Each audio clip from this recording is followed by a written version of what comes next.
Zheng Lei, you beast! You are all beasts. Beasts! The woman cursed like she had gone mad, her originally delicate and beautiful face twisted by intense emotions. However, the others showed no reaction, as if they were used to it. Chapter 1. The Pregnant Woman's Suicide. Beep, beep, beep. The sound of machinery echoed, green light enveloping the cold, colorless walls, reflecting the light and shadows in the room. The closed room was filled with high-tech instruments, green nutrient fluids being pumped up, while the woman, receiving the infusion, lay on the operating table. Her skin was pale as snow, her face delicate and beautiful, with small, exquisite features of rare beauty. Her eyes were tightly shut, her lips pressed together, an indescribable sense of urgency and unease about her. Suddenly, the door opened, and 5 people in white coats walked in, followed by a tall man. The woman abruptly opened her eyes and glared at them, her expression turning furious. "Get out. All of you get out." The man looked at her expressionlessly. "Control your emotions. It's not good for a pregnant woman to get angry." "Zheng Lei, you beast! You are all beasts. Beasts!" The woman cursed like she had gone mad, her originally delicate and beautiful face twisted by intense emotions. However, the others showed no reaction, as if they were used to it. The man glanced at the values displayed on the nearby instruments, the corner of his mouth curling into a satisfied smile. "The fetus is fully mature. Everyone prepare. We will proceed with the delivery soon." Hearing this, the woman's eyes widened in terror. The man looked at her and asked with a smile, "Are you excited to welcome your first child, Lin Chi?" No. There will be a second, a third, a fourth. Don't be afraid. You will get used to it slowly. You need to learn to adapt to this life. The days ahead are long. I will extend your life for hundreds of years. After 100 years, you will see your descendants everywhere. How fulfilling that will be." The woman stared wide-eyed, frozen like she had lost her mind, lying stiffly as they manipulated her. The man was satisfied she had finally learned to obey. "General Zheng Lei, we are ready. Shall we proceed with the natural delivery as previously discussed?" Someone beside him asked. The man replied, "Fetuses delivered naturally have higher intelligence.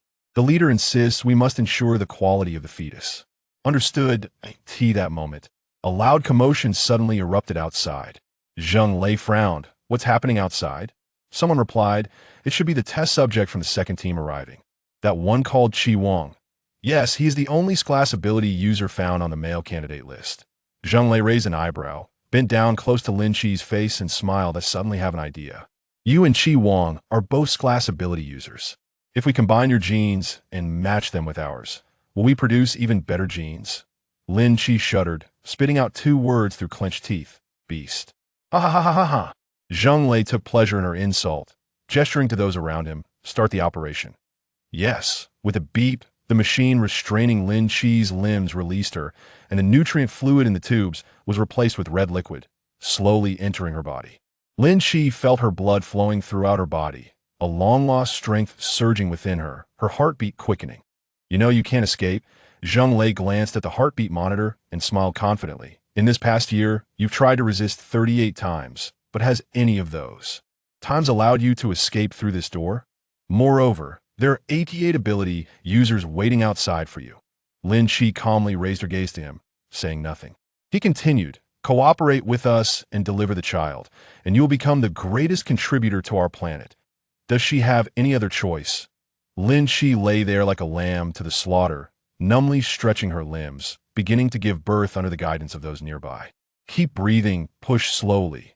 Again, deep breath. Natural childbirth generally takes a long time. Zheng Lei wasn't in a hurry. He stood by the operating table for a while, seeing Lin Chi cooperating well, showing no signs of resistance.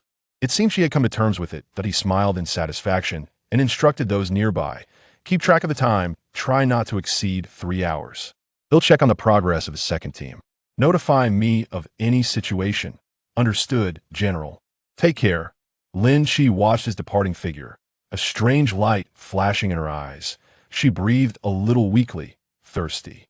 "Water." Someone immediately brought a bowl of warm water to her lips. Taking advantage of the person leaning in, Lin Chi shifted her body, her right hand striking out precisely, grabbing a scalpel from the tray of surgical instruments. Someone noticed and shouted, "Hold her down," but it was too late. Lin Chi suddenly rolled over and fell heavily from the operating table, the impact causing intense pain in her abdomen, yet she felt more exhilarated. A bunch of fools, hold her down. Zheng Lei hadn't left. He pushed open the operating room door and strode in, his face dark with anger. Lin Chi raised the scalpel in her right hand, positioning it against her neck, glaring at them fiercely. You beasts. I won't let you succeed. Don't move. Zheng Lei's forehead was lined with veins, his face tense as he watched the sharp scalpel. This was the only class ability user among the human females. She could not die. Of course, Lin Chi was aware of this. She teased Zheng Lei with a mocking smile. General Zheng Lei, don't you love to laugh? Why aren't you laughing now? Zheng Lei gritted his teeth and said, Lin Chi, I know you wouldn't really commit suicide. You just wanted to let you go. So we'll make you a deal. After you give birth to this one, they'll let you go. How about that? Ha ha ha ha. Lin Chi laughed as if she had heard the greatest joke, tears streaming down her face. She looked at her lower body. What a pity. It seems this one can't be born. Bright red blood gradually spread out, flowing forward from where she sat. Zheng Lei was utterly furious. You ungrateful woman. Aren't you afraid it'll kill you? This was the fetus he had painstakingly nurtured for an entire year. To be ruined at the last step? What would he report to the leader? I'm not afraid. Lin Chi smiled faintly, saying lightly, Zheng Lei, you don't understand humans at all. The human heart can change. You think I wouldn't dare to commit suicide? You're mistaken. Zheng Lei suddenly realized something, panic etched on his face, shouting, stop her. However, no one could prevent its class ability user from committing suicide. At the moment the scalpel cut through her throat, Lin Chi smiled in relief, leaning against the cold wall, her vibrant breath fading under the harsh light, ending her exhausting life. From the moment she was born, she had been fighting to live, never imagining there would come a day when she would want to die so desperately. Perhaps no one ever thought that in the year 0856, the zombie apocalypse would descend upon Blue Star. Chapter 2. The Rebirth of Humanity. Year 0856. Weather. Clear. The sudden ringing of the bell echoed in the quiet space, and Lin Chi suddenly opened her eyes, sitting up straight. Damn! Someone exclaimed. Lin Chi, you scared me. This voice. Lin Chi froze, turning her head, her gaze landing on the woman's face, her lips stiffly curling into a smile. Zhou Ranran, why are you sweating so much? Did you have a nightmare? Zhou Ranran naturally took out a tissue from her pocket and handed it to her. Wipe your sweat. Didn't you say you were going to practice Sanda after waking up from your nap? Hurry and change your clothes. Don't be late on a nap. Sanda. April 4th? Oh, 8:56. 1:00 p.m. This date is a nightmare for all humanity, because just 3 hours later, the zombie apocalypse will fully erupt on Blue Star. She gasped in pain. Zhou Ranran was startled. What are you doing? Aye. Lin Chi's eyes suddenly turned red, and tears as big as beans fell down. Her tone was almost a whisper. I have been reborn. She was reborn 3 hours before the apocalypse broke out. I have been reborn on the day the domineering CEO proposed to me. Zhou Ranran looked speechless. Lin Chi, did you sleep too long and lose your mind? My boyfriend is waiting for me downstairs. He'll head out first. Bye. With a bang, the dormitory door was slammed shut. She looked up at the vast blue sky, unable to help but smile bitterly. Heaven, is this a blessing or a punishment for me? Why is it me? You granted me powerful level abilities and let me be reborn. Do you want me to stop this invasion of extraterrestrial species and save humanity? That's right, the so-called zombie apocalypse is actually a deliberate invasion by an extraterrestrial species, a one-sided massacre of the Blue Star human race. Initially, Lin Chi, like everyone else, struggled to survive under the large-scale infection of zombies. The surviving humans united and established a highly defensive safe base under the military's organization. At the same time, various levels of ability users continuously emerged to strengthen the security of life in the base. Ability users are divided into 3 levels, A, B, and C. Level is auxiliary abilities, including spatial abilities, water abilities, and healing abilities. Level is offensive abilities, including fire, lightning, and ice abilities. Moreover, the physical attributes of ability users undergo various changes, such as increased speed, enhanced strength, and greater resistance to injury, along with strong recovery. Capabilities. A level encompasses both B and C abilities and has the highest overall physical attributes, AS for level. That is an ability that even Lin Shi has not fully comprehended.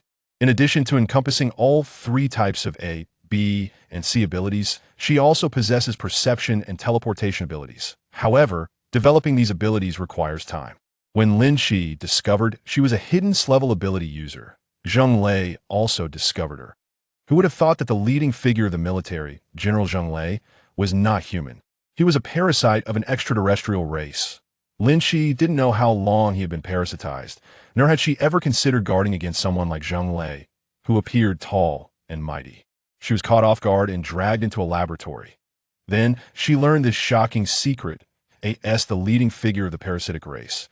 Zheng Lei was responsible for selecting the strongest ability users in the base, and Lin Shi, as an level ability user, became one of the lucky ones. Zheng Lei extracted Lin Shi's egg cells and matched them with some genes from his race to form an embryo, then injected the embryo into Lin Shi's body, making her a pregnant woman. She was locked in a laboratory that would never see daylight, initially resisting fiercely, but later, under the influence of a certain liquid, her body became immobile, lying on the operating table like a lamb waiting to be slaughtered. Zheng Lei said that once she gave birth to this child, if the quality was acceptable, he would take her away from Blue Star. He had planted bombs in the base, enough to kill all the survivors he wanted to make Blue Star disappear. And Lin Shi would become a breeding vessel, forever numb in the process of gestation, with no one knowing what kind of hell awaited her in the days to come. No one could save her, because humanity had already been annihilated. Choosing the path of death was Lin Shi's only way to live. Level abilities. Lin Shi lowered her gaze to her hands, her heart pounding fiercely at that moment. With great power comes great responsibility. Since heaven has not treated her poorly, allowing her to be reborn, she must not let down this trust. She will seek revenge. She will kill Zheng Lei. She will ensure humanity survives. Just zombies. Lin Shi has already slit throats. What's there to be afraid of? Countdown, 162 minutes. Lin Shi turned off her phone, zipped up her jacket, and went out. She arrived at a noodle shop and ate a steaming bowl of noodles with 2 portions of beef slices, a generous serving. Time taken, 20 minutes. Then, she went to a large car rental store to choose a suitable vehicle. Lin Shi knew that after the apocalypse broke out, only the capital's safe base would be the only safe haven, but there were only a little over 2 hours left. Even taking a plane would not be enough time to get there. She didn't have her own car, nor did she have enough money to buy one. Renting a car was the only option. Hello, miss, this compact SUV. I want the one with the best performance and the strongest durability. Lin Shi interrupted the salesperson. Upon hearing this, the salesperson was taken aback for a moment. Then a delighted smile appeared on their face as they enthusiastically led her aside. Then you could try this one. The black SUV had a high chassis, a sturdy and durable appearance, looking like a large beetle. Lin Shi didn't know much about cars, but she needed one that could withstand zombies, so the shell had to be hard. Moreover, she needed to drive this car to the capital, which would be a long and arduous journey. After careful consideration, this one was the best choice. I'll take this one. How much is the rental? The salesperson smiled and said, renting for a day is 10,000 yuan. If you apply for our store's membership, swipe the card. Okay. Renting a car is convenient. There's no need to go through so many complicated processes, but this rental would last a lifetime. Lin Shi played with the keys in her hand, ready to pick up the car and leave. Little did she know, there was an unexpected guest in the CEO. Oh, you're renting such an expensive car, just like that. My dear sister, you really are wealthy. Chapter 3. Beating up the good brother. The man was dressed in a floral shirt and floral shorts, looking like a lavish playboy. He bore a slight resemblance to Lin Shi, with Zhang Zhuiyue's outstanding features. Lin Shi saw him, her face suddenly turning disgusted, and she rolled down from my car. Oh, so fierce. How can you talk to your brother like that? Lin Chani smiled mockingly, looking her up and down. Both of your parents have relatively gentle personalities. How do they end up with such a hot-tempered daughter like you? Lin Shi leaned against the car and laughed, saying, how could someone like you come from me? What's wrong with me being a little irritable? That's right. This gentleman Lin Chani is her biological brother. They share the same parents and are blood-related. No money. We're all family, so don't hide anything. Mom said that your so-called designer gold award is worth hundreds of thousands. Lin Shi sneered. Who is family with you? I feel ashamed to share the same surname as you. Lin Chani's cheek twitched, and her expression suddenly darkened. Lin Shi, Don't be shameless. What do you think you are? A heartless, white-eyed wolf. Mom and Dad are sick and need money from you. If you don't give it, fine. But you dare to put on a face in front of me, huh? Do you really think I won't teach you a lesson? As soon as she finished speaking, Lin Shi had already swung a fist at her. She had been waiting for this moment for a long time. In her previous life, she had no chance to vent her anger, but in this life, she had to teach this beast a lesson. A biological brother. Huh? Fine. She would act without hesitation for the greater good. Lin Shi had been practicing Sanda for more than half a year, and each punch and move was delivered with great force, hitting Lin Chani's sensitive spots accurately every time. Lin Chani has never actually practiced. He was originally just a thin, weak kid. He has mixed around a bit, but has no real combat experience and has never hit a woman. A playboy like him, who cares about his image, would never lay a hand on a woman, so he can only suffer the blows. Lin Shi, you better stop, or I'll fight back. I'm gonna fight back, ouch. Don't hit my face. It was hard for the people around not to be drawn to the commotion, and a group of salespeople quickly came over to break it up. Miss, please calm down. Security, come quickly. After exchanging a dozen punches, Lin Shi finally stopped when her hands started to hurt, wanting to save some energy to prepare for the apocalypse. She kicked Lin Chani in the back, suppressing her lingering anger, and coldly said, "Beating you up is already a bargain. It's not enough to vent my anger, but it feels good. Lin Chani, remember this. Your Lin family's daughter has long been dead in that abandoned garbage dump." Lin Chani clutched his head in pain when he heard the last sentence. His eyes trembled in shock as he stared blankly into her dark, bottomless black eyes, and an unexpected chill surged in his heart. Lin Shi no longer looked at him and turned to get in the car and leave. Unexpectedly, there was a man standing by the car door, and she almost crashed into his arms. Her originally restless heart suddenly surged with anger. Lin Shi impatiently lifted her eyelids, tilting her head to look at the man's face, the fire in her mouth bursting out like cannon fire. "Step aside. I like to hit men. Be careful not to get hurt." Her gaze landed on the man's face, her expression slightly pausing.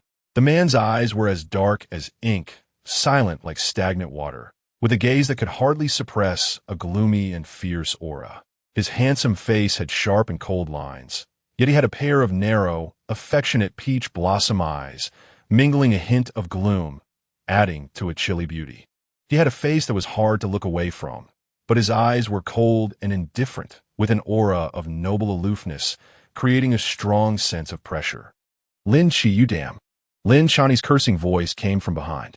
The man shifted his gaze slightly and, surprisingly, took a step aside. Lin Shi opened the car door and got in, pressing the accelerator and speeding away. The man slightly turned his head, his expression revealing a hint of meaning. The sales representative beside him awkwardly explained, "Mr. Chi, I truly apologize. This off-road vehicle is the only one we have in the store right now, and it was just rented by that young lady. Once she returns it tomorrow, I'll arrange for you to come to the store to see the car." Renting the car took over an hour, and there was only an hour and a half left until the apocalypse broke out. Lin Shi accelerated all the way to a repair factory, got out of the car, and directly threw out a stack of red bills. "Which master can help me modify the car? It needs to be done in an hour, and I'll give an extra 3,000 for the rush fee. Here are the blueprints." The 3,000 rush fee was almost equivalent to a month's salary for them. A few minutes later, two masters found Lin Shi with the blueprints and took on the job together. While the off-road vehicle was being modified, Lin Shi went to a printing shop to print out a stack of maps and high-speed route maps. She couldn't stock up on supplies now. First, she didn't have enough money to buy anything, and time was running out. Second, she didn't have spatial abilities. Therefore, the matter of stockpiling supplies could only wait until the apocalypse broke out, and then she would look for opportunities to accumulate them. Lin Shi has already set her target supermarket. She plans to stock up on supplies first, then drive to the gas station. Taking advantage of the early days of the apocalypse when the zombies have not fully erupted, she needs to hurry to the capital base and establish her own power before Zheng Lei's influence grows. However, there's a challenge. Zheng Lei is a general, and the military's power is tightly controlled, so she definitely won't have the opportunity to take action. So, Lin Shi paused for a moment, and suddenly her eyes brightened. She could gather the ability users to fight against it. Miss Lin, we have completed the work. Lin Shi suppressed her thoughts and turned to walk towards the off-road vehicle. The modified off-road vehicle resembled an assembled machine, with its body surrounded by steel. Like a solid wall, each door was reinforced with steel plates. Although the masters did not understand Lin Shi's aesthetic preferences, they did not ask any questions. The two masters were extremely grateful, thanking her repeatedly. As for the other things, they simply forgot them after hearing, not thinking too much about it. Lin Shi parked her car at the supermarket entrance and opened her phone to check. There were 10 minutes left on the countdown. She took a deep breath, wearily closed her eyes, and sat in the driver's seat to enjoy the last moments of tranquility. Occasionally, a few groups of people passed by the roadside, laughing and playing, which felt completely natural in this pleasant and peaceful life. However, for Lin Shi, who had survived in the apocalypse for 2 years, it was too unfamiliar. Ding, ding, ding, the alarm rang. Chapter 4 The Apocalypse has begun April 4th, 8:56. 1600 hours. Lin Shi opened her eyes and looked at the sky. She saw a deep blue light screen descending from the heavens, enveloping the entire sky. This was the zombie virus launched by the alien race, covering the whole blue planet in just a matter of seconds. Everyone fell into a deep sleep. The first batch to wake up were zombies, and the second batch were gifted ability users. After being bitten by zombies, a small portion of people would not be infected. Instead, after experiencing a fever, they would acquire special abilities. Lin Shi belongs to the second batch. Therefore, when she woke up, the streets were already in chaos. The first batch of zombies had started biting people, and the commotion alerted others. At first, some people would call the police or try to mediate, but gradually they realized that this was not just ordinary people going mad. The supermarket was in disarray, and Lin Shi immediately got out of the car and walked straight into the supermarket. She felt the power in her body boiling, that familiar feeling of abundance spreading through her limbs, reaching every nerve. The ability was her familiar ability, although she had only awakened a C-level ability for now. It was enough. Lin Shi did not avoid people. All the goods she touched were collected into her space. Someone nearby saw this and was so shocked that their eyes widened, thinking it was magic. In the instant noodles section, beverage section, snacks section, daily necessities section, fruit section, vegetable section, and even the meat section, Lin Shi took away more than half of the items, leaving the rest for others. She grabbed a steel pipe for self-defense. There were only a few zombies in the supermarket, pouncing on people and tearing at them, while others thought it was just a fight and stood by watching and trying to break it up, creating a chaotic scene. Lin Shi left the supermarket and drove her off-road vehicle onto the highway into the city. As she drove, she observed the situation outside. The moment the zombie virus was released, everyone fainted. The drivers were particularly unfortunate, with out-of-control cars crashing into each other, resulting in countless traffic accidents on the road. Fortunately, the route Lin Shi chose was relatively smooth. Half an hour later, she arrived at her target gas station. There were surprisingly many people at the gas station. After hesitating for a second, Lin Shi decided to get out of the car. After all, gasoline would become more precious than food in the future. She headed straight for the oil storage room, filling one barrel after another and then storing them in her space. This was indeed very exhausting. After filling about a dozen barrels and hearing the commotion outside growing louder, Lin Shi prepared to wrap things up and leave. Outside the oil storage room, a group of people gathered by the gas tanks, not knowing what they were arguing about, and the noise was both loud and chaotic. Lin Shi couldn't help but glance a few more times, suddenly noticing that there were dozens of zombies rushing towards the gas station. We need to get out of here quickly. However, at that moment, the gas tank exploded. The powerful shockwave hit Lin Shi, throwing her body against the wall, and she felt a sharp pain in her left leg. Damn it. Lin Shi felt dizzy, hearing screams and shouts as a large fire erupted at the gas station. She managed to stand up, raising her eyes towards the direction of the SUV, only to find it surrounded by other vehicles, leaving no way out. The group of zombies became even more excited after the explosion. It was too late to move the car now. The zombies are coming. Everyone run. Hurry, hurry, hide. The crowd surged towards the warehouse behind the gas station, and Lin Shi had no choice but to grit her teeth and follow them into the warehouse. With a loud bang, the warehouse door was heavily shut, Lin Shi was leaning against the wall, sitting on the ground, rubbing her painfully throbbing left leg, drenched in sweat from the pain. Damn it. How could I get injured at a time like this? Luckily, she had healing abilities, so this injury wouldn't take long to recover. What should I do, husband? I'm so scared. Well, Mommy, there are monsters outside that bite. There were dozens of people hiding in the warehouse, men and women of all ages, making a noisy commotion that gave her a headache. Lin Shi was huddled in the corner, taking out a bottle of drink and a piece of bread, leisurely satisfying her hunger. Her behavior felt quite out of place in the warehouse. Someone sat down next to her, very close. Aren't you afraid? A gentle female voice rang out. Lin Shi turned her head to see that the woman was speaking to her. The woman was beautiful and elegant, with delicate features like a painting, resembling a celestial being from a picture, her every frown and smile charming and gentle. Lin Shi subconsciously softened her tone, thinking that being afraid was useless and crying wouldn't change anything. However, eating something could alleviate her hunger, giving her the strength to kill zombies. Kill zombies? Yang Xinyue looked incredulous. You dare kill? Lin Shi innocently blinked her eyes and said, if I don't kill the zombies will kill me. She nodded in a daze, agreeing with the statement. At the beginning of the apocalypse, most people couldn't accept killing zombies and were still bound by the peaceful laws against harming and killing others, choosing only to escape when faced with zombies. Only a small number of people would take the initiative to fight back and kill the zombies. It was only a small portion of survivors who could continue to survive in the base.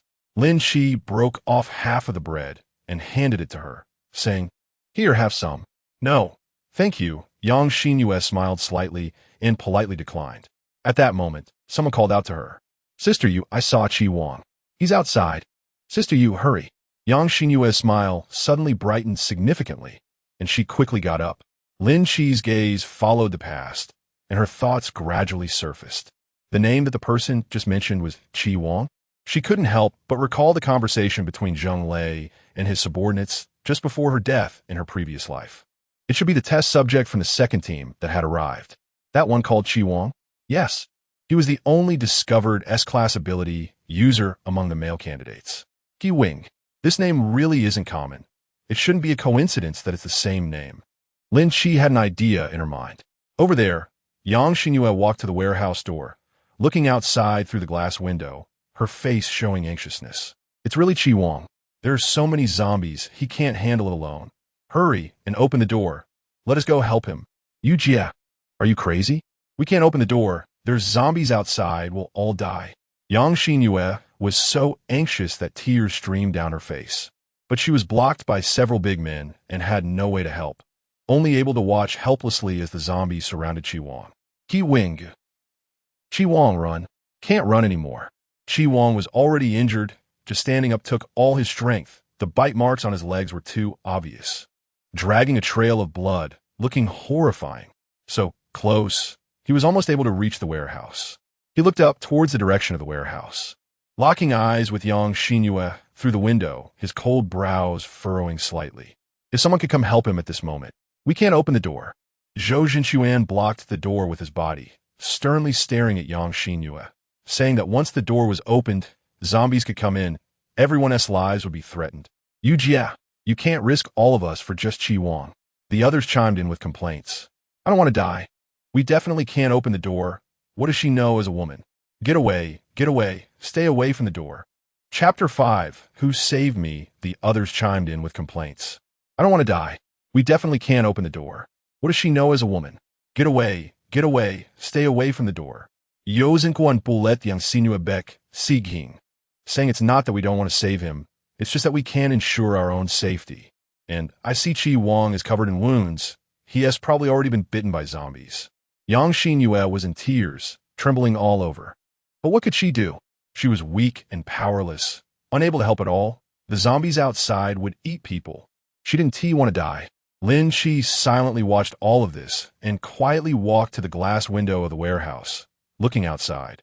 That group of zombies was right at the door, growling and moaning, with bloody drool dripping from their mouths, clearly having just fed. The man who had been fed on was Chi Wang. His condition after being mauled by the zombies was truly horrific. There was hardly a part of him that was intact. Even his face was smeared with blood, obscuring his features, but it was vaguely recognizable as a young man. As for the other areas, blood and flesh were intertwined, some parts bitten off while others were torn apart, and in some places, white bones could even be seen. TSK. Lin Chi felt a pang of pain in her heart. She thought to herself, if this Chi Wang really is that S-class ability user, then he definitely couldn't die here. Wait, if it really is him. Lin Chi had a bad thought. What if she acted now and saved someone from danger? Then Shi Wang would owe her a huge favor. An S-level ability user is hard to come by. If she had such a good helper in the future, dealing with Zheng Lei would be much easier. Step back. No one can open the door and go out before the zombies leave. Lin Chi was pushed inside, and she patiently waited for a while. Yang Xinyue had been crying, looking very sad, and it was unclear what her relationship with Chi Wang was. Half an hour later, the zombie at the entrance finally left the gas station, but was still wandering on the road, not going far. Lin Chi secretly treated her leg injury. Although it wasn't completely healed, she could walk. She glanced at the situation outside and said to the big brother, blocking the door, "Could you open the door for a moment? I dropped my necklace outside and need to pick it up." The big brother looked at her with suspicion. How could he resist such a request from a beautiful woman? Feeling a bit lightheaded, he opened the door and said, "Just make it quick." Okay. The warehouse door was pulled open wide enough for her to slip out, and Lin Chi immediately headed towards Chi Wang. The big brother nervously kept an eye on the zombies, and, seeing Lin Chi's actions, quickly called out, "That person has already been bitten to death by zombies. Don't worry about him. Just find your necklace. I have to help. I can't just ignore it." Lin Chi touched Chi Wang's neck, feeling the pulse of the carotid artery, and finally relaxed her heart. Sure enough, he wasn't infected and he wasn't dead. She grabbed one of Chi Wang's arms and dragged him toward the warehouse. "What are you doing?" The older brother looked stunned. In that short time, Lin Chi had already dragged Chi Wang to the warehouse door. She threatened, "Let me in quickly. The zombies are coming over there." The older brother, scared, shrank back and hurriedly let Lin Chi in, quickly closing the door. How did she bring the body in? Wasn't this person bitten by a zombie? Wasn't he already infected? Everyone took a step back, watching Lin Chi and Chi Wang with wary expressions. Yang Xinyue pushed through the crowd and walked over. "Chi Wang, don't touch him." Lin Chi took off her coat and covered Chi Wang with it. At that moment, the older brother excitedly shouted, "The zombies have gone far. We can go out now. Let's hurry." Everyone disregarded everything else, and as soon as the warehouse door opened, they rushed out, fearing that if they were slow, they would be bitten by a zombie. "Yujia, let's hurry." Zhou Zhenquan came over to pull Yang Xinyue, but she dodged. Yang Xinyue watched Lin Chi's every move. "What are you doing?" "Saving him." "Saving him? Isn't he already?" Lin Chi raised her eyes to glance at her and said, "The pulse is still there. He's not dead and hasn't been infected by a zombie. If he were truly infected, he wouldn't have these symptoms. If we don't leave soon, it will be too late." Zhou Zhenquan looked anxious, pulling Yang Xinyue away, his words filled with impatience. "What are you still worrying about his life for a time like this? Aren't you afraid your parents will be worried about you?" Yang Xinyue hesitated, but then asked, "Is Chi Wang more important or your mom and dad?" She couldn't just abandon her parents for a man. "Hurry up and go." After hearing this, her hesitation suddenly vanished. For Chi Wang, she was merely infatuated and had been explicitly rejected before. Her parents were of flesh and blood, and she couldn't abandon them. In the final moment, the two left, leaving only Lin Chi in the warehouse. She got up to close the warehouse door and then focused on treating Chi Wang's injuries. However, her abilities had just awakened, and she had already used some to heal herself. Now, while trying her best to treat Chi Wang, it inevitably consumed some of her mental energy. After about 10 minutes, someone began knocking on the door. "Open the door quickly." Lin Chi took a deep breath and checked Chi Wang's condition. The wounds on his body showed signs of healing. In addition to Lin Chi's efforts, he was also awakening his abilities, and his body's recovery capacity was extraordinary. "It shouldn't be long before he wakes up. I used all my strength to save you, so you mustn't be ungrateful. You have to repay me well in the future, understand?" Lin Chi stretched and got up to open the door. It was actually Yang Xinyue and Zhou Zhenquan who had returned. The zombies blocked the road, and we couldn't get through. Zhou Zhenquan nervously closed the door, his face pale from fear. Lin Shi didn't pay attention to them and sat down on the ground in the innermost corner, allowing her tired body to relax. Unknowingly, she closed her eyes and fell asleep. Zhou Zhenquan remained at the glass window, not daring to relax, occasionally observing the situation outside. Seeing Lin Chi sleeping soundly, he couldn't help but murmur, what a carefree person, able to sleep in this situation. Chi Wang. Yang Sinue Trochet Baside Chi Wang. Looking at him with both worry and fear. She didn't know anything about medicine, and there were no supplies around to treat his wounds, so she didn't know how to help him. However, she happened to have a bottle of mineral water, so she poured some on the sleeve of her coat and gently wiped the blood off Chi Wang's face. The cold water dripped along his jawline and down his neck, providing a refreshing chill. Chi Wang frowned slightly and opened his eyes. Chi Wang, you're awake. Yang Xinyue exclaimed with joy. Awake? Lin Chi's eyelashes fluttered, but her body was too tired, so she simply kept her eyes closed and pretended to be asleep for a while longer. Where's this place? Chi Wang's body was not fully healed. There were too many injuries, and recovery would take some time. However, her breath was steady, and due to the awakening of her abilities, her blood was boiling, hinting at a sense of vitality. It was the warehouse of a gas station at that time. We had parked to refuel, and who knew that an explosion would occur, attracting a large number of zombies. Yang Xinyue's eyes were red, and her voice trembled as she said, "You were surrounded by so many zombies alone. It really scared me to death." Chi Wang noticed the condition of her wounds healing and seemed to realize something. She asked softly, "Who saved me?" Yang Xinyue instinctively looked at Lin Chi, who was in Chi Wang's blind spot. Her gaze flickered slightly, and the words slipped out uncontrollably. "Besides me, who else would save you?" Lin Chi silently formed a question mark in her heart.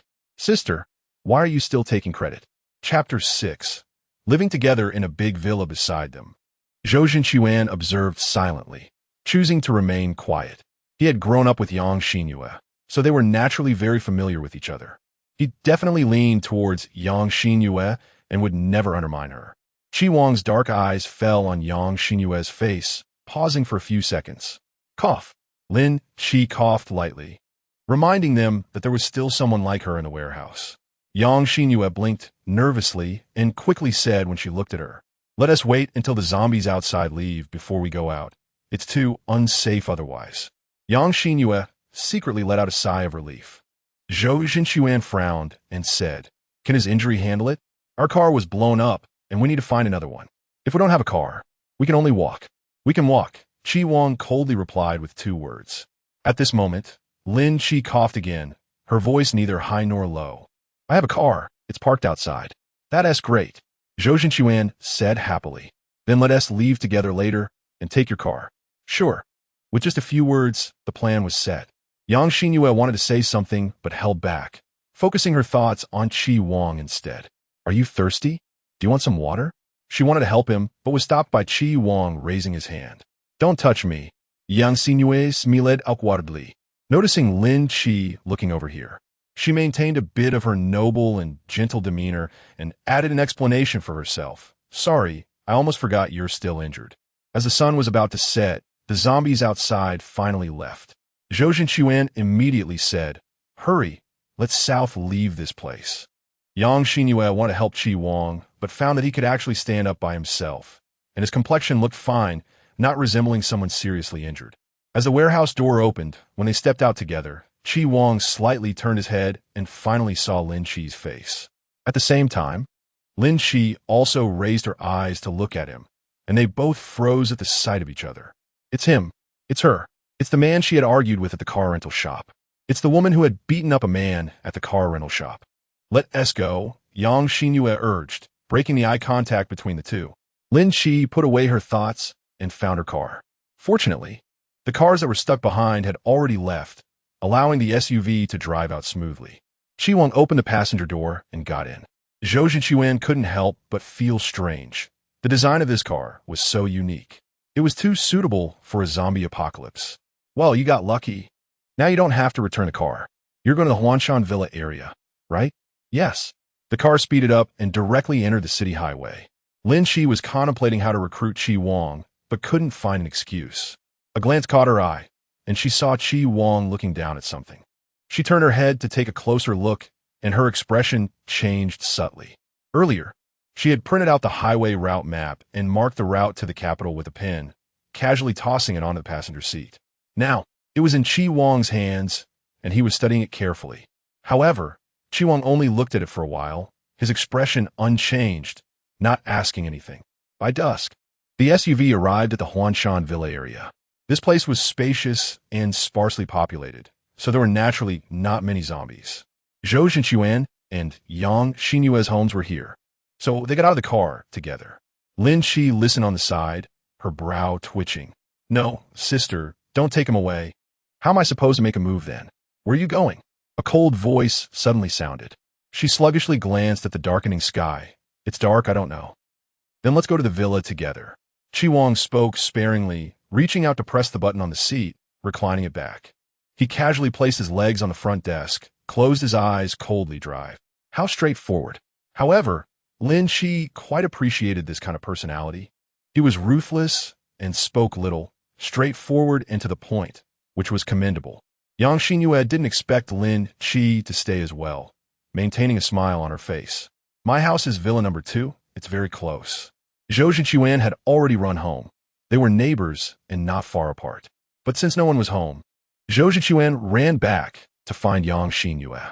Lin Qi is the last one to enter, so she lags a few steps behind. Yang's mother leans forward and sees her unfamiliar face, asking in confusion, "Who is this?" Lin Qi, Chi Wang replies. Zhou Zhenquan is surprised. "Oh, you know each other?" Chi Wang coldly ignores him. Yang Xinyue's gaze inevitably shifts between the two, a strange sense of bitterness rising in her heart. Yang's mother has cooked a pot of plain porridge and calls everyone to eat. "Sai, your dad is really slow. Why does it take so long to take a shower?" Saying this, she slowly goes upstairs. Lin Qi was drinking porridge while glancing at Chi Wang out of the corner of his eye. He had also taken a shower and changed into a simple white t-shirt. His overall aura subdued a bit of gloominess, adding a touch of brightness. His still damp black hair hung down slightly, highlighting his cool and noble demeanor. How should she get closer to him? This puzzled Lin Qi. Suddenly, a woman's scream came from upstairs. Lin Qi's expression changed slightly, and she instantly guessed what was happening. "Mom!" Yang Xinyue panicked and ran upstairs. Chapter 7. Miss Lin with secrets in the luxurious and spacious corridor. Yang's mother collapsed on the ground in a disheveled state, her eyes wide open. She trembled and tried to crawl away to escape, but was suddenly pounced on by a shadow and knocked to the ground. No! The sound of biting had already drowned out the echoes, as a sharp, bloodied mom mercilessly clamped down on her neck, piercing the skin and tearing the artery. Blood stained the beautiful carpet. "Dad! Mom!" Seeing this scene, Yang Xinyue broke down. "Don't go over there." Lin Qi's expression was cold as she blocked Yang Xinyue. "They've been infected by zombies. How is that possible? Those are my dad and mom." Yang Xinyue was emotionally agitated and wanted to rush over, but was pulled back by Zhou Zhenquan. "Uncle and aunt have already turned into zombies. Yuejia, you need to be clear-headed. They're zombies. Don't go over there." As she spoke, Yang's mother began to show signs of mutation, her limbs twisting in a strange manner, her face covered in greenish patterns, and her eyes turning pale blue. Terrifying indeed. Yang's father completed the first KPL and then set his sights on them. Lin Qi pulled out a steel pipe from somewhere and actively approached. Chi Wang, who was originally about to take action, hesitated for a moment and then followed her. She swung the pipe, striking the zombie's head precisely. In just 2 hits, 2 heads dropped limply to the ground, and the zombies fell. "Ah, Dad! Mom! You crazy person! You killed my dad and mom!" Yang Xinyue suddenly became wildly agitated. Yang Xinyue couldn't hear any of this, her crimson eyes glaring at her. "You killed them. You killed my parents." Zhou Zhenquan gritted his teeth and held her, saying, "I'll take her down to calm down." Then, he dragged Yang Xinyue downstairs. Lin Qi turned and walked towards the open-air balcony on the 2nd floor, the cold wind still blowing against her cheeks, her pounding heart gradually turning cold. She could understand Yang Xinyue's inability to accept reality for a moment, but then she suddenly felt a sense of sadness, wondering when she had become so numb that she could kill without blinking. In just a short 2 years ago, she had also been afraid when she saw a zombie, and she had also felt fear when she killed a zombie for the first time. What was her next plan? A low, cold voice suddenly sounded beside her. She turned her head to see Chi Wang had somehow already settled into a lounge chair on the balcony. Lin Chi said coldly, "What can I do? Just run away. Aren't you going to look for your family? Or go to your brother? It turns out he still remembers me." Lin Chi self-deprecatingly smiled.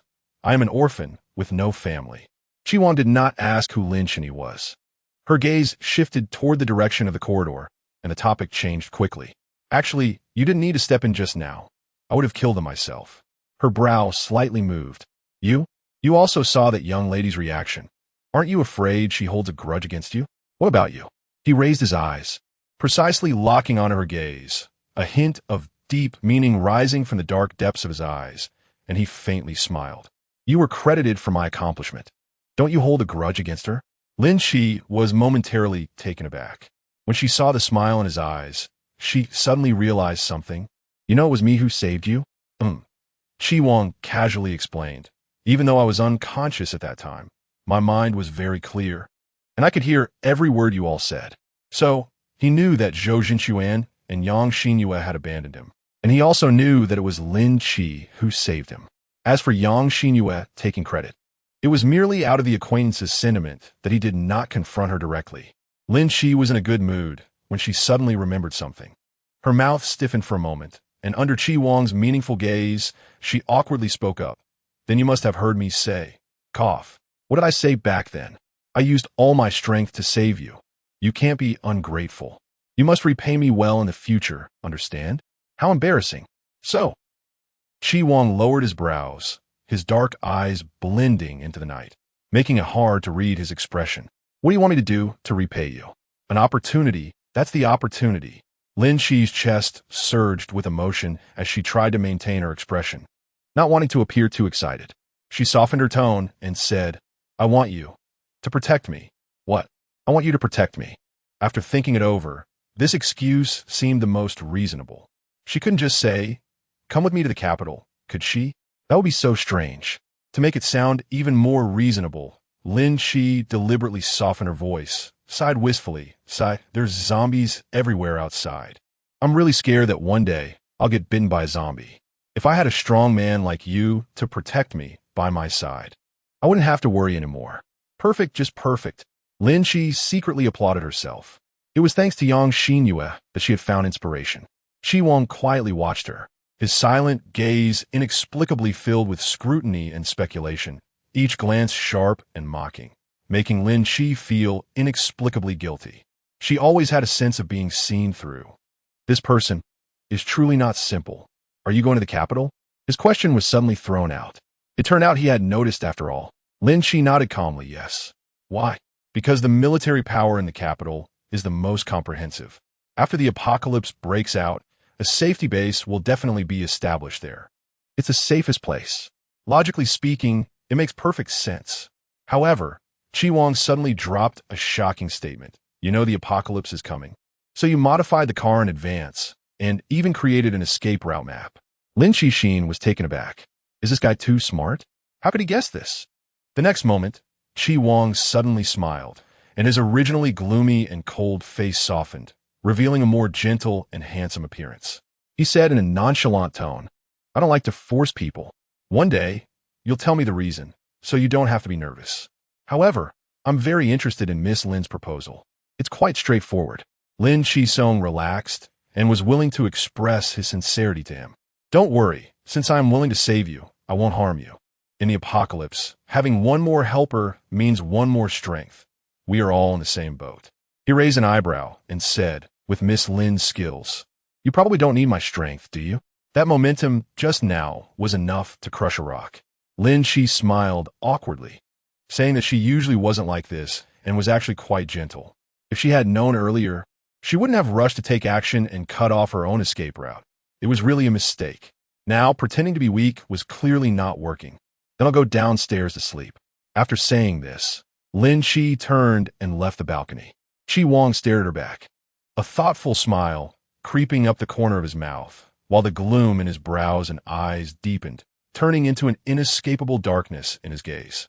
The night breeze gently brushed past as his voice became low and mysterious. Miss Lin with secrets, quite interesting.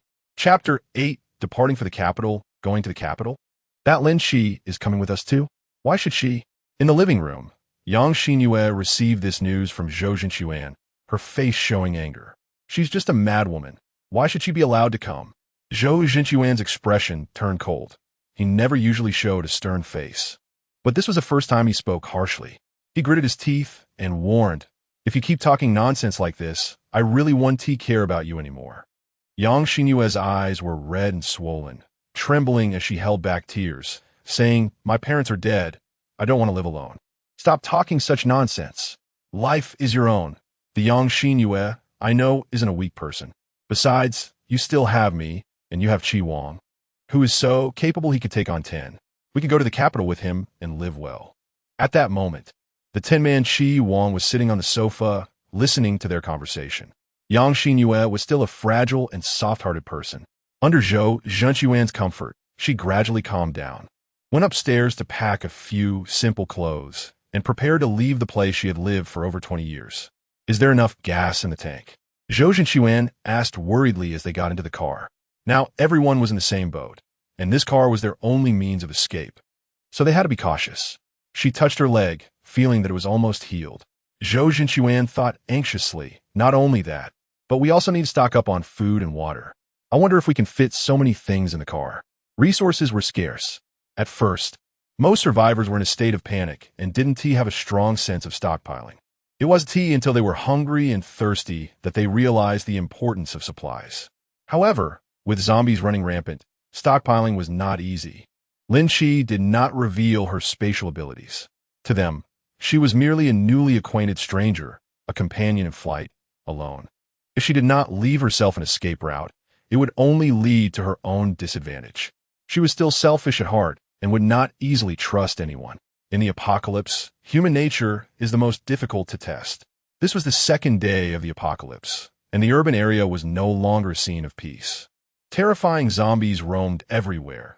Cars were overturned on the streets, and garbage was blown about by the wind, creating an unremarkable scene in the ruins. On the highway, cars sped by, occasionally encountering others also fleeing in vehicles.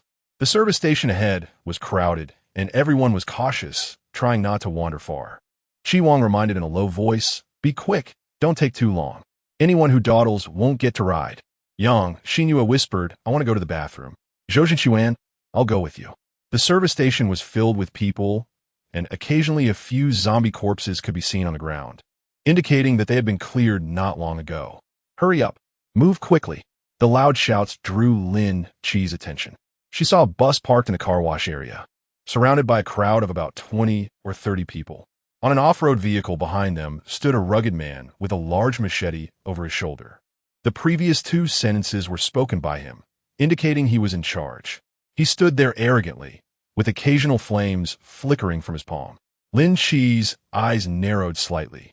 An ability user. So, this is an ability. Chi Wang casually rested one hand on the car window, while the other hand flipped over, and a burst of flames suddenly erupted. Lin Chi blinked exaggeratedly and exclaimed, "You have superpowers too? That's amazing." He lifted his eyelids and glanced at her with a half-smile. Pretending to be curious, "What are you pretending for? How did you help me heal? I can't possibly not know. So boring. How does he know everything?" Lin Chi's smile faded, and she pouted disinterestedly. "You really are calm. Not surprised at all."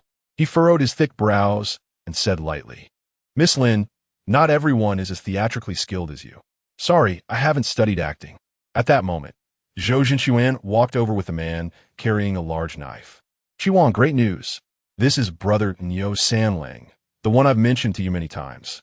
He is also going to the capital, and I told him about our plan. He is willing to take us along." Upon hearing this, Lin Chi frowned slightly. This big mouth. Why does he say everything out loud? "Brother Chi Wang, I've long admired your name." Niu Sanlang reined in his arrogance and smiled at Chi Wang, surprisingly appearing humble. Chi Wang lazily sat in the driver's seat, his indifferent gaze sweeping over. "Niu Sanlang? Yes, our convoy has 5 ability users. That's what we call them." Neo Samlang proudly demonstrated his fire ability, expecting Chi Wang to regard him with new eyes, but seeing no reaction from him made him doubt himself. Though he didn't show it, he warmly invited, just like Zhou Zhenquan said, "We can all travel together, forming a convoy. With us ability users vouching, there will be absolutely no problems on the road. Brother Chi Wang, your vehicle can just follow behind. You don't need to worry about anything else." Zhou Zhenquan was very excited, urging Chi Wang impatiently. "Brother Neo Samlang is very reliable. Chi Wang, let us go with him." Chi Wang's cold gaze swept towards the bus. "How many of you are there?" 42 people, with only 5 ability users?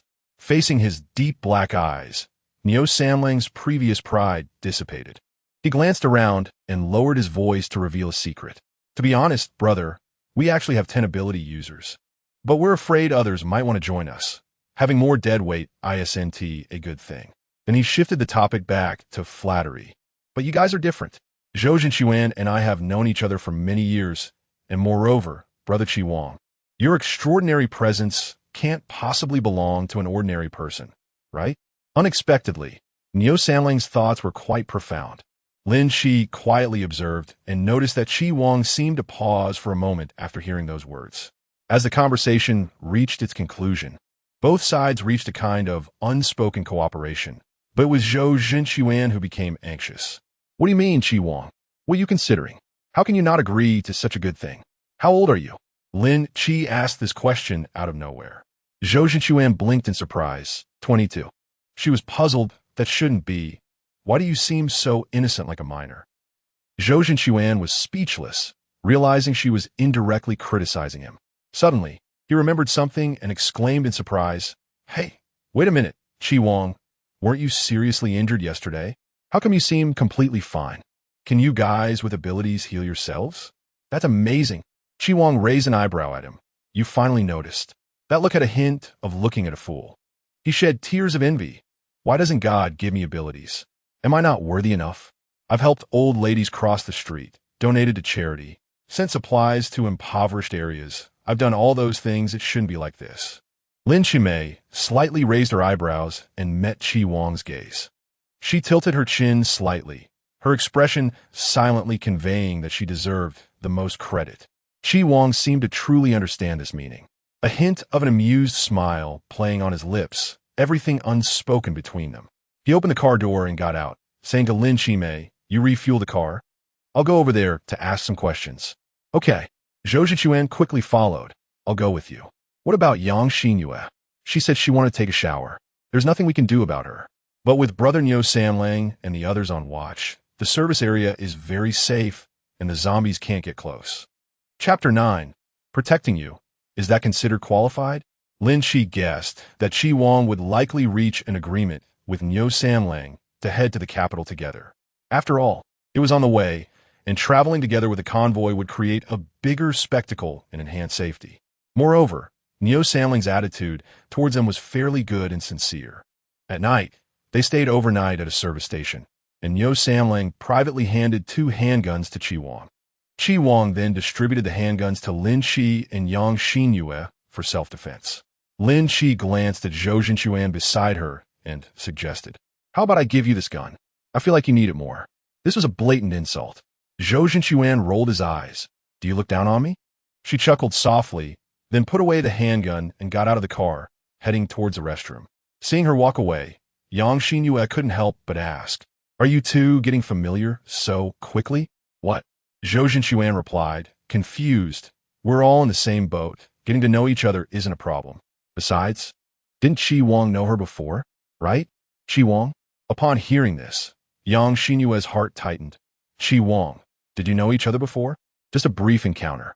"That's good." Yang Xinyue secretly breathed a sigh of relief, and when she looked up again, she saw Chi Wang had gotten out of the car. She hurriedly asked, "Where are you going?"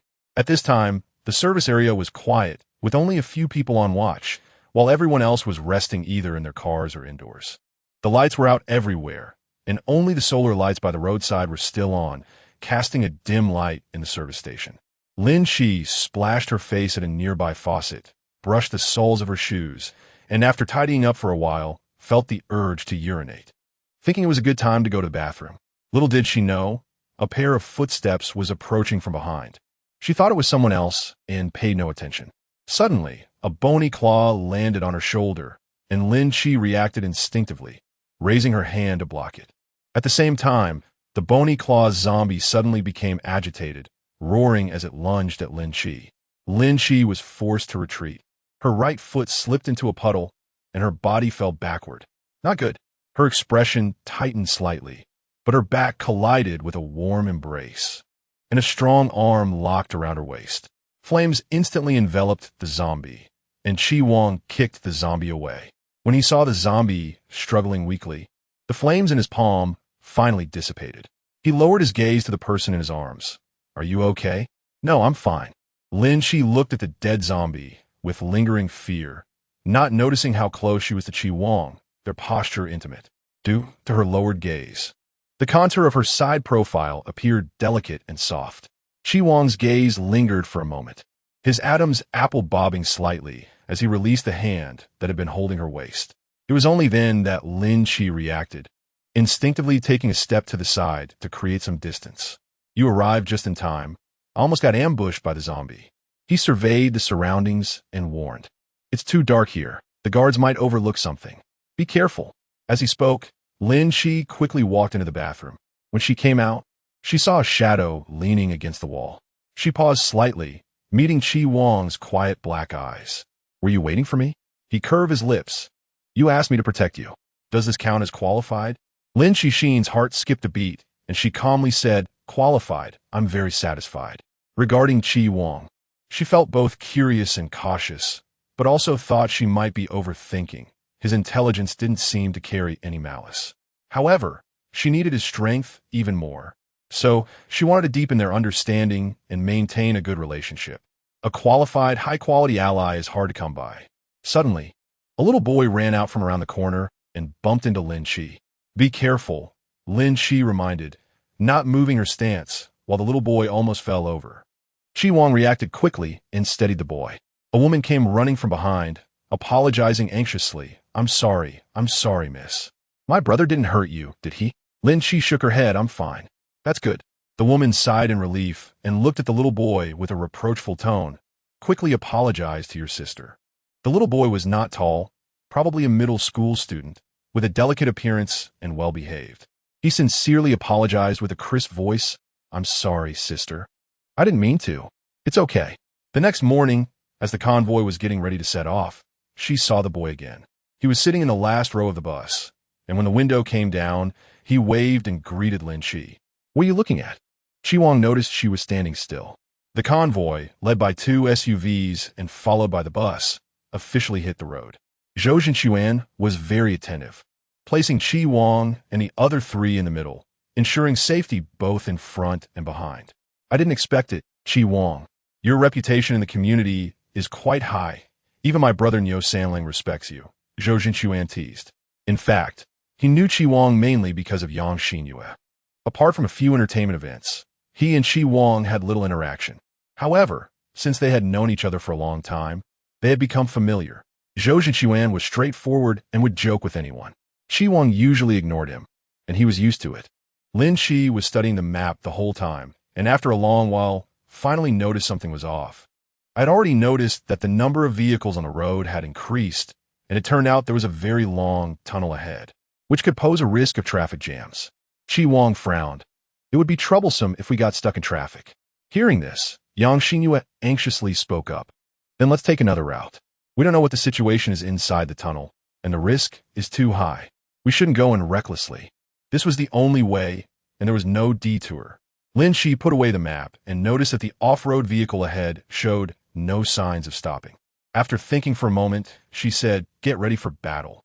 Following her reminder, the others also noticed that the number of cars on both sides of the road was gradually increasing, with some abandoned vehicles left carelessly by the fence.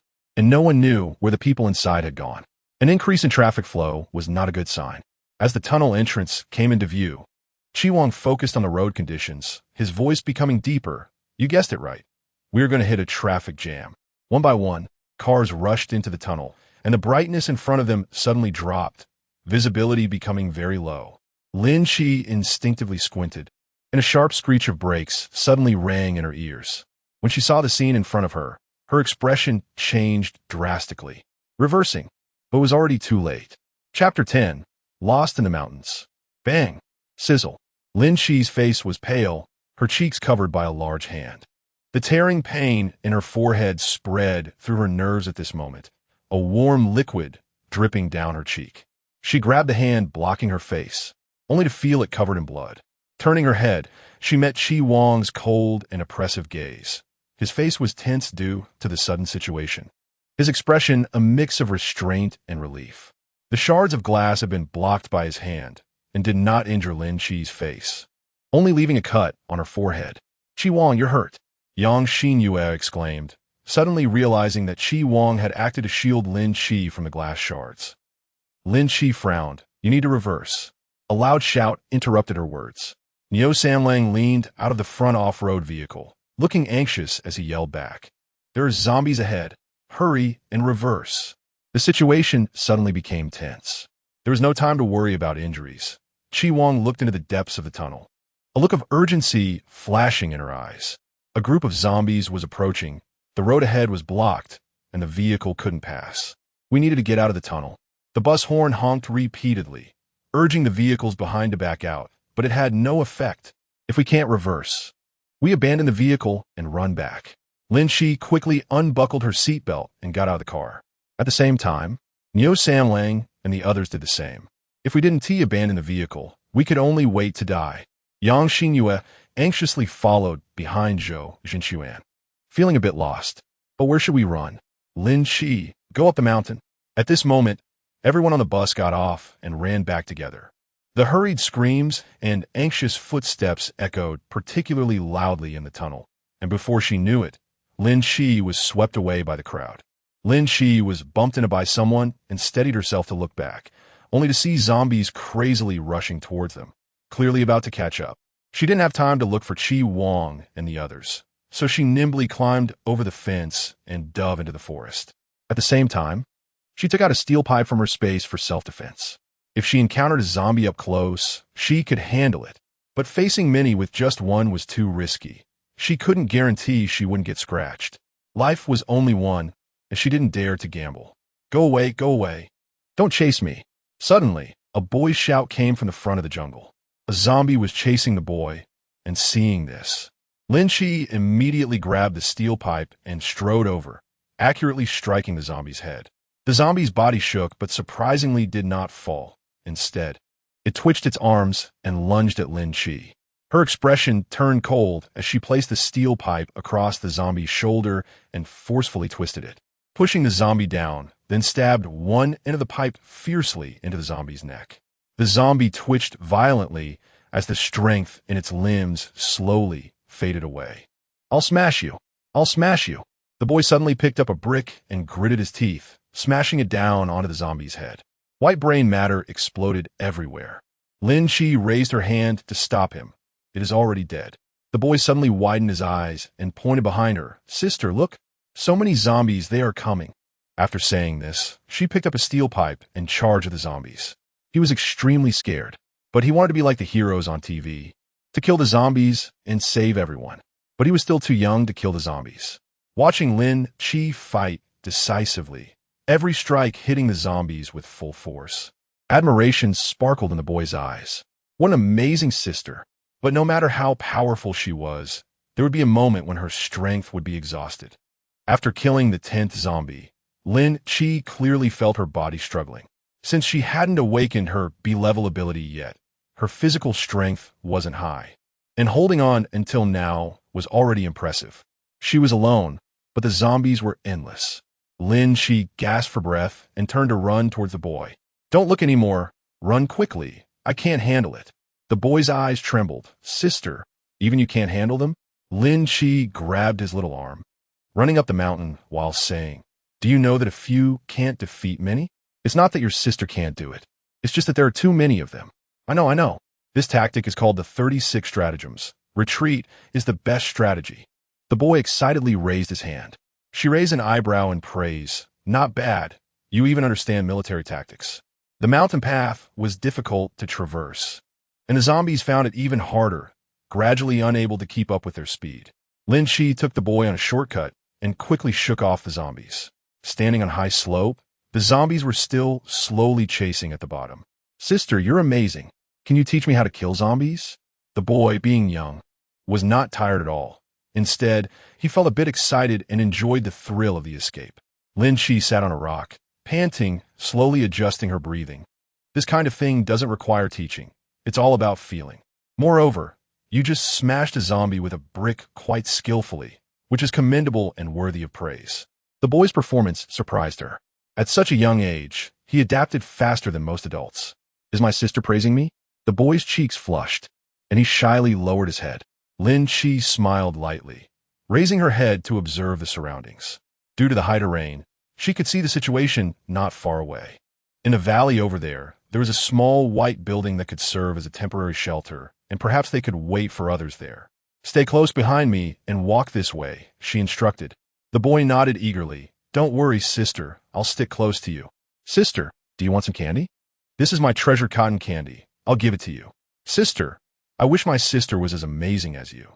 But she has to take care of the little one and can only hide. But she dares to kill zombies."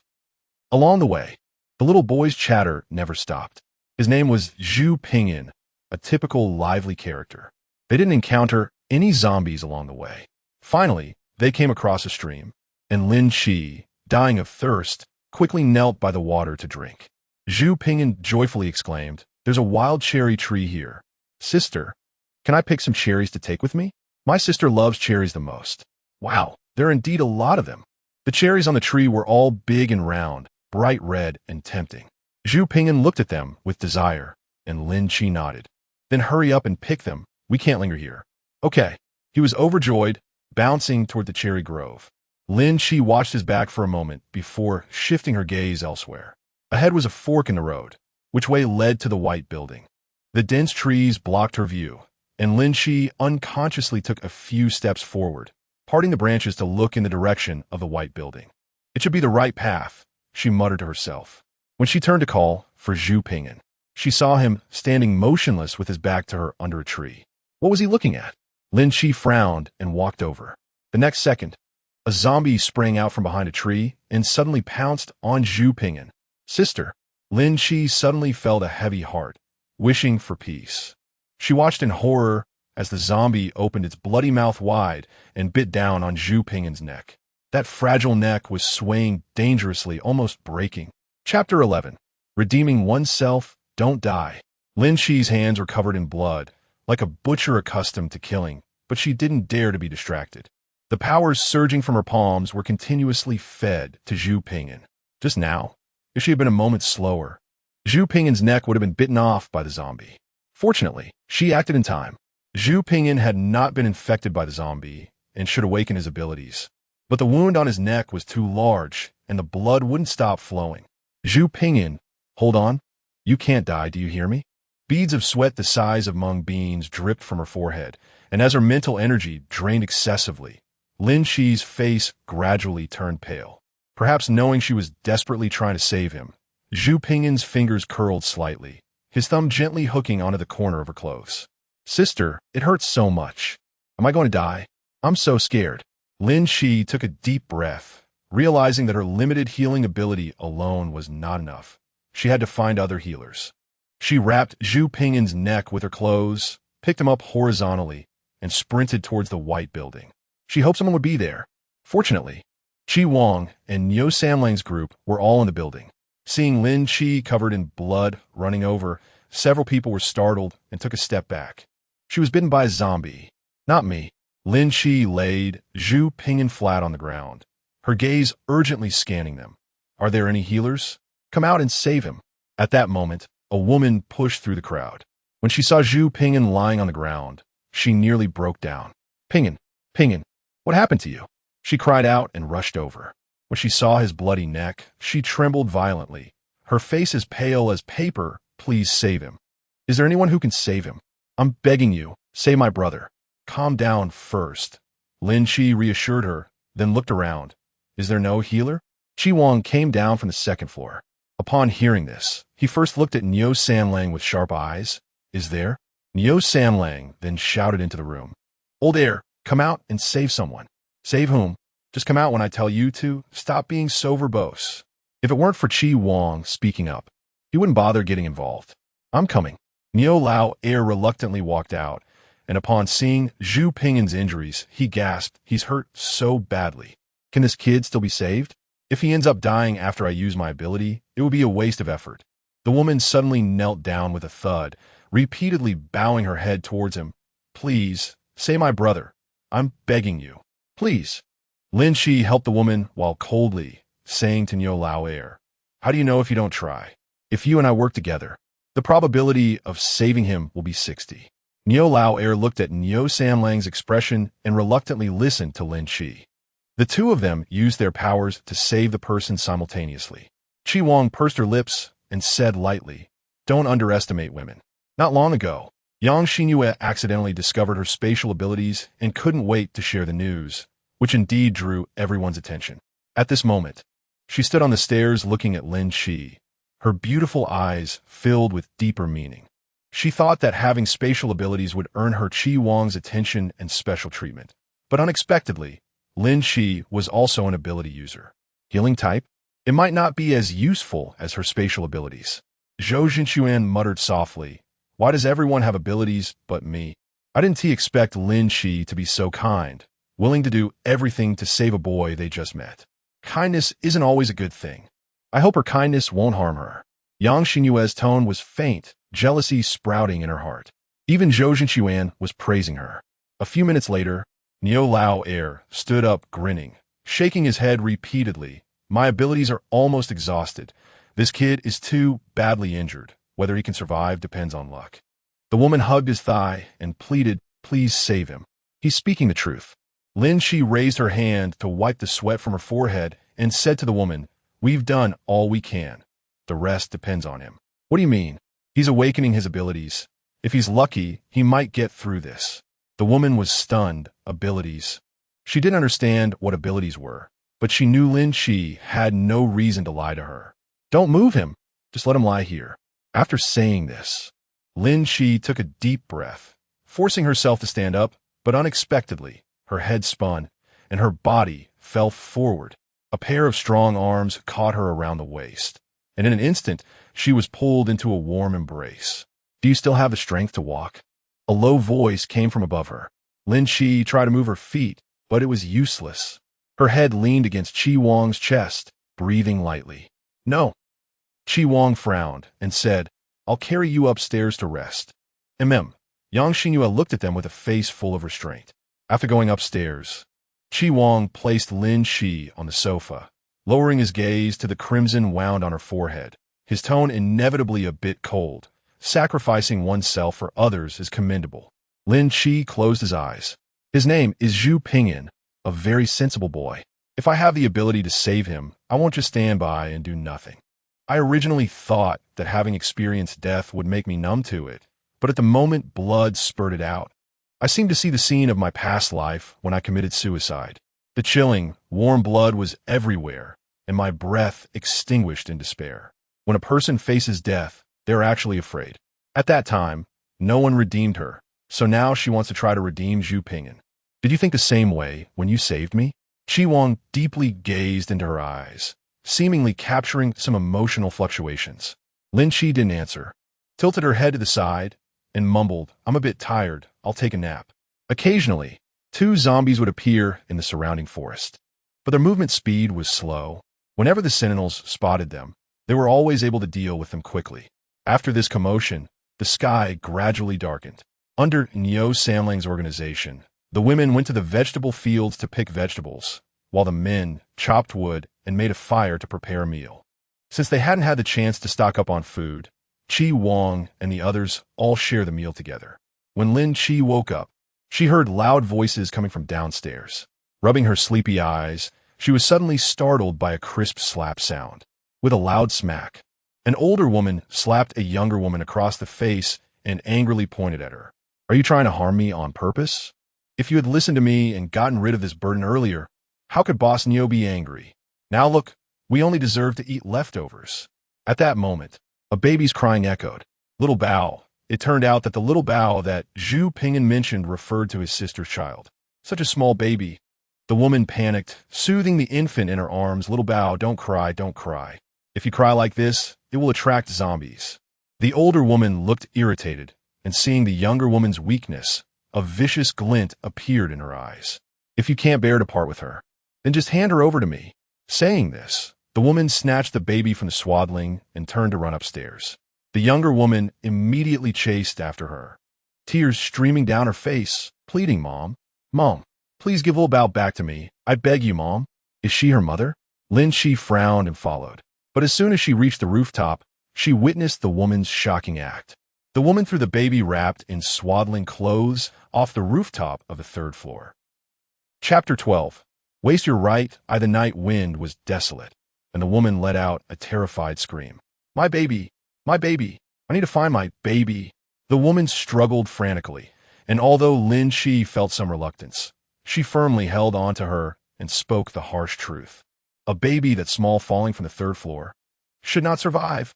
The woman let out a mournful scream, which attracted a few wandering zombies in the vicinity, who keenly sensed the smell of blood and slowly approached the baby's body. They pounced, beginning to tear and bite. The woman lay despairingly on the balcony, her eyes wide and blood-red, tears streaming down her face. My baby, my baby! A man rushed up the stairs, shouting angrily, What are you screaming about? If you want to die, jump down yourself. Don't drag us into this. Shut up, can't you hear? The woman stood there with her hands on her hips, coldly staring at the woman as if everything had nothing to do with her. I don't know what kind of madness this is. The man cursed as he went downstairs. Lin Shi looked at the woman and tightly questioned, Why are you doing this? That's a human life. The woman laughed mockingly as she sized her up. Miss, who are you? Does our family's business concern you? Besides, what does it matter about a human life? It's just a girl, just a worthless life. Raising her is of no use. She's just a liability. What, am I wrong? I said from the beginning to get rid of it, but you stubbornly wouldn't listen. It's not a boy. What use is it to give birth to her? The woman leaned on the railing, trembling uncontrollably, staring blankly at the pool of blood below, a flicker of hatred flashing in her hollow eyes. She had heard such disgusting words too many times. The words were vile, and so was the person. In an instant, Lin Shi's upper body remained still, but her right foot suddenly exerted force, kicking the woman on the knee. Ouch! The woman suddenly felt pain and dropped to one knee, looking up in anger. What do you have to kick me? Are you going to hit me? Do you believe I will call the police? The woman didn't realize that in this apocalypse, calling the police had become a fantasy. Lin Shi's tone was devoid of any warmth. Not only will I hit you, but I also want to kill you. At some point, a steel pipe had appeared in her hand, its silver body reflecting a chilling coldness in the night. Just like her current expression, which was gray and eerie, with a splash of crimson on her forehead that only added to the bloody atmosphere. The woman gasped in shock and suddenly ran towards the staircase, shouting, Help! There's a mad woman here! Help! Just then, Yang Xinyue came up the stairs and nearly collided with the woman. Seeing Lin Shi's stance, she stepped in front of the woman and frowned, questioning, Lin Shi, what are you doing? She's not a zombie. Chi Wang lagged behind by 2 steps and arrived at the top floor.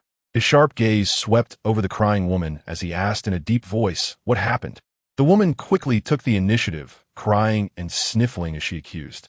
I have no grievances or grudges with this young lady. I don't know what made her unhappy, but she not only hit me, but also said she wanted to kill me. Lin Shi laughed in anger. Andy, have you studied acting? You're so good at it. Zhou Zhenquan heard the noise from the top floor and hurried over. He pointed at the crying woman and asked, What's going on? This Annie next to you killed her child. What? Zhou Zhenquan was stunned. Even Yang Xinyue, who usually protects women, was shaken by this statement. The woman, as if struck in her spine, angrily shouted, So what?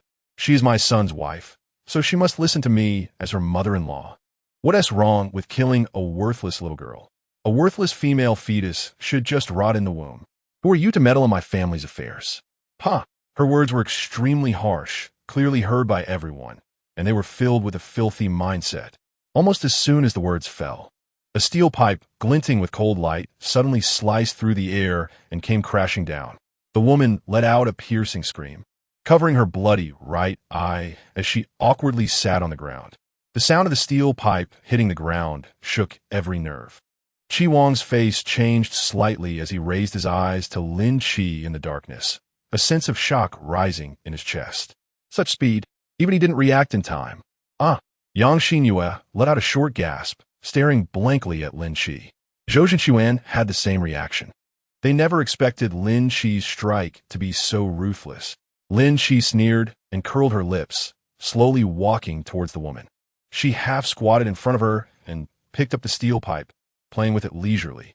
The kind of person I hate the most in this world is someone like you, an old fossil who values boys over girls. Does it hurt? It's just one eyeball, not as painful as what that child is going through. The woman widened her only eye, shaking her head uncontrollably as if she had seen a ghost. Lin Chi's voice came hauntingly. What are you afraid of? Am I not the worthless girl you look down upon the most? Keep cursing every word and every sentence you've said. I heard them all 20 years ago. There's nothing fresh about it. Can you come up with something else? Chi Wang gazed deeply at her profile and unexpectedly saw a hint of pale desolation in her mocking expression. Her words seemed more like a form of self-justification. 20 years ago, she was also a female fetus. Had she been treated like this too? Lin Chi, Yang Xinyue suddenly spoke up, her tone sharp. That's enough. Even in the apocalypse, you can't do whatever you want. Lin Chi glanced at her lightly and said, Do whatever you want? What do you mean? This aunt has no relation to you. Why are you suddenly interfering in her family matters? And even hitting her and injuring her eye. She looked at Chi Wang and continued, Even if she has conflicts with her daughter-in-law, that's their family matter. You don't need to meddle in it. It's one thing to interfere, but to actually hit someone and blind a woman's eye, that's utterly brutal. She really didn't expect that Lin Chi, with her pretty face, who usually appeared neat and straightforward and didn't say much, would hide such a violent and insane side within. Lin Chi sneered, Are you defending a murderer? I'm stating the facts. Their gazes locked, and both felt a chill in their eyes, neither willing to back down. The woman took the opportunity to flee in embarrassment.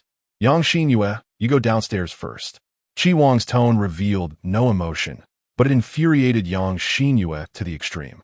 Her chest heaved violently, tears welling in her eyes. Chi Wang, you can't be defending an outsider, right? We've known each other for nearly 10 years. You shouldn't unconditionally stand by my side? At her words, Lin Chi's heart twinged, and a self-deprecating smile appeared on his lips. After all, he was just a stranger she had known for a few days. The three of them were the real partners. Chi Wang's voice was cold. Are you playing house? Who decided who should stand on whose side? You completely ignore the cause of the situation and just want to play the good person? Yang Xinyue, I'll remind you once. This is the apocalypse. A steel pipe is much more practical than your so-called principles. Lin Chi couldn't help but glance at him. His profile was sharp and beautiful, with a slightly tense jawline that exuded a cold indifference. Yet, she felt a flicker of warmth in her heart. Hearing this, Zhou Zhenchuan's face turned a bit awkward as he tried to ease the atmosphere, suggesting they should. Before he could finish his sentence, Yang Xinyue had already run downstairs, sobbing, leaving him no choice but to follow helplessly, fearing that this ancestor might cause some trouble again. Chapter 13. The convoy sets off again. The woman finally stopped crying. Her eyes were severely swollen, her body somewhat numb and stiff, but she still expressed her gratitude for Lin Chi's earlier actions. Thank you, thank you. It was just a brief acknowledgement, but the clever Chi Wang could guess some of the context. After the woman left, he walked to the spot where she had just been and looked down to see a pool of blood, his thick brows furrowing even tighter.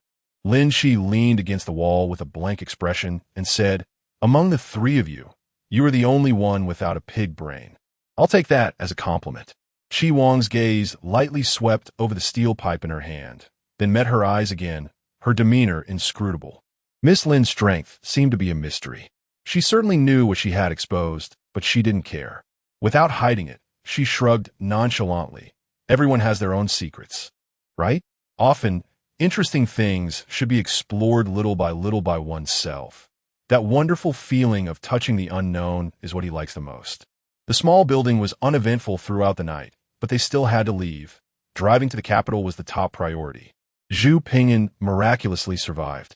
Lin Chi had secretly checked his wounds, and the fierce bite marks were beginning to scab over. It seemed his physical condition was improving. However, he still hadn't woken up. His sister made a simple support with 2 wooden boards, fixed it to his head, and carried him on her back to follow the main group out of the small building. It was full of zombies. Our car was blocked inside and couldn't get out. What should we do? We can't be without a car. What now? Brother Nyo, think of a way. A group of people hid in the ravine. Their voices were low but dense and noisy, stirring the restlessness in people's hearts. Nyo Air leaned close to Nyo Sanlang and whispered, "Big brother, have you thought of any solutions?" Nyo Air squinted his shrewd eyes, subtly suggesting they ask. The Chi family is smart. The two glanced in the direction of Chi Wang. Nyo Sanlang looked at him, his expression easing slightly, and then walked over. Coincidentally, they were also discussing how to retrieve the car. Zhou Zhenchuan was always accustomed to acting recklessly. If you ask me, just fight our way out and clash with this group of zombies. My life is in my hands, not in fate's. If I get bitten, I'll just kill myself. Chi Wang casually replied. Then go ask them how many would dare to fight alongside you. Human nature is cowardly. Those who bravely face death are often 1 in 100, which is why, among so many people in the world, not everyone can be a hero. Lin Shi was in full agreement with him. While pondering, she inadvertently uttered an idiom to lure the tiger out of the mountain. Chi Wang lowered his gaze to look at her, the light in his eyes brightening. Just as I thought, it could lure the zombies out of the tunnel. This is a great idea. Nyo Sanlang immediately applauded and called for 2 ability users to divert the zombies. I will lead the others to quickly get on the vehicle. This way, not only can we avoid a fierce battle, but we can also reduce casualties. It's definitely better than everyone dying together. Nyo Air nodded in agreement, saying his elder brother was right. Lin Shi frowned and said softly, 2 ability users are not enough. Nyo Sanlang, with keen ears, immediately turned around to arrange for his people after hearing this. His body exuded a bit of authority. He ordered, "You 5 have the fastest speed, so you 5 would draw the zombies away. That patch of forest to the right looks very suitable. Lead the zombies in there and make some circles to buy us time. Old Air and I will take the others to the vehicle." The others hesitated at first. Can this work? Just the 5 of us might not be enough manpower. Nyo Lauer thought for a moment and immediately took out a few rolls of firecrackers from his backpack. Use these.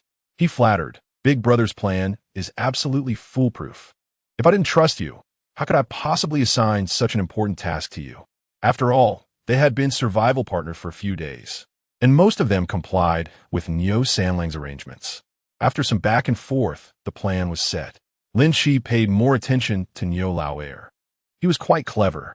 However, in the apocalypse, people like him could actually survive longer. They relied on the powerful and bowed to the weak, moving freely between the two. She couldn't do that. The only person she respected in her past life, General Zheng Lei, had instead become her lifelong enemy. So in this life, she would no longer trust anyone. This idea was clearly proposed by us, so how come it was said to be? Zhou Zhenchuan was slow to realize, and his words were stopped by Chi Wang's gaze at the end. Over there, Nyo Sanlang was enjoying the admiration and obedient attention of the crowd. Lin Chi silently thought, "It turns out we have the same idea. I understand now." Zhou Zhenchuan touched his nose. Behind him stood the cold-faced Yang Xini, since last night's incident, had held on to her pride and hadn't spoken to Chi Wang again. However, it seemed that Chi Wang had no intention of breaking the ice either. Suddenly, the sound of firecrackers erupted on the highway, startling them. 5 ability users were dragging long rolls of firecrackers, lingering at the tunnel entrance. Soon, zombies began to pour out of the tunnel one after another. They immediately turned and ran. Dozens of zombies followed closely behind, swarming like creepy rats, devouring the entire continent. Chi Wang focused and said, "Let's go." Over there, Nyo Sanlang called to the others, "Run. Move faster." However, there were still some remaining zombies inside the tunnel, and this was a good opportunity to show their strength. Nyo Sanlang took the lead without hesitation. "Let you taste my wrath." Huge flames surged over the zombies, and the first 3 that came over fell to the ground. As Chi Wang passed by, he frowned and reminded, "Save some energy for later." Nyo Sanlang waved his hand dismissively. "Don't worry, I know what I'm doing. Big Brother is mighty." Nyo Lauer praised wildly from the side. Chi Wang said no more and quickly walked towards the off-road vehicle. The others dared not linger, quickly getting into the vehicle under the cover of Zheng Lei and the ability users. Yang Xingyue opened the car door and was about to get in when suddenly a large hand gripped her ankle tightly. She looked down and was terrified. A zombie! Lin Shi happened to be a step behind her, and at the moment the zombie crawled out from under the car. He kicked directly at the zombie's head with his right foot. The hand that had grabbed Yang Xinyue's ankle released its grip. She paled and scrambled into the car, slamming the door shut with a bang. The zombie tried to crawl out again to grab Lin Shi, but he stomped down hard on its neck, pinning it to the ground. Its arms flailed wildly, but couldn't reach Lin Shi. Chi Wang gathered a ball of fire in his palm and threw it at the zombie, which turned to ash in the flames. Get in the car. Lin Shi was slightly startled. It was still the early stages of the apocalypse, and his ability was already so powerful. Why was he still only a C-level ability user? So frustrating. After getting into the car, he caught a whiff of a strange smell. What was that smell? Chi Wang, the fuel tank is leaking. The fuel tank is broken? Zhou Zhenchuan was furious. How could he be so unlucky? It was probably damaged when something scraped against it during yesterday's car accident. Lin Shi was cleaning up the glass shards while saying, "Let's leave here first and find a place to fix the car, otherwise we might as well change cars." As she stepped on the accelerator, Chi Wang glanced at her actions and said, "Don't bother." She raised her eyebrows slightly, suddenly remembering something, and turned to look at his right hand. Chi Wang must have dealt with his wound himself, wrapping it with a piece of white cloth, and she could vaguely see some dried blood stains. "Is your hand injury serious?" Chi Wang retorted, "How's your forehead?" She touched her forehead and replied, "It's just a small cut. It's scabbed over." At that time, his palm had blocked 99 of the glass shards. Chi Wang lowered his head and unwrapped the white cloth, his long fingers slightly stretching, looking relaxed and strong. He said casually, "It's fine now." "What do you mean it's fine? Your hand injury is fine?" Zhou Zhenchuan hurriedly leaned in to take a look, shocked but also relieved. "Good thing you're an ability user. Otherwise your hand would probably be useless." Lin Shi took this sentence to heart. She didn't think Chi Wang would be a selfless hero like Lei Feng, but in that situation, he reacted so quickly to block the glass shards for her. Beep beep, the horn sounded, signaling departure. "Is the fuel tank broken?" Chi Wang informed Niu Sanlang, saying they needed to go to the nearby town to fix the car or change it. Niu Sanlang's first reaction was to disagree. Chapter 14. Stockpiling supplies. Considering the current situation, most ability users had exhausted a lot of their energy, and the combat power of other ordinary people was low. Going to the town would be quite risky. However, Niu Laoji reminded Niu Sanlang, "Big brother, we don't have much supplies left. With so many people, we need food every day, and we will need to replenish supplies sooner or later. It's better to take advantage of the fact that the zombies aren't too strong right now to stockpile supplies." The bus had 39 people, which meant 39 mouths to feed. Even if each person had a bite, they would need 39 pieces of bread. Niu Sanlang irritably took a puff of his cigarette and gritted his teeth. "Then let's go." Niu Laoji smiled and leaned closer to the off-road vehicle. Flattering Yang Xinyue in the back seat, "We still need to trouble you, Miss Yang, to borrow your space ability." Yang Xinyue smiled lightly, "Sure. Let's go, let's go." Niu Sanlang put his arm around Niu Laoji's shoulder and they left. In the off-road vehicle, Lin Shi lightly said, "With so many people acting together, is it really okay?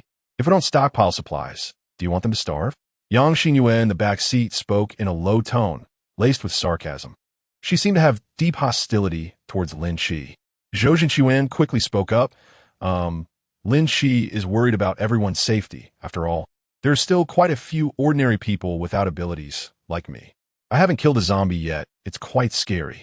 I'll definitely find a chance for you to kill a zombie later," Chi Wang unexpectedly said, startling Zhou Zhenchuan so much that he felt a chill run down his back, his face stiffening.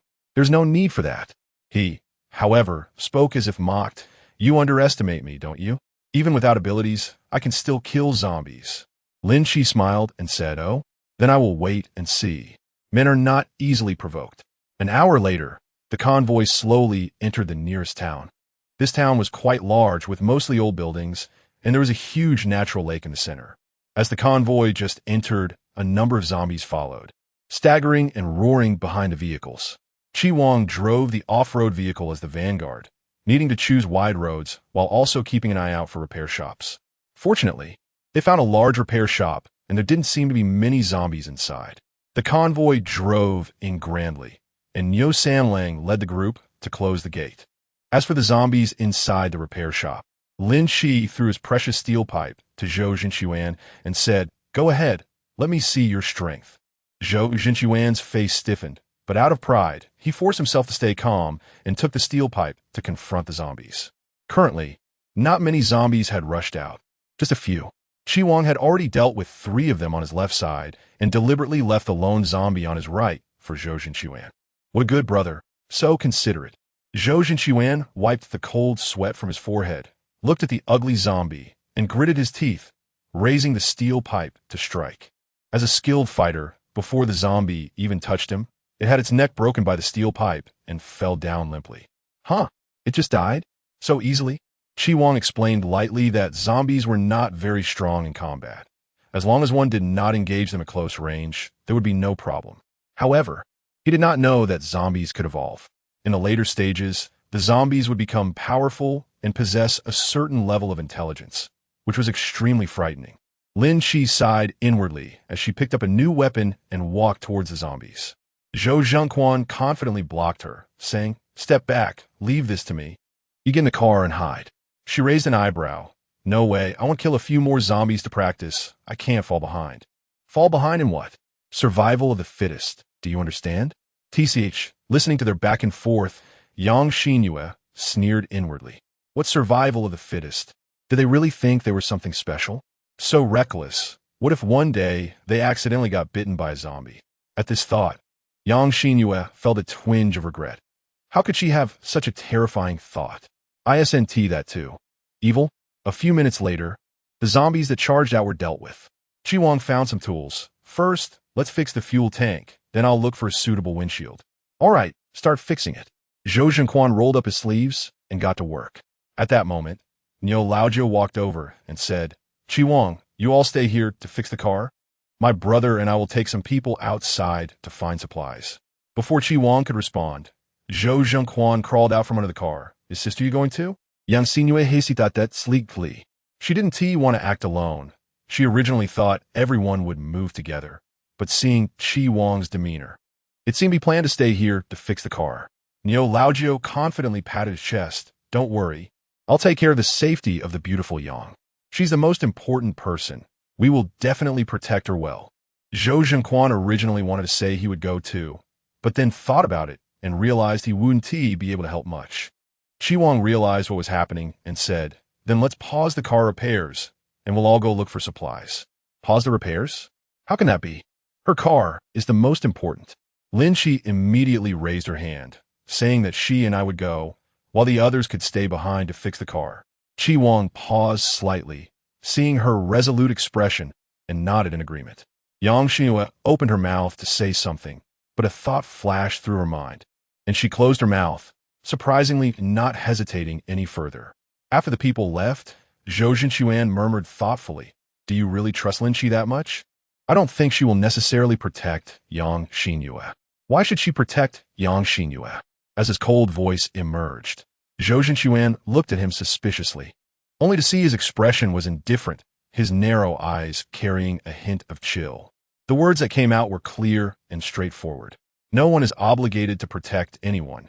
Just as you have to learn to kill zombies, Yang Xinyue also needs to learn to protect herself. Lin Shi and she are merely companions, just like you and me. It's the same. What you're saying is a bit off, after all. The 3 of us have been friends for 10 years. Lin Shi can't be the same. Chi Wang, I think something's off with you. Could it be that you have a crush on her? Get lost. Chapter 15. Are we lost? In front of the repair shop, there's a not-so-bustling commercial street, but there are noodle shops, restaurants, convenience stores, etc. This time, there are more people involved in the supply-gathering operation. Niu Sanlang called 5 ability users to assist, along with 5 ordinary people, responsible for searching for food and other supplies. Lin Shi noticed a figure hiding in the crowd, surprisingly a woman with one eye blind. The woman seemed to notice her gaze and shrank back in fear, not daring to make eye contact. Everyone followed behind us, holding their weapons, reminding themselves not to panic when encountering zombies, and definitely not to shout. In front, Niu Sanlang was in charge of clearing the path. This operation focused on gathering supplies, and they would try to avoid areas with a high concentration of zombies, only searching for supplies where they could find openings. The group walked around the back of a residential building. Niu Sanlang pushed open a back door and signaled for the others not to move. It turned out there was a zombie inside, an elderly woman, appearing frail with a hunched back and slow reactions. Niu Sanlang quietly approached her from behind, raised his elbow, and forcefully locked it around the zombie's neck. With a strong effort, he broke the zombie's neck, and its body slumped down. He signaled for everyone to go inside. Lin Shi observed the situation on the road through the glass window while listening to Niu Sanlang's arrangements. No problem with the plan. Let's go. Move. Several groups of people split up and left. Niu Sanlang secretly grabbed Niu Laudi, a sharp glint in his eyes. He lowered his voice and said, "Keep a close watch. Don't let some people take advantage of the chaos to hide things." Niu Laudi replied, "Don't worry. Big brother, I know even without you reminding me." Lin Shi's space still has a lot of items stored, but she chooses to keep it a secret, planning to hold on to them without revealing anything.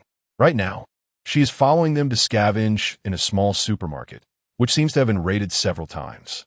The items are mixed and varied, with not much food left, but plenty of daily necessities. However, picking up some daily necessities is still good, as Yang Xinyue's space can hold them, so there's no need to worry about whether they can be taken away. Lin Shi occasionally paid attention to the situation of the nearby zombies, not realizing that she was getting farther away from the main group. Suddenly, she saw a sneaky figure on her right. Was it that woman? What was she up to? The woman slipped into a dark alley, her movements stealthy, as if she was planning something bad. Lin Shi followed closely behind and entered an underground warehouse with her. Where is everyone? The spacious warehouse was completely empty. There was no one around. Something was off. Outside the door was the woman. "You filthy bitch. If you dare to hit me, you can wait here to die."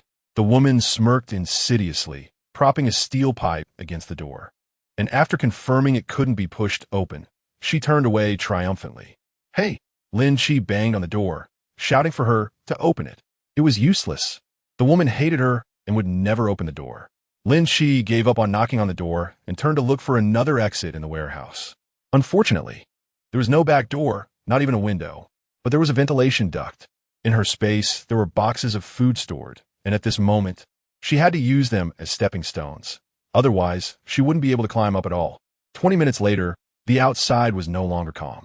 Although the nearby zombies had been dealt with, the ones in the distance were continuously approaching, and their numbers were increasing to an uncontrollable level. Niu Sanlang saw that the situation was not good and immediately led the team hoarding supplies towards a repair shop. "We can't stay here. Get in the car and leave. Everyone get in the car." The tense atmosphere spread, causing many to lose their composure. Yang Xinyue jogged over to the SUV and anxiously asked if the car was fixed, as they needed to leave. Zhou Jinchuan tightened the last screw with force, breathing a sigh of relief. "It's fixed." "Then let us go." "Good." Chi Wang placed the repair tools in the trunk, his narrow eyes sweeping over Yang Xinyue's shoulder, slightly furrowing his brow. "Whereas Lin Shi." "She." Yang Xinyue blinked nervously, meeting his dark and gloomy gaze, her throat tightening slightly as she spoke. "She got separated from us." "Separated?"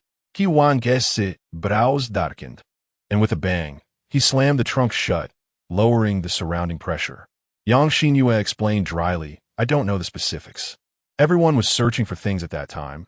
No one was paying attention to anyone else, and then when we gathered, she was just gone. I don't know if it was because of the zombies." Zhou Jinchuan's expression tightened. "How could she get separated? Weren't you all acting together? I don't know why she wanted to act alone."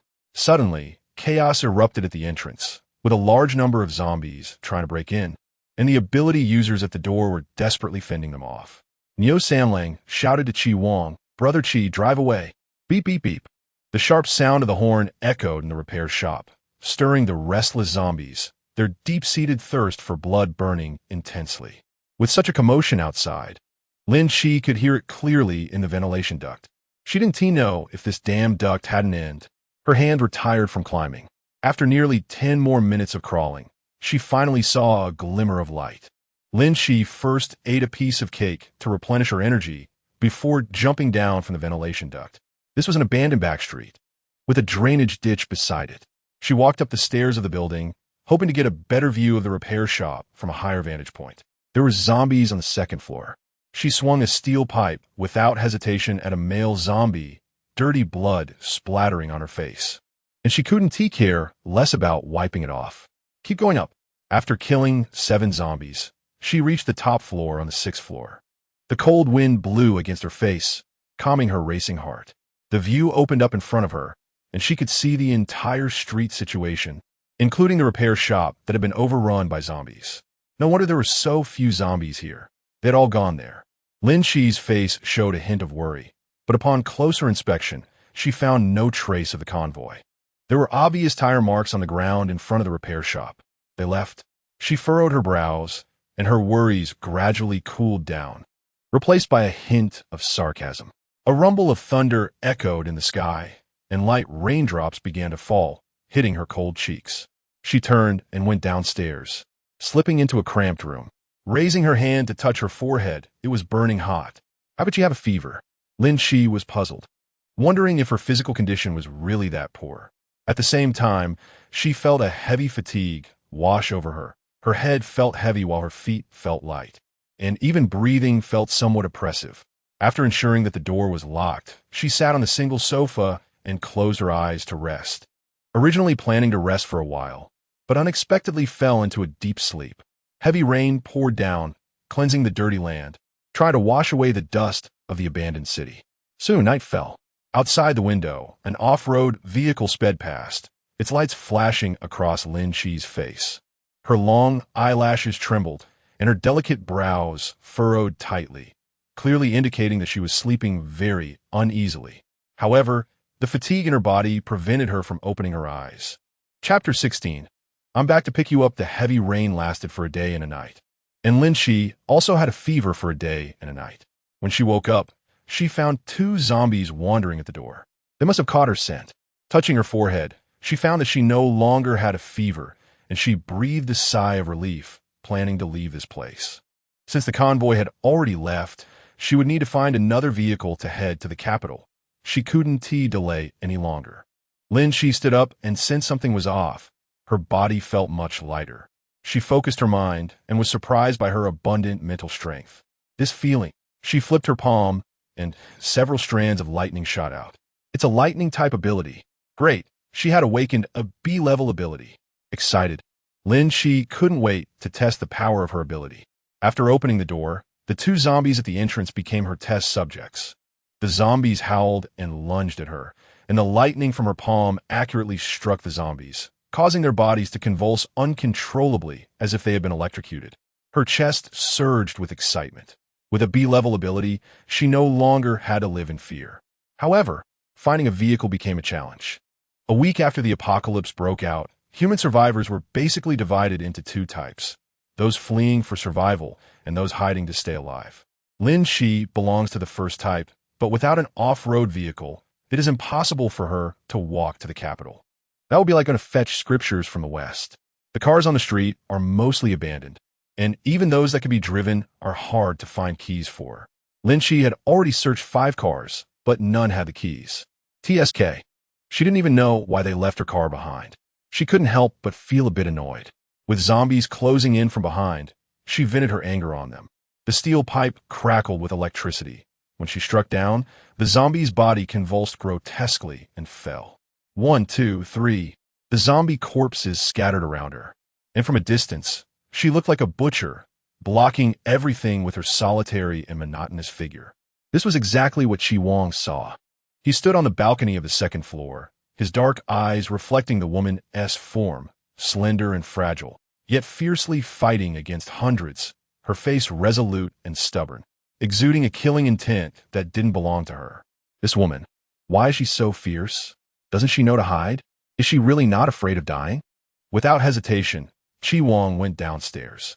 He rushed over and grabbed Lin Shi's wrist, startling her so much that she almost struck him. Chi Wang, what are you doing here? Didn't you leave? Come with me. Let's go. Chi Wang pulled her to run towards the left side of the street. with an increasing number of zombies relentlessly pursuing them. It was unclear whose foot stepped into a puddle, splashing dirty water, the droplets creating ripples that merged their reflections. The SUV was parked at a corner, and the two quickly got in and sped away. Do you have lightning abilities? Chi Wang's voice was slightly breathless. After you got separated from them yesterday, the repair shop was besieged by zombies, and we had to evacuate immediately. Otherwise, no one would have made it out. He was explaining. Lin Chi raised her eyebrows. Her words filled with anger. Lost? I was led away by that blind woman. She tricked me into a warehouse and then locked the door from the inside. I couldn't get out and had to crawl through the ventilation ducts. By the time I got out, you had already left. I thought. She glanced at him as if asking, thought what? He seemed to chuckle briefly, his tone casual. You were willing to save me when we first met. If I just drove away in your car, wouldn't that be too shameless? I, Chi Wang, am not an ungrateful person. That's good. This reassured Lin Chi a lot. She had witnessed Chi Wang not abandoning her, so he would probably help her deal with Zheng Lei as well. Betting on the right person is worth more than anything. As the off-road vehicle was about to leave the small town, Lin Chi noticed a conspicuous military truck on the road, not far away. She squinted and said, "Drive slowly. There is something going on over there." At that moment, several gunshots rang out. In a nearby building, soldiers were fighting off zombies with rifles, while a large number of zombies were gathering below them. It's the military. Chi Wang said seriously, they're trapped. We need to help. Lin Chi was thinking the same thing, but didn't expect him to be so proactive. Sitting properly, he stepped on the accelerator, and the off-road vehicle charged into the zombie horde like a moving steel plate. The soldiers upstairs saw this scene, and their dim eyes suddenly lit up. They were helping us. Brothers, take the chance to go downstairs now. Good. Chi Wang was responsible for driving over the zombies while distracting them, providing an opportunity for the four soldiers to descend. Lin Chi continuously used lightning-based abilities in the passenger seat, dealing heavy damage to the zombies. In just a few minutes, the zombie horde crumbled, leaving only half of them left, roaring madly. Brothers, you go ahead. A soldier holding a rifle chose to hold the rear. His comrades hesitated, but the current hesitation was undoubtedly a waste of time. Chi Wang seized the opportunity and drifted the car to a position where they could board. Lin Chi Chao shouted at them, "Get in the car." The soldier covering the rear looked at the zombies surging from behind, then glanced at the direction of the vehicle. His heart heavy yet resolute. He stood still and gritted his teeth, saying, "You all get in the car first. I'll cover the rear." "No, Captain. We leave together." They yelled back. He roared, "Hurry up. That's an order. Otherwise, we'll all die." His comrades all showed expressions of difficulty, but in an instant, they turned and ran towards the vehicle. Lin Chi seemed to realize something, her brows furrowed. She wanted to get out of the car to help, but then she saw the soldier at the rear suddenly pull out 2 grenades and charge straight into the zombie horde. "Damn zombies, I'm going all out with you." Boom! He sacrificed himself. The other 3 soldiers who escaped climbed into the back seat, their eyes red and voices hoarse as they looked at the exploding zombies. "Captain!" The off-road vehicle sped away, leaving behind a pile of zombie remains, where a brave and fearless body would forever guard this small town. This was our 7th fallen comrade. Lin Chi pressed her lips tightly together, feeling uneasy in her heart. A soldier sincerely thanked them, expressing gratitude for their assistance, saying that without them, the 3 of them might not have survived. "You're welcome," Lin Chi replied gently, asking, "Is that military truck by the roadside yours?" "Yes." But the truck broke down, so we had to get out. After a pause, he continued, "Please drop us off at a safe place. We'll find another vehicle to go to Shanghai." "You want to go to Shanghai?" Lin Chi reacted strongly. Chi Wang glanced at her and heard her ask, "What are you going to Shanghai for?" The soldier smiled apologetically. "I'm sorry, but that's military confidential information, and I can't disclose it." Military confidential information. Lin Chi's eyes turned, and she suddenly said, "Let's go to the river. I need to find a very important friend." Although this friend was imaginary, they were indeed very important to Lin Chi. Chapter 17. Miss Lin and her boyfriend. "You are also going to the river? That's great. But will it disturb you to ride in your car? Maybe we should find our own vehicle." The 3 soldiers were all quite young, appearing to be just in their early 20s, and they spoke with a hint of shyness. "Disturb? Not all." Lin Chi didn't think much about it. The driver, Chi Wang subtly curled his lips but didn't say anything. The river was a first-tier city, not only vast in scale, but also with a population of tens of millions. Lin Chi couldn't help but wonder, it's already the end of the world. Do you still have to carry out military missions? A soldier hesitated and revealed a bit, saying that this mission was assigned before the apocalypse. We encountered the end of the world while carrying out the mission, but we still decided to complete it, as this is a soldier's duty. So that's how it is. Lin Chi didn't ask more questions and shifted the topic to chat about other things to relax her mood. The soldier she had been talking to was named He Tian, while the other two were Zheng Yihong and Fang Jian. They spoke very little and sat upright in the back seat. After driving for a whole day, the car finally stopped at a service area less than 100 miles from Shanghai. Lin Chi remembered this service area. She had been here in her previous life. Chi Wang planned to refuel, but discovered that the gas tank was already empty, not a drop of oil left. There were still many cars parked at the service area, all belonging to survivors fleeing from disaster, taking a break here. Lin Chi quietly walked into the inner room, took out a bucket of oil from the space, pretending to have found it inside, and handed it to Chi Wang. Where did you find this? He casually asked. At the very back. Maybe I just got lucky. Lin Chi casually replied. When he took the gasoline, his fingertips unintentionally brushed against Lin Chi. Lin Chi paused slightly. Do you have a fever? Why is your hand so hot? Seems like a bit, he said, his voice hoarse. Lin Chi then noticed that his condition was quite off. His originally pale skin was tainted with a strange red hue, and his once clear eyes were now a dark red. You should get in the car and rest. Go to the back seat. Chi Wang initially wanted to refuse, but feeling the surging heat in his chest, he could only nod. All right. Over there, He Tian and the other three were surrounded by survivors. You're soldiers, right? Sent by the government to protect us. That's great. We want to go with you. Police, uncle. There was no way around it. Wearing those uniforms, they appeared as saviors in the eyes of the common people.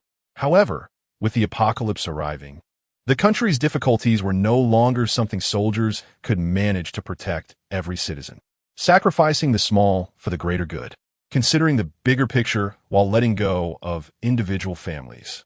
It was both helpless and a reality. Faced with the expectations of the crowd, He Tian reluctantly spoke the truth. I'm sorry, everyone. We have a mission and cannot stay here to protect you. So the government doesn't care about our lives? You are soldiers. Shouldn't you protect us? Don't think you can just run away. It was chaotic over there, and they had no idea how to handle it. Lin Chi didn't care and opened the car door to inquire about Chi Wang's condition. Are you still? He winked. In the back seat. Chi Wang had his thin lips pressed tightly together, his eyes closed, showing an expression of pain, and his forehead was covered in fine beads of sweat. Lin Chi's expression changed as she reached out to touch his forehead, which was burning hot. How could this happen? Chi Wang, can you hear me? He showed no reaction. It didn't seem like symptoms of an illness. After a moment of thought, she suddenly remembered the time she awakened her B-level ability. It also seemed to come with an inexplicable fever. Could he be awakening his abilities? But why was he in so much pain? Chi Wang's neck was swollen with veins, and the red marks traced down along his Adam's apple into the pronounced collarbone, adding a touch of allure. He appeared to be trapped in a nightmare, with his bones tearing and reassembling, and his skin being pulled apart. Lin Chi's brows furrowed tighter as he used his healing ability on him. I hope this can alleviate your pain. What protection? I'm not in need of anyone's protection. Forget it. Since you have a good conscience, I'll reluctantly take care of you.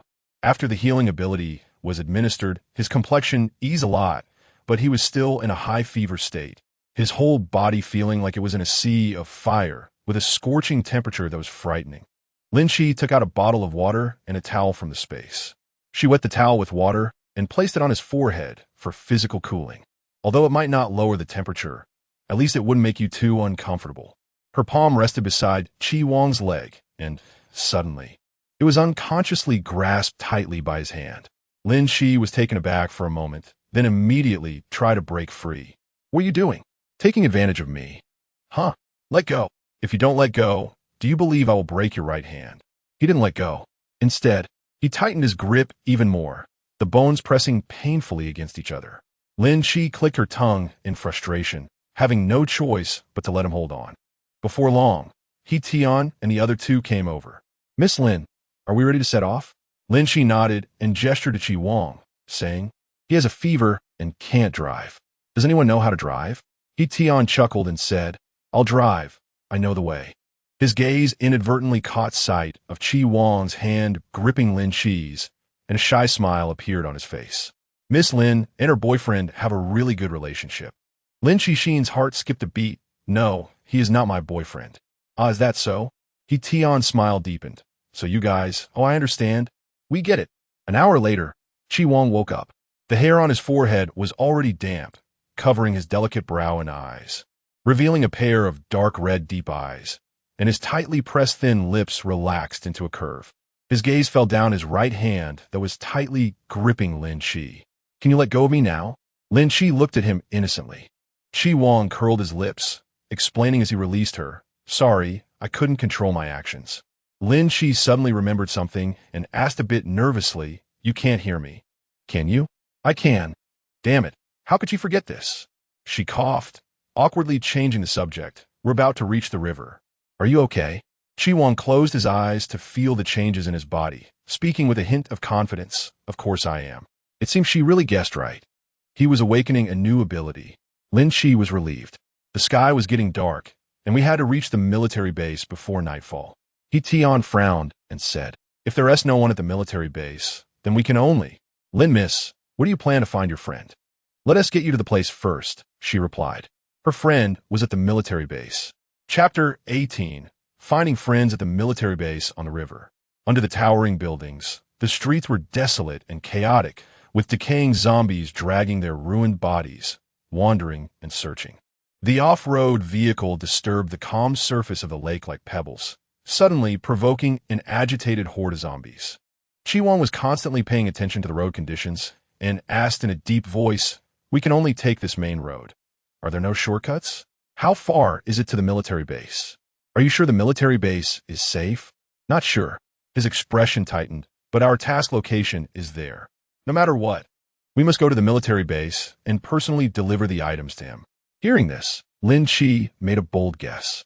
The person they were going to meet couldn't be the one she was thinking of, could it? If it was, that would be quite a coincidence. Along the way, they occasionally encountered some survivors, either fighting zombies or hiding. Unfortunately, no one could care for anyone else. Once they stopped, it was hard to get back in the vehicle. Half an hour later, the road gradually widened, and Lin Shi saw the sign indicating a military avenue. No entry for idle persons. Gradually, the buildings became fewer, until the familiar military base appeared before her. Lin Shi suddenly felt a mix of emotions. In her previous life, this was the place where she took refuge for 3 months. If it weren't for Zheng Lei's orders, she wouldn't have gone to the capital base alongside the ability users. Wait, she was startled, suddenly realizing. Could it be that Zheng Lei had been planning this since then? That is why he ordered all the ability users to move to the capital base. No wonder she later tried to inquire where the other survivors from the day military base went, but never got a clear answer. The lives of those ordinary people meant nothing to Zheng Lei. I was thinking if the military base is safe, there would probably be many people coming here for refuge. Chi Wang followed her lead and asked, do you want to stay here? Of course not. Lin Shi shook her head and asked him, did you and Zhou Zhenquan, Yang Xinyue agree to meet in the capital? No. He raised an eyebrow lightly. It's not exactly an arrangement. If I really make it to the capital alive, we will naturally meet. Lin Shi looked at him with a puzzled expression. That doesn't sound like something you would say. In her eyes, Chi Wang had always been proud and unruly, with a cold indifference that carried his own flamboyance, resonating with the world. Chi Wang let out a short laugh, almost self-deprecatingly. Lin Shi narrowed her eyes and smiled. What are you laughing at? We're so strong. We have to survive no matter what. We can't waste our abilities. Sitting in the passenger's seat, Fang Jian said enviously, having abilities is great, unlike us who can only rely on cold weapons. Sometimes we can't even kill a single zombie. Zheng Yihang chimed in, yeah, I only have 10 bullets left in my gun. Sigh, don't be discouraged. Once we get to the military base, you can have as many bullets as you want. Then I want to play with a light machine gun and have a good time. You brat. Suddenly, with a screech, the off-road vehicle stopped by the roadside. The scene before them shocked everyone in the car. In front of the military base's gate, zombies surged together like ants, roaring and waving their arms, while behind the tightly shut gate were trembling survivors. Tian was troubled. How? Are we supposed to get in? We have to lure the zombies away. Lin Shi opened the car door, but was grabbed by Chi Wang, who held her wrist tightly. His dark eyes locked onto hers. What are you getting out for? I have a way to lure the zombies away. What way? With no slack in his grip, Lin Shi had to explain patiently. Do you see that fireworks shop on the left? I'll grab a couple of barrels of fireworks and place them in that open area. Once I light them, it will attract the zombies. It'll be quick. Just wait for me. Saying that, she broke free from Chi Wang's grip and got out of the car. However, Chi Wang followed her out to help carry the fireworks. This method was the most feasible one she had used in her previous life. Taking advantage of Chi Wang's momentary distraction, she secretly stored a few barrels of fireworks in her space for later use. Unexpectedly, Chi Wang suddenly spoke. You have spatial abilities. He stated it as a fact. Lin Shi blinked her eyes and asked, how did you find out? He faintly smiled and replied, just a guess. She candidly said, actually, you have spatial abilities just like me, because we are both Class A abilities. Chi Wang placed the fireworks on the ground, looking at her in confusion. Class A? What does that mean? I'll explain it to you later when there's a chance. She took out a lighter and tossed it over, lighted. After the fireworks were ignited, the two got into the car, and the off-road vehicle drove away from the area. The dim sky suddenly burst into bright fireworks, exploding in the heavy air. Undeniably a dawn in the darkness. Bang, bang, bang, bang, bang. As the fireworks bloomed, the group of zombies gathered at the door became agitated, frantically running towards the source of the sound. Chi Wang said in a deep voice, now's the time. Let us charge. Okay, everyone hold on tight. Tian focused intently on the front, gripping the steering wheel tightly. The commotion outside had already drawn the attention of the personnel inside the military base. And when they saw the off-road vehicle rushing over, they immediately opened the gates to assist. The off-road vehicle successfully entered the military base. It was a close call, but they finally made it. Miss Lin, Mr. Chi, thank you. Tian and the others expressed their gratitude. Lin Chi smiled slightly and said, no need to be polite. Soon, a soldier in military uniform came over to check if they were injured, and then they were taken for registration. It turned out that both of them were ability users. The man politely said, then please follow me. Ability users can be assigned to separate accommodations. Lin Qixin thought to herself, so there was order here so early. As she walked towards the interior, she intentionally observed her surroundings and found that there were many survivors, most of whom were sleeping on the ground, looking quite shabby. There was no choice. The places to stay were limited. If the two of you are a couple, you can stay in this room. Lin Qi's mouth reacts faster than her brain. We're not a couple. Why do people always misunderstand? This is not the first time. Chi Wang looked at her with a half smile. Why are you reacting so eagerly? Are you very sensitive? Lin Qi nodded expressionlessly, a bit. In the end, the two were arranged in adjacent rooms. This building is all residence for abilities users, and there are still plenty of vacancies. Surprisingly, there was hot water in the bathroom. Lin Qi immediately took a comfortable shower, feeling refreshed and in a better mood. There was a knock on the door. It was Tian. Tian brought a bag of noodles and sincerely said, this is just a small token of my appreciation. I hope you can accept it. Without you, we wouldn't have been able to complete this task. Lin Qi helplessly accepted it, saying, you've already thanked me many times. No matter how many more times you thank me, it won't repay this favor. Tian smiled shyly and said with a sense of relief, now that we're here, just hand the things over to Captain Shengwan, and my task will be considered complete. Lin Qi paused slightly, a ripple of light appearing in her eyes. Captain Shengwan? Is it Major General Shengwan? The surname Shengwan is quite rare, so it's unlikely to be mistaken. As her thoughts surged, a shadow fell beside her. And then she heard Tian's respectful and solemn voice. Captain Shengwan. Lin Qi suddenly turned her head, her gaze landing on that resolute face, her pupils trembling slightly. It really is him. Chapter 19. I am the Special Commissioner. You are Lin Qi. The man's voice was deep and powerful, his penetrating gaze resting on Lin Qi with an oppressive intensity, scrutinizing her inch by inch, sharp and intimidating. His aura was in stark contrast to his face. Though not old, he exuded a fierce and solemn presence. Let's talk, just the two of us. Lin Qi. although puzzled, still followed him to the next floor, which was an office guarded by armed soldiers downstairs. Shangguan Qinshan sat on the sofa, looking up at her with a cold and hard tone. "What did you just call me?" "Major General Shangguan." Lin Qi nodded and asked, "Is there a problem?" She should not have remembered incorrectly. "The problem is very serious," Shangguan Qin said expressionlessly. "Here, no one knows I'm a major general." Her eyes widened in surprise, a bit regretful for not realizing sooner. This reaction was fully captured by Shangguan Qin, and, at the same time, his guard was raised to the highest level. His tone became 2 degrees heavier. "So, how do you know my true identity?" The invisible gaze was sharp and cold, carrying a thorough scrutiny and questioning. Lin Qi's breathing was slightly stagnant, and in the moment when her mind was racing, she suddenly remembered something. A bold idea jumped out at that moment. She said coldly, "Actually, I'm a special envoy sent by Commander Zheng to deliver a message." Commander Zheng, a figure second only to General Zheng Lei. Lin Qi said this because of Shangguan Qin's uniqueness. In the last life, Shangguan Qin died earlier than her. They had little interaction, or rather, they had no interaction at all. The only conversation was a chance encounter. Shangguan Qin asked her, "Are you an S-rank ability user?" After she nodded, Shangguan Qin walked away expressionlessly. A few days later, Shangguan Qin died. It was said that she died in battle, but in reality, she was secretly kidnapped by Zheng Lei for an experiment, and Shangguan Qin decisively chose to self-destruct. Next was Lin Qi. At that time, she was tied to an operating table, and Zheng Lei vented his dissatisfaction with Shangguan Qin in anger. She could be sure that Zheng Lei and Shangguan Qin were on opposing sides.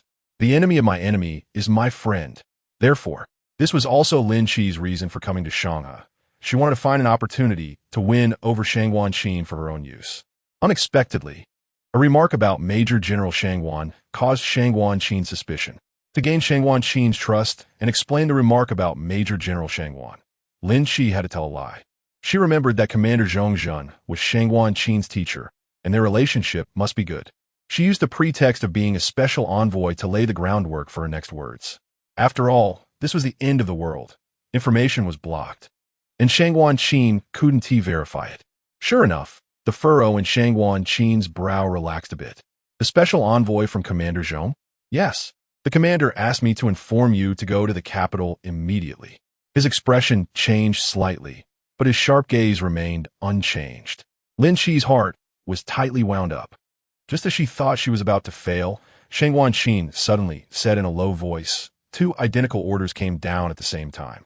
Could it be that someone had foreseen this day and knew the apocalypse would come? What? Lin Qi's expression changed slightly as she asked him. Was he Tian's task to deliver a secret document to you? Could the contents also be? How could that be? She didn't believe it was a coincidence. How could it be so coincidental that just when the apocalypse broke out, Shangguan Qin was notified to go to the capital?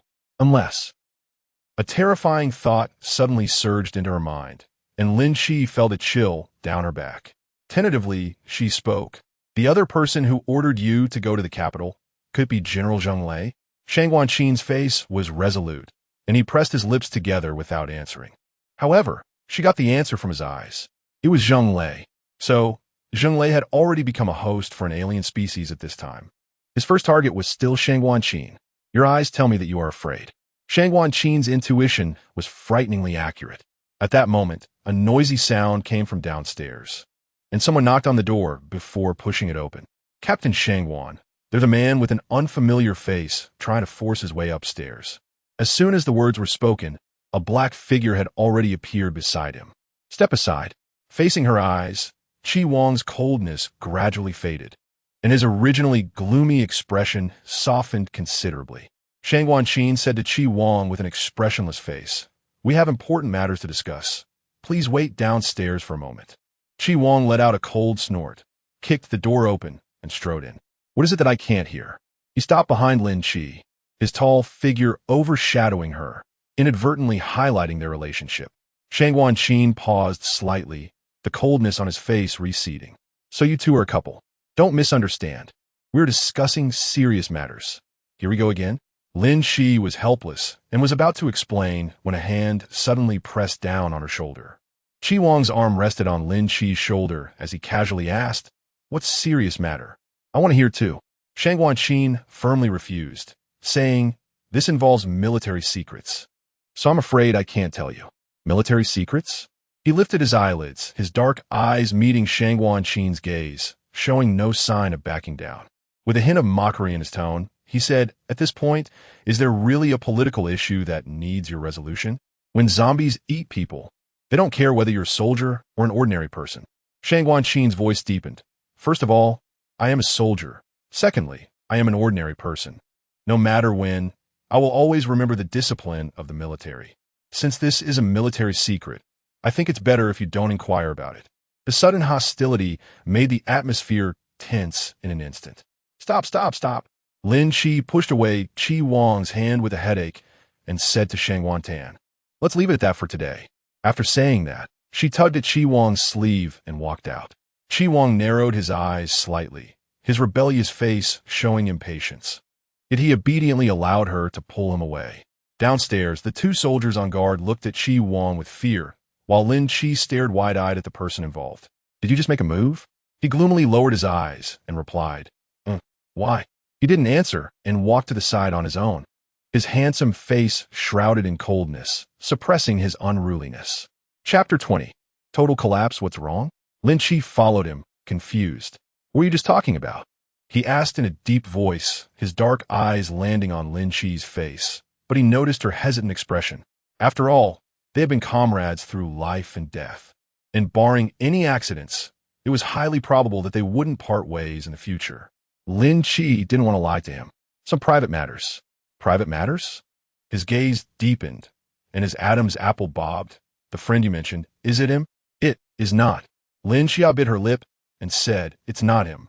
Anyway, don't ask, it's none of your business. Oh, what a good line. It's none of your business. Chi Wang's expression turned cold as she turned and went upstairs. Lin Chi felt that he was somewhat moody, his thoughts difficult to guess. As if he were angry? Did he not tell him the truth? Was his curiosity that strong? The military base was indeed safe, but there were many survivors and a great demand for supplies. Zheng Lei was the leader here, and the soldiers stationed here all took orders from him. After Lin Chi understood the general situation, he decided to talk to Zheng Lei again. Last time, he didn't have the chance to ask what the specific content of the secret document Zheng Lei gave him was. Captain Zheng Lei had taken the assault team out. Oh, I see. Lin Chi had no choice but to say, then I'll come find him later. Unexpectedly, just as he turned around, he suddenly heard a burst of gunfire. Lin Chi looked at the building behind her. Her voice seemed to come from that direction. It was the back door. At the same time, following the gunshots, a chaotic noise erupted, accompanied by the panicked screams of survivors, crying for help. Zombies! So many zombies! Everyone run! Help! Soldiers began to run towards the back door one after another. Originally, there was a team guarding the back door, but somehow the back door had actually cracked open. The huge door crashed to the ground, sending dust flying, and one zombie after another rushed into the safe base amidst the ashes. At that moment, the military base felt like a cage, and humanity was incredibly fragile. How could this happen? After Lin Chi roughly understood the situation, she quickly walked towards the back door. Halfway, she was stopped by Chi Wang. Where are you going? She asked urgently. The back door is broken. Zombies have entered the base. If we don't close the back door, all the survivors in the base will be wiped out. Wait, those words sounded so familiar. Wiped out. Lin Chi suddenly remembered something, and a chilling sensation pierced through her body, making her limbs feel as cold as ice. In her previous life, she arrived at Shanghai a month after the apocalypse broke out. At that time, the military base was not as clean and harmonious as it is now. Later, she learned that this base had previously been invaded and occupied by zombies. The first batch, that was the group of people in front of her. We must close the back door. Lin Chi suddenly grabbed Chi Wang's arm, her fingertips involuntarily digging deep into his flesh. Chi Wang furrowed his thick brows and looked down at her. All right, let's go together. Zheng Lei had taken a team out, so there weren't many people left in the base. They couldn't hold out for long. At this moment, only a few soldiers were struggling to fend off the zombies. But fortunately, many ability users were helping. The two rushed to the back door. At this point, the back door had almost fallen into the hands of the zombies. and quite a few had already rushed into the building amidst the chaos, creating a tremendous mess. On the ground, there are not only zombies but also human survivors who had been devoured. Chi Wang said in a deep voice, "The door is down. Just the two of us definitely can't lift it up, especially with zombies over there. We need to think of another way. We can use a truck to block the door." Lin Chi spotted a truck not far away and decided to do just that. Bang, bang, bang. Gunfire erupted continuously as the soldiers fought desperately against the zombies. Lin Chi found a soldier and quickly asked, "Who has the keys to that truck?" "I need the keys." He looked up, anxious sweat dripping from his forehead, scanned around but couldn't find anyone, and could only point in one direction, saying, "He just went that way. I'll go get the keys." Lin Chi looked at Chi Wang. "Wait for me here." "Okay, be careful." She roughly guessed Chi Wang's strength. Dealing with these zombies shouldn't be a problem, enough to hold them off for half an hour. She confidently searched for the soldier named Hao. "Miss Lin." It was he, Tian, and the other two. They were on the second floor, waving at Lin Chi. "Miss Lin, you should go upstairs and hide for a bit. There are zombies down here." Lin Chi urged, "Stop hiding. Hurry down and clear the zombies in the base. We can still minimize our losses." "What? Go downstairs." Tian hesitated, but nodded. Miss Lin made sense. Hiding was useless. It was better to kill a few more zombies. After they ran downstairs, Lin Chi asked, "Do you know Hao? Do you know where he is?" "Uh-oh." Tian's expression turned sorrowful as he pointed to a nearby corpse. "That's him.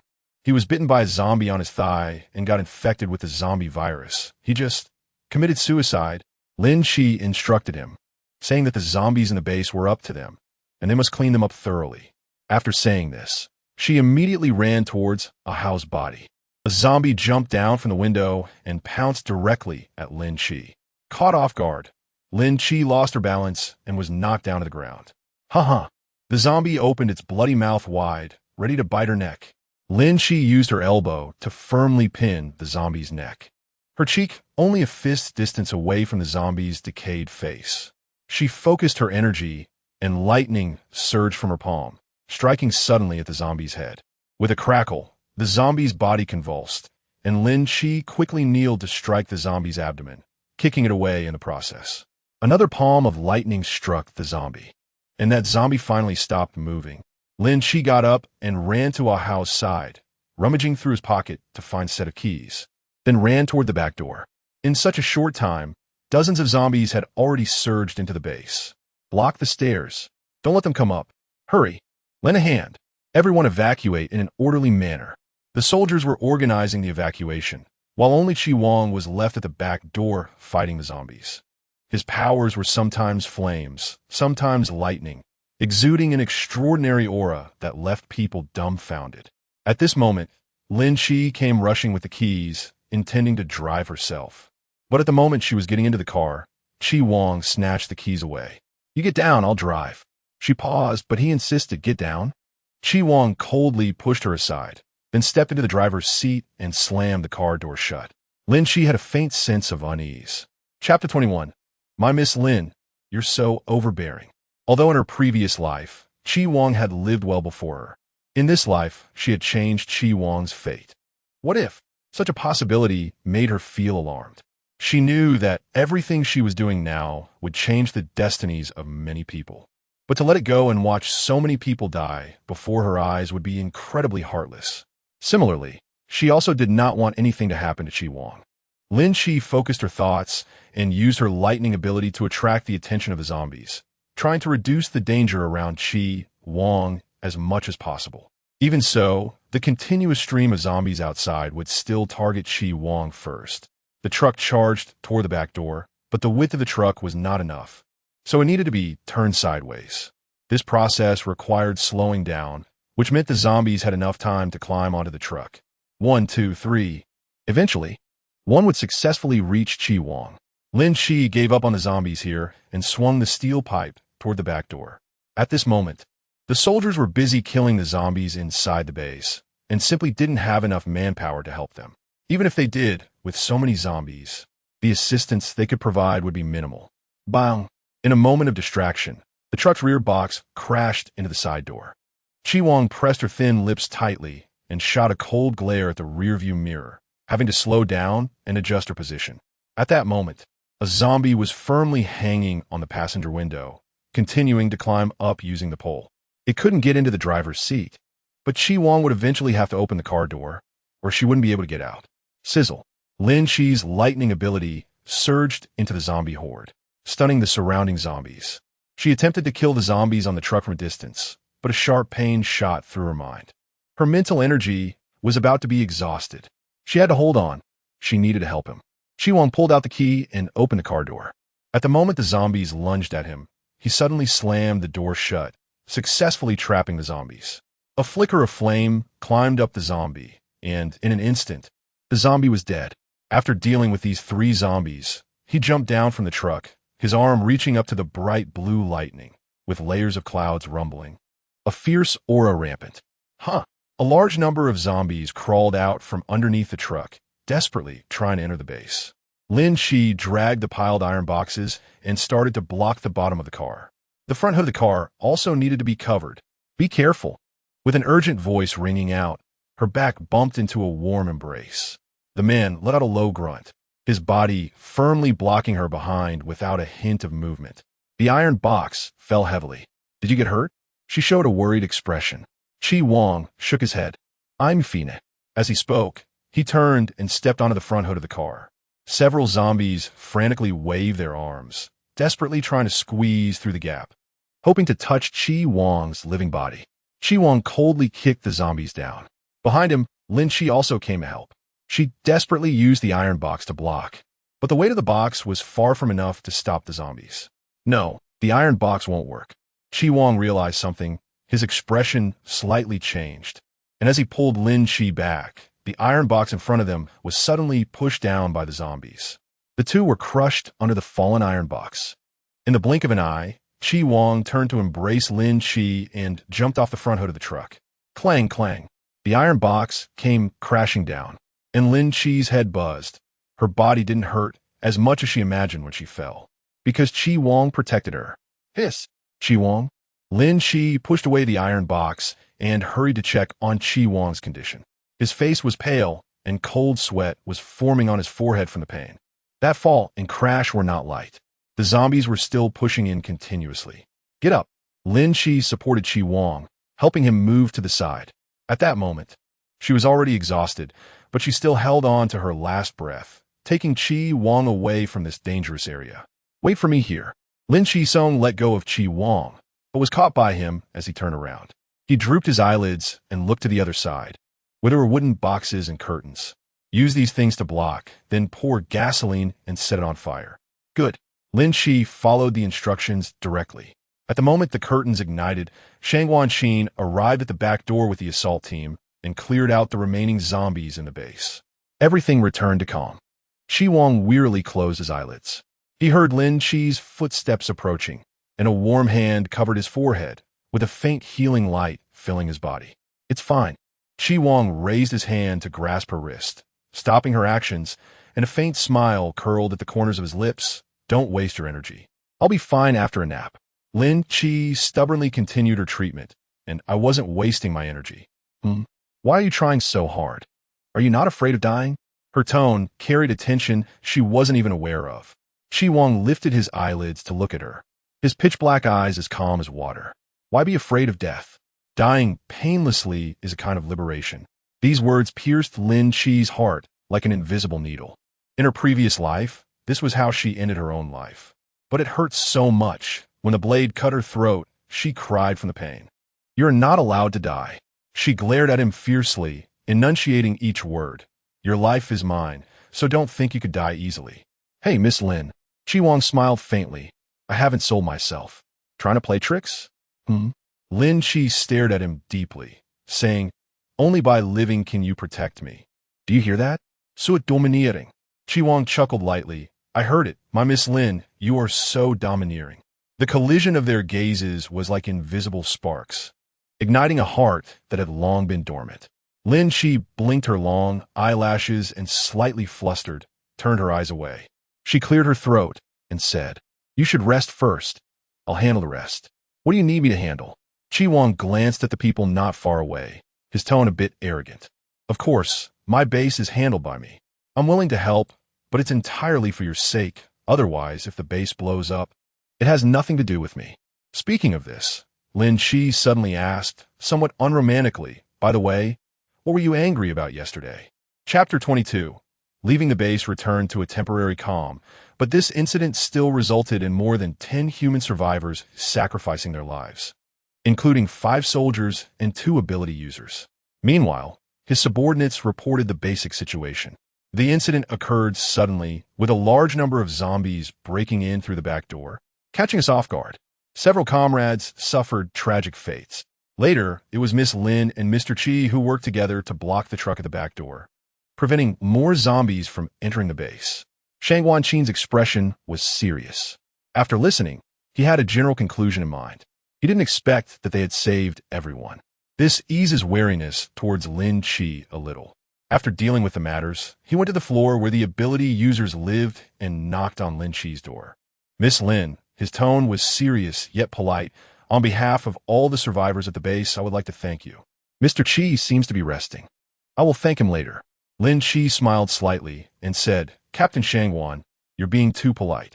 We're doing this for our own protection. In any case, you two are the ones who made the first contribution.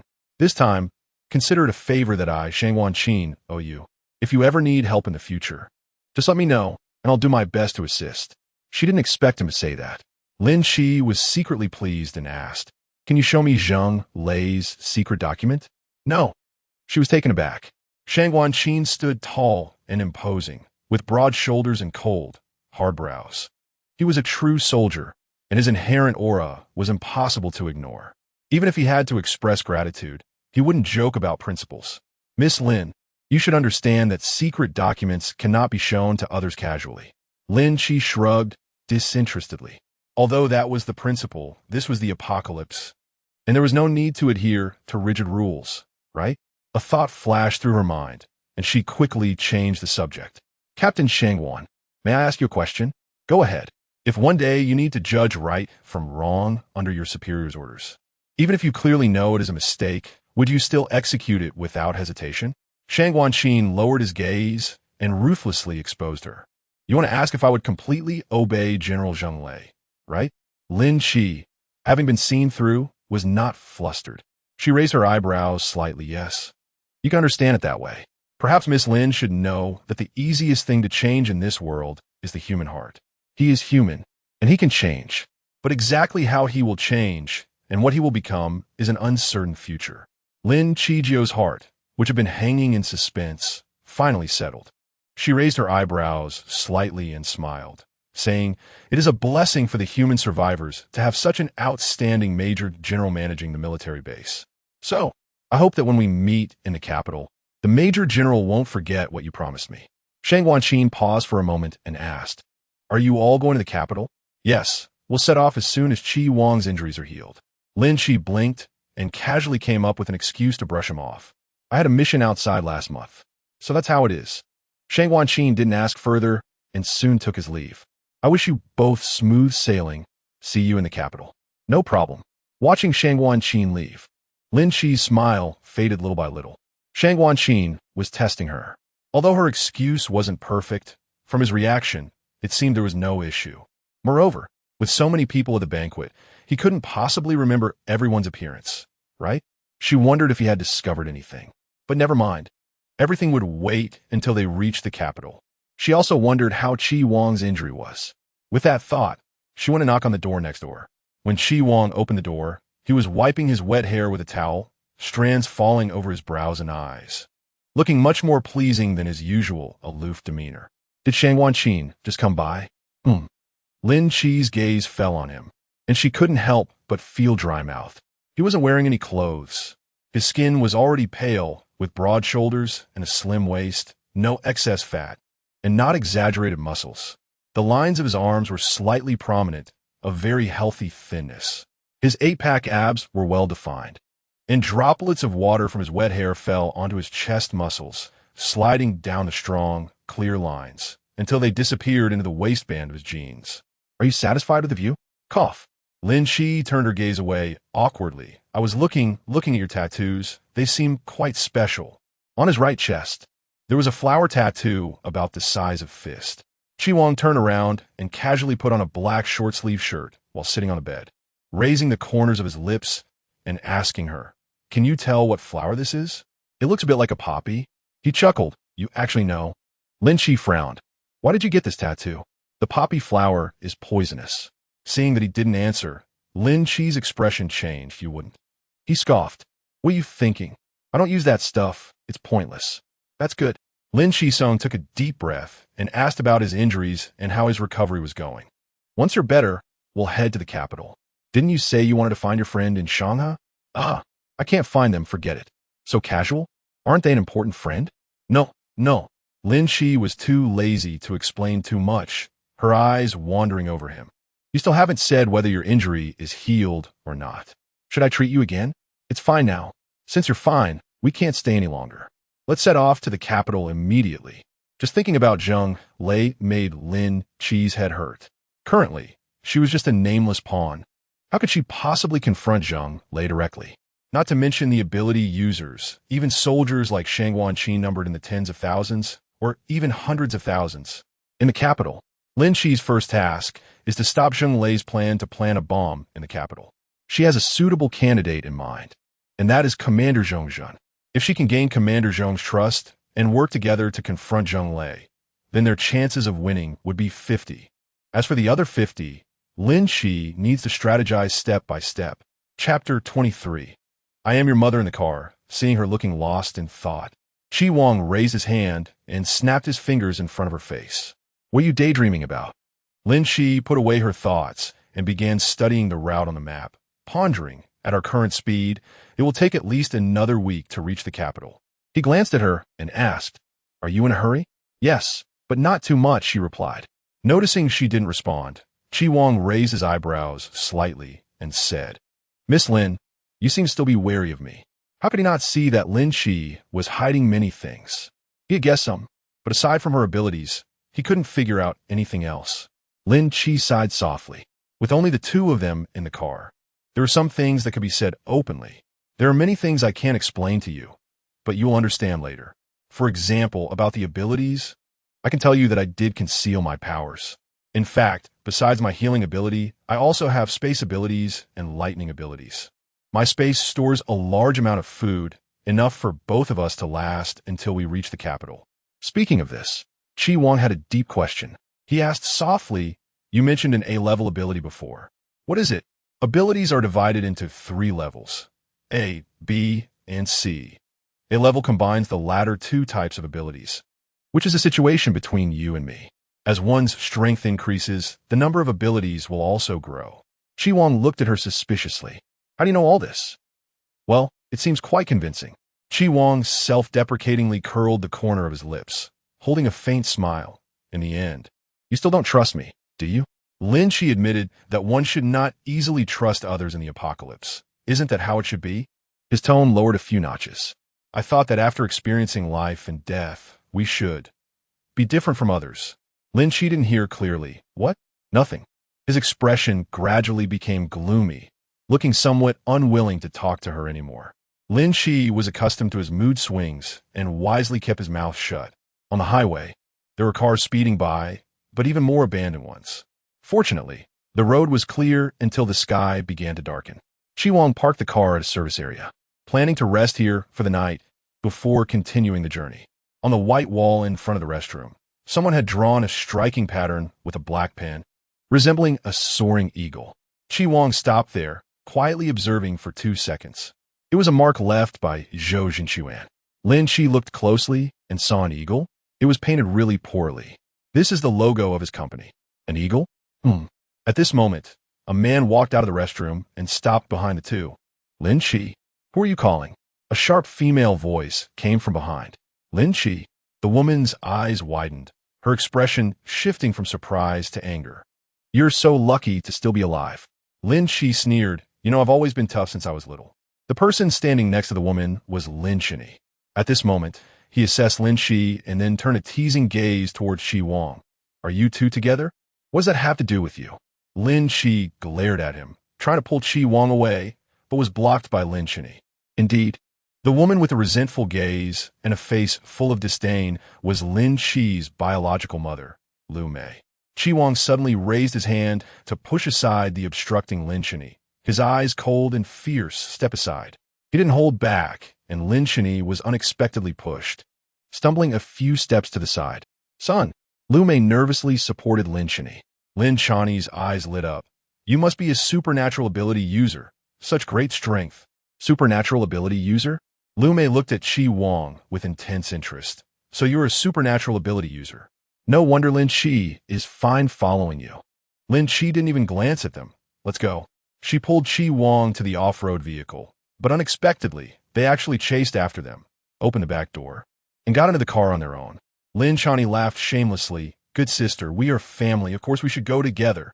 Saying this, he turned to Chi Wang and said, Hey brother, I'm her real brother, and this is her mom. Is it okay if we all go together? Don't worry. I can kill zombies. I'm absolutely reliable. Why are you saying all this? Lu Mei glared at him discontentedly, sitting in the back seat with an arrogant expression, and complained. After raising my daughter for so long, she never knew how to be filial to her parents. Now that the apocalypse is here, she actually leaves her family and runs away on her own. Lin Chi, you should understand some things now. From now on, make sure to protect me and your brother well, got it? Lin Chi stood outside the car, her back of the hand bulging with veins due to her restraint. She stared at them with a dark expression, enunciating each word. Get down. Lu Mei widened her eyes and shouted, I am your mother. You don't deserve to be my mother. Her forehead twitched, and in a moment of impulse, her right hand reached into her pocket to grab a gun. Chi Wang lowered his gaze and saw her movement, raising his hand to press down on the back of her hand, his fingers enveloping her cold hand. Don't act impulsively. Lin Chi suddenly looked up and met his eyes. A certain wicked thought abruptly sank in her mind. What was she doing? She actually wanted to threaten them with a gun. Would Chi Wang think she was crazy? Lin Chi's chest rose and fell violently as she awkwardly lowered her head and quickly fled the scene. Bro, what is your name? Lin Kani enthusiastically approached Chi Wang. He had a keen eye for people. Just based on Chi Wang's appearance, he was already inclined to take a second look. Moreover, if he guessed correctly, Chi Wang must have some special abilities. Such an outstanding man. Lin Chani's gaze couldn't help but linger below Chi Wang's abdomen. A restless desire surged within him. He was excited. Chi Wang frowned slightly in disgust, his voice cold and low as he warned, I don't care if you're her biological brother. Be polite to her, or else you'll be thrown out of the car. Brother, why are you so hostile towards me? Lin Chani was extremely dissatisfied. It's just a woman.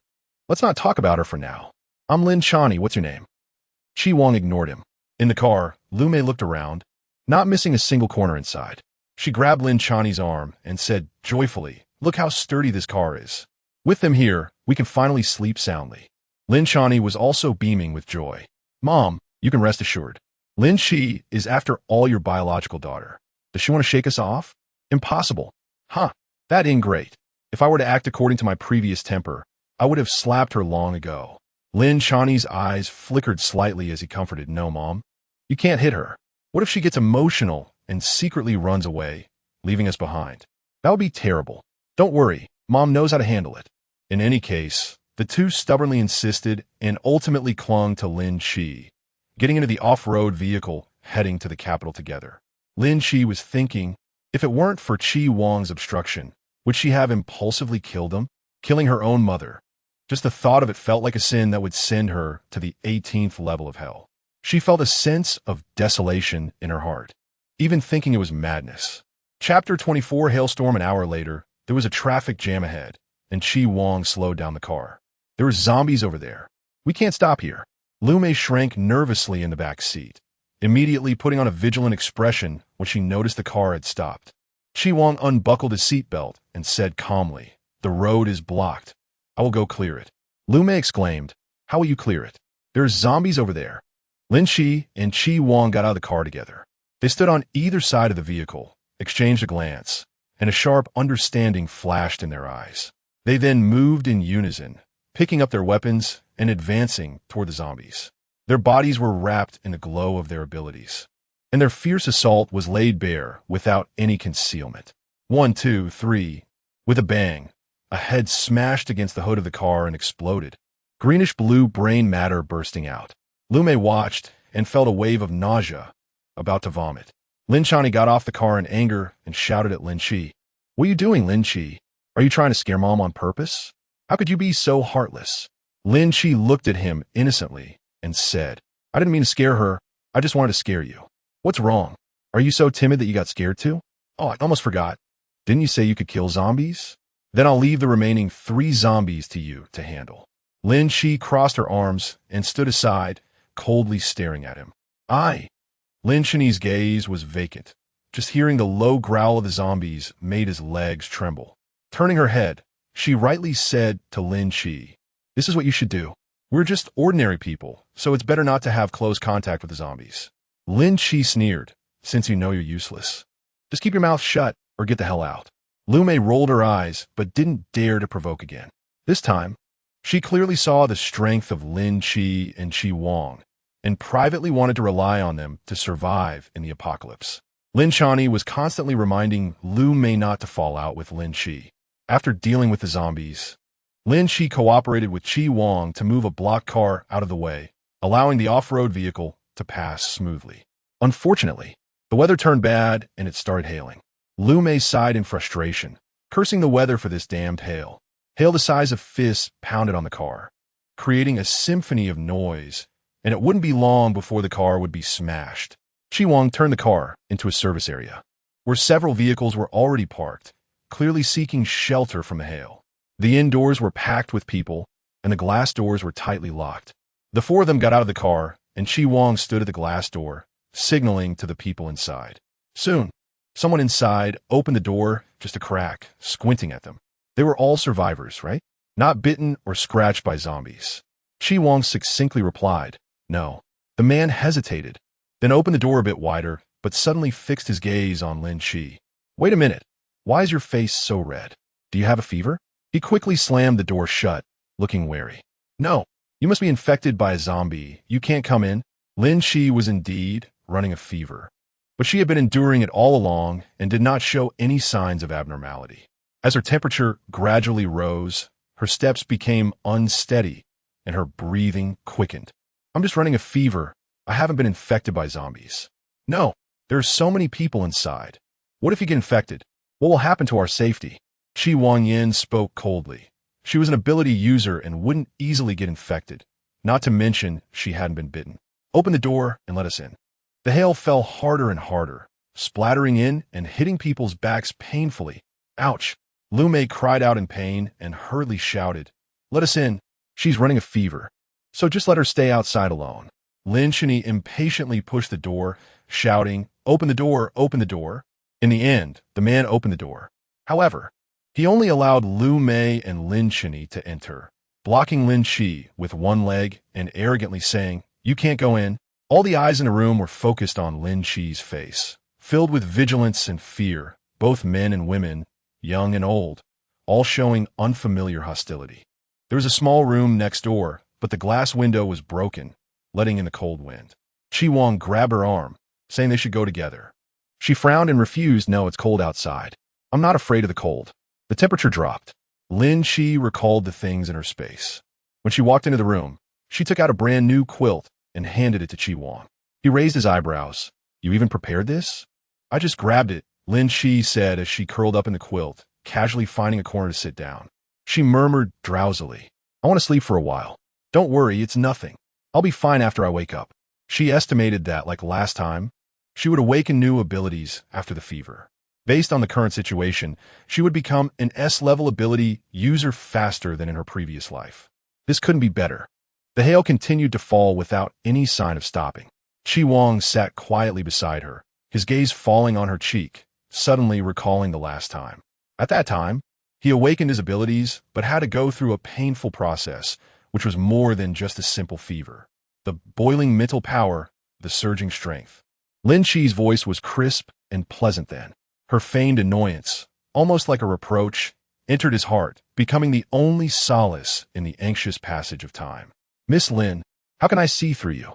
He curved his lips slightly, his tone unusually gentle. Lin Chi was awakened by the heat. She opened her eyes and saw the blazing fire in front of her, with Chi Wang adding firewood beside it. "You're awake." He handed her a thermos with freshly boiled hot water. "Be careful drinking this." It was the first time since the apocalypse that she had hot water. The hail outside had stopped, and a thick layer of ice was spread across the road, bringing a biting cold. It wasn't a world of ice and snow, yet it remained harsh and unfeeling. Chapter 25. Lin Chi's past. Are you still feverish? Chi Wang looked at her, his dark eyes deep and shadowy, but his voice carried an unconscious gentleness. Lin Chi shook her head, feeling a bit hungry. She took out 2 boxes of self-heating rice from her space, poured in a little hot water, and set them aside to wait. Chi Wang chuckled lightly. "So what you said about the food being enough for us to reach the capital is true," she said proudly. "Of course, my preparations are very thorough. I just remembered, when you went to the 4S shop to rent a car, was it to modify the car?" She was focused on the self-heating rice and didn't notice the change in Chi Wang's expression. Chi Wang stared at her and suddenly asked in a low voice, "So at that time, you were already prepared for the apocalypse?" She almost let it slip. At this moment, Lin Chani rushed in, quickly snatching a box of self-heating rice. He shamelessly smiled. "Good sister, why didn't you take this out as share? You were just thinking about eating it all by yourself." Lin Chi's expression darkened, and as he moved his hand, a small flame flickered up his pant leg. Lin Chani jumped up in fright. Hey. Lin Chi, what kind of trick are you playing?" He swatted at the flames on his pant leg while grumbling and walked away. "Stupid woman. Ungrateful wretch." Chi Wang squinted his eyes slightly, using his powers discreetly to ignite the other pant leg of Lin Chani. Outside, Lin Chani's panic shouts could be heard. Mom, help me put out the fire." Watching him flee in embarrassment, Lin Chi couldn't help but laugh. "Are you happy now?" Chi Wang gazed at her meaningfully, casually asking, "It seems like your relationship with your family isn't good. Why is that?" Lin Chi laughed self-deprecatingly. "Do you want to hear it?" His expression slightly restrained. His gaze serious. "I do. I don't know if it was his inherent malice or a true mistake, but I still got lost and was sold to a faraway place by human traffickers. Later, I escaped and was raised by an old woman who collected garbage, while my parents never thought to look for me. It wasn't until I was 17 and took the college entrance examination that I finally had the chance to find my biological parents. But they were unwilling to acknowledge me because, in their eyes, I was a girl, a burden, not even worth as much as a dog."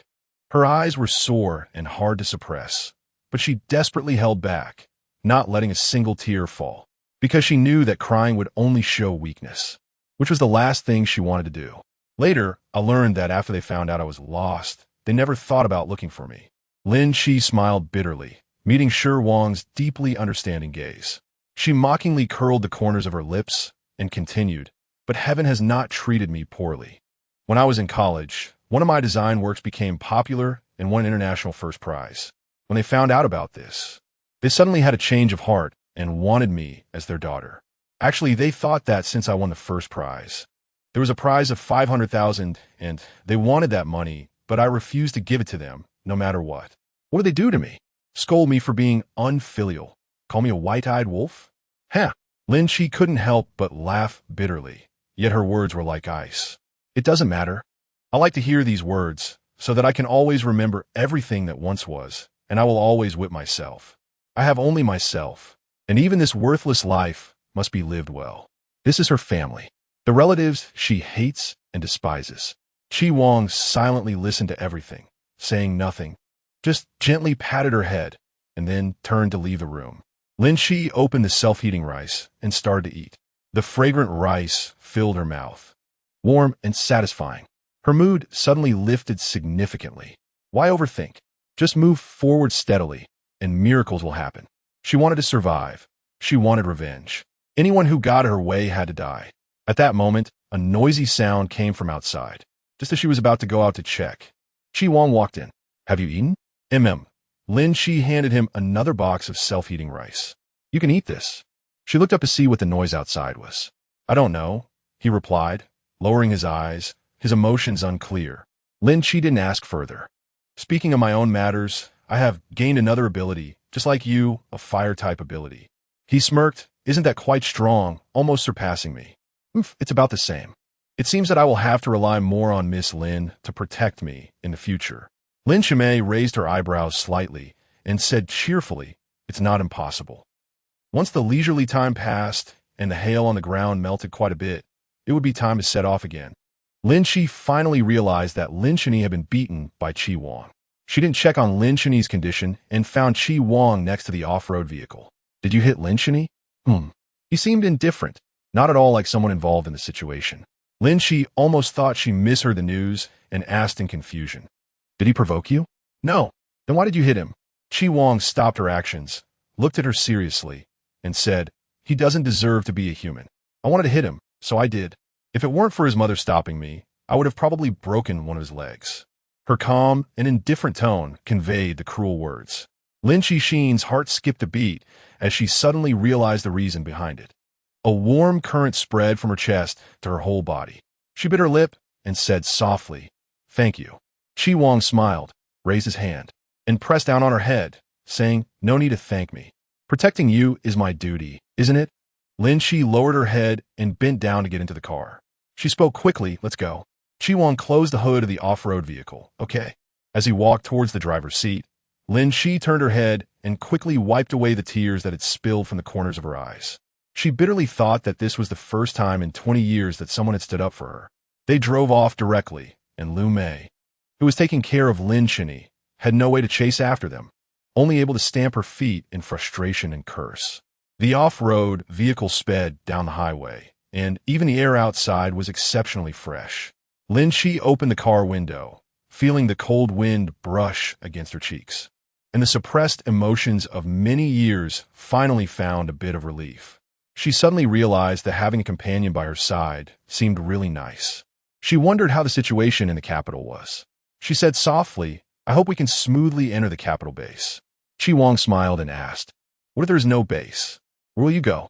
I don't know, because there is no such what if. Suddenly, a sharp sound of tires screeching against the ground echoed at that moment.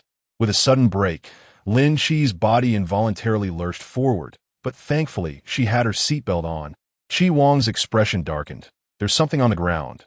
The tire has burst. Chapter 26. You've discovered me. How could this be so unlucky?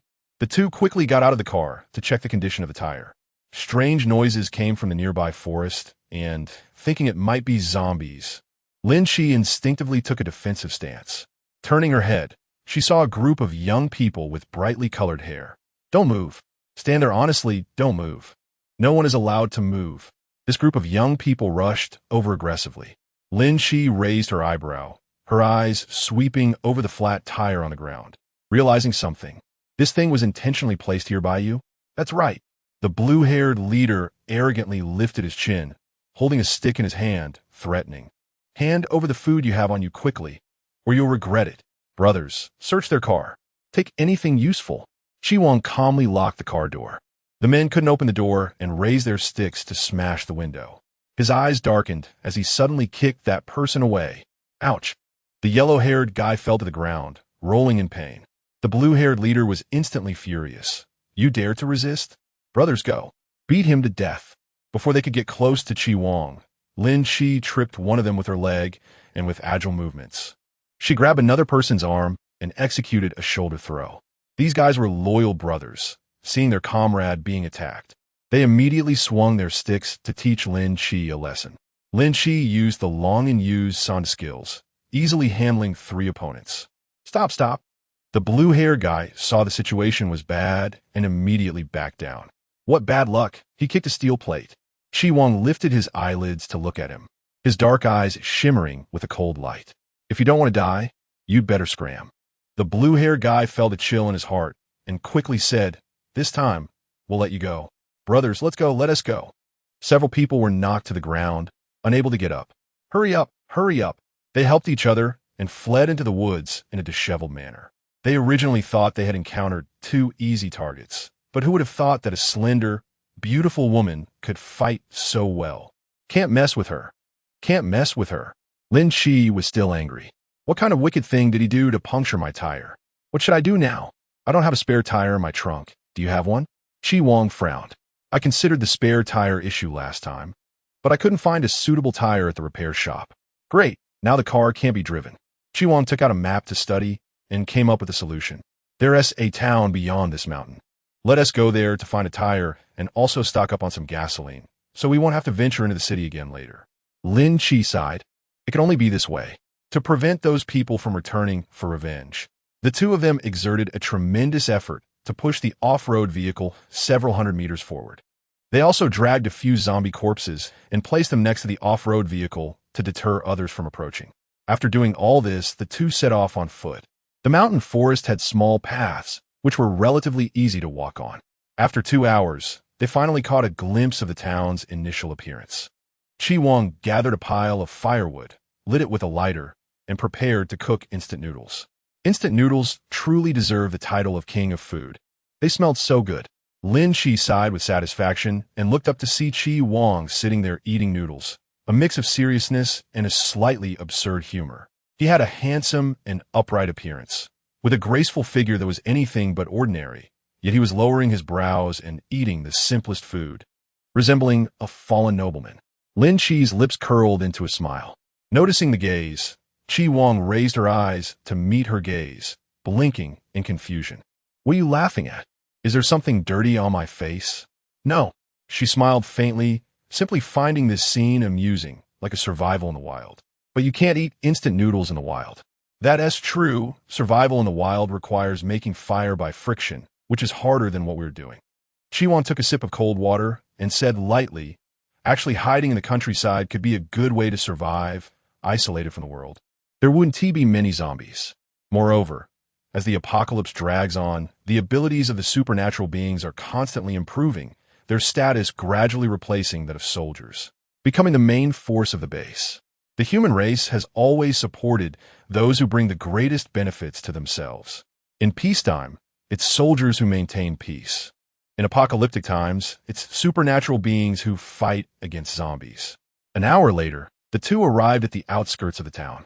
They tried to find a drivable car, but after searching without success, they found that the town was not very large, so they simply decided to walk slowly towards the city center. This town is relatively underdeveloped, with cracked concrete roads, and the nearby residential buildings are of an old style. The road was mostly filled with trucks, tricycles, and motorcycles with many cars, indicating a dense population.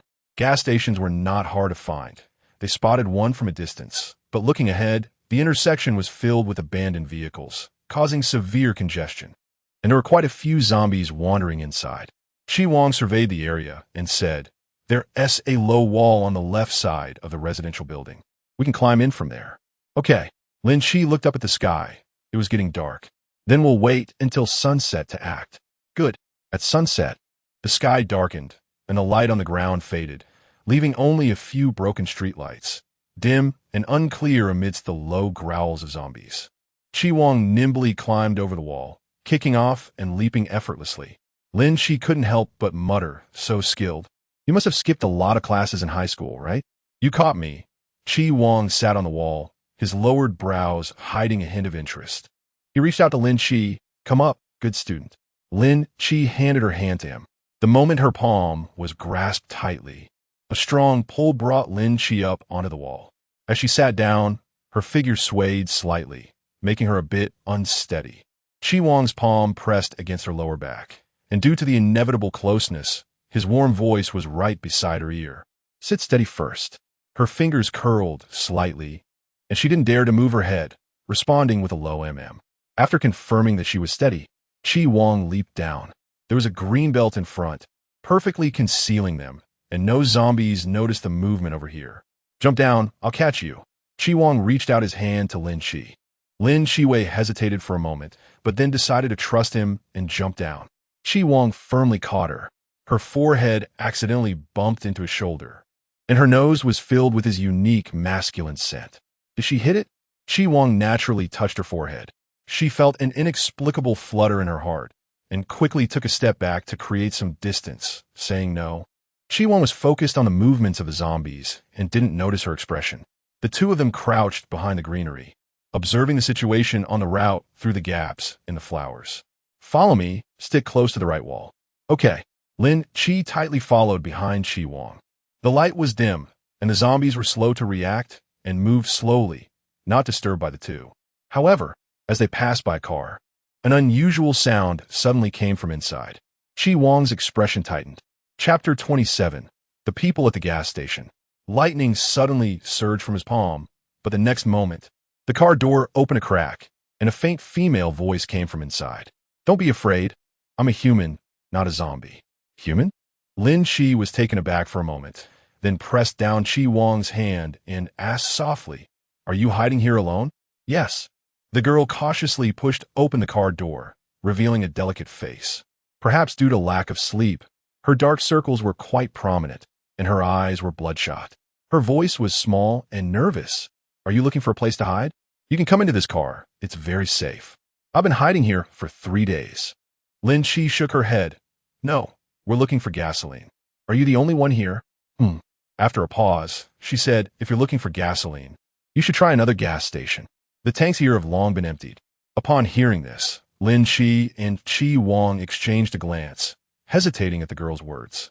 At this moment, the girl spoke again, but I know the location of the reserve fuel. It shouldn't have been taken by anyone else. Lin Chi Xin felt secretly pleased and quickly said, Then can you take us there? The girl's eyes showed fear, clearly scared. Otherwise, she wouldn't have hidden in the cramped car for several days. Being all alone and without any combat power, she naturally didn't dare to take risks. Lin Chi noticed her concerns and gently reassured her, Don't be afraid. We are ability users and will definitely protect you. Of course, it's okay if you don't want to. The girl was still hesitating. At that moment, Chi Wang spotted a zombie approaching and placed his hand on Lin Chi's shoulder. Moving forward, I'll take care of it. Be careful. Okay. Chi Wang bent down behind the car and slowly moved forward, trying not to disturb the other zombies. His actions were extremely swift, with lightning surging from his palm, climbing up the zombie's limbs. Are you a couple? The girl asked softly. Lin Chi smiled helplessly and said, Why would you ask that? Sorry, I just think you two are a good match. You're not locals, right? No, our car broke down on the highway, and we had to come into the city to find a tire. I see. After seeing Chi Wang deal with the zombie, Lin Chi said goodbye to the girl. We're leaving now. Take care of yourself. The girl hesitated, pushed open the car door, and said timidly, If you can guarantee my safety, I'm willing to take you to find some reserve fuel. Lin Chi's eyes lit up. That's great. Don't worry, sister, I never lie. As her words fell, she looked up and met Chi Wang's half-smiling gaze, and some unspoken words became palpable. It seems like she has deceived him. Lin Chi winked at him, signaling him not to ruin things at a critical moment. Perhaps because no one had come to the gas station for a long time, there were surprisingly few zombies inside. Chi Wang held the front alone, silently killing 3 zombies, while Lin Chi covered the rear to prevent any surprise attacks. The girl, sandwiched in the middle, experienced a sense of safety for the first time.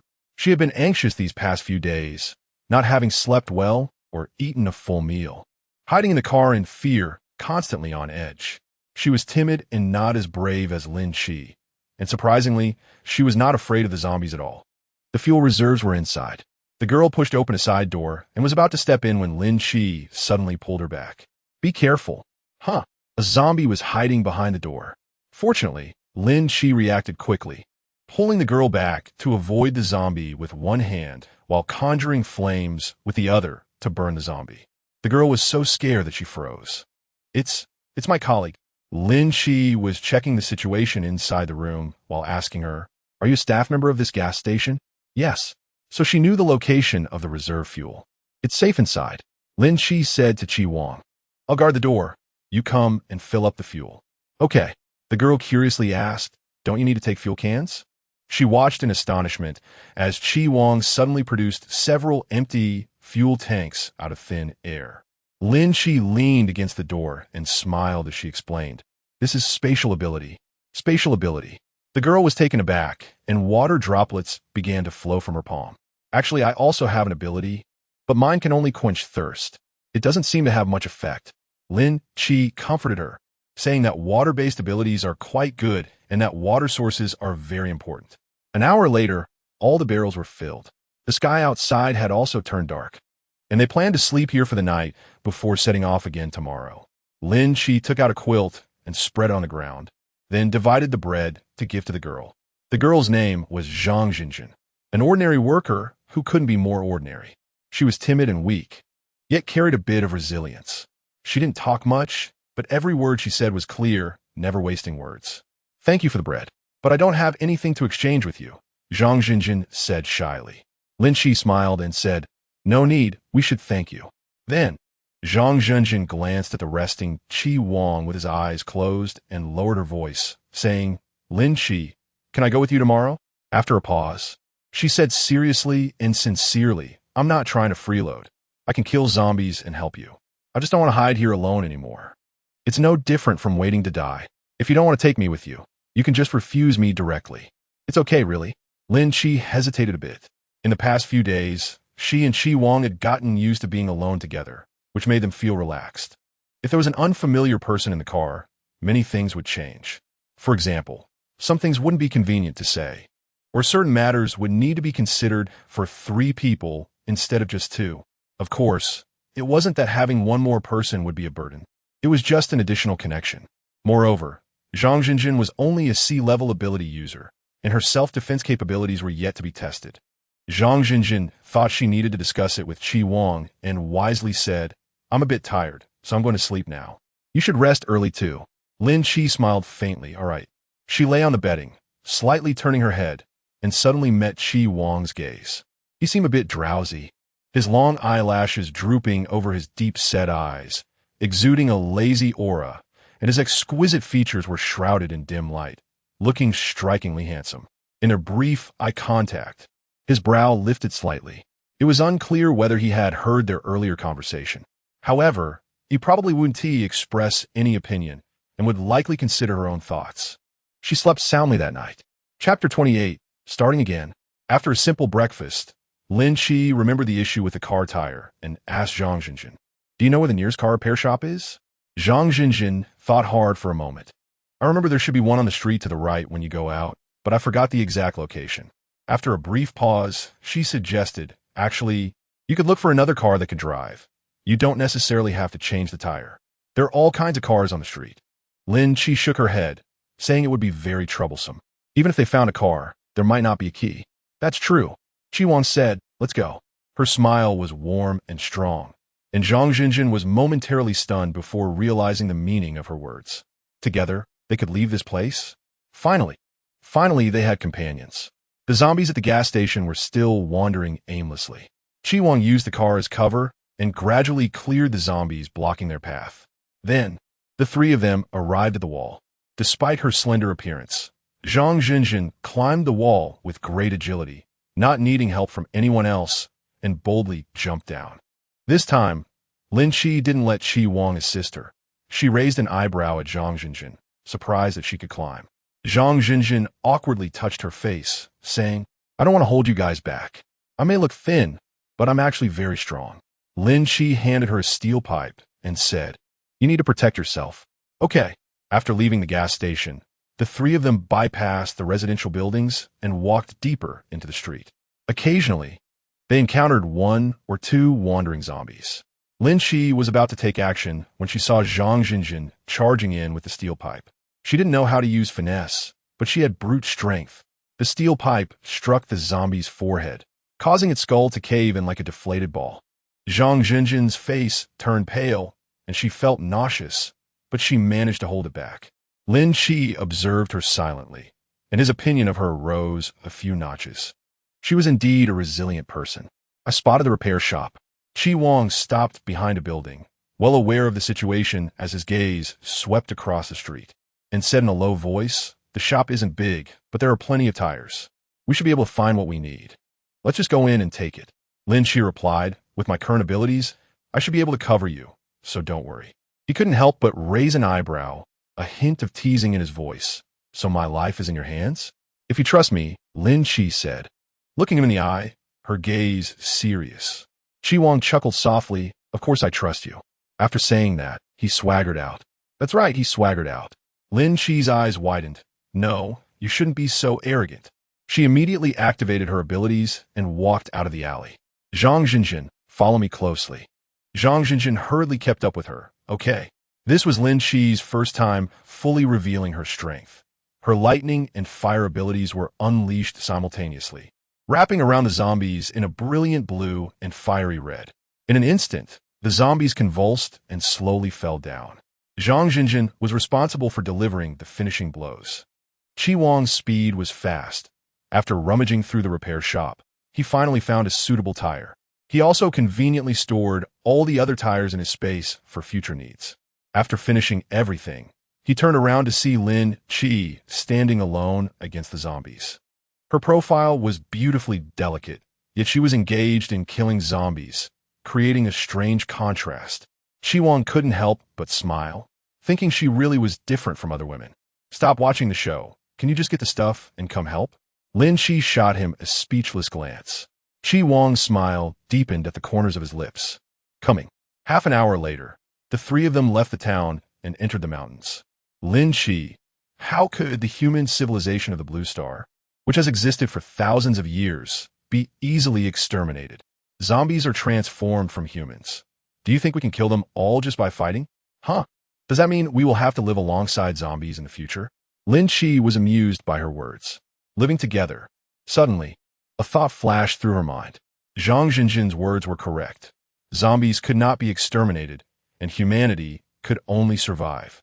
Unless one day, humanity was wiped out, then Blue Star would be the world of zombies. Lin Chi was momentarily at a loss. But wasn't it the purpose of her second life to ensure the survival of humanity? Even if she killed Zheng Lei, there was still no cure for the zombie virus.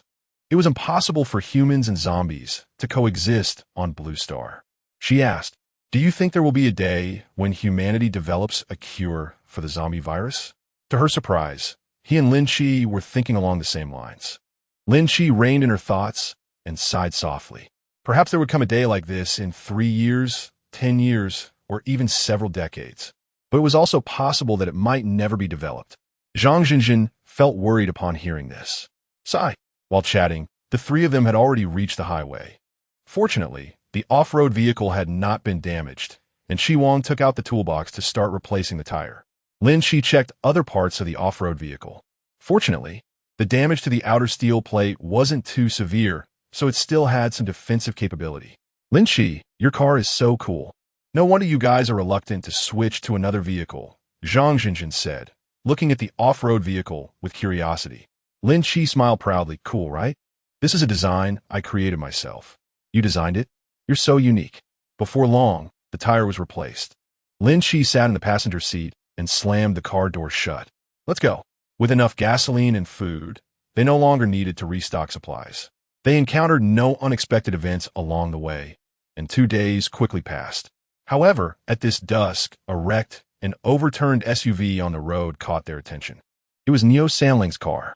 Chi Wang reduced the speed of the car, and after not seeing any bodies of survivors inside, increased the speed again. Lin Chi speculated that it looked like there had been a fight. The gasoline leaking from the tank hadn't completely dried, indicating that the accident had happened not long ago. After a pause, she asked, "Are you worried about the safety of Zhou Jinchuan and Yang Xinyue?" "No," he replied casually. "At our current speed, we should be able to catch up with the convoy in no time." Indeed, didn't take long, but instead of catching up with the convoy, they stumbled upon acquaintances. From a distance, Lin Chi saw a car parked by the roadside and could vaguely make out the figures of several men.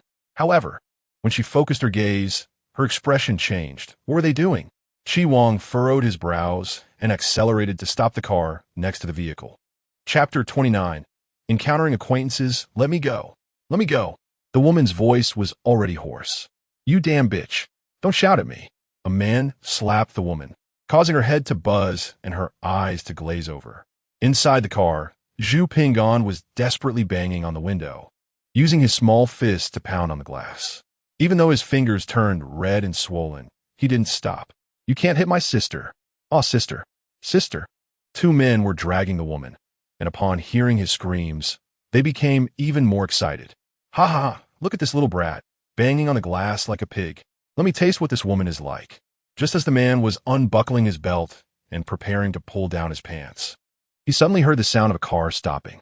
Oh, here comes someone even fresher. You son of a bitch. Lin Chi grabbed the steel pipe in her hand and swung it down. The man instinctively raised his hand to block, but his solid arm took the hit. sending a jolt through his bones. You mother! Before he could finish his sentence, Lin Chi raised the steel pipe again and brought it down. Another man tried to help, but he was knocked down to the ground by Chi Wang, who had stepped down behind him. Not only that, but thin electric currents wrapped around the man's body, causing him to collapse and convulse on the ground. I'll die. Lin Chi swung the steel pipe fiercely against the man's back, and he couldn't withstand the force, convulsing and passing out. She put away the steel pipe and helped the woman up. Are you okay? You. The woman had yet to recover from the shock. Chi Wang found the keys on the unconscious man and unlocked the car. Zhu Pinggan jumped out of the car and rushed into the woman's arms. Sister, woohoo sister. It's okay, Pinggan. I'm fine, don't be scared.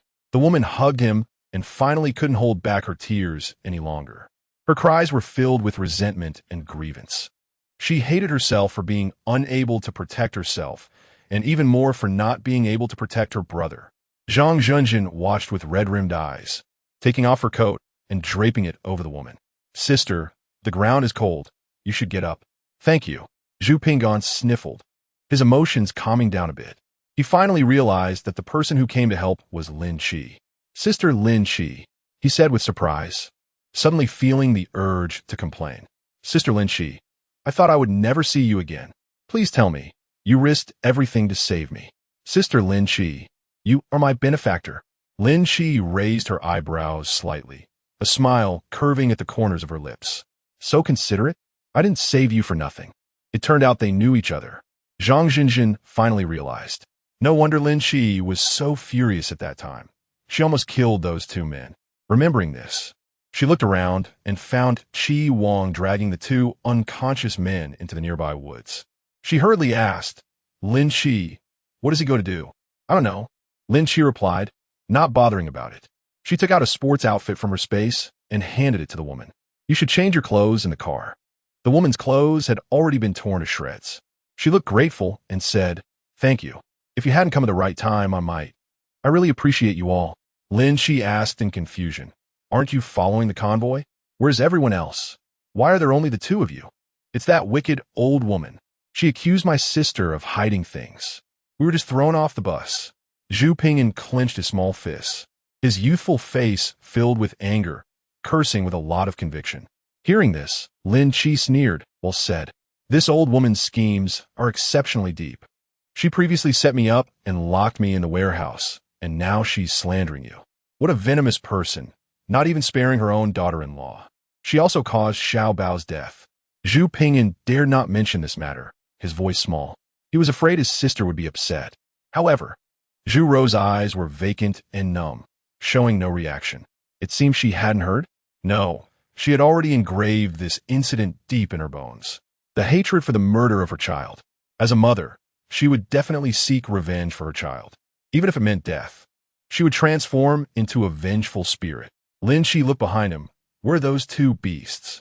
Chi Wang casually said. I tied them to a tree and attracted two zombies to go over and play with them. Lin Chi smiled with pursed lips. Wow, you're so bad. He paused slightly, his narrow eyes squinting with a hint of inexplicable shine, his tone ambiguous. Watch your words. Lin Chi was confused. Chi Wang's expression slightly softened as he brought up a new topic. Are you planning to take them along? She nodded lightly. Since we VE run into each other, we might as well take them. All right, I'll follow your lead. Lin Chi bent down and leaned closer to him. His lowered eyes met her gaze, and the clarity in them was unmistakable. She smiled charmingly. No, Chi Wang, why you seem like a different person lately? You're so well-behaved. When they first met, he had an indifferent and distant demeanor, his brows and eyes filled with a gloomy heaviness, radiating sharpness. Even Lin Chi, bold as she was, didn't dare to approach him too closely. Perhaps it was the several brushes with life and death they had experienced together. Friendships forged in such circumstances always carried a different kind of bond. Well-behaved? You mean me? Seriously? Chi Wang's eyes narrowed with a dangerous glint as he raised his right hand, intending to grip her chin. Lin Chi-Shin's thoughts stirred slightly, and she immediately straightened up to dodge his hand. She awkwardly shifted the topic, saying, well, it's getting late. Let's go to the next service station to rest. The car was full again. Possibly because of the presence of the child, Zhu Pingyan, Zhang Zhenjin occasionally joked with him, making the atmosphere in the car unusually relaxed. As night fell, this service area was relatively small, and there were several zombies, which were easy to deal with. They didn't stay long before 2 more cars drove into the service area. "Bro, have all the zombies inside been cleared out?" The first man to get out of the car asked boldly. Chi Wang was making a fire and didn't even lift his head at the question, completely ignoring him. The man felt a bit awkward. "You're not talking to me?" "They're all dead," he finally replied, signaling to the others to get out of the car. "You can get out now. Let us set up for the night." 10 people gradually got out of his van, looking like a family with both young and old. The oldest among them leaned on a cane, his hair gray. The other car was similar. It seemed that 2 families were traveling together. Lin Shi observed roughly and didn't pay much attention. Chapter 30, The Psychopath Killer. "I need to go to the bathroom. Before going to sleep." She felt the urge to urinate. Zhang Jinjin, still sleepy, rubbed her eyes and wanted to get up. "I'll go with you." "No need." Lin Chi pressed her shoulder down, stood up and walked out. The bathroom was on the far right with the light on. Although it was empty, Lin Chi, being bold, wasn't afraid. However, when she came out, suddenly a figure rushed out from the men's restroom. It was a boy. No, it was a zombie. Lin Chi's eyes changed in an instant. The zombie's eyeballs turned green and its cheeks darkened, but apart from that, its appearance was unharmed.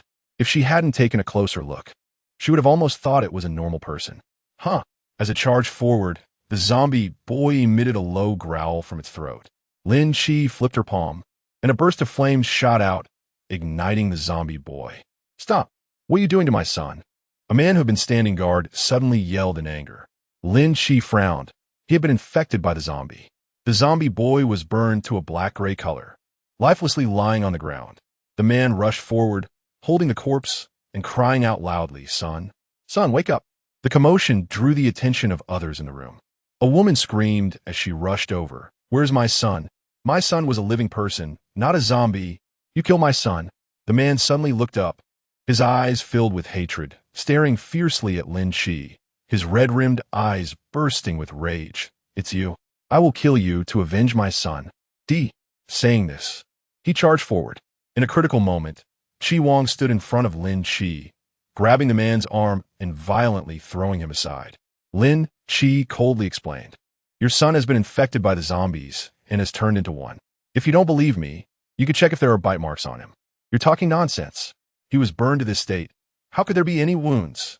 The man had completely lost his sanity at this point and tried to rush at Lin Chi again. Chi Wang stood coldly in the way, flames surging from his palm. He stared at the man with a chilling gaze and spoke in a tone devoid of warmth. "If you come over again, I'll send you to accompany your son." The woman cried out and attempted to rush forward. "You owe me my son. My son was fine. How could you burn him to death?" The man pulled her back, looking at Chi Wang with a hint of trepidation. "So you think being an ability user makes you so great? Can ability users kill people at will? You are no different from those perverted murderers." At this moment, their entire family had almost come out. Young and old alike were crying, shouting, and cursing, whipping Lin Chi with their words. No matter how much they said, it was useless. In their eyes, the boy was a person, not a zombie. Lin Chi suddenly asked Chi Wang in a low voice, "Do you believe me?" He slightly tilted his head, his profile sharp as a blade, his brows and eyes unchanged. "Of course, if you say so, whoever dares to hurt you, I will kill them." Lin Chi suddenly laughed. "What you just said really sounds like something a twisted killer would say." Upon hearing this, Chi Wang's eyes narrowed, and a hint of stiffness flashed across her expression. However, Lin Chi didn't notice and continued, "Help me block the others. I'll go dig out the corpse's eyeballs."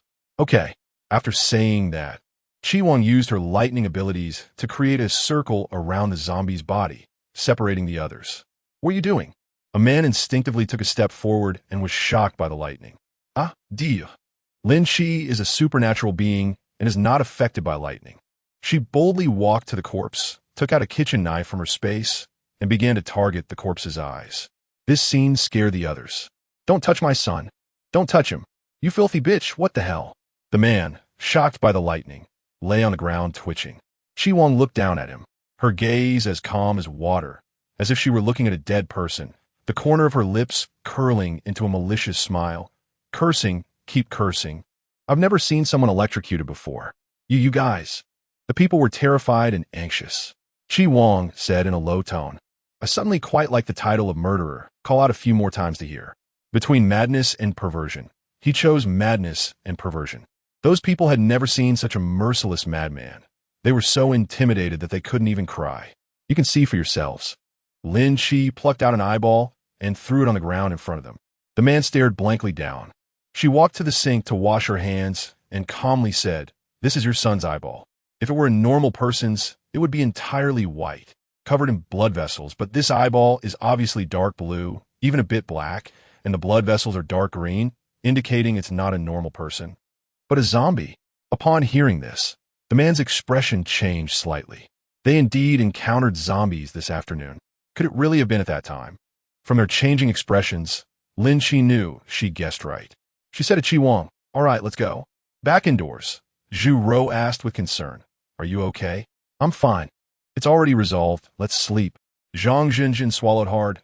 "Lin Chi, you were just so cool." She raised an eyebrow. "It was the way you threw the eyeball at them. I thought it was so cool." "Sister, your focus is really unique. Your taste is quite heavy. Others would probably feel nauseous seeing that scene." Zhang Zhenjin smiled shyly. "Because my grandpa is a butcher, he often kills pigs and cows. So I've liked watching it since I was a child." "Then why are you so timid?" "Oh, I want to be brave like you." "Okay, I'll learn from you." The next morning, after having breakfast, the group prepared to set off. In the car, Zhu Pingyan scratched his head and asked curiously, "Where did that little brother go?" Zhang Zhenjin asked, "Which little brother?" He pointed to the van and said, "The little brother who was with them. He.S. dead." Zhu Pingyan was clearly stunned. Zhu Rou looked at him and calmly said, "He was infected by a zombie and has been killed." Oh, that one sentence left Zhu Pingyan silent for the whole journey. Chapter 31, Arriving at the Capital. While taking a break during the drive, Zhang Zhenjin took the opportunity to speak the truth to Zhu Rou while Zhu Pingyan went to the restroom. "Sister Zhu Rou, why did you tell Pingyan the truth? He's so young. It might leave a psychological shadow." Zhu Rou gently shook her head, looking at Zhu Pingyan's small figure, her eyes misty. "I just want him to grow up quickly. Otherwise, how will he survive in this cruel apocalypse? Who doesn't he want to be a greenhouse flower, cared for and nurtured their whole life, growing up carefree? But the world has changed. Survival of the fittest. Your thinking is correct." Lin Chi was somewhat surprised by Zhu Rou. Zhu Pingyan is a very smart child, and he will understand your intentions. A tear fell from the corner of Zhu Rou's eye. She suddenly looked up at Lin Chi, her eyes shimmering with emotion. "He is very mischievous, but a straightforward child. Lin Chi, I hope you won't dislike him." This statement felt somewhat strange. Zhang Zhenjin smiled and said, "Don't worry, Sister Zhu Rou, we all like him a lot." Lin Chi even praised him. After a pause, she pretended to be aggrieved, "But she has never praised me." Lin Chi smiled, "Speaking nonsense." "I'm not speaking nonsense." After Chi Wang finished organizing the trunk, he closed the lid and raised his eyes to see this scene, the harmonious atmosphere causing him to pause slightly. His gaze fell on Lin Chi's smiling face, and for no reason, his heart sank, his long eyelashes casting shadows over his narrow eyes, which were shrouded in gloom. Time passed slowly. 2 days went by. Perhaps because of heading north, the weather gradually grew colder, and it had rained several times, with the fog outside becoming thicker. After passing through a tunnel, Chi Wang's brows furrowed tighter, visibility decreasing. He had to reduce his speed. Seeing this, Lin Chi suggested, "How about pulling over?" As soon as she finished speaking, Chi Wang's expression changed slightly, and he slammed on the brakes while sharply turning the steering wheel. 2 collided cars suddenly appeared on the road ahead. Even with his quick reaction, the SUV couldn't avoid scraping against the sedan. The screeching brakes disturbed the quiet road, and Chi Wang barely managed to stop the car, finally seeing the road conditions. It turned out to be a 3-car pileup. There were zombies. Lin Chi immediately unbuckled her seatbelt and got out of the car, followed by the others doing the same. If they didn't kill the zombies before they surrounded them, their situation would become very troublesome. The obstacles on the road needed to be cleared. The car wouldn't be moving for a while. "Sister, you stay here. Don't move. I'll help Sister Lin Chi." Zhu Pingyan took the steel pipe Lin Chi had given him and walked forward. "Pingyan." Zhu Rou's face was filled with worry, but she didn't speak out to stop him. She couldn't restrain him. He needed a train to grow. She reassured herself that with Lin Chi and the others around, Ping An should be fine. Come on, cooperate with me and move forward. Lin Chi had Zhu Ping An stand on her left side, using her abilities while keeping an eye on Zhu Ping An's situation. Zhu Ping An followed her lead, slowly using his powers. He had used his abilities before, but perhaps due to being unskilled and anxious, he hadn't achieved much. Now, under Lin Chi's guidance, he adjusted his breathing and focused his mental energy. The flames in his palm accurately hitting the zombie, successfully forcing it back. Wow! He cheered joyfully. Sister Lin Chi, I did it. But you haven't completely succeeded yet. Lin Chi said sternly. The zombie is not dead, so you haven't succeeded. Okay. Zhu Ping An put away his smile and attempted to use his abilities once more. Lin Chi was strict with him, but it was for his own good. Children have a high tendency to play, and without proper guidance, they can easily overlook the dangers around them. Once there is a lapse, it could lead to life-threatening situations. Chi Wang nodded expressionlessly. After dealing with the zombie in front of him, he went to help Lin Chi. You take them to try and see if you can move the car. Someone must stay vigilant about the zombies here. With the fog so thick, it would be disastrous if we were ambushed by zombies. All right, Zhu Pingyan, come with me, Lin Chi said as she led Zhu Pingyan toward the car. The two of them were ability users, stronger than ordinary people. But it was still not enough to move the car. She looked around and took out 2 suitable steel pipes from her space, handing one to Zhu Pingyan. Here, let me tell you what to do. Have you learned about the lever principle? She initially thought Zhu Pingyan might not know, but to her surprise, he raised his hand quickly and said, I have learned it. Lin Chi raised her eyebrows and said, all right, let's use these 2 steel pipes to lift the car. Okay. The guy was surprisingly quick at work. The steel pipes were placed under the front and rear of the sedan. They didn't actually need to lift the car completely. Just needed to use some clever force to move it aside. Zhu Pingyan and Zhu Rou were responsible for the back, while Lin Chi and Zhang Zhenjin were at the front. She shouted the command, all right, 1, 2, 3, lift. Harder. Lift. He was momentarily stunned, thinking to himself, who says girls are weak and can't open bottle caps? They can even lift a car. Okay. Lin Chi relaxed and smiled. Everyone get in the car, it's done. After getting in, Zhu Pingyan leaned close to Zhu Rou and whispered, Sister, I'm amazing, right? I will grow up quickly and protect you, beating up all the bad guys who bully you. Zhu Rou's eyes turned red, and she closed her eyes to conceal her emotions, gently placing her hand on Zhu Pingyan's head and stroking it tenderly. He was her only family, her only younger brother. She would protect him with her life. It shouldn't take more than 2 days for us to reach the capital. Lin Chi looked at the map, worried there are more and more zombies on the road, and the zombies in the capital. I'm afraid there will be even more. She glanced at Chi Wang. Although we are abilities users, 2 hands can't fight against 4 fists, and we have no idea about the situation in the capital. There are too many unknown risks. In her previous life, Lin Chi had migrated to the capital with the soldiers from the Shanghai base, so she didn't need to worry about many things. But in this life, she had come to the capital early and faced many unknown risks. Her heart was anxious and confused. As for me, I don't know where to go anyway, so I'll just stick with you guys and go to the capital. Zhang Zhenjin shrugged nonchalantly. Was she scared? Yes, she was scared, but being alone was even scarier. There was danger everywhere, so she might as well take a chance. In her arms, Zhu Pingyan was sleeping soundly, unaware of the terrifying unknown he was about to face. Chapter 32. Trapped in the building Blue Star. Capital City. In the distance, the initial appearance of the urban area emerged. Tall buildings stood over bustling streets. Yet there was no trace of human life, as corrupted and filthy zombies had become the new masters of the city, wandering in every corner. A cool breeze blew across the square, leaving a desolate atmosphere. Is this the feasible path you mentioned? The off-road vehicle stopped under the bridge, looking at the congested, narrow road ahead. Chi Wang threw the question to Lin Chi. Finding this road? It seems you really know the capital well. Lin Chi scratched his head awkwardly, not very familiar with the area. If this route doesn't work, we might have to abandon the car. Otherwise, it will be easy to get surrounded once we drive in. Chi Wang marked the position of the off-road vehicle on the map, then packed his backpack, indicating that they should abandon the car.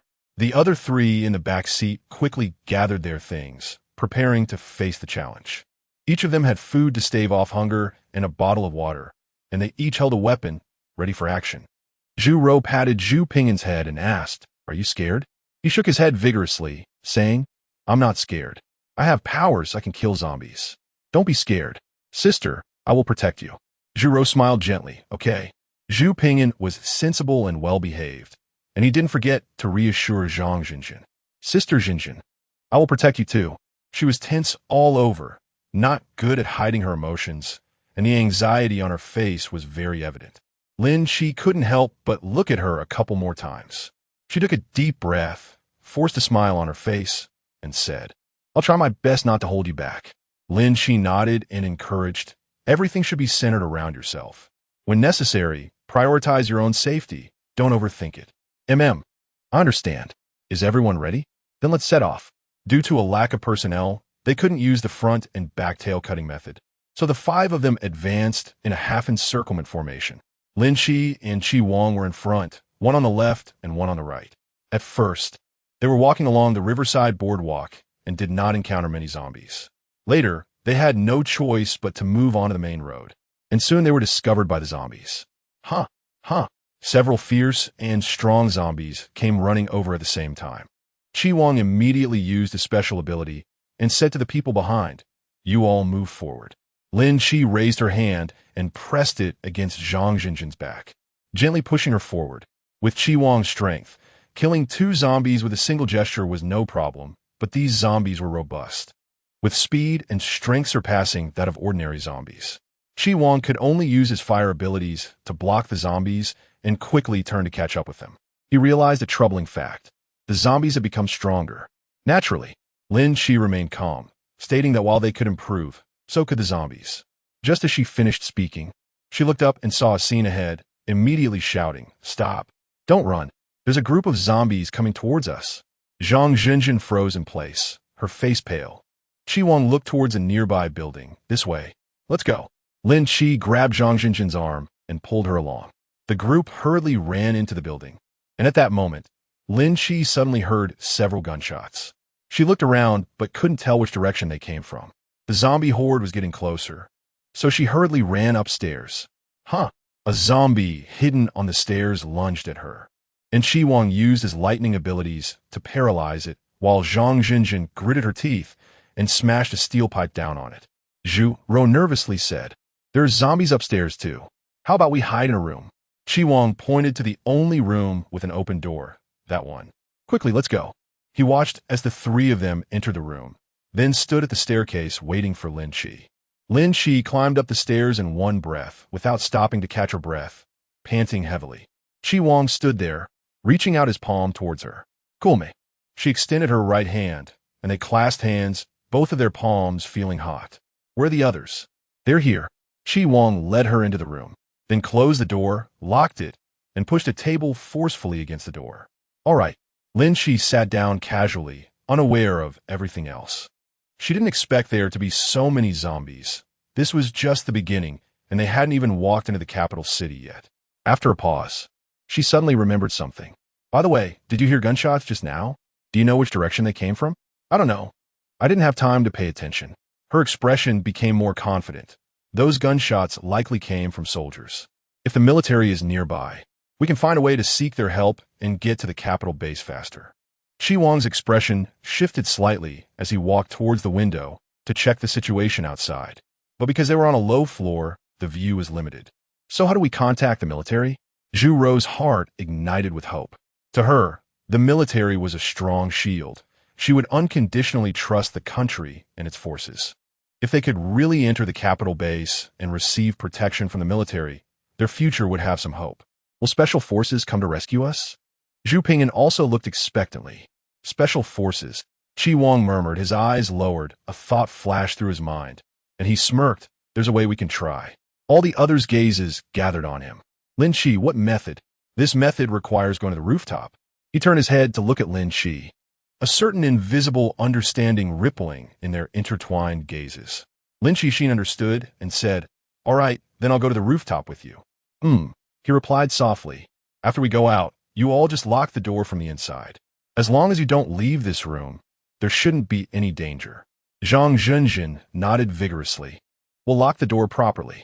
This was an office building. The corridors and staircases were extremely spacious, and the floor reflected the light from above. The two of them quickly made their way to the second floor, one in front and one behind. They walked in the safety passage and began to climb up from the second floor. By the time they reached the 18th floor, Lin Qixin sat down, panting heavily, and waved her hand. No, I need to rest for a moment. My legs can't take it. Compared to her exhaustion, Chi Wang's condition was evidently much better. Aside from a bit of sweat on his forehead, his breathing was steady. He even had the mood to tease. College girl, you rarely exercise, do you? Lin Qi stood up, unwilling to back down. After all, I have been practicing Sanda for more than half a year, and it's pretty good that I can hold on until now, okay? She curiously looked him up and down. Chi Wang, how did you manage to climb 17 flights of stairs without even getting winded? Your stamina is incredible. This is just the beginning, Chi Wang said, his dark eyes fixed on her as he lowered his voice. Is my stamina good or not? Is it up to you to decide? What do you mean by that? She didn't react immediately, but when she saw the deepening mischievous smile in his eyes, she suddenly understood. What on earth is he talking about? Lin Qi bit her lip in embarrassment and pushed his shoulder, shoving him back slightly. You lunatic, who told you this? Chi Wang relaxed and allowed her to push him, his body lazily leaning against the wall, the back of his head resting against it, but the glance in his eyes darkened slightly. He smirked. Your ears are red. So innocent. Is this your first time hearing something suggestive? Haven't you ever been in a relationship? Chapter 33. Who is responding on the 25th floor? They reached the rooftop. Chi Wang pried open the iron lock and pushed the rooftop door open. A gust of cold wind rushed towards them, blowing away his solitary and cold demeanor. With such strong wind, is your method going to work? Lin Qi was behind him. He turned slightly, and the wind blew away the soft strands of hair from her forehead. Give it a try. He took a tire out of the space and placed it on the rooftop ground, then piled up a few pieces of wood and some clothes in the center. Finally, he poured gasoline over it and lit it. Lin Qi stood on the windward side, trying to block the strong wind with her body. Behind her stood Chi Wang. She frowned. You're standing over there. It's windy here. The person behind her didn't move. I'm blocking the wind for you. In the cold wind, Lin Qi suddenly felt her face burning, and even if her reactions were slow, she couldn't possibly misunderstand the meaning of that statement. Chi Wang frowned. Don't turn around. It's cold. She dazedly complied, and under the stiffness, brought up a topic. That smoke seems to be getting bigger. Yeah, the wood is damp, so the smoke is bigger. He raised his eyes to the sky. His gaze slightly squinted. Only sufficiently large smoke can become a distress signal. If there are really people nearby, or soldiers, they would definitely pay attention to the smoke. This method, although simple, could be effective. The fire burned for 2 hours, and as the sky gradually darkened, Lin Qi wrapped herself in a thick blanket and walked up to the rooftop from the hallway. It seemed like it had failed. She speculated. Perhaps there were no soldiers nearby at all. It could be survivors who fire their guns, busy with self-preservation and unable to care for others, which was also understandable. Chi Wang tightened his brows and covered the pile of fire with a tire. Let's go downstairs. Lin Qi gave a soft sound of acknowledgement.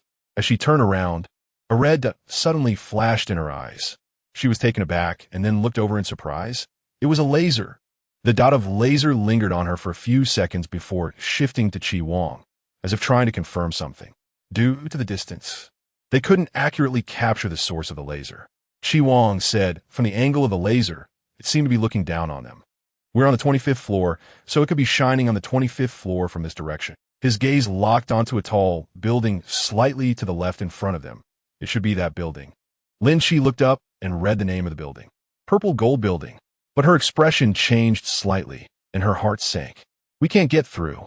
That street is too prosperous. Even if it's just you and me, we might not survive. So are they trapped? Or something else? Chi Wang said calmly. You'd better drop that assumption. All right, after 2 hours of busy work, it seems like it was all in vain. Let's go.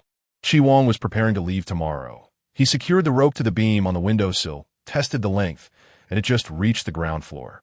Do we really have to go down like this? Zhang Zhenjin was filled with worry. But I can't. I've never tried it before. Chi Wang said lightly, it's okay. I haven't either. Zhang Zhenjin was taken aback. A trace of an indescribable smile appeared on her lips. He spoke so seriously, thinking he was good at it. It seemed like a cold joke. Chi Wang glanced at her without any emotion, then turned and walked inside to sleep. Oh, okay. Why do it this way? First, the group of zombies downstairs hasn't left. The way is blocked. Second, Chi Wang discovered that the open space under the window is at the back door, where there aren't many zombies. Instead of going down the stairs to find a detour, it's simpler and quicker to slide down the rope. Lin Shi was very familiar with sliding ropes in her previous life, ever since she arrived at the capital base. As an outstanding ability user, she had to go on missions almost every day.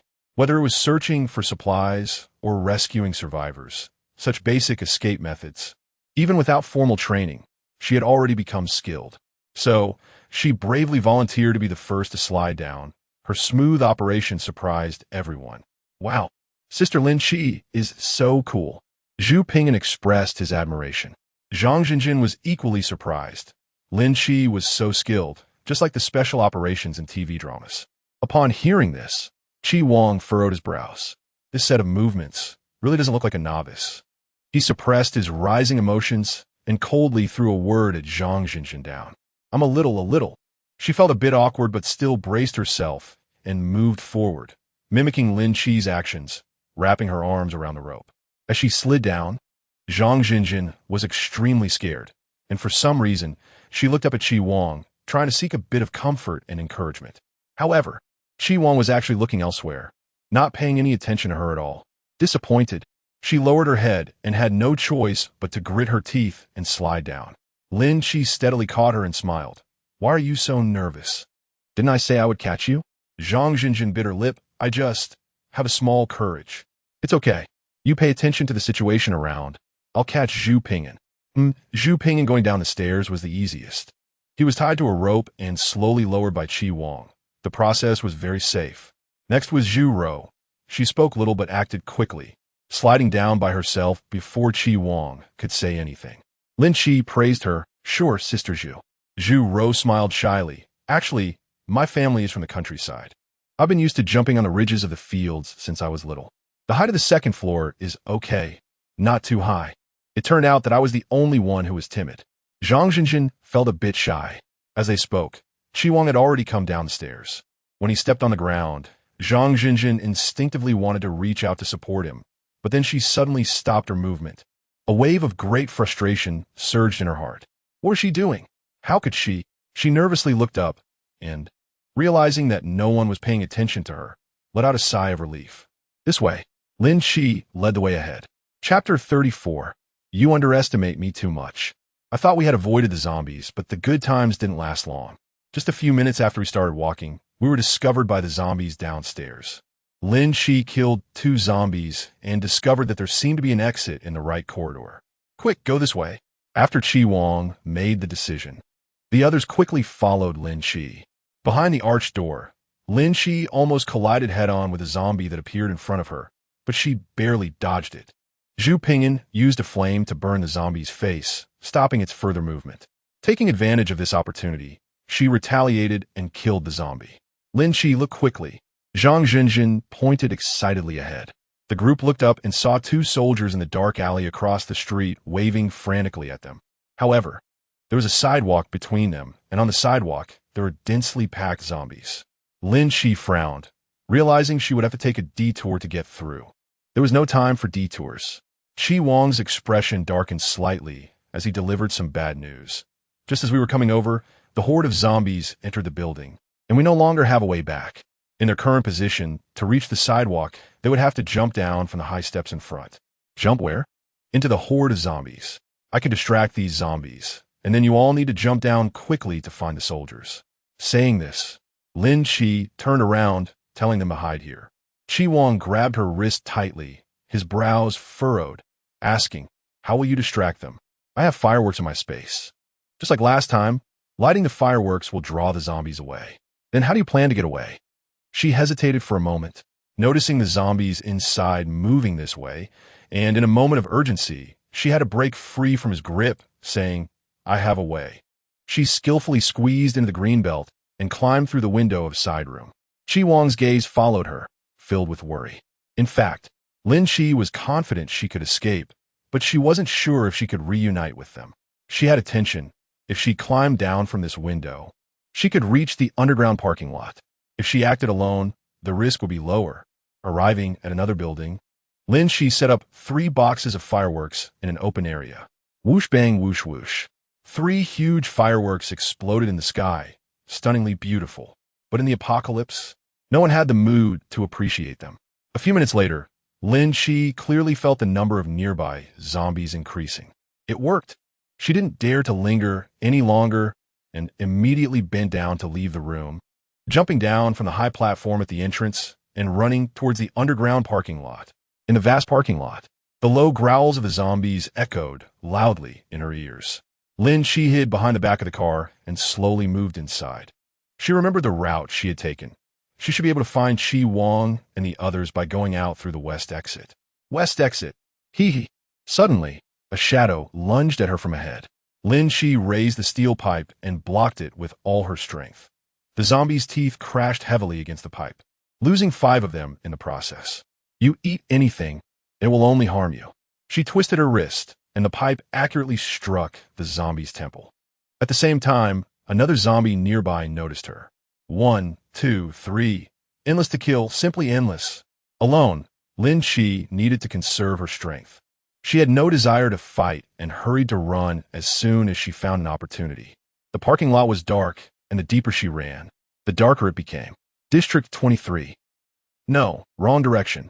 At this moment, she was exhausted from running, needing to watch out for zombies while also checking the location information on the wall, feeling distracted and tired. Suddenly, a hand reached out from the darkness and suddenly covered her mouth. Lin Shi's eyes widened, and she instinctively wanted to resist. But she found that she couldn't break free at all. This person was so strong. In the next moment, she was pulled behind a wall, and the man's breath hit her face. Chi Wang. She froze and looked up. Why didn't you leave? Chi Wang's gloomy eyes were shrouded in the dim light. His expression unclear, and his voice was slightly cold. What a ridiculous way of thinking. If I don't come to find you, you'll die out there, you know? Then you underestimate me. There's only one life, Miss Lin.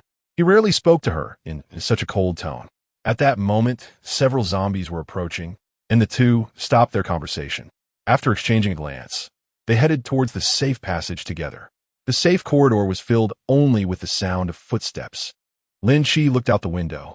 Behind her was a park, and they went out. The park was large with plenty of greenery, allowing the two of them to effectively avoid zombies. However, the weather was not in their favor. Shortly after they entered the park, it started to rain. Come here, Shazai said, referring to a small children's playground. Lin Shi followed him into the slide. Because they needed to bend down, they had to sit facing each other, leaving a little space between them. The sound of rain pattered around them, and the whole world seemed to quiet down. Are the 3 of us with the soldiers? How did you find me? Chi Wang's calm gaze fell on her face, based on instinct. He wasn't lying, it really was based on instinct. Lin Shi thought he was joking. Now, great, we're alone again. Chi Wang, it's all the same. What do you mean, all the same? Whether at the base or here. For me, it's all the same. Lin Shi smiled with pursed lips and said, What? How can it be the same? There's zombies everywhere here. Where's the safety of a base? Chi Wang didn't respond. In fact, he wanted to say that he didn't want to go anywhere in this world. There was no difference between being dead and being alive. However, now it seemed he couldn't say it so absolutely because he had a place he wanted to stay. Lin Shi looked at the gloomy sky and estimated that the rain wouldn't stop anytime soon. Well, I'll take a nap for a while. Okay.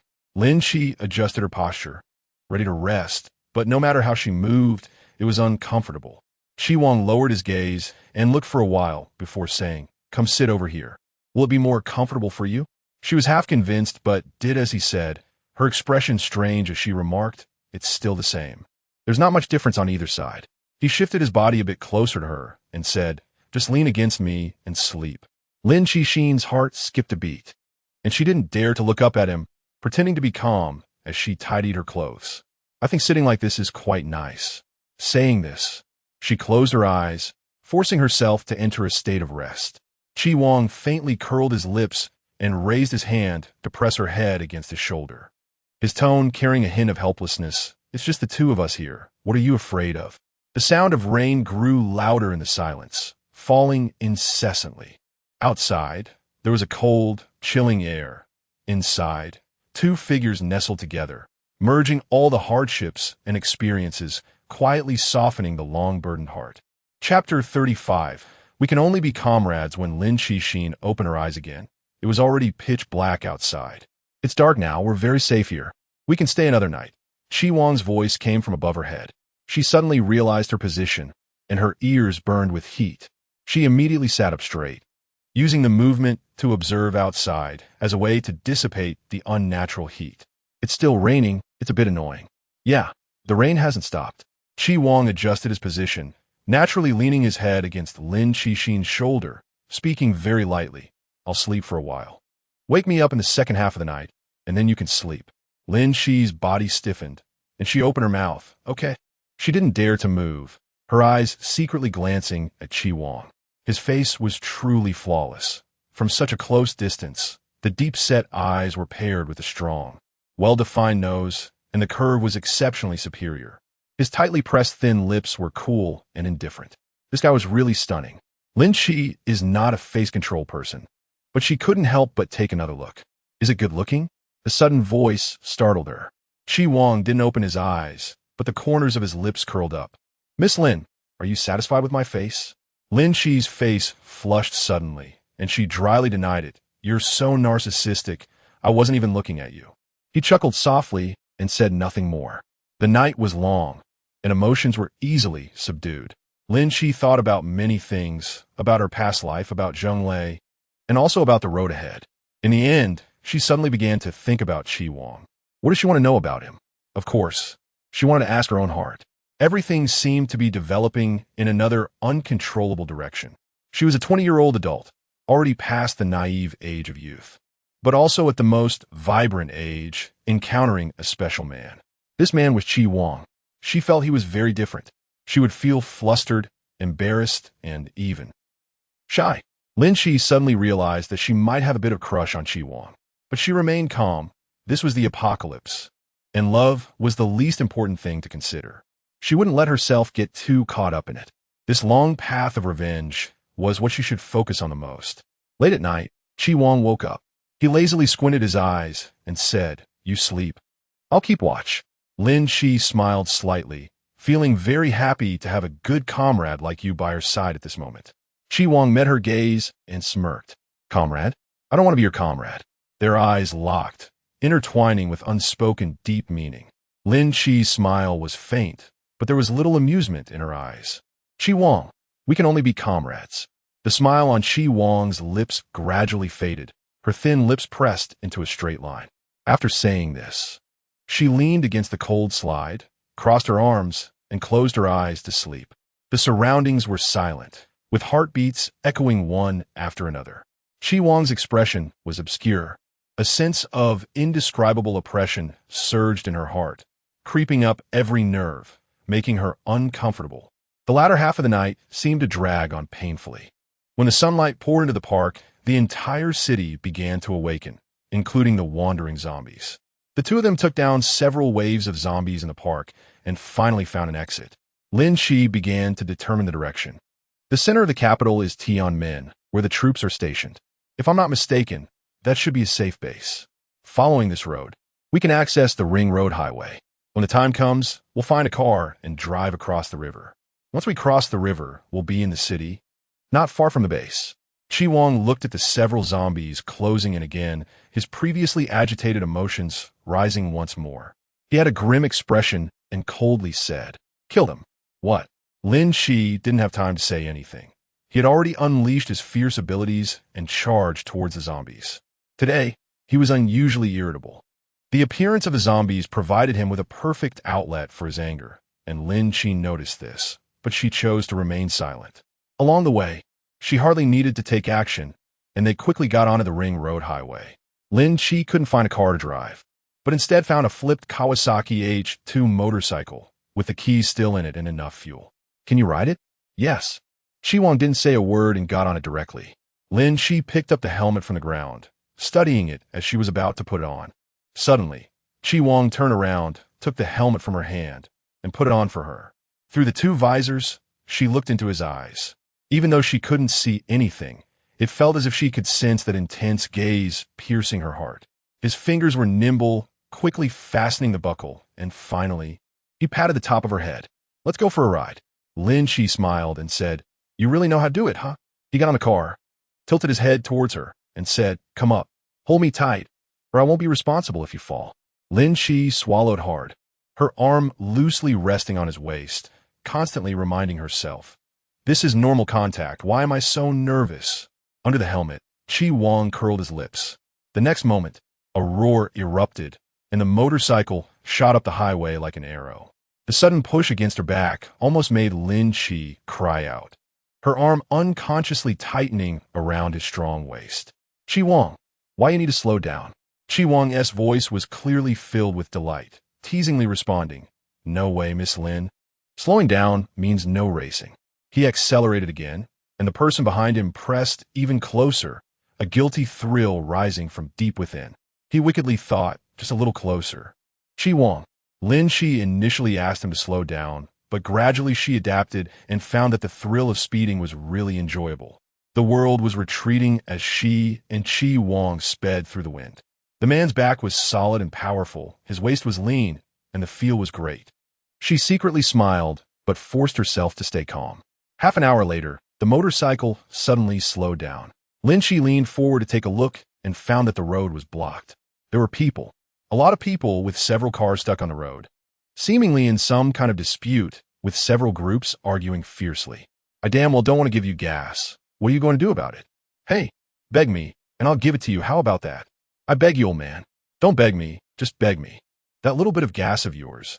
ISNT, it's something we all got together. You little bastard don't want to admit it, right? Oh, come on. Who doesn't T know you're the most despicable, always hiding at the back? You still have the face to take credit? You think you're worthy of looking down on me?" After several rounds of words, they started fighting.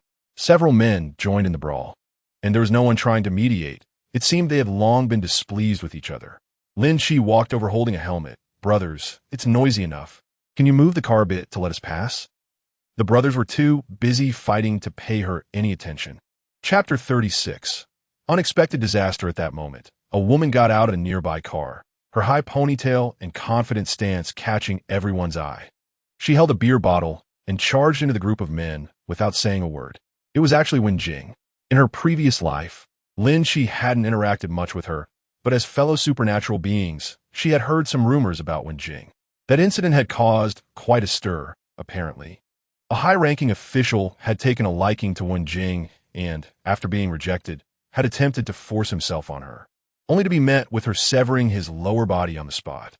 Not only that, but Wen Jing had also tossed its severed piece onto the street. For a few days following that, the men at the base had surprisingly been very obedient. Thus, Lin Chi had formed an impression of Wen Jing. With a loud bang, the beer bottle smashed over a man's head, and the chaotic scene suddenly fell silent, as if someone had pressed the mute button. The man felt the blood streaming down and looked up at Wen Jing, who was coldly smiling, her gaze chilling. "Fight! Keep fighting! Damn it!" The man was about to explode in anger, but was pulled back by others nearby. "Brother, your face is ruined. Quick, stop the bleeding." "No way. You really dared to hit him." Another young man with a buzz cut grabbed Wen Jing, his face showing urgency as he whispered, "Be careful of his revenge." "I'm not afraid of him." Wen Jing replied fiercely, "Is your car out of gas or something?" A flash of surprise crossed her eyes. "Beautiful girl. What did you say?" Lin Chi was holding a bucket of gasoline and said, "I just happen to have a can of gasoline here that I can lend you." The beautiful woman asked, "Are you serious?" Wen Jing's eyes lit up, feeling a bit incredulous. Is there really such a good thing? Do all beautiful people like to help others? The young man with a buzz cut happily took the bucket of gasoline, saying, Thank you. Don't worry, beautiful. I'll remember this favor and repay you in the future." She smiled faintly. Just a can of gasoline could lead to a friendly connection. It was quite a deal. The people over there saw this scene and were so angry that they gritted their teeth. "Let's go." "All right, the road is clear now." Lin Chi hugged the helmet and turned to walk towards Chi Wang. Suddenly, a loud explosion sounded behind her. The force of the shockwave hit her unexpectedly, causing her body to uncontrollably crash against the railing. Chi Wang's face turned pale. Lin Chi. His eyes widened in an instant, reflecting the scene before him. He saw a piece of black steel flying towards Lin Chi at the moment of the car explosion. That black steel piece struck her hard in the waist and abdomen. She fell to the ground in distress. Lin Chi. Chi Wang rushed over, supporting her while his gaze landed on the blood at her waist and abdomen, his pupils contracting tightly. Don't move, don't move. His breath became tight, his cold voice carrying a barely perceptible tremor. Lin Chi's face was twisted in agony. Her soft cheeks scrunched up, and she was seeing stars from the pain. Her fingers curled slightly, but she lacked the strength to grip Chi Wang. How could this happen? Wen Jing rushed over, and upon seeing Lin Chi's condition, couldn't help but exclaim, "That piece of steel. She must go to the hospital immediately." At that moment, the buzzcut youth also ran over, anxious, saying, "What hospital? Where is there a hospital now? But she must be treated immediately. With such severe injuries, even an ability user could die. How to treat her? We have no medicine. Oh, it's so annoying. Stop talking." Wen Jing's temper was always quick to flare. She wasn't one to hide her emotions. She urged, "Handsome guy, why don't you take her in our car? She definitely can't ride a motorcycle in her condition." All right. Chi Wang picked Lin Chi up horizontally and walked straight to their car. As he passed by the exploded vehicle, his cold gaze swept over everyone. Deserved it. The buzzcut youth not only stood by, but even mocked those people. "I knew you were hiding grenades. Now you're getting your comeuppance, haha." At the moment the grenade exploded, 3 people in the car died on the spot. Unfortunately, the car parts injured Lin Chi. They weren't, but Lin Chi was. While enduring tear-like pain, she raised her hand to use her healing ability to treat her abdomen. Take it off," she spoke softly, and it was hard for Chi Wang to bear. "Can you hold on?" Lin Chi asked him to pull out the steel piece that was embedded in her waist. She closed her eyes to catch her breath. It had to be removed, or she really wouldn't be able to hold on any longer. Chi Wang's dark eyes were deeply knowledgeable, hiding emotions that were hard to suppress.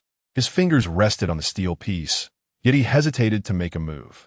Lin Chi opened her eyes and met his gaze, Chi Wang, and said, "Get ready." He shut his eyes tightly, ultimately still letting go of his hand, turning to Wen Jing and asking, "Can I trouble you for a moment? I'll take it out." Wen Jing's expression stiffened. Wouldn't this be too cruel? Without anesthesia, she would be in excruciating pain. Chi Wang's expression tightened as he watched Lin Chi in pain. His heart felt like it was being torn apart, numb with pain, and his throat felt dry. If the steel shard wasn't removed immediately, she was at risk of infection. Wen Jing wasn't one to hesitate, her whole body turning to prepare for removing the steel shard. The driver with a buzz cut suddenly said, "No matter what, we should find a way to go to the hospital, at least get some medicine. Hey, just focus on driving." Wen Jing was extremely nervous. It was her first time helping someone remove a steel shard. She glanced at Chi Wang and said, "I'm going to do it now." Chi Wang's dark brows were filled with intensity as he curled his fingers, pressing against Lin Chi's lips and teeth, whispering, "Don't hurt yourself." The next second, Wen Jing took a deep breath, tightened her fingers around the steel plate, and suddenly pulled it out with force. Lin Chi's body trembled uncontrollably, beads of sweat sliding down her neck, and veins bulging on her forehead as her consciousness began to fade. "No, I can't sleep."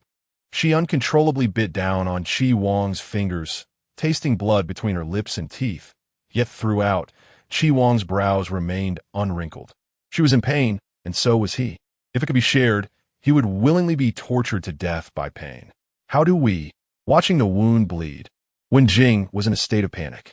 Chi Wang immediately took out a piece of clothing from his space and wrapped it around Lin Chi's waist, using it as a bandage. 5 minutes later, Lin Chi's mental strength was exhausted, and the moment the bleeding stopped, she fell into a coma. The young man with a buzz cut hesitantly asked, "So, are we still going to the hospital?" "Yes," Chi Wang replied firmly. "I need to find medicine. If we're looking for medicine, a pharmacy should work, right? I happen to know one not far from here." The young man drove steadily. Being a local, he was familiar with the routes and knew how to avoid the main roads crowded with zombies, taking shortcuts instead. Chapter 37. Don't worry, I will wake up. The moment the steel piece hit her, Lin Chi felt her heart sink like dead ashes, thinking for a brief moment that she was doomed. Even for a superhuman, While they could recover from injuries relatively quickly, such severe wounds couldn't heal automatically without external intervention.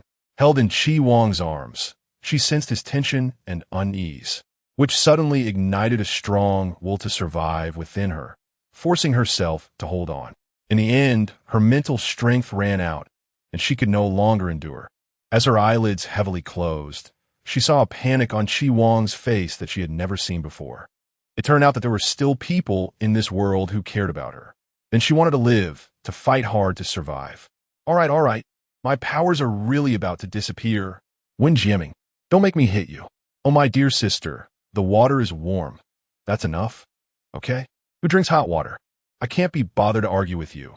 Just help me support her for a moment. Let me see if I can feed her directly. You're awake. Wen Jing exclaimed in surprise as she looked at Lin Shi, hurriedly saying, lie still and don't move. I just applied the medicine to you. You mustn't move around, or it will be a waste of effort. Applying medicine. Lin Shi opened her mouth but found her throat extremely dry. She struggled to swallow. And Wen Jing noticed this immediately, quickly bringing the warm water to her lips. Thirsty? Drink some water. After drinking the water, her throat felt much better, and her spirit recovered a bit. There was a faint pain in her abdomen, but she could bear it. A weak smile appeared on her face. Is this the medicine you put on me? Thank you. The medicine was applied by me, but Wen Jing hesitated, and after a mental struggle, chose to clarify. She turned her body to the side, looking towards another direction where he lay, severely injured, having been unconscious for a day and a night. Lin Shi bit her lip tightly, enduring the pain as she lifted her head. When she saw Chi Wang lying on the ground, her heart ached sharply. Chi Wang's cheeks were marked with multiple wounds, and his clothes were torn, clearly having gone through a fierce battle. No one knew how he had obtained those medicines. But when he left, Wen Jing had given him 3 grenades, and he used them all. He would have used the grenades unless absolutely necessary. Chi Wang. Lin Shi's lips trembled, momentarily forgetting her pain as she wanted to get up to check on him. But Wen Jing quickly stopped her. Miss, please don't be agitated. I've checked his injuries. There are no serious external wounds. It's probably because his abilities were exhausted that he has been unconscious for so long. Hearing this, Lin Shi's chaotic mind regained some clarity. How could he be so foolish? Not afraid of death. Miss, please lie down. Wen Jing kindly helped her arrange the bedding. Thank you. Lin Shi introduced herself. I'm Lin Shi, and he is Chi Wang. We just arrived in the capital a couple of days ago. I'm Wen Jing, and this is my cousin Wen Jiaming. We're locals. Wen Jing said helplessly. You saw that day. We were originally with those people, but those selfish men kept pushing us siblings aside. There was no other way, so we disbanded. Wen Jiaming asked in confusion, what are you two doing in the capital? There are countless zombies in the city, and we all want to escape. Lin Shi spoke frankly, saying he heard there was a safe base here. Upon hearing this, Wen Jing's expression changed slightly. Everyone, yeah, we were hiding in the community before. There are a lot of survivors inside, and everyone exchanges information. Wen Jiaming spoke disdainfully. There aren't many ability users among those people. They rely on a little food stored at home to survive, but it won't last long.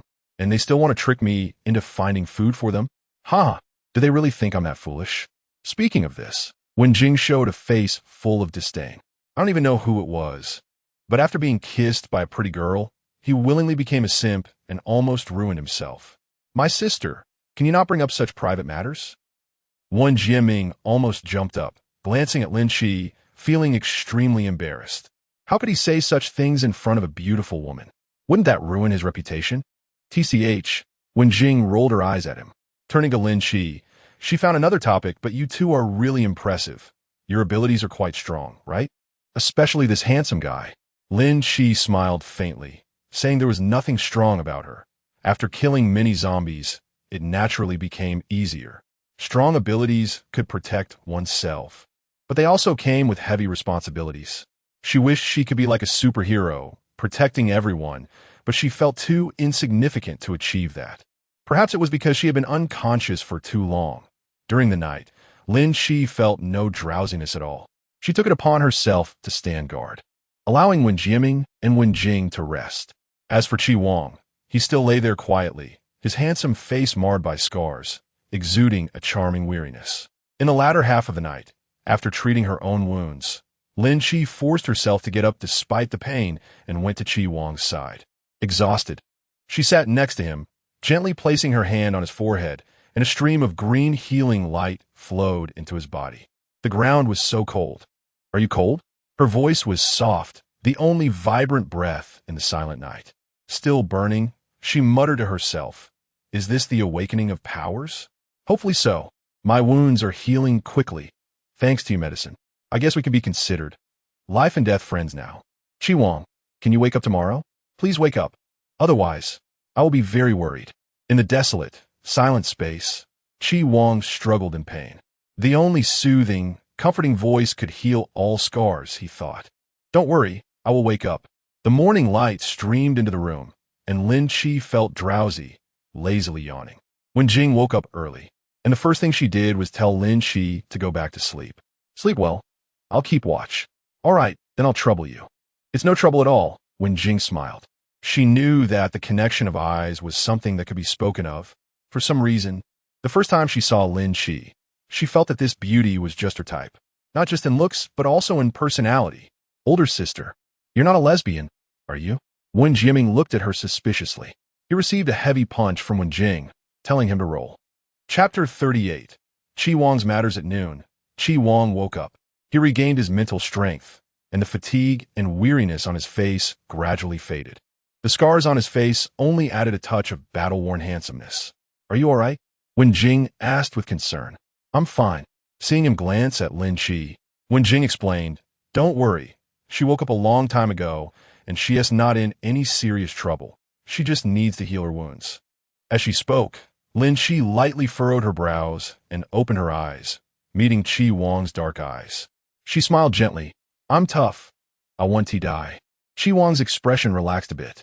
He didn't care about anything else. He was only deeply concerned about her life and death. After a simple lunch, Wen Jing found them and said, "Since you're planning to go to the base, we'll be parting ways. My brother and I still plan to leave the capital and see the outside world." In truth, she concealed a personal matter. The reason for leaving the capital was to search for her relatives. Lin Chi had no reason to convince them to walk the same path as her. So she smiled and said goodbye, wishing them good luck and hoping that everyone would be well when they met again. Wen Jiaming was amused by her words. "Next time we meet? Sigh, I hope there's that opportunity. Although, it's highly likely that we won't meet again." Wen Jing sighed sadly. "I'll take your good wishes." Soon after, the two quickly left. Only Lin Chi and Chi Wang remained in the room, and the atmosphere was inexplicably quiet. "I heard everything." Chi Wang lifted his eyelids to lock on her gaze, his dark eyes flickering with a few fiery sparks, and he said with a half-smile, "When I was unconscious, you said you were very worried about me." Lin Chi looked calm and indifferent. "You were my best comrade. Am I worried about you having any problems?" He raised an eyebrow. "Good reason. It's a fact." She stretched out her limbs, found a comfortable position to lie down, and said lazily, "We can't leave for now. Let's talk about it once my injury is healed." Chi Wang was even more indifferent. "I don't mind staying here." 2 days later, Lin Chi's abdominal wound had basically healed, and she planned to leave this temporary shelter. It rained in the sky, drizzling down, and the air was filled with the fragrance of rain-soaked soil. She and Chi Wang made their way to the riverbank. "There's a yacht over there. Let's go." Just as Chi Wang was about to step forward, Lin Chi pulled him back. "Wait a minute." She looked skeptical. "A yacht? I can't drive a yacht, can you?" He raised his thick eyebrows, looking at her as if to say, "Isn't that a given?" "Nonsense." Impressive. The yacht seemed abandoned, sitting lonely by the embankment, swaying gently with the river's current.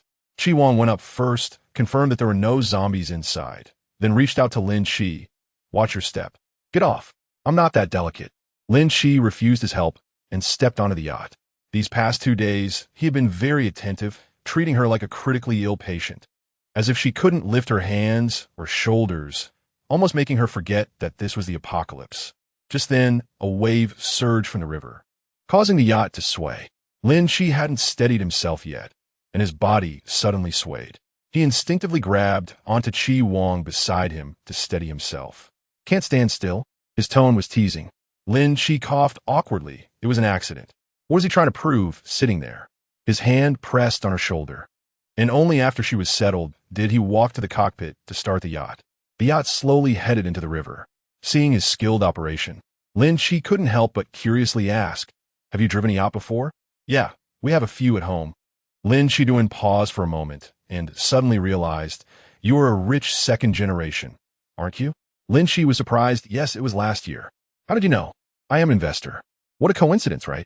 Thinking about it this way, they actually had indirect contact under certain circumstances. Chi Wang's lips curled slightly. No. Lin Chi let out a quiet sigh of relief. Fortunately, it wasn't. I almost thought I had encountered the real young master. The Chaoyang group is mine. Lin Chi was stunned, her eyes wide open in shock. "You're so young, and you already have your own group? Is the difference between people really that big?"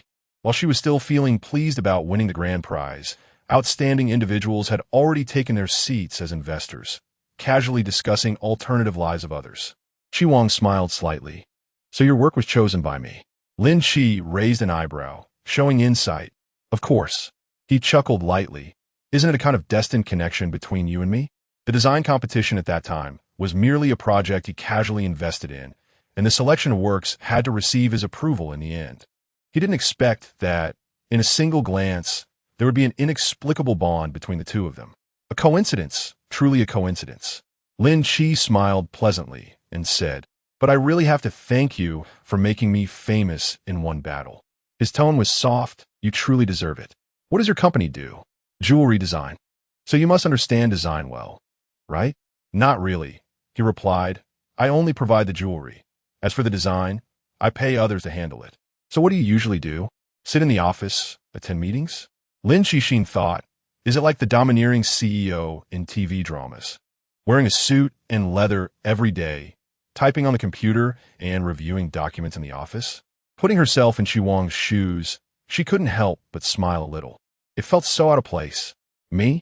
Chi Wang's face showed no emotion. "I rarely come to the company." "Huh? Do you know about overseas?" "I've heard of it. That's what my battlefield is." Lin Chi was taken aback. You're doing that kind of?" Chi Wang helplessly replied. "What are you thinking? I'm legal.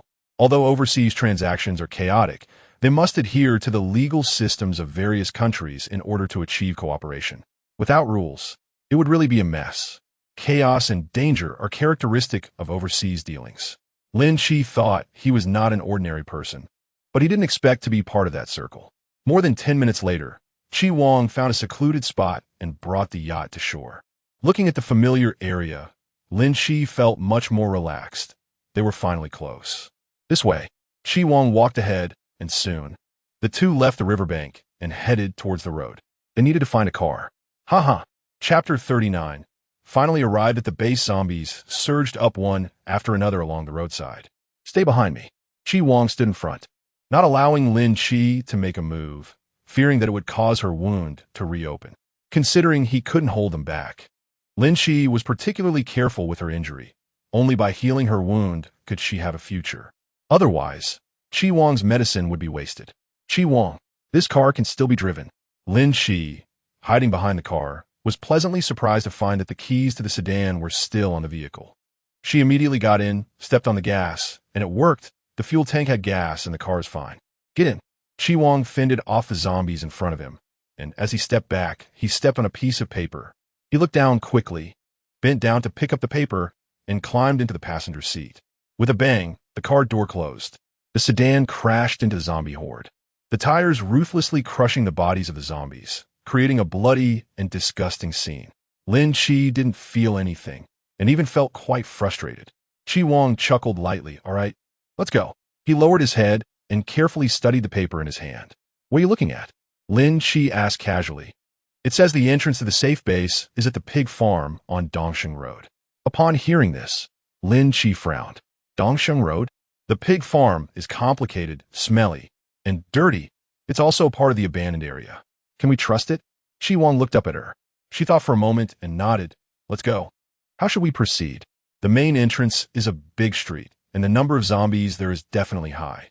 The base wouldn't take the risk of opening the door for just the two of us. Instead of getting into trouble later, it's better to find another way." A hint of amusement flickered in Chi Wang's eyes. "So confident? Aren't you afraid there are a bunch of zombies inside the base?" Lin Chi blinked conspiratorially. feeling a sense of gamble.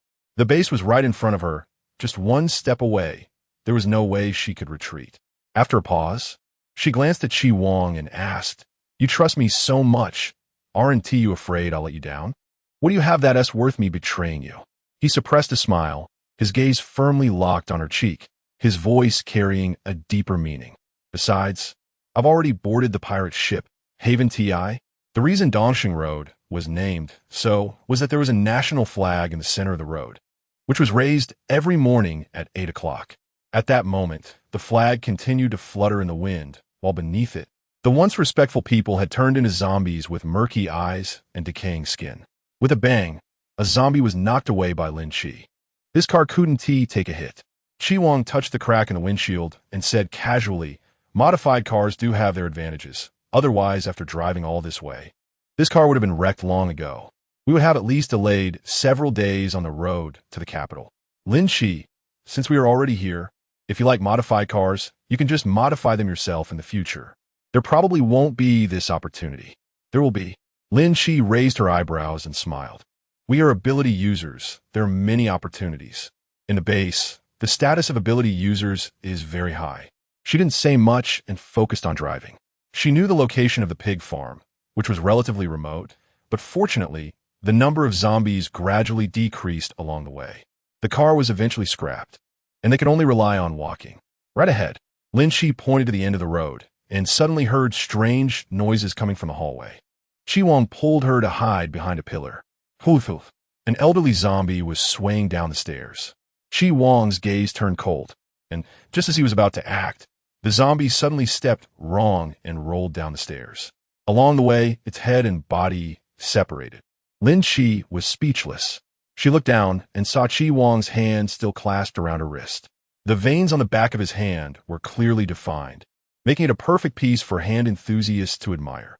Recently, he seemed to enjoy physical contact with her.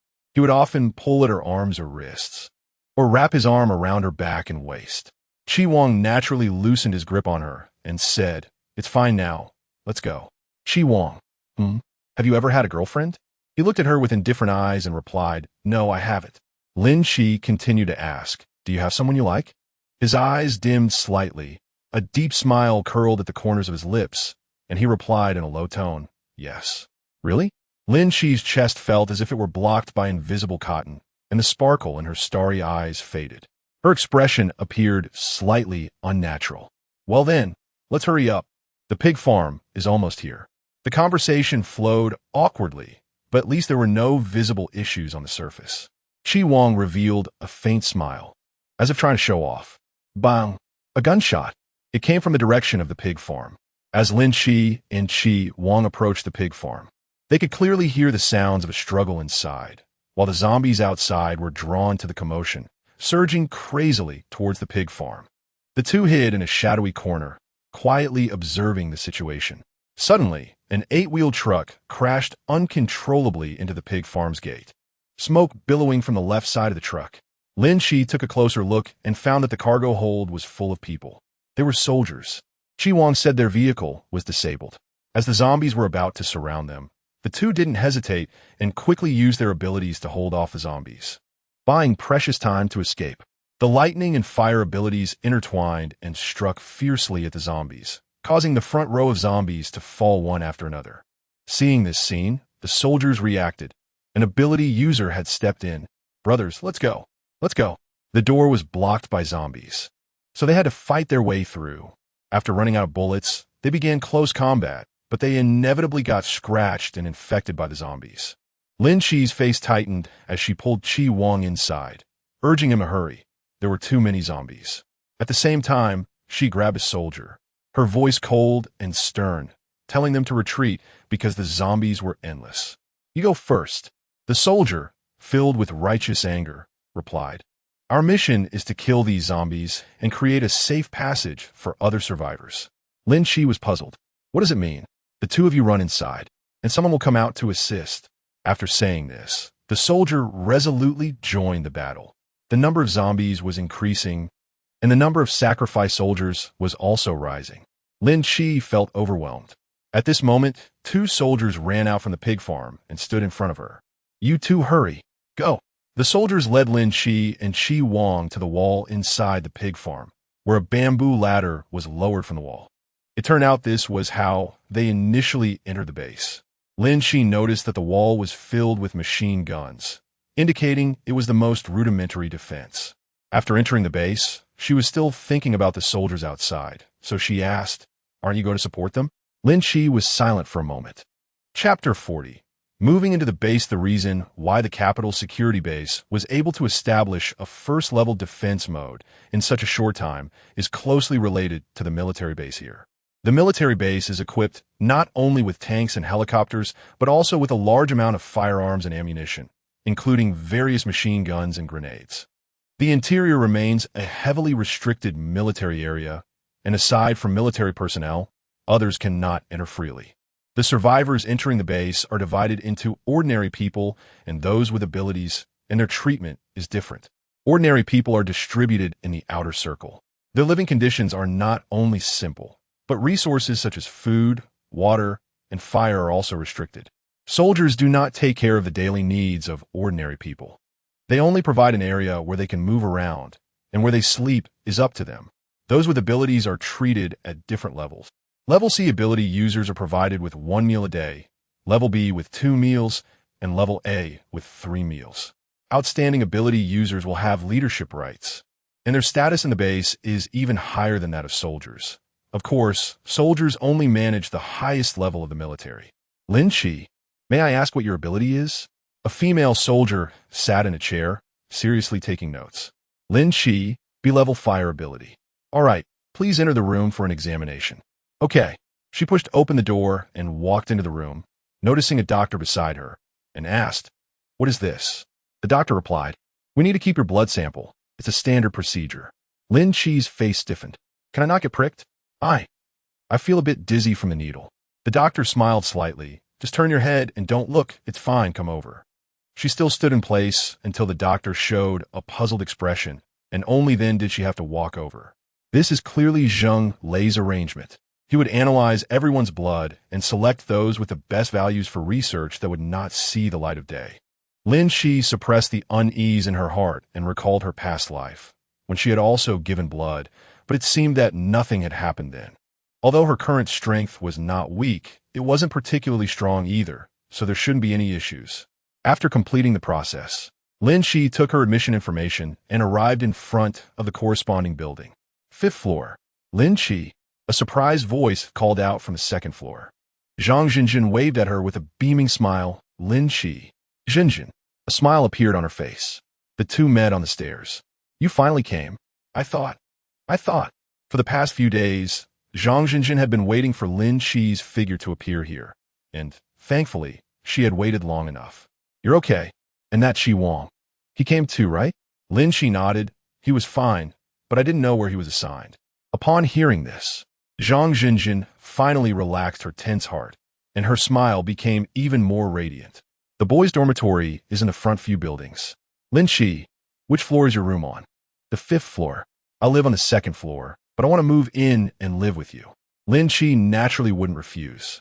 Sleeping in the same dormitory as acquaintances is definitely better than with a few strangers. Adults in a dormitory naturally won't have too much interaction, each living their own lives. Just the thought of her enemy being here made Lin Chi feel uneasy. She put on her jacket and prepared to go out for a while. "Where are you going?" Zhang Zhenjin asked her. Lin Chi casually made up a reason to find Chi Wang. Zhang Zhenjin's voice became a bit softer. "I'll go with you." Lin Chi paused slightly, then heard her add in a very light tone, "Zhu Pingyan is also in the boys' dormitory. If he knows about you, he will definitely be very happy." This hit the nail on the head. Just right. Lin Chi also wanted to check on Zhu Pingyan's situation, as well as his sister. On the way, Zhang Zhenjin succinctly said, "Sister Zhu Road doesn't have any abilities, so she can't enter the inner district. She's been arranged in the civilian area, but Pingyan and I often go to see her. She's made new friends, and her life is pretty decent." "You reminded me."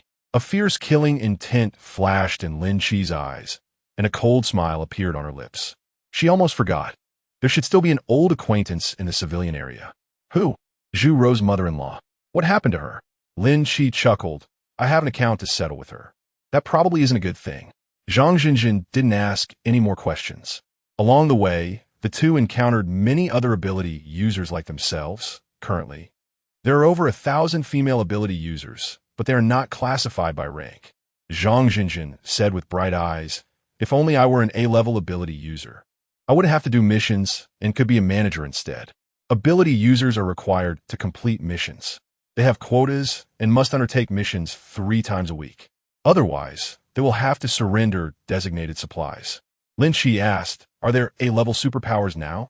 "Yes, I heard there are only 5 women and more than 10 men. The numbers are still few, but this is just the beginning. Many A-level superpowers will gradually awaken, and Lin Shi is one of them. She is currently A-level, but chooses to conceal her strength, as being low-key is better for her actions. Let me take you to Fine Ping and OK." Zhang Jinjin was familiar with the way, leading Lin Shi to the 3rd floor. The boys' dormitory is, as the name suggests, full of men, but there are also many women visiting.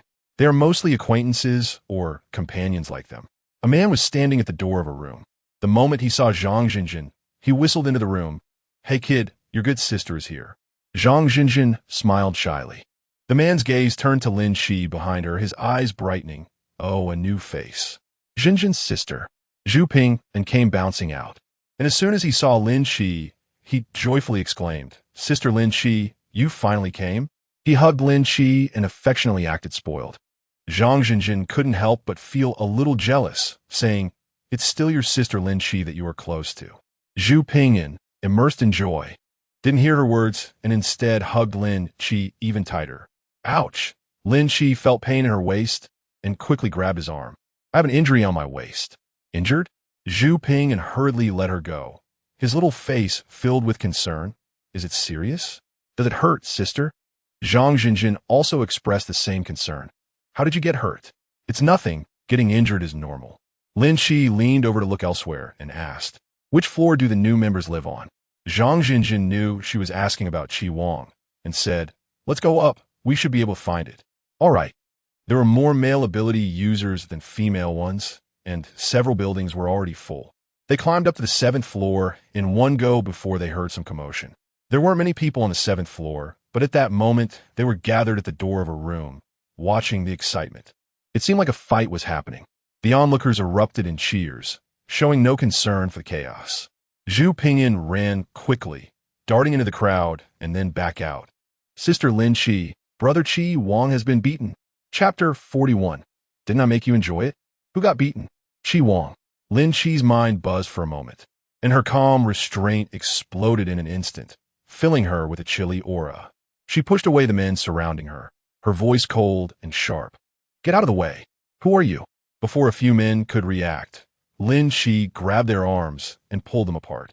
A gap was torn in the encirclement, and the scene inside the room finally came into view. Lin Shi's furious face suddenly froze. "You're here."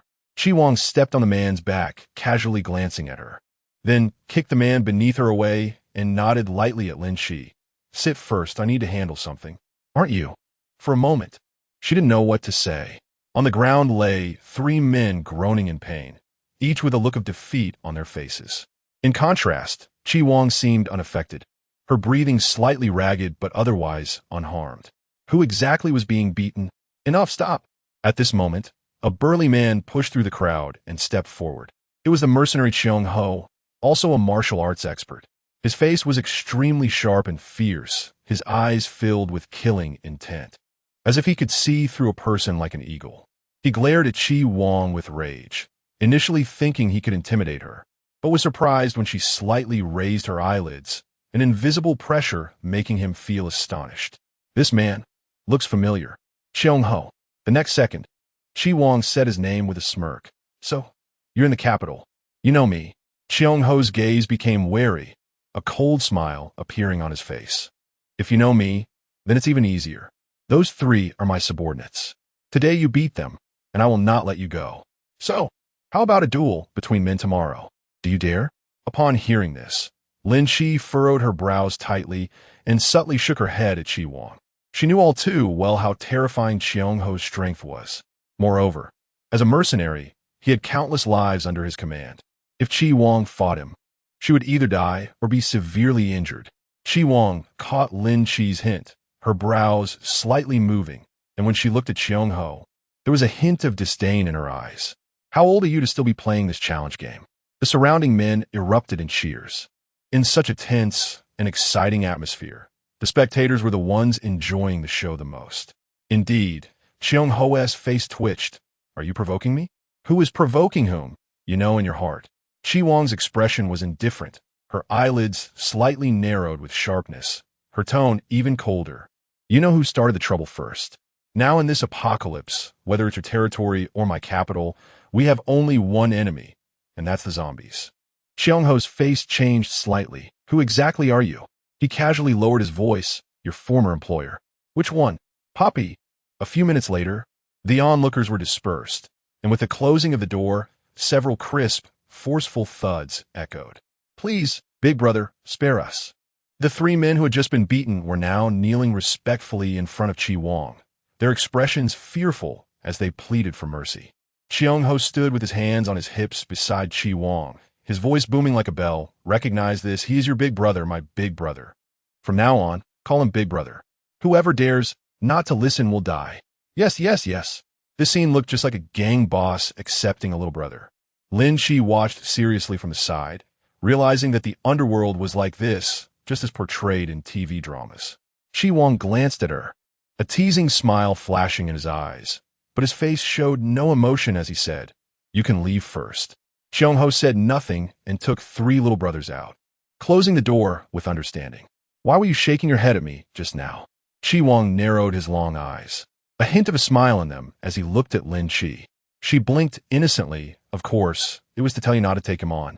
Why? It looks like he can fight well. I'm afraid he might kill you. Chi Wang laughed. Thank you for your concern. You're welcome. But did you know each other before? He nodded lightly. Sort of. There's a transaction between us. Lin Chi curiously leaned closer, smirking as she asked him. You hired him. What did he do? Mercenaries only take killing jobs. Just as the words left her lips, Chi Wang suddenly lowered his gaze, staring at her clear eyes with a half-smile. Miss Lin, how do you know he is a mercenary? Oh no, I'll let it slip. What are you hiding? The corners of Chi Wang's eyes deepened. His originally affectionate peach blossom eyes turned cold with a hint of playful teasing. The delicate sarcasm at his fingertips made him nostalgic. Miss Lin, you know more than I do. Lin Chi slapped his hand away and said calmly, I heard it for someone else. He clearly didn't believe her. Really? Yeah, no matter if he believed it or not. She continued, I thought you got beaten up, so I came to see the excitement. What a pity. It was a wasted trip. Chi Wang looked skeptical. I beat someone up. Didn't it make you feel good? She hesitated and nodded. It was quite satisfying. After the teasing conversation, they began to talk about serious matters. Where do you live? Lin Chi pointed to the buildings ahead. Over there, the 5th floor of Building 2. I just ran into Xinjin. She lives with me. Chi Wang's mood was very flat. Oh, that's fine. Zhu Ping'an lives on the 1st floor below you. Should I have him move in to live with you? He's just a kid. Living alone is quite pitiful. That's fine. Okay, I'll talk to him later. Chi Wang remembered something and reminded her, in the future, go on missions with me. He mentioned that the ability users need to complete their assigned tasks. Lin Chi nodded, okay. After chatting briefly, Shi and Zhang Xinjin left the boys' dormitory. As they passed by the fixed task booth, they noticed a crowd gathered there. This is the task registration point, Zhang Xinjin explained. Some tasks are special and not all ability users can participate. Lin Chi seized on the wording, a special mission? Which one? Zhang Xinjin pointed at one of the ability users and said, she's an A-level ability user, and the mission she accepted is classified as a special mission. I only know a little bit. It seems she has to meet with a heavyweight leader. Lin Chi took a closer look.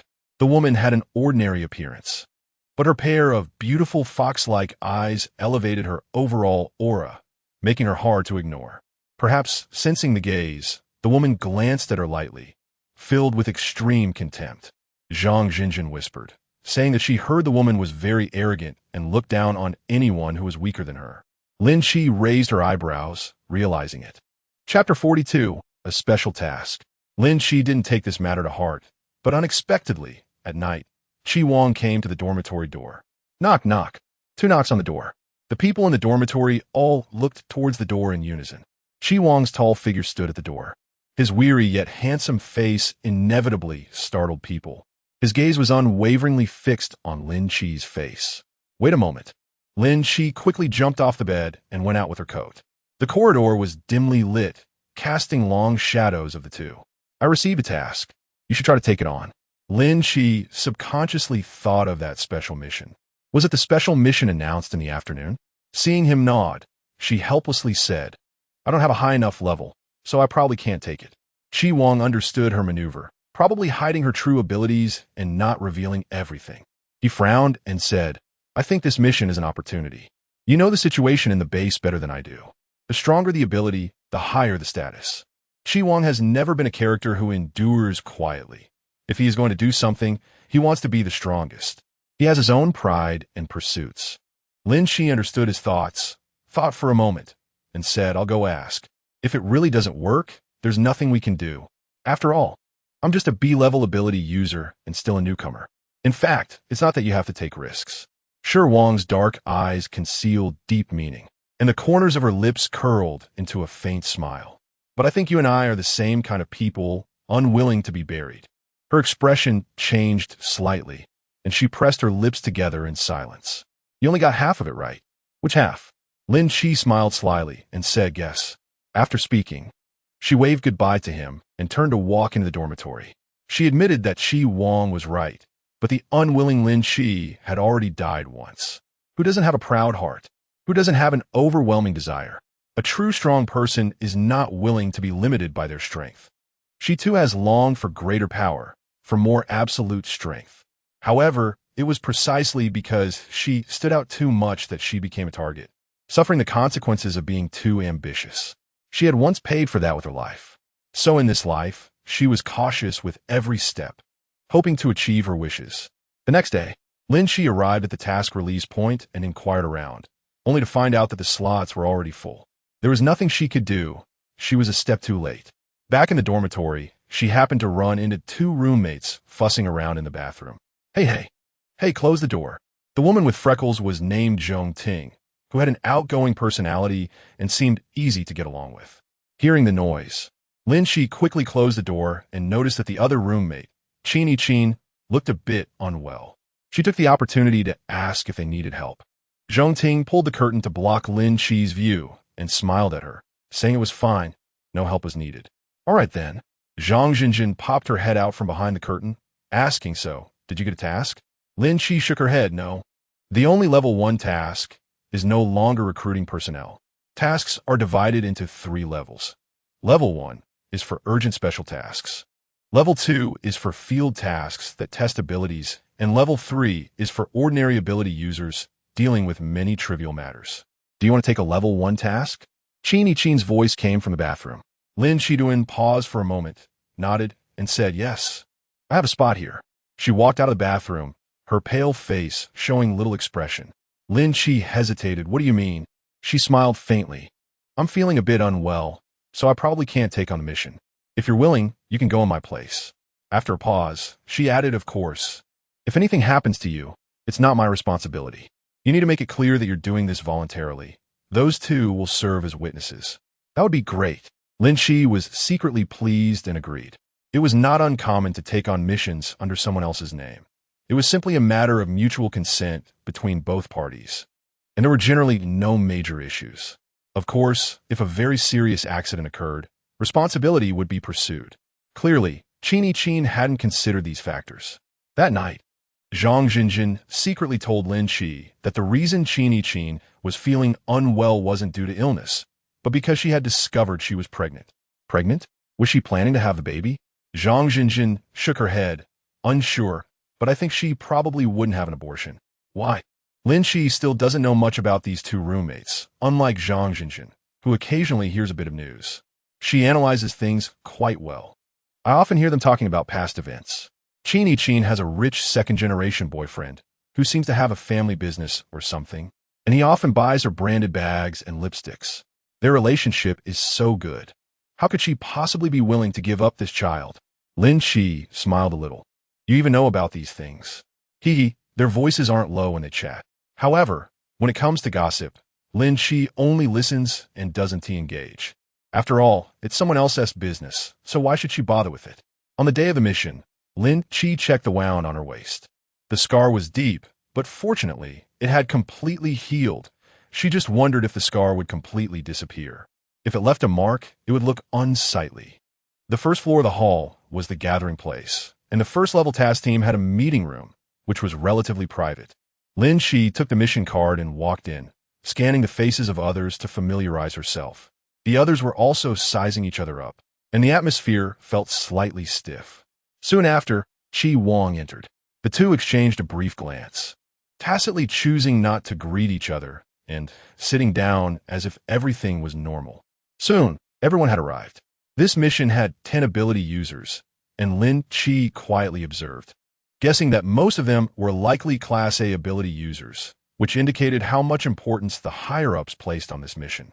A man in camouflage walked up to the platform, his stern gaze sweeping across the crowd, and he spoke in a loud voice. I am the person in charge of this mission, your team leader. My surname is Liu, and you can call me Team Liu. Now, I will distribute firearms and ammunition. Those who do not know how to use them, please step forward, and I will teach you how to use them. Lin Chi honestly took a step forward. Chi Wang's gaze swept over her movement, and a fleeting smile flashed in his eyes, so he followed suit. 2 hours later, the group arrived at the flight area and boarded the helicopter one by one. After Lin Chi found her seat and instinctively raised her hand to fasten her seatbelt. The movement was natural and practiced. A familiar figure settled down beside her, and she looked up to meet Chi Wang's gaze, her eyebrows slightly raised. This guy shamelessly sat in the seat next to her. He looked at her with an innocent expression and said, I can't fasten my seatbelt. Can you help me check it? Lin Chi held back the smile at the corner of her mouth and nodded seriously. All right, I'll help you take a look. To others, they appear to be supportive teammates, creating a very harmonious scene. Noticing a hostile gaze, Lin Chi looked up and met the eyes of the woman sitting across from her. It was her with the fox-like eyes. Lin Chi asked kindly, Do you need my help as well? Chapter 43. The beginning of the rescue amid the sound of propellers slicing through the air. 2 helicopters slowly ascended and flew towards the distance. In addition to 10 ability users, their team also included 10 Special Forces soldiers. Team leader Liu sent the photo to everyone present. This is our target. Remember to ensure Mr. Zhou's safety. Mr. Zhou. Lin Chi pinched the photo with her fingertips, revealing a hint of paleness. She felt that this person looked somewhat familiar, but couldn't recall where she had seen him. Forget it, they probably had met before. Nervous? A deep, magnetic voice sounded beside her. She gently shook her head. This was nothing. For her, such missions had been done too many times to count. The only thing she was worried about was her ability, which seemed to show no signs of breaking through. All right. Lin Chi remembered something and leaned closer to Chi Wang, lowering her voice to ask, When you fainted last time, you should have awakened your ability, right? Yeah, ice type. Lin Chi was instantly filled with envy. It turned out to be an extremely rare ice-type ability. He had awakened all B-level abilities so quickly, even faster than his own awakening speed. Thus, Lin Chi boldly speculated that Chi Wang's S-level ability should be stronger than his own S-level ability. However, S-level abilities are inherently indefinable, and she couldn't specify exactly what she had awakened. 12 hours later, the helicopter arrived at the sealed city. The high-rise buildings under the night sky resembled sleeping beasts, silent as graves, filled with terrifying unknown dangers. On top of the building, 2 helicopters landed steadily. The helicopter couldn't land directly in the neighborhood where old Mr. Zhou was located, so they had to stop here and walk over. Team leader Liu calmly issued orders. According to the previous groupings, Group A was responsible for bringing old Mr. Zhou over, while Group B was responsible for clearing out the zombies in the building, ready to assist with evacuation at any moment. Xiaoli, do you have the signal flares ready? Deputy Team Li nodded. 3 of them, all set. Good, go ahead. I'll be waiting here for everyone's good news. Yes. The ability Group B, led by Deputy Li, was about to set off. The high-rise building had a full 20 floors, and the number of zombies inside was incalculable. To save time, they chose to airdrop. 2 people descended at a time, and they were told not to rush, but to descend slowly. The harness was tied to their bodies, even with safety ropes. it was still a significant challenge for several unfamiliar ordinary people. Deputy Li stared seriously at the descending personnel and suddenly complimented, "Your posture is very standard." Lin Chi smiled modestly. She had frequently gone rock climbing before, so her hands weren't inexperienced. As she spoke, she relaxed her right hand and deftly slid down. Meanwhile, Chi Wang beside her was watching with a twitch at his temple, urging her not to be reckless and to go slower. She was already moving slowly. If she had gone at the speed of her previous life, she would have reached the bottom by now. With a loud crash, the sound of shattering glass heightened everyone's nerves, making them tense up. Chi Wang's eyes flickered dodge. The moment the words left his mouth, Lin Chi kicked off the wall, her body gracefully flipping in the air, narrowly avoiding a zombie that had burst through the broken window. At the same time, she swiftly drew the dagger from her waist and bit down hard, slicing through the zombie's neck. "What skill?" Deputy Li exclaimed in surprise. Looking at Team Leader Lu beside him, "Captain, this woman is impressive." Team Leader Lu replied solemnly, "Keep an eye on her." "Yes." A few minutes later, the two landed smoothly, untying the tether and signaling the people above to proceed with the next operation. The 4 ability users who had landed earlier had already begun to clear the nearby zombies, with fire and lightning abilities working in tandem, creating an eerie illusion of an alternate dimension. No wonder they were ability users. They dealt with zombies with ease. Once all members of Ability Group B were on the ground, Deputy Li began to lead the team. The route was clearly marked. They still had a long way to go to reach their destination community. "Split up to find a vehicle," Deputy Li said. Just then, a truck was approaching from distance. "What's going on?" "It must be survivors from this area." As they spoke, the truck continued to drive toward them, seemingly heading straight for them. The surrounding zombies were drawn toward it, frantically surrounding the truck, with even fragments of zombies hanging around it. Seeing this, Deputy Li raised his gun to provide cover. "Wait." Chi Wang pressed down on his gun. "We'll handle it." Using their abilities was much safer than attracting zombies with gunfire. Several ability users concentrated their fire to clear the zombies around the truck, providing a driving route. The truck drove straight up to them, and the driver in the driver's seat joyfully rolled down the window. "You must be the rescue team that came down from the helicopter?" The person in the passenger seat spoke excitedly. "You're here to save us, right?" "Finally. We've been waiting for rescue. I can't take this miserable life anymore." "We're not." Although Deputy Li felt some reluctance in his heart, he spoke frankly, "We have a mission. We're not here to save you." Upon hearing this, Lin Chi frowned. She noticed that the expressions of the people in the truck changed rapidly. "Not a rescue team? That can't be. You have a military helicopter. You're not here to save us? Does the military not care about our lives? It's the apocalypse now. What mission could be more important than saving people?" Lin Chi gave a subtle glance to Chi Wang. Chi Wang understood and winked back, whispering to Deputy Li, "Don't waste time." After saying this, he turned first and headed towards the small path at the back, with Lin Chi closely following behind. The other ability users gradually caught up. Seeing that the zombies were about to surround them again, Deputy Li could only grit his teeth and shout, "This is a military secret. I can't disclose it. You all need to leave quickly. The zombies are coming." "Hey, you can't just shout at us. If we don't leave soon, the zombies will eat the truck." The driver pounded his fist on the steering wheel in frustration and looked up at the top of the tall building, his eyes filled with greed and desire. A helicopter, that's a good thing. Exiting the small path, they found themselves on a wide road where zombies were attacking from both sides. The cars on the road were either abandoned or wrecked, and it was uncertain if any could still be driven. The group of 10 split up to search, and the effect was clear. They eventually found 2 cars that were drivable, replacing their walking. However, it wasn't long before Chi Wang clearly felt that the sedan lacked power. He frowned and said, "This car won't do. We need to switch vehicles." Lin Chi immediately took out the walkie-talkie. "Deputy Li, our vehicle is not working. We need to switch cars." Deputy Li replied concisely, "Received. Everyone pay attention to available vehicles by the roadside." Chapter 44. Standing shoulder to shoulder with love and loyalty. Okay. Understood. Several people in the back seat got out of the car one after another. With more people, it was easier to handle things. 3 ability users were responsible for blocking the approaching zombies, while he and Lin Chi went to the front of a white sedan. In the driver's seat and the passenger seat sat a zombie, likely trapped there due to the seatbelt.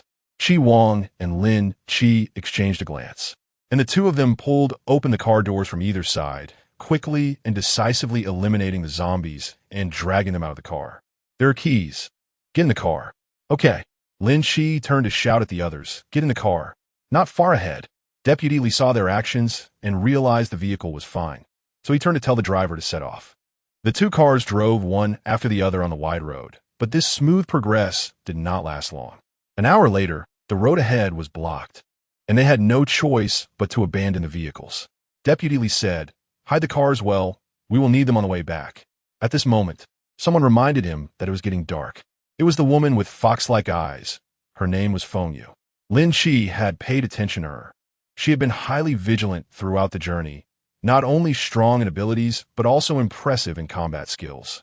She performed exceptionally well in this team, and Deputy Li seemed to have noticed this as well. "Let's find a place to settle down for the night and act tomorrow," Deputy Li said decisively, pointing to a nearby residential building. "Go there. Move." Zombies were coming. A horde of zombies was rushing towards them from behind, a terrifying sight. Chi Wang focused intently, gathering a large amount of flames in his palm, and in an instant, ignited the first row of zombies, creating a massive wall of fire. Wow! The others looked at him in amazement.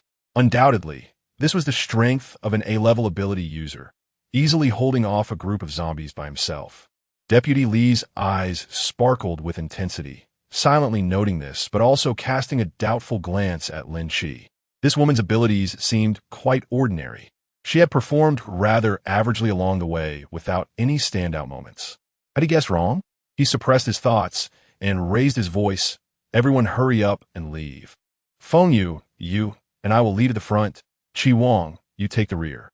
Chi Wang replied lightly, "Okay."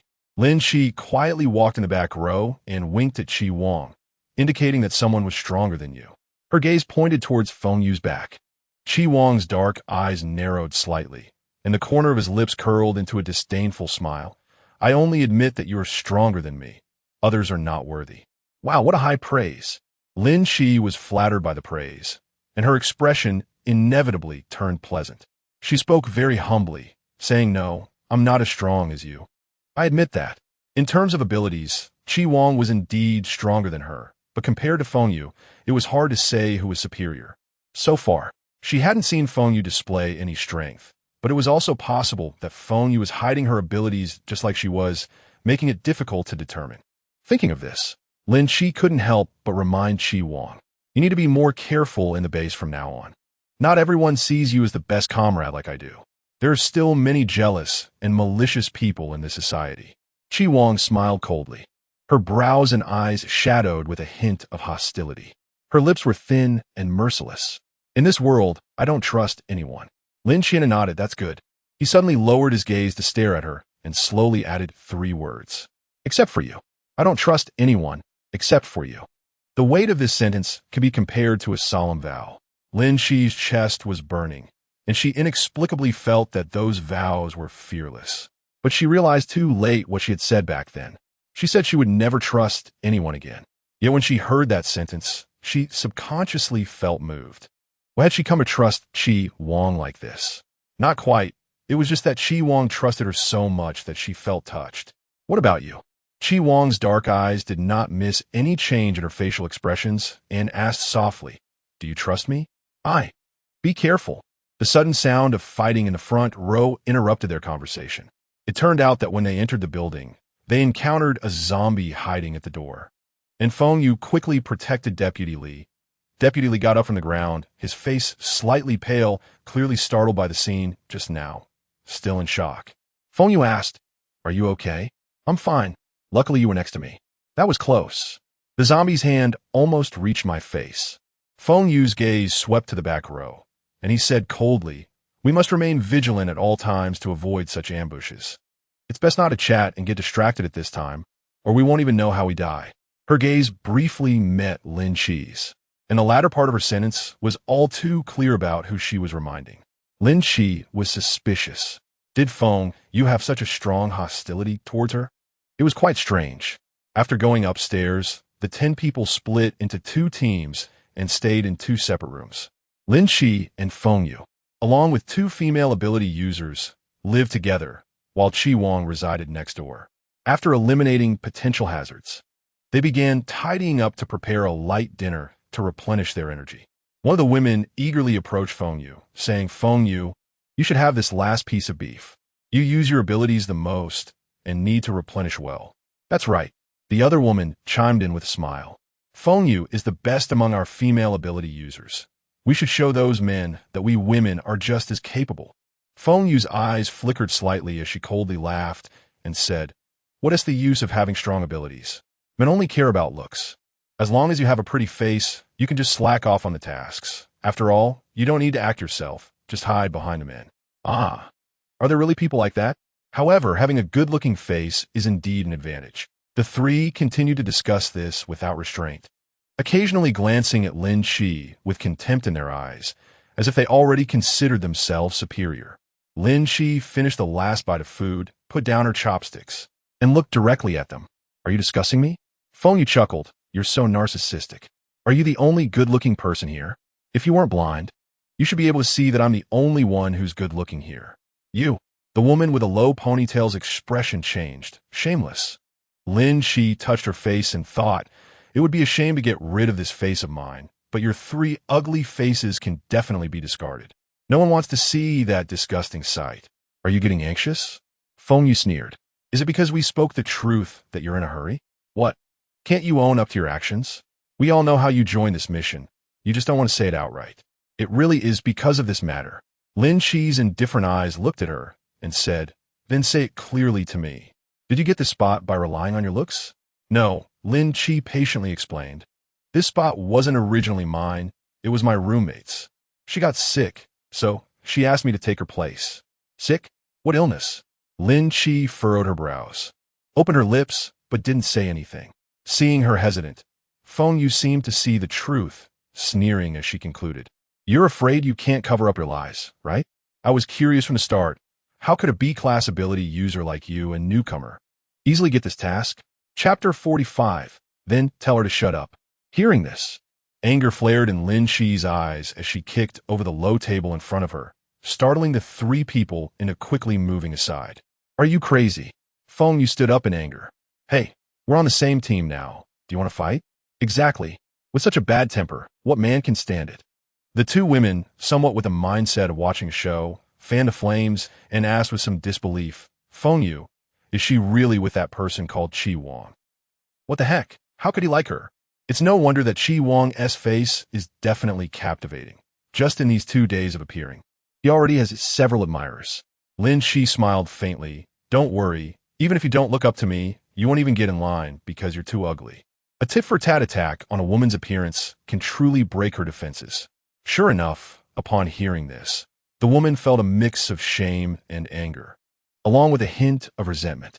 Suddenly, 2 urgent knocks on the door broke the tense atmosphere inside the room. Feng Yu adjusted her emotions and went to open the door. What was that noise just now?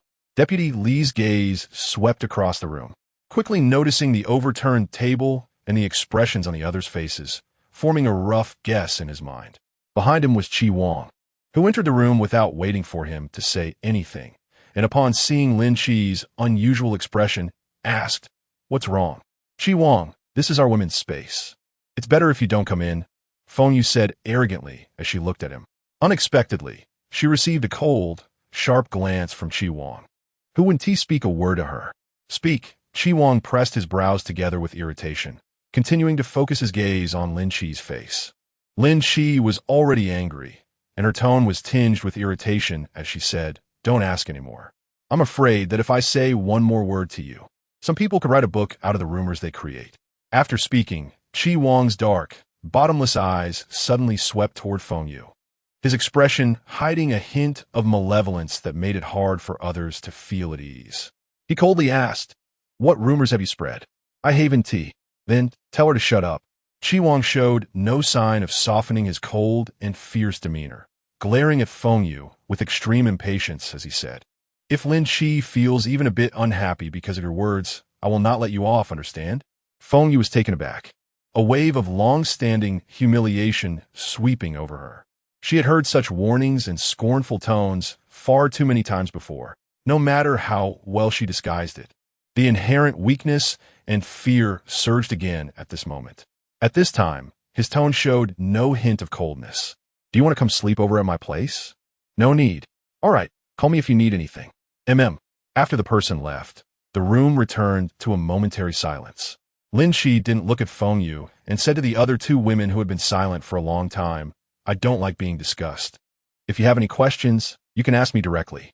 But if you continue to talk nonsense or even spread rumors, don't blame me for being rude." After saying this, she turned and walked into the bedroom, closing the door. She admitted that her tolerance was low. Perhaps she wouldn't be too angry upon hearing some of her words. However, it was unacceptable to speak ill of her. Lin Shi was straightforward in her actions. She didn't expect to make friends, but she wouldn't allow others to bully her. She knew that where there are many women, there are often disputes. Therefore, many things could be tolerated as long as they weren't excessive. If they were, it would just be a matter of words, hitting people's sore spots and mental attacks. Currently, besides Chi Wang, the only people she socialized with were Zhang Jinjin, Zhu Ping'an, and his sister. They were companions who had experienced life and death together and had deep conversations. She knew who treated her well and naturally felt grateful. Of course, she also kept a clear account of who treated her poorly, remembering everything precisely. Thinking of this, Lin Shi planned to visit the civilian district to find some acquaintances after completing this task. It was a quiet night. When they set off, Chi Wang walked up to Lin Shi, sizing her up while asking how she slept last night. "Pretty well. I had the 8-meter big bed all to myself." "How about you?" "I was fine too. I had the 5-meter sofa all to myself." Lin Shi was amused by his words, her gaze sweeping over his long legs. "Oh, wouldn't that be a pity for you?" After a pause, she said with some doubt, "Why did we pretend not to know each other the other day in the conference hall? It's funny that we started off pretending not to know each other. But now we can't hide it at all, always talking together." Chi Wang looked confused. "Who pretended not to know you?" "You." "No. I just simply didn't want to walk over and casually found a seat to sit down. So it turns out it was her own unilateral decision." Chi Wang smirked. "Still pretending not to know each other? Are you trying to force a scene? Playing a spy meeting?" Lin Shi didn't want to pay attention to him, clearly sensing that he was being deliberate. He was clearly pretending, and now he wouldn't admit it. This guy had too many thoughts. His emotions were unpredictable, and he was hard to handle. When they reached downstairs, the two of them put aside their thoughts and focused on their surroundings, starting to avoid the zombies. It's no wonder there were so many zombies in this area. Although they had been cleared out last night after one night, over a dozen zombies were blocking the way downstairs. Chi Wang's expression tightened. "The zombies must have gathered because they sensed our presence." Over the past month, the zombies' sense of smell had been continuously improving, making our future actions even more difficult. The man beside him felt a chill. "Bro, don't say that, I'm scared." Chapter 46. The community here, Vice Captain Li and Feng Yu found a shortcut behind an artificial lake. The large lake had beautiful scenery and looked like a nice tourist spot. Everyone tried to shake off the zombies chasing them and entered the scenic area. As they gradually increased the distance, the zombies behind them were no longer visible. Finally, they could catch their breath. "Walk slower in front. I'm tired from running." The amount of exercise these past 2 days has definitely exceeded the limit, perhaps affected by the environment. The tension that had been held tight gradually relaxed under the sunny weather, and even their steps became lighter. Chi Wang took a bottle of water from his space, was about to hand it to Lin Shi, but found she already had one in her hand. She lifted her chin, "Give it a Vice Captain Li." "Okay." This gravel road was right by the shore of the artificial lake. Her gaze fell into the lake, and her brows furrowed deeply. It was the first time she had seen such murky water. Chi Wang pondered, probably due to the ecological environment being destroyed after the apocalypse. "Haven't you noticed? The weather has also become very strange. Indeed, it can rain unexpectedly, which is quite annoying." "Huh? You don't like rainy days?" Chi shook her head, feeling gloomy and disliking it. Chi Wang suddenly remembered something, her eyes flickering with a hint of laughter. "I remember your stage name is Sunny." "Yes." Mentioning Sunny again made her feel an inexplicable sense of disorientation. It had only been a little over a year, yet after battling through the apocalypse, It felt as if a century had passed. Sunny undoubtedly represented brightness and sunshine. After staying in the dark apocalypse for so long, she almost forgot that she used to be a cheerful and optimistic person, unafraid of mediocrity, unyielding to life and death, wanting to live like the sun, dazzling and brilliant. Vice Captain Lee, wait a moment, I need to wash my hands, they're filthy. A loud voice interrupted Lin Chi's thoughts. I'll go too. Two members jogged toward the shore. They wanted to wash their hands in the lake water because they had come into contact with zombies and had a terrible smell on their hands. However, what they didn't know was that beneath the murky lake bottom were countless zombies. As the two washed their hands, they discussed, why do I feel like the more I wash, the dirtier I get? Could there be dead fish in the lake? Maybe look at the lake water, it's all black. Wait, no, there are quite a few live fish. Look at what? Oh no. With two loud splashes, they fell into the water, startling like thunder. Vice Captain Lee sprang up. What was that sound? They fell into the water. There's zombies in the water. So many zombies. Lin Chi turned to look at the shore, only to see the lake water rippling gently, with countless drowning zombies thrashing about like water ghosts. It suddenly dawned on her why the lake water was so murky. The two members had vanished without a trace, not even having time to struggle. Deputy Lee hesitated, gritted his teeth in frustration, realizing there was no hope for rescue. Let's go. Feng Yu said to the others, let's move. Suddenly losing two members left everyone feeling uneasy. But more than anything, they were relieved it wasn't themselves being dragged to the lake's bottom. It was that community. An hour later, Deputy Lee pointed to a tall building not far away, finally showing a look of relief on his face. Noticing that Chi Wang seemed distracted, Lin Chi quietly asked, what are you thinking about? She gestured with her chin towards the front row, indicating this was something they should consider, especially since Deputy Lee's demeanor was clear. He admired Feng Yu, and it was likely that he would soon lead them on missions. Chi Wang lowered his eyes, filled with doubt. You understand this? Just guessing. She maintained her composure, and his gaze on her added a touch of confidence. You're quite clever, Miss Lin. Chi Wang raised his hand to pat her head. But Lin Chi easily dodged, giving him a warning look. Now was not the time for the two of them to be alone. Every move would be noticed by others, and they didn't know how they would be interpreted. At this moment, Deputy Lee began to arrange the plan. Form pairs to cooperate. First, divert some of the zombies at the entrance of the community. Don't linger in battle. Our goal is not the zombies. Also, keep an eye out for cars that can be driven, which will make it easier to retreat later. Feng Yu led the response, understood. There were quite a few zombies at the entrance of the community, some of whom were former residents, and several security guard zombies could be seen. However, these zombies generally had low attack power. Chi Wang raised his hand and eliminated a zombie, his sharp gaze sweeping the surroundings to ensure everyone wouldn't fall into an encirclement. As long as they didn't get too close to the zombies, they were basically safe. Even though Lin Chi had learned some Sanda and could hold her own in close combat, she wouldn't take unnecessary risks. One life is all you get, and no one dared to gamble. Let's go, Chi Wang said quietly. The two quickly moved into the community. Occasionally zombies would rush out from the corridors, but they would be ruthlessly killed within seconds. Someone couldn't help but complain, in these few days I've killed more zombies than I have crushed ants in all these years. Lin Chi silently agreed in her heart. She had long become numb to killing. Building 4, this is the place. Deputy Captain Lee found the building where Mr. Zhou lived and led everyone inside. As soon as they entered the first floor, two zombies lunged at them like hungry wolves. Feng Yu's gaze turned cold as she used her lightning abilities to take them down. She heard more zombie sounds in the corridor and immediately stepped in front of Deputy Captain Lee. For safety's sake, I'll go first. Deputy Captain Lee felt warmth in his heart. Good. The staircase was only so wide. It was impossible for everyone to rush up at once, or it would easily lead to chaos. After Lin Chi and Chi Wang broke up, they were unaware of what had happened earlier. They only occasionally heard the sounds of fighting, and more zombies were lying in the stairway, with bodies piling up step by step, like an invasion of a mountain of corpses. Until the 12th floor, there were even more zombies at the door, packed closely together, terrifyingly so. Everyone joined in to kill these zombies. Deputy Leader Lee began to knock on the door. No one answered. He started to slap the door with his palm and called out, Mr. Zhou, are you home? A few minutes later, there was finally some movement from inside. The peephole shifted, and then with a creak, the door opened, revealing a woman with tears streaming down her face. "Thank heaven, you finally came. Hurry, come in."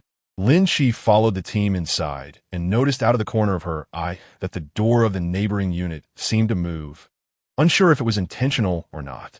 Once inside, she finally saw the elderly Mr. Zhou from the photo. However, the wheelchair changed everyone's thoughts. Chapter 47. Someone knocks on the door. Mr. Zhou is actually in a wheelchair. Doesn't that mean he has limited mobility? The woman beside him was his wife, Mrs. Zhou, who was very old but elegantly dressed. Beneath her white hair, her dignified face was very gentle. "Please have a seat. You must be exhausted from the journey," Deputy Li said respectfully. "You're too kind, Mrs. Zhou. This is our duty. Regardless of the hardship, it's just wonderful to see you both safe and sound." After a pause, he turned to Mr. Zhou and saluted. "After we received your wireless message, we immediately organized a rescue team. Please believe us. We will ensure that you and your wife are safely taken to the capital base." Mr. Zhou nodded kindly. Good. The interior was that of a top-tier community, with a spacious and bright living room that could comfortably accommodate 10 people without feeling crowded. While they chatted, Lin Shi went to the balcony to check the situation outside and took out some food to replenish her energy. Woof! A small dog in the balcony's dog cage barked at Lin Shi. She squatted down and seriously commanded, "Chi Wang, stop barking." Seeing the scene on the balcony, Mrs. Zhou's face turned awkward as she spoke. "We also stockpiled some food, but we finished it in the last 2 days. Luckily you came in time. Otherwise, my husband and I might have starved to death here." Deputy Li suddenly realized and immediately said to Feng Yu, "Get some food out and cook it." "All right, Mr." Zhou's gaze swept over everyone's faces, his piercing eyes carrying an invisible sense of pressure. Lin Shi and he exchanged a brief glance, and the inexplicable sense of familiarity surged over her again. She felt a trace of suspicion in her heart. "All right, very well." Mr. Zhou smiled with satisfaction. "As expected, it is the world of the young. You all have abilities, so there is no need to fear zombies." Deputy Li appeared modest. "You flatter me. By the way, when you plan to set off?" Mr. Zhou replied calmly, "We can set off at any time. But there is one very important matter to attend to before we leave." "You say?" His gaze briefly collided with Mrs. Zhou's. As a couple for 50 years, they naturally understood each other's thoughts. Mrs. Zhou sighed with a hint of sorrow, saying, "I really don't want to trouble you, but my health sigh. My heart has an old problem." She looked hesitant, as if she didn't want to say much more. Mr. Zhou naturally took over the conversation. "My old partner is in poor health. We keep emergency heart pills at home throughout the year. During these days of being stuck at home, she hasn't slept well at night, and the medicine at home has long been used up. I am worried about her, afraid that one day, with such clear words, smart people certainly understand." Deputy Li pondered how to speak, but Feng Yu spoke up first. "What you mean is, you want us to find some emergency heart pills?" Mrs. Zhou glanced at her, the air of sorrow on her face heavier. "Actually, it's not that I want to trouble you, but my heart condition can't afford any delay. What if I get scared on the way to the capital and there are no emergency heart pills? What should I do, Sai? But my old life isn't worth much. I'm not like you young people, all strong and healthy, unlike us old folks, who are sick all over." Feng Yu opened her mouth, about to say something, but was preempted by Deputy Li. Mr. Zhou's face suddenly revealed a cheerful smile. "The property center of the community should have emergency heart pills in stock. I hope you can find them. It's right at the property center, so close. It can indeed save a lot of trouble." After a simple meal, Deputy Li took 4 people out, while the others stayed behind to protect Mr. Zhou and his wife. Lin Shi was among them, and Chi Wang went out with Deputy Li to the property center. Not long after, someone suddenly knocked on the door. Looking through the peephole, there were several unfamiliar faces. Mrs. Zhou, holding a teddy dog, sat on the sofa and lazily asked, "Why aren't you opening the door?" "Who is it?" The knocking continued, and only then did Mrs. Zhou frown and get up, walking to the door at a leisurely pace to see what was going on. "Old Lu, what's he doing here?" Mr. Zhou in the living room said with an unhappy tone. Lin Shi was somewhat surprised. How could an old man like Mr. Zhou have such good hearing? She asked curiously, "Are they your relatives? Do we need to open the door?" Mrs. Zhou had a strange expression and replied, they're not relatives. Just a few neighbors. Bang, bang. The door was being knocked on loudly, and someone outside was shouting, "Old Joe, open the door, it's me." The other ability users in the room showed curious expressions, and the knocking continued. Mr. Zhou gave Mrs. Zhou a glance. Her expression subtly changed, but she still wore a gentle look and gave Lin Chi a kind smile. If something uncontrollable happens after we open the door, you should be able to take action, right? Lin Chi couldn't guess much, but she knew it probably wasn't anything good. She offered advice, suggesting that it was best not to open the door. Unexpectedly, Mr. Zhou suddenly said sternly, "Following orders is what you should do. As for other matters, it's not up to you to make decisions." Lin Chi's expression turned cold as she stepped aside and said expressionlessly, "Then I cannot guarantee your safety." "You can guarantee it. I believe in you, Mrs. Zhou smiled sweetly and then opened the door. The first to rush in was an agile old man, his eyes fixed on the remaining food on the table. "Old Joe, you have food," he shouted. "Everyone come in, there is something to eat. Hurry, hurry." His family swarmed into the living room, and Mrs. Zhou's eyes showed a hint of disdain, but she maintained her smile. "Old Lu, what are you doing?" Old Lu looked at the several ability users in the living room, his eyes shining.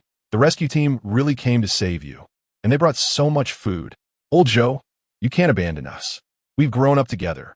You can't forget that." Mr. Zhou looked troubled. "Old Lu, I made it very clear. It's not that I don't want to take you with us. It's just the arrangement from above. There are only 2 spots. Upon hearing this, Lin Chi couldn't help but sneer internally. No wonder he's a heavyweight leader. Beneath the shell of an aging body lies a 1,000-year-old cunning fox. He spoke so eloquently, without damaging his reputation in the slightest. Mrs. Zhou immediately spoke up, sighing, "You know that both Old Joe and I are soft-hearted. We've been neighbors for so many years. If we could, I really wish to be neighbors with you, Old Lu, for a lifetime. But we really have no choice. Old Joe is in this position and must obey the arrangement from superiors. It pains him as well, but there's nothing to be done. Obeying orders is his duty." Chapter 48. Heart attack. A bright person must first uplift before bringing down. After the build-up comes the main point. Mrs. Zhou's tone was gentle. "We really are powerless, Old Lu. Look at Old Joe and me. We are both of an age. If we were 20 years younger, with some self-defense capability, we could definitely take you with us." At this point, Old Lu finally reacted. "You." Before he could finish, Old Lu's son stepped forward angrily and shouted at Mrs. Zhou, "Earlier, we felt sorry for you, so we even shared our food with you. Now you 2 old geezers are just pretending to be confused, right?" Mr. Zhou's face turned furious. "Watch your words. Your father doesn't even have the right to speak to me. Who do you think you are?" Mrs. Zhou walked to Mr. Zhou's side, gently patting his back to comfort him. "Be careful not to get upset." "Oomph." "Old Zhou."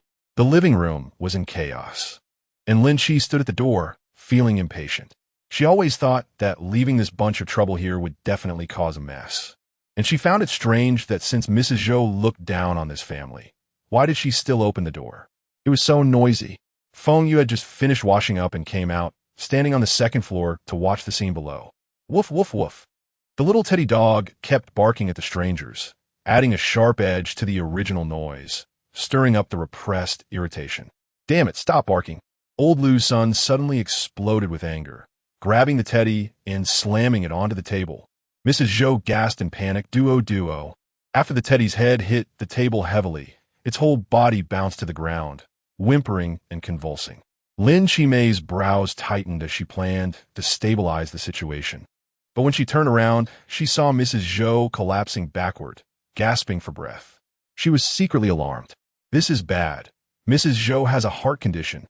Wife." Mr. Zhou suddenly stood up from his wheelchair, supporting Mrs. Zhou as she slumped onto the sofa. The sudden change in circumstances made Old Lu's son much calmer. "So you're putting on a show in front of me, huh? I haven't touched you." Old Lu, with a grim expression, pulled him aside and whispered, "She has a heart condition." "What? Forget it, let's go." In that moment, Lin Chi-mei didn't have time to think about anything else and hurried to check on Mrs. Zhou. "How is she?" Feng Yu put away her spectator's mindset and rushed down from upstairs. "What do we do now? Is there no other way?" Mrs. Zhou's complexion was becoming increasingly worse, her eyes gradually turning white. "This is a bad situation. Lin Chi immediately ran to the door, reaching out to Chi Wang, who was walking in front. With an urgent tone, "Quick, give me the medicine." "What's wrong?" Chi Wang handed her the medicine. She didn't have time to say much, turned around, ran to the living room, stuffed the medicine into Mrs. Zhou's mouth, and then fed her a cup of water. Mrs. Zhou's complexion returned to normal. Lin Chi let out a heavy sigh of relief. Thank goodness, thank goodness. Wife. Old Zhou. Fortunately, it ended without any danger. The Liu family was afraid of causing a fatal incident and ran away quickly, bringing this farce to a close. Lin Chi briefly explained the situation to Chi Wang, and then she noticed that something was off with a number of people. Were Deputy Li and the others. Chi Wang explained that Deputy Li had found several drivable cars in the garage and asked him to come up and bring everyone down to meet. Are we setting off now? Yes. He informed them that they would be departing immediately. The others were already ready. Only Mr. and Mrs. Zhou were still packing. Considering that Mrs. Zhou had just recovered, it was okay to take things a bit slower. Lin Chi looked at the empty wheelchair, raising an eyebrow, his tone ambiguous, realizing that he didn't have to sit in the wheelchair after all. This was a usual tactic of powerful and influential elders. Chi Wang's expression was indifferent, as if he had known the truth all along. They would hire bodyguards to push the wheelchair. This way, they ensured their own safety and delayed the aging of their bodies. Lin Chi was about to respond when Mr. Zhou and his wife came down the spiral staircase. The conversation halted. His gaze held a hint of an upper-hand scrutiny. "I've noticed you from the beginning. Your appearance and demeanor are quite outstanding. What did you do before?" Chi Wang replied softly, "I used to run a company." "Oh, a company? Not bad. You're quite accomplished for your age. By the way, what's your name?" "Chi Wang." That's a nice name, too." Lin Chi stood aside, like an invisible person. She had figured out that Mr. Zhou had an appreciation for Chi Wang. If things went well, he might even promote him when they got to the capital base. She felt happy for Chi Wang.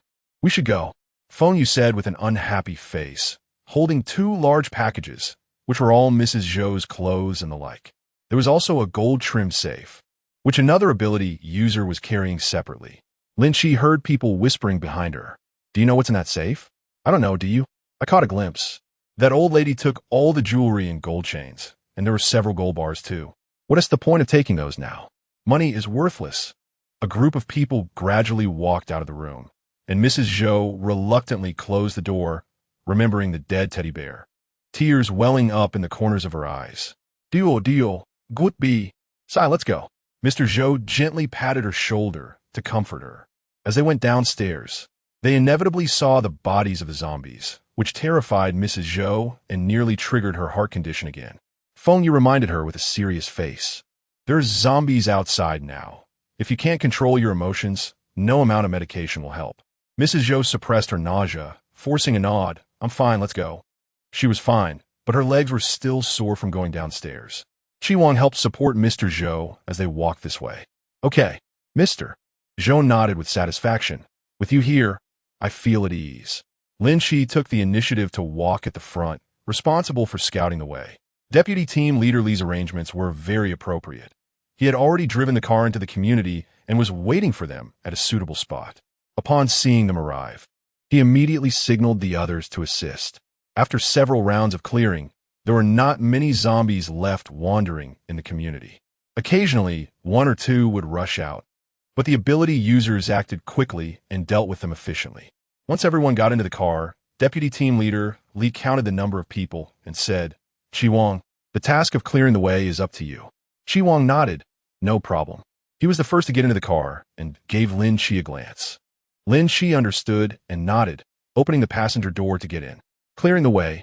Isn't that your specialty?" She revealed a subtle smile. Chi Wang's expression was cold and indifferent as he replied, "Specialty? Sounds like you're not complimenting me." "Of course I am complimenting you." As she saw the others about to get into the car, she lowered her voice and spoke quickly. "You're so excellent. Everyone wants to give you a compliment." Although this statement carried a teasing tone, it made the listener feel good. The corners of Chi Wang's lips slightly curved, rarely showing the only smile he had in days. Feng Yu bent down to sit in the back seat, and upon raising her head, saw Chi Wang's profile. That faint smile was like an ice mountain snow lotus, rare and precious. Looking at Lin Chi again, she still had that calm face, as if for them, fleeing in the apocalypse was just a trivial matter, never filled with tension or fear. In fact, her jealousy towards Lin Chi had never stemmed from relying on a man. She had no interest in men.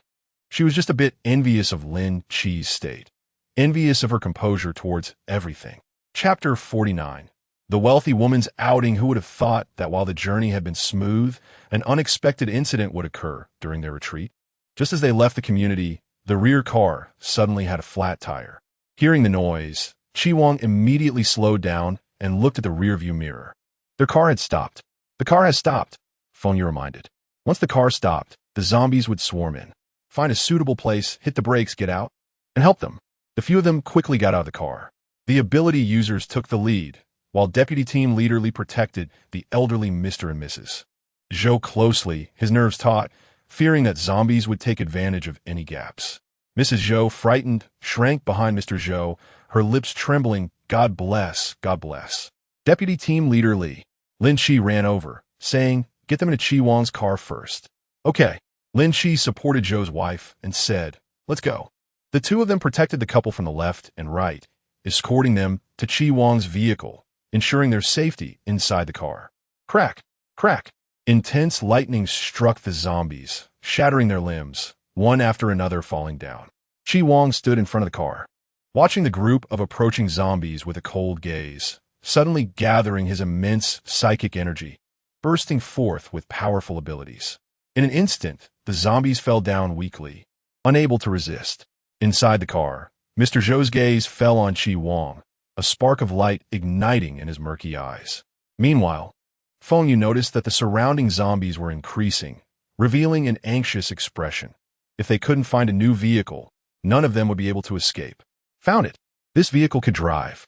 An ability user discovered a delivery truck and found the keys on it, quickly sharing the good news with everyone. Deputy Li raised his hand to signal, get in. Everyone get in this vehicle. Let's go. The front seat of the delivery truck could only fit 3 people, while the others had to enter the back compartment. The dimly lit compartment was tightly closed, and everyone overlooked one detail, immersed in the joy of finally finding a vehicle. I'll do it. I'll open the door. You can't open this door. An ability user pushed aside the person next to him, quickly unlocking the door. And as he pulled it open with both hands, he proudly boasted, look, I'm the only one who can open this door. Crash. The moment the door opened, the zombies surged in like a tide and swallowed him whole. Not a trace of life remained. The others retreated in horror, immediately using their abilities to attack. Seeing this, Lin Chi took out a bucket of gasoline and poured it onto the road, forming a long line to clear space for dealing with the zombies in the compartment. After putting away the empty bucket, she retreated to a safe distance, flames surging from her palm, and suddenly threw it forward. The flames ignited upon touching the gasoline with a loud whoosh, lighting up everyone's eyes like a black sunfire, warm and bright. Feng Yu passed by her and coldly remarked, you're quite clever. She was surprised. Feng Yu actually complimented her? That was unexpected. Over there, the zombies in the cargo area were finally cleared out, and several ability users quickly got into the vehicle, gaining a temporary chance to catch their breath. Lin Chi and Feng Yu got into the car, and Chi Wang stepped on the gas pedal, causing the sedan to accelerate and ruthlessly knock away the zombies blocking the road. Old Mr. Zhou comforted her, saying that there was no food left at home, and this was unavoidable. Moreover, I am going to the capital. That is an order from the superiors. Lin Qian'er's ears twitched slightly. Was the order from Zheng Lei, or Commander Zhongzhen, or was it someone else? Mr. Zhou's identity had never been revealed, and she hadn't thought much of it. But now, upon reflection, it might not be that simple. Lin Chi suspected that it was highly likely related to Zheng Lei. She suddenly thought deeply, what if Mr. Zhou and Zheng Lei were the same person? Then bringing him to the capital now would mean bringing a huge hidden danger. But now that it had come to this, she couldn't act on mere speculation.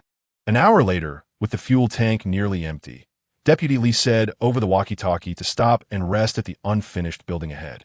Lin Chi pressed the intercom and said, okay. The area near the unfinished building was empty and spacious. As soon as the car stopped, Mrs. Zhou said a bit shyly, you're Lin Chi, right? Could you please accompany me to the restroom? Lin Chi felt like a servant, showing no emotion on her face as she nodded and said, "Let's go." After all, it was her task. Not only did she have to risk her life, but she also had to serve as a subordinate to a noblewoman. The two of them reached a corner at the back, and Lin Chi waited outside, while several ability users stood guard around her, ensuring that zombies couldn't get close. Suddenly, Mrs. Zhou let out a scream. Lin Chi reacted quickly and rushed in, her expression urgent. "Is there a zombie? Where?" "No, it's not a zombie." Mrs. Zhou, looking panicked, leaned against the wall. "There's a mouse." Lin Chi, indeed, she's truly a wealthy lady. There were other people gathering outside, and Deputy Captain Li asked loudly, "What's going on?" Lin Chi helplessly said, "It's nothing, just a mouse." Deputy Team Li asked, "A mouse?" "Okay, as long as it's not a zombie." Lin Chi moved casually, and a flame flickered from her fingertips, landing on the mouse, which instantly vanished. She said gently, "All right, old lady, hurry to the restroom, don't waste time." "Got it," Mrs. Zhou replied, raising her hand to fix her hairstyle. "You wait outside." "Okay." Chapter 50. No one to assist. Deputy Li arrived at the open area and fired a signal flare into the sky. Could something have gone wrong? Chi Wang speculated. Deputy Li pursed his lips and shook his head, not daring to think too negatively. He adjusted his expression and said heavily, "Let's continue with the plan. No matter what, as long as we reach the helicopter's location, this mission will be completed." "I'm really curious," Chi Wang said, his eyelids drooping as he glanced at him and asked his question, "Who are you serving?" Deputy Li was momentarily taken aback, then smiled. "I'm just a small deputy. You've met Team Leader Liu. And above him?" "Above him." He paused, his gaze turning wary as he looked at Chi Wang. "Why are you asking this?" Chi Wang's expression remained calm, with little change in emotion. "I want to understand some things about the base. To be honest, I'm new here and not very familiar with the higher-ups." Deputy Li, having the discipline of a soldier, stated formally, "You'll know in the future." He turned and walked away, calling everyone to gather and prepare to depart. Under Mr. Zhou's command, the car smoothly drove along the city's highway, arriving not far from the building an hour later. Deputy Li ignited the signal flare again. He turned on the intercom to inform everyone of the bad news. "I can't contact Team B. It's very likely that an accident has occurred, so we have no one to assist us. We'll have to rely on ourselves to clear the building and reach the top floor. Brothers, let's go." This news was truly terrible. Everyone's mood was very grim, and at the same time, they had to stay fully alert to face the upcoming evacuation. Lin Chi was worried, hoping that the helicopter wouldn't encounter any problems. Chi Wang analyzed that if there were any accidents, they were likely related to zombies, and it wouldn't cause any damage to the helicopter. That's good. The group was prepared for a bloody battle, but when they arrived at the bottom of the building, they found that there didn't seem to be too many issues. However, upon getting out of the vehicle, the number of zombies was still high, even with all the ability users focusing their attacks. They could only barely carve out a bloody path. Deputy Li urged Mr. Zhou and his wife to run into the building quickly. "Hurry, prepare to go upstairs." Seeing that Chi Wang and the others were covering their backs, Lin Chi immediately turned and entered the building to clear the stairwell of zombies to make a path. She found that there weren't many zombies inside, but there were numerous zombie bodies, likely cleaned up by Team B. Chi Wang also noticed this, so he focused on covering their retreat, leaving the path clearing to Lin Chi alone. Once they entered the stairwell, without the overwhelming presence of zombies, the group's tense nerves began to relax. However, the subsequent climb up to the 22nd floor nearly cost Mr. Zhou and his wife's lives. Deputy Li chose to carry Mr. Zhou on his back and continued climbing upwards. As they ascended, the number of zombies actually decreased. Lin Chi arrived at the top floor first. Looking at the intact helicopter in front of her, she let out a sigh of relief and finally sat down on the ground to rest, feeling utterly exhausted. Her legs were aching terribly. "Don't move." A cold gun barrel suddenly pressed against the back of her head. Her expression tightened, and she glanced at the figure beside her, suddenly realizing something. A few minutes later, the heavy door to the rooftop was slammed shut, and the cold wind from the high building swept in, making the faces of the group look grim. Beside them, several strong men were wandering around with guns in hand. Lin Chi was bound by ropes with her hands and stood at the front. In front of her was a familiar face. After waiting so long, she finally got what she was waiting for. It wasn't in vain. "Ha ha ha!" Deputy Li shouted angrily, Where are Captain Liu and the others? Where are they? You mean those clueless rookies? The man scoffed. They've already been bitten to death by zombies. They were really stupid, hearing a shout for help and rushing over. Sigh. I didn't expect it to go so smoothly. What a great helicopter. Now, it's ours. Deputy Li's eyes were red. Why? Why are you doing this? Those who harm others will face retribution. Why? Because we want the helicopter, and if we don't rob it, would you give it to us? Heh, absolutely not. The man speaking was the truck driver Lin Chi had encountered downstairs. And these people were all from the truck. Lin Chi looked at him coldly. If you're not going to take a helicopter to leave this hellhole, why are you capturing us? You've hit the nail on the head. The man smiled at her. None of us can fly a helicopter, so we have to trouble you to teach us how to start it. Upon hearing this, Deputy Li snorted coldly. Dream on. Hey, you little brat like to talk back, huh? The man gestured to his underlings. Beat him up. I just love beating up soldiers. Ha ha, brothers, go. The situation was dire, and these people were cunning. Even though they sent a few to beat up Deputy Li, they left 5 others with rifles closely watching the rest. This left Chi Wang with no chance to act. After all, bullets are the fastest, and even if he and the ability users had a chance to escape, Mr. and Mrs. Zhou and Deputy Li were ordinary people who couldn't withstand such risks.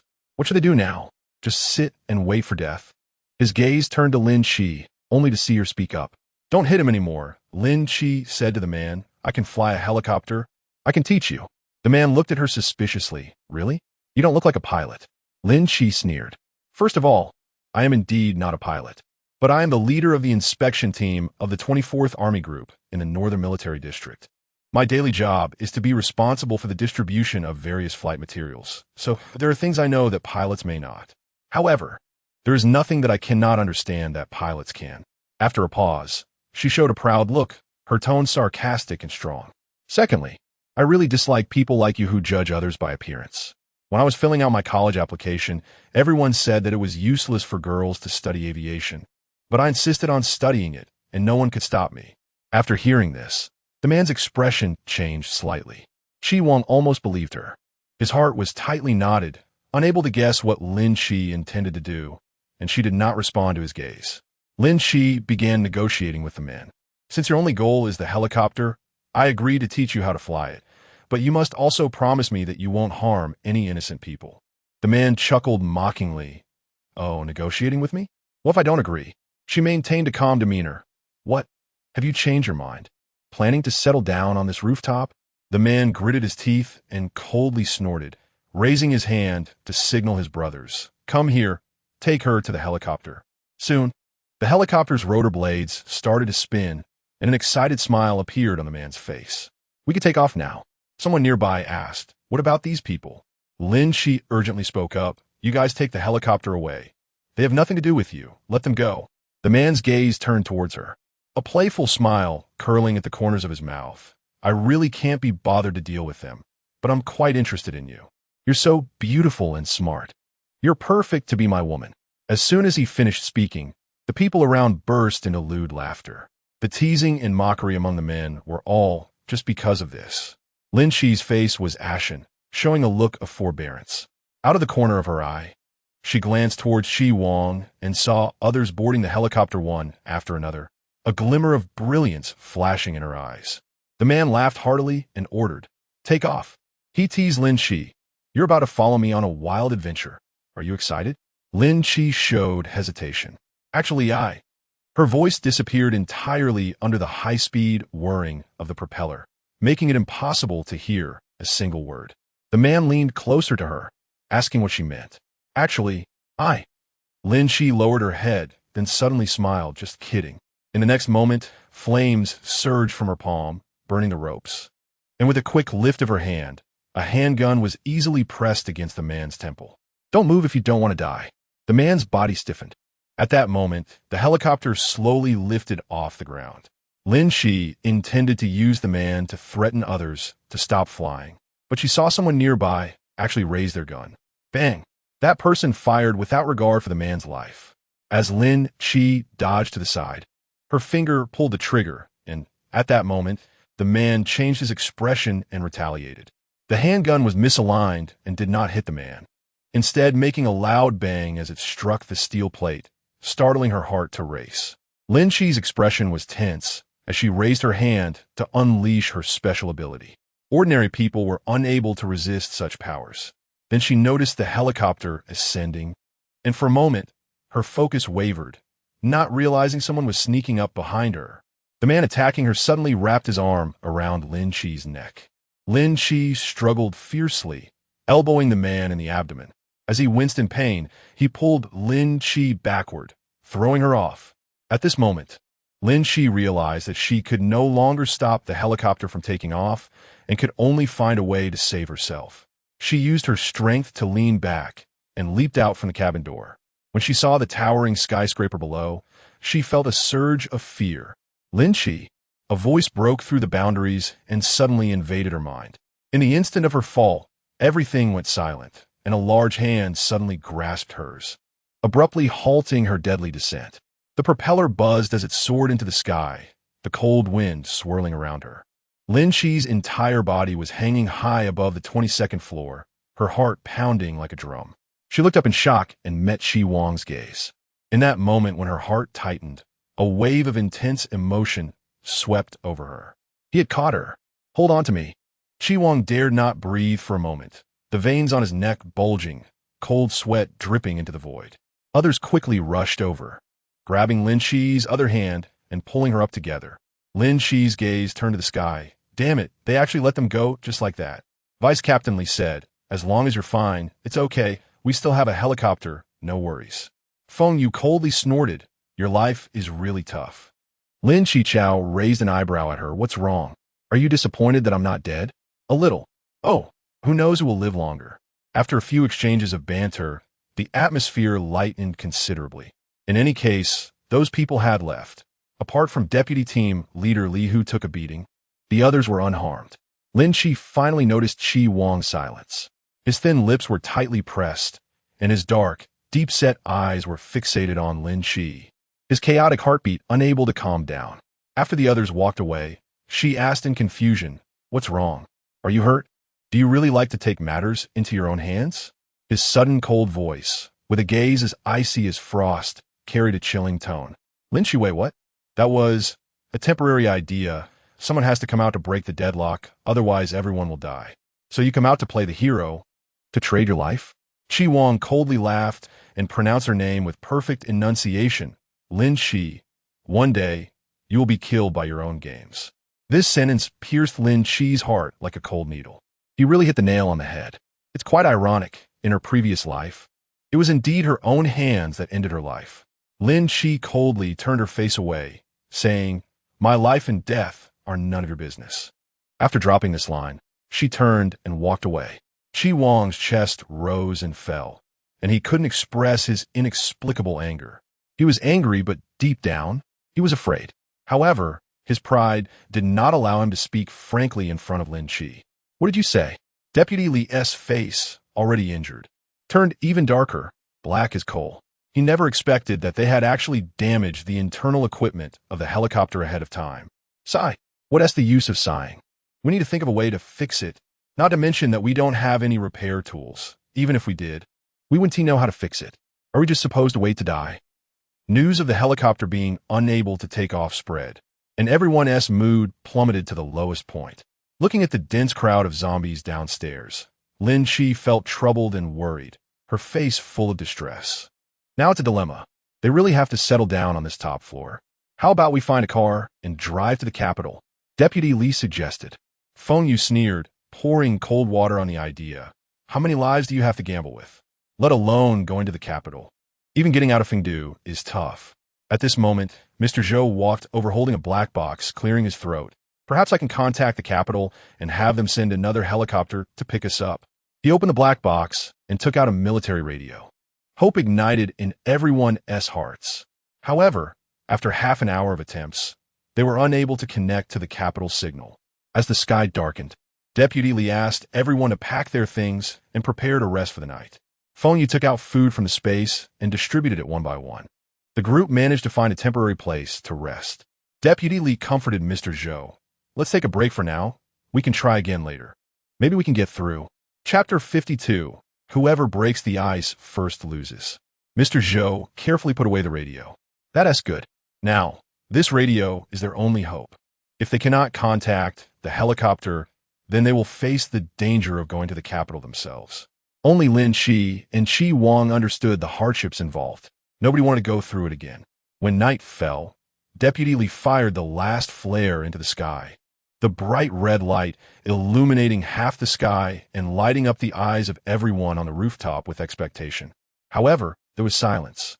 Deputy Li sat despondently in the corner, silently mourning for his fallen comrades. We got through. After several hours of attempts, Mr. Zhou finally exclaimed in surprise. He immediately explained the situation, hoping for support from the capital. The capital was also willing to provide assistance. This good news spread, and the others were overjoyed.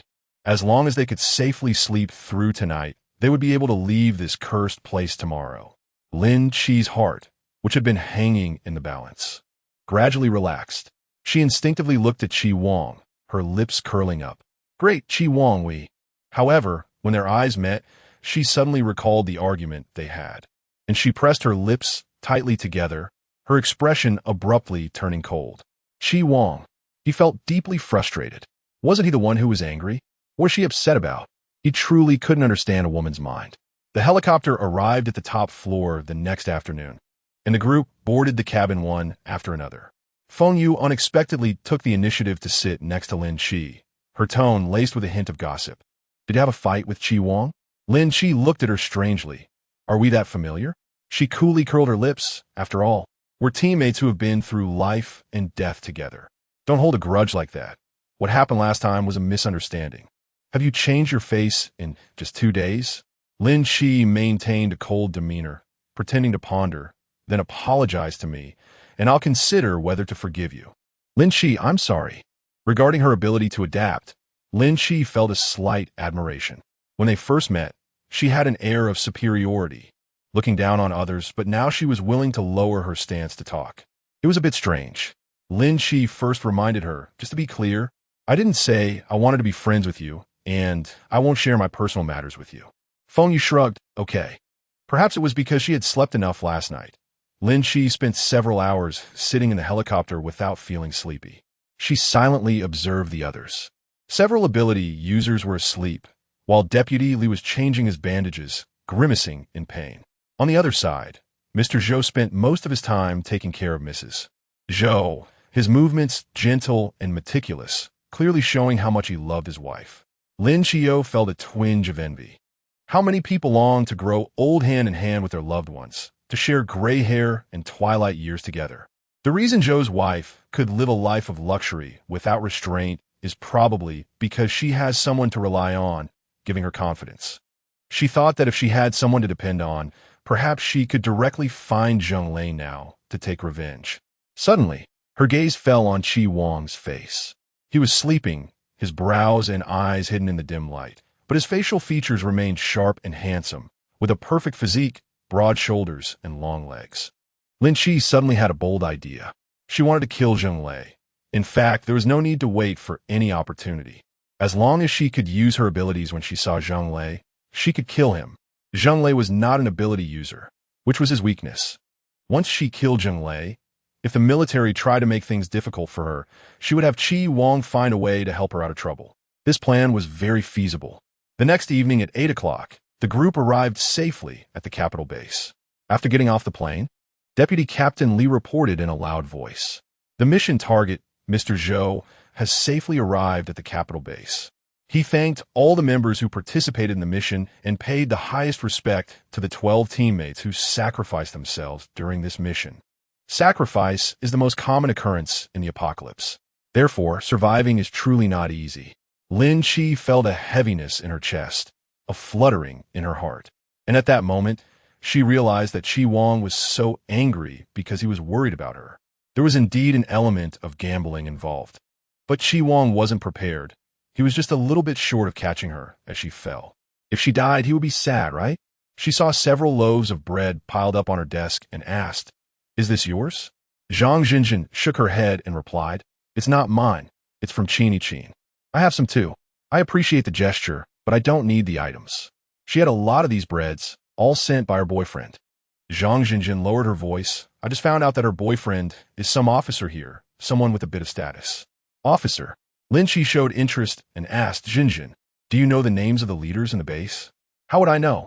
She smiled shyly, but I think Qin's boyfriend should know a bit. Why don't you find an opportunity to ask her? That makes sense. Before long, Qin and Zhong Ting walked into the dormitory hand in hand, both in a good mood, teasing and laughing from time to time. When they noticed Lin Chi, Qin even asked with concern, did you complete the task? Yes. Lin Chi picked up the bread on the table and placed it properly on her desk. Thank you for the bread. I appreciate the thought.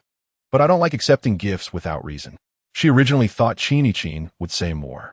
To her surprise, Qin casually glanced at the bread and said, all right then. This matter ended just like that. Lin Chi didn't find an opportunity to draw closer, and her gaze unintentionally glanced at a few boxes of medicine on the table, all related to prenatal care.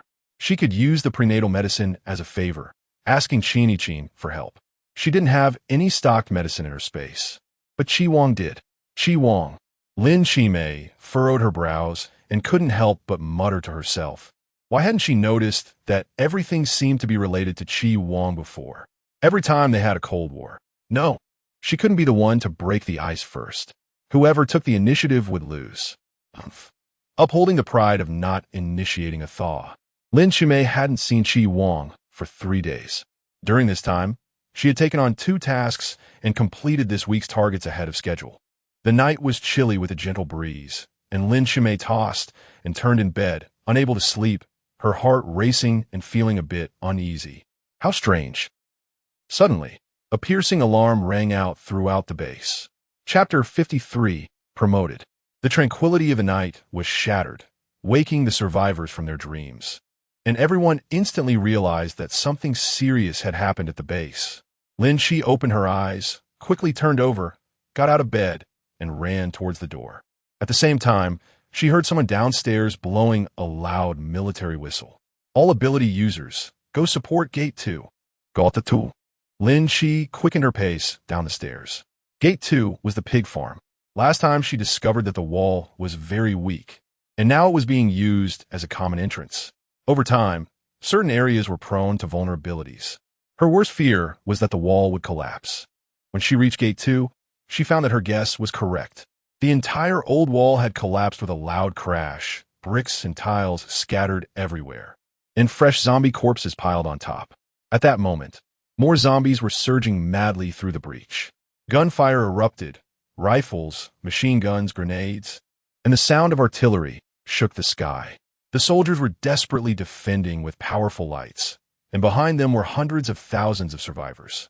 They could not let a single zombie slip into the base. Lin Chi walked forward with the ability users. Their presence slightly eased the situation, but the gap was not blocked, and continuing like this would only exhaust everyone's stamina. The zombies were endless, and there was no such thing as stamina or energy. Lin Chi. Chi Wang suddenly came to her side, his voice urgent. Follow me. I need you. He grabbed Lin Chi's wrist and headed to the left. At that moment, Lin Chi had already set aside their Cold War, and, as if sensing something, are you planning to block the gap with the truck like last time? He took out a barrel of gasoline and a pile of clothes from his space and placed them on the ground. Lin Chi nodded seriously, okay. As she was about to leave, Chi Wang deeply gazed at her, a hint of bright smile in his eyes. Comrade, I entrust my back to you. Lin Chi lightly curved her lips. No problem, comrade. Since he took the initiative to break the ice, she would reluctantly accept it. Once her thoughts were gathered, Lin Chi focused on her own tasks.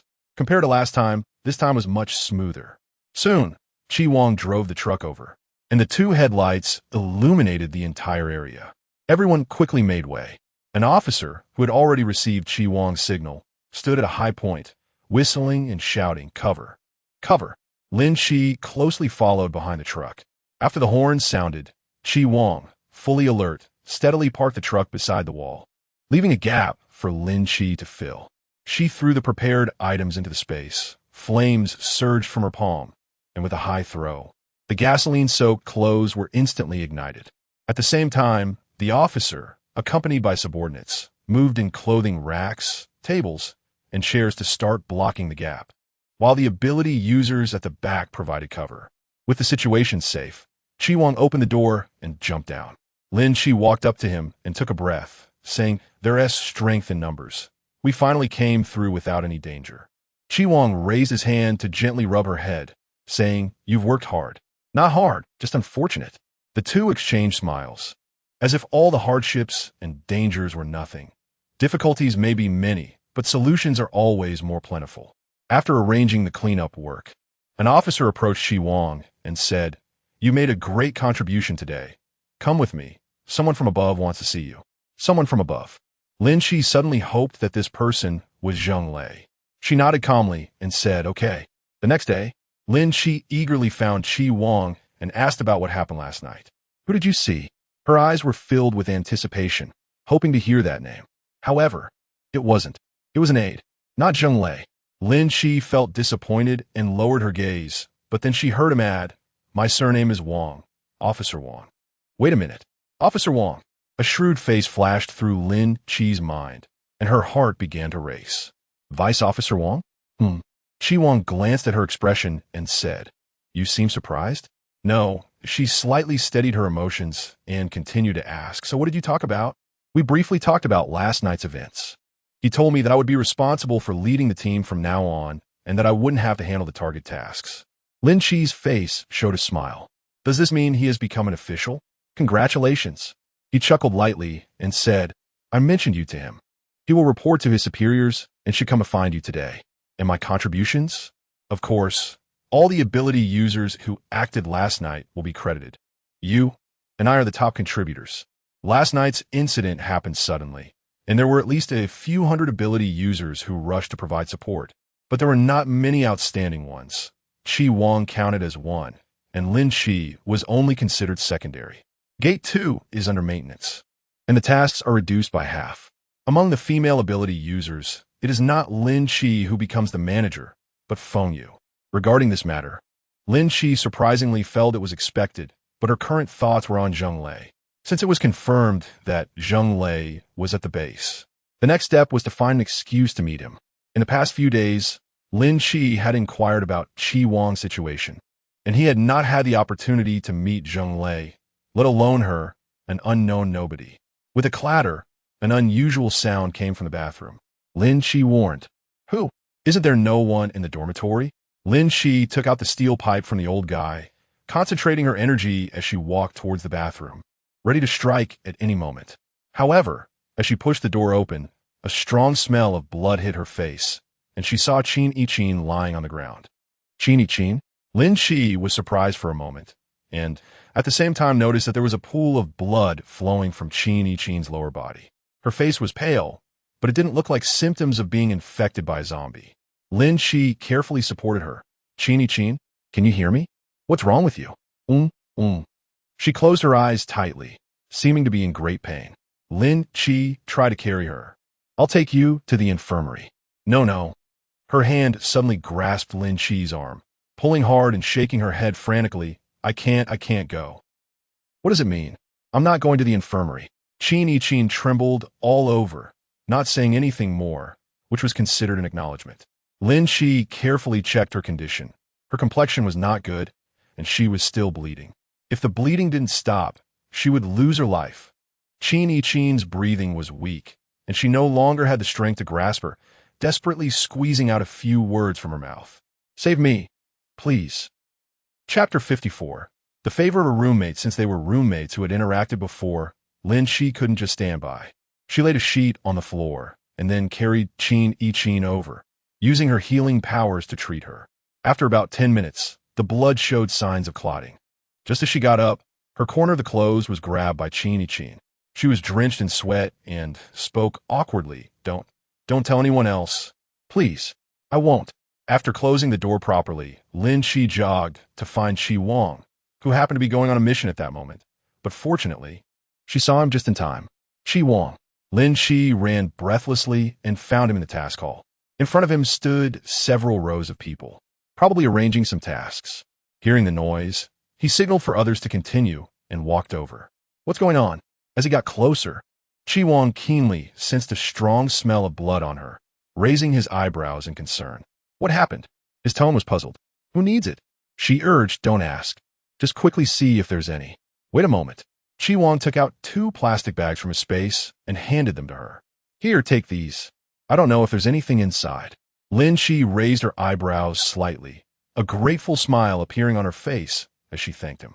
Chi Wang's gaze fell on her face, his eyes darkening as he reached out to pinch her chin, his words laced with a hint of anger.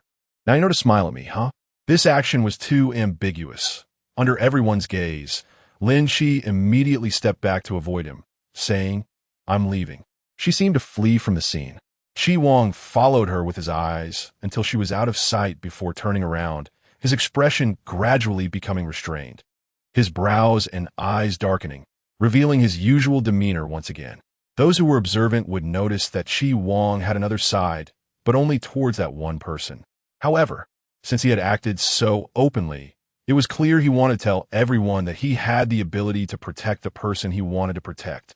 The heavens do not disappoint those who are determined. There were indeed a few boxes of medication for treating miscarriage. Here, take these. She handed over the hot water and medicine. Chin suddenly burst into tears. Lin Chi was taken aback. What's wrong? Don't you like taking medicine? No. Chin sobbed while wiping her tears, looking as aggrieved as a child. I just didn't expect that the person who would take care of me in the end would be you.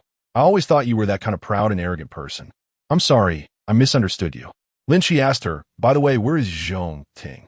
Why isn't she with you? Her expression suddenly turned cold.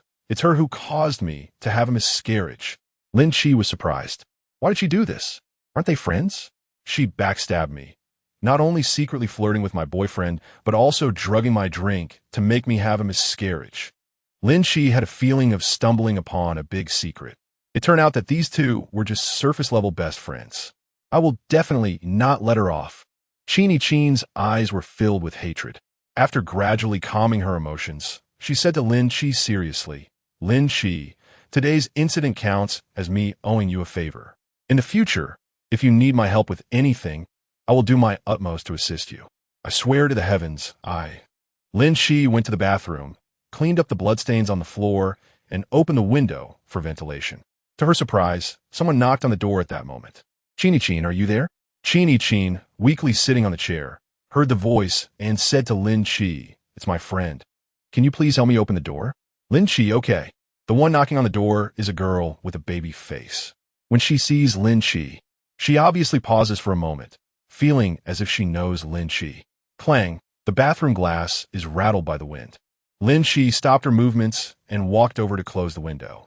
The doll-faced girl passed by her desk, glancing at the few boxes of medicine several times. A hint of disbelief flashing in her eyes. Xiao, are you here to get some bread? Lu Xiao smiled slightly and replied, yes. Okay, then take these, Chin said, handing her a small bag. She looked down and noticed the quantity of bread was clearly not much, and her expression changed slightly. There aren't many breads left here, so I probably can't share with you in the future, Chin said with a slightly awkward smile. She bit her lip, feeling troubled. Because I myself, after saying this, Lu Xiao walked away impatiently. Chin's eyes turned red, holding back tears as she stroked her flat stomach, sadness gradually rising in her heart. Lin Chi closed the door and asked her, what do you plan to do from now on? She wiped away a tear from the corner of her eye and forced a bitter smile, saying, I can't do anything. I can't do anything at all. He cheated. I was dumped, and now I've lost this child. My heart is already dead.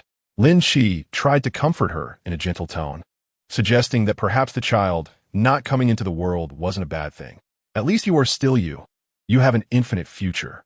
He's just a man, and you're so young. Why worry about not finding someone better? Besides, it's not like a man is a necessity. Just try to think positively. Chin nodded, thanking her for the comfort. Even if she said many grand words, she had just experienced emotional pain, and it was impossible for her to let go of everything all at once. Lin Chi didn't expect her to take in a few words. Only through experiencing pain can a person grow. She will always learn something from this suffering. Actually, Lin Chi couldn't help but look down at her abdomen, where a fetus had once been nurtured. However, this fetus was a source of evil, and Lin Chi had never treated it as her own child. All she felt was resistance and disgust. Her feelings were completely different from Chin's. But she chose to understand Qin and try to offer comfort. Why do I smell a hint of blood? She sniffed. Lin Chi lightly explained. I was a bit hurt, but I'm fine now. She then changed the subject and asked her, how was this mission? Pretty good, she replied with a relaxed smile. Winking mysteriously. Guess who our team leader is? Lin Chi almost immediately thought of that name. Chi Wang. She smiled even more. That's right, you guessed it really well. He's amazing, now, in management. Actually, I think your strength is on par with his. Lin Chi, why don't you become the captain too? Lin Chi shrugged, helplessly, feeling inadequate and unqualified. What? You're just too low-key. On the bed, Qin listened to their conversation and suddenly remembered that in the afternoon, Lin Chi had treated her wounds. She is a healing ability user and also a fire ability user. So isn't she an A-level ability user? Lin Chi. She pulled back the bed curtain as if realizing something. You're not a B-level ability user. You're an A-level? Lin Chi raised her index finger to her lips, shushing. Qin, if I were an A-level ability user, I couldn't be low-key. I would definitely announce it to the world.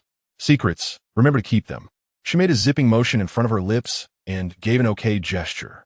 Suddenly, Qin's expression changed when she heard about Zhong Ting. What does that mean? She got promoted and has a single room. Huh? Zhang Jinjin didn't understand, and after receiving a meaningful glance from Lin Chi, she didn't ask further. Chapter 55. Call me brother to hear it. The next 2 days passed peacefully, and Lin Chi began to plan for the mission, seeking out Chi Wang to inquire about his schedule. Captain Chi, is there a mission you need my help with? She teased with a bright smile in her eyes. Chi Wang curved his lips. Yes, too many. Oh, what mission is it, Captain Chi? Over the past week, Chi Wang's reputation at the base had completely spread, and ability users doing missions would refer to him as Captain Chi, showing him considerable respect. Lin Chi found it amusing and called out a couple of times. Chi Wang detected the teasing tone, narrowed her eyes slightly, and warned, What are you calling me? It's so distant now. She looked innocent. Everyone calls you that. Don't you like it? I don't like it. Then what do you like? Chi Wang's elongated peach blossom eyes dimmed with a subtle light, and when he looked at her, it carried a misleading depth of feeling. He said playfully, Call me brother and let me hear it. Brother. The way she said brother was straightforward and crisp. He was momentarily taken aback, feeling secretly pleased, while the emotions swirling in his eyes gradually deepened.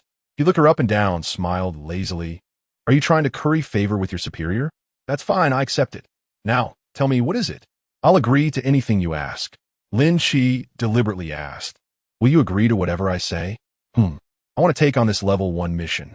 The moment her words fell, Chi Wang's expression suddenly turned cold, and he almost immediately rejected her. No. Lin Chi stared with wide eyes in anger. What did you just say? You promised to agree to anything. Are you lying to me? He softened his expression, smiling helplessly. I wouldn't dare, but this level 1 mission is quite dangerous. You can't go. Why can you go and I can't? Chi Wang explained with a serious face. It's different. I'm the team leader. I have to go on any mission, but you can't. Lin Chi, I won't let you take risks. The two of them had gone through so many life and death situations to have this moment of temporary peace today. He had seen her take risks too many times, and he didn't want to feel that heart-stopping sensation again. Now that he had the ability to protect her, he only hoped for her safety and didn't want to see her take any risks. But he was wrong. Lin Chi was not someone who enjoyed a life of ease. I want to take this level 1 mission, Chi Wang. Lin Chi stared at him, her tone incredibly firm and resolute. If you don't agree, I'll find a way myself. I will take this mission using my identity as an S-rank ability user. As she turned to leave, Chi Wang tightened his grip on her wrist. His tone was low, as if in compromise, yet also helpless. I really can't do anything about you. Fine. Lin Chi's lips curled into a smile. Not far away, Lu Xiaoxiao happened to see this scene, and jealousy and dissatisfaction took root in her heart. She bit her lip hard. Why isn't such an outstanding man hers? She had rarely encountered a man she fell for at first sight. Does she really have to let him go like this? No. With only 1 day left before the mission, Lin Chi was resting and preparing, ready to make a name for herself in battle. She realized that in order to get close to Zheng Lei, she had to take risks and attract his attention with her own presence. On one hand, she just needed to meet Zheng Lei once. Lin Chi, are you still not sleeping? Zhang Jinjin asked sleepily. I don't know. She suddenly remembered something and whispered. I heard someone say that Qin used to be the kind of selling herself. I don't know if it's true. If it is, does that mean she might have some disease? If we live with her, will we get infected? Lin Qi's expression changed slightly. Who did you hear that from? Zhong Ting. I ran into her while eating yesterday. Zhong Ting? Is she trying to ruin Qin's reputation after causing her miscarriage? That's disgusting. Lin Qi. You really think Qin? Lin Qi coldly interrupted her, her words carrying an unprecedented chill. What Zhong Ting said may not be true. Some things can't be judged from hearsay. Don't make wild guesses, and try to pay less attention to other people's affairs. It's not good to talk about others behind their backs. Zhang Jinjin was taken aback for a moment, awkwardly nodded. All right. Lin Qi got out of bed and left the dormitory. It's so cold. Does she dislike herself a bit? Or does she simply not see herself as a friend at all? After all, she doesn't have much strength, and her looks are ordinary. She has never been able to fit in with her and Chi Wang. Zhang Jinjin smiled bitterly at herself. Lin Qi was waiting in the corridor, looking left and right, but she still didn't see Qin. Could it be that she fell asleep somewhere else? Lin Qi knew that she had other friends in the base, like that Lu Xiao from last time, and some others. The next day at noon, in the cafeteria, Lin Qi clearly felt something was off. It seemed like many people were subtly observing her. Zhang Jinjin rushed over with an anxious expression, grabbing her and whispering, something happened. Qin is in trouble.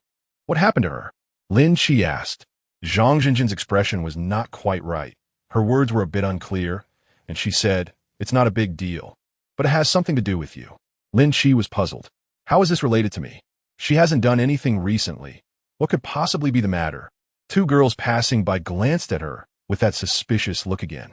Lin Qi furrowed her brows in impatience, wondering why all these people were looking at her. Jinjin, do you know? I know a little. Zhang Jinjin helplessly revealed the truth. It's because someone is spreading rumors that you seduced Chi Wang and slept with other men and got an abortion. As these words came out, Lin Qi felt dizzy with anger. However, Zhang Jinjin added, because of this, Qin got into a fight with that woman, and as a result, that woman had a military officer backing her up, so Qin was arrested. Chapter 56. You and your dad, the base has its discipline. And the upper management is basically composed of military officers who hold the power of the military and are the unquestionable leaders. After the apocalypse, survivors rely on soldiers and ability users to survive. Yet Qin, as an ability user without status, is still suppressed by the officers during this time. Fighting is a matter between both parties, but the other side uses her provocation and personal matters as a reason to detain her. She spent a day and night locked in a dark cell. She didn't expect her parents to come to rescue her, nor did she expect her cousin Lu Xiao and those so-called friends to come looking for her. However, an unexpected person knocked on the cell door. Qin. Upon hearing the voice, she suddenly looked up, and when she saw Lin Qi's face, she was clearly taken aback. Lin Qi, tell me the whole story. She was somewhat incoherent, unsure whether it was fear or something else. Lin Qi whispered, don't worry if it's not your fault. I will definitely find a way to save you. Qin quickly got up and ran to the door, peering through the small window to look at her closely. Lin Qi, do you trust me? She provoked me first, she insulted you, and kept slandering me with her words. Those words were too harsh. I really couldn't swallow this anger and ended up hitting her. What did she say? She said you got pregnant for messing around and had an abortion. I don't know why they know about the abortion. It was clearly me, but they said it was you. Lin Qi, I really didn't mean to put this on you. Upon hearing this, Lin Qi understood roughly and signaled Qin to stop talking. She only asked, what is her name? Tell me her name. Her name is Lu Huan. Qin frowned, looking troubled, but Lin Qi, her father is an officer here, a very high-ranking one. That's why she is so reckless and had someone detain me. You should think of another way, don't act impulsively. She responded lightly and then turned to leave. Where are you going? To find Lu Huan. An officer, right? The surname Lu? Isn't he Lu Zhengyi, that cowardly scoundrel? Only someone like him could raise such a daughter. He has 3 sons and 4 daughters. Since he has so many, if he doesn't have the energy to raise them, then Lin Qi will take care of this matter for him. Coincidentally, several imposing women were standing in the hall outside the prison. The one in the white dress, who looked shrewd, had a hint of arrogance and harshness in her eyes. Lin Chi took a step out the door and paused, turning to stare at her. "You are Lu Huan?" Lu Huan clearly recognized her, a fake smile appearing on her face. "Yes, you must be Lin Chi, right? I heard you had a miscarriage recently. How's your recovery? Do you need me to help you find a private doctor?" As soon as she said this, several women nearby covered their mouths and giggled, their smiles sharp and mocking, their gazes filled with disdain and contempt. Lin Chi took a deep breath and said, "It seems like I've never interacted with you before. How do you know me? You only like dealing with men, so of course you wouldn't interact with me." Her gaze was icy as she coldly questioned, "Do you admit that you are the one scheming against me?" She noticed that among the group of girls, there was surprisingly a familiar doll-like face, Lu Xiaoxiao. Remembering that Lu Xiaoxiao had been to the dormitory a few days ago, she could roughly guess how these rumors started. "Scheming against you?" Lu Huan laughed mockingly. "Who has the time for that? We're just speaking the truth. You seem really angry, though. What's wrong? You're not planning to hit someone like that idiot Chin, are you?" Lin Chi laughed. "Hit someone? No, I don't have that kind of violent tendency." Her laughter made Lu Huan and the others feel strange and confused. Could it be that she had gone crazy? The next moment, Lin Chi's words poured out and left Lu Huan in shock. "Lu Huan, does your mom know about the time you and your dad were in bed together?" Lu Huan stood there as if struck by lightning, and those around her gasped, looking at her with disbelief. However, due to the suddenness of it all, Lu Huan's expression didn't change in time, and her mind was a jumbled mess, humiliation and embarrassment crashing over her. "What nonsense are you talking about?" Her voice was hoarse, clearly trembling from the intense nervousness. Lin Chi smiled and shrugged. "Ah, by your reaction, you probably don't know, right? You all look so surprised, didn't you know? Lu Huan and her dad have already slept together." The expressions of the few girls were quite colorful, with one or two seemingly in the know or having had their suspicions, their eyes sparkling with realization. Lu Xiaoxiao quietly supported her. "She's just talking nonsense. How can she say something like that?" After the initial shame, Lu Huan was filled with rage and charged at Lin Chi. "You bitch, how dare you talk nonsense? I'll tear your mouth apart." Lin Chi smiled faintly, her fingertips sparking with crackling lightning that wrapped around her body as she raised an eyebrow at Lu Huan in a provocative manner, daring her to see if it would be fatal. Lu Huan suddenly stopped. At this moment, she was very close to Lin Chi, with many eyes watching them from behind, making her feel like there were thorns in her back, and her heart was filled with extreme shame and torment.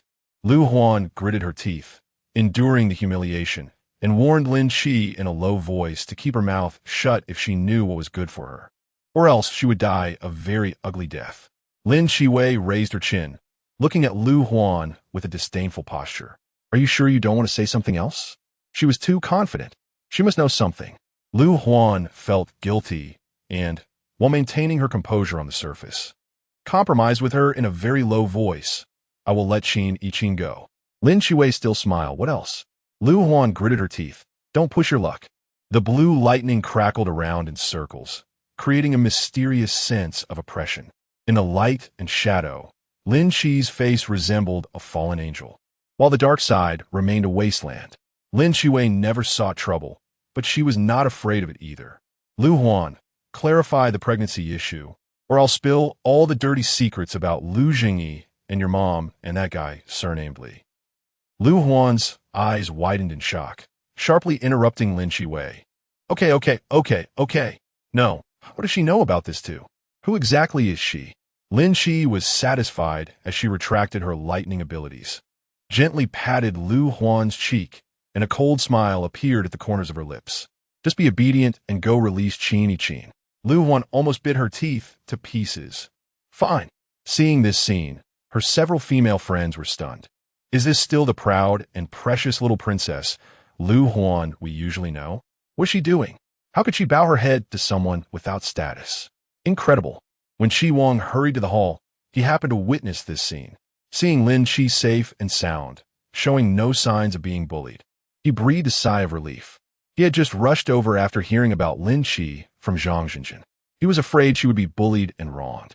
But there she was, standing there, resolving all the troubles by herself. he suddenly felt a sense of defeat. It turned out Lin Shi didn't need his help at all to solve everything. "You're here." Lin Shi saw him and said, "In the future, there might be a big trouble that needs your help to solve." Upon hearing this, Chi Wang's heart, which had been sinking, suddenly started to race. He swallowed hard. You say. Lin Shi leaned forward and beckoned him with his finger. He bent down and tilted his head, listening to her finish speaking, his brows gradually furrowing. However, the faint scent in the air distracted him, making his chest feel hot. After she finished, Lin Shi looked at his face and uncertainly asked, "Did you understand?" He swallowed. Realizing he did, Lin Shi finally smiled. "That it depends on you." Chapter 57. Only one person can come back alive. Back in the dormitory, Qin kept asking, "Is it true about Lu Huan and her dad? How did you know? Tell me in detail." Lin Shi remained silent, only recalling something and reminding her, "Pay attention to your friend Lu Xiao in the future." She was slow to react. "What? Don't you know she hangs out with Lu Huan?" "No way. She said she doesn't like Lu Huan. Otherwise, how could she tell me this gossip about Lu Huan?" Lin Shi laughed and patiently analyzed it frame by frame with her. "First of all, why is there gossip about a miscarriage outside? The only people who know are you and me, plus Zhong Ting, but we can't rule her out. However, her target should be you, not me. That day after you took the medicine, Lu Xiao came to find you. She must have seen the medicine on the table and guessed about the miscarriage, then mistakenly thought it was me who took the medicine and had the miscarriage, which led to all the incidents with Lu Huan." After hearing this, Qin suddenly had an epiphany and remembered something. "I have long suspected that Lu Xiao likes Chi Wang. So is that why she targeted you?" She clenched her fists angrily. "I'm going to settle the score with her." Lin Shi helplessly stopped her, saying there would be a chance to settle the score later. At that moment, Zhang Zhenjin walked in through the door. Their conversation came to an abrupt halt, but Zhang Zhenjin noticed everything, as if they were discussing some secret while avoiding her. "So now Lin Shi has become friends with Qin and has distanced herself from me, right?" Zhang Zhenjin thought to herself with a bitter smile.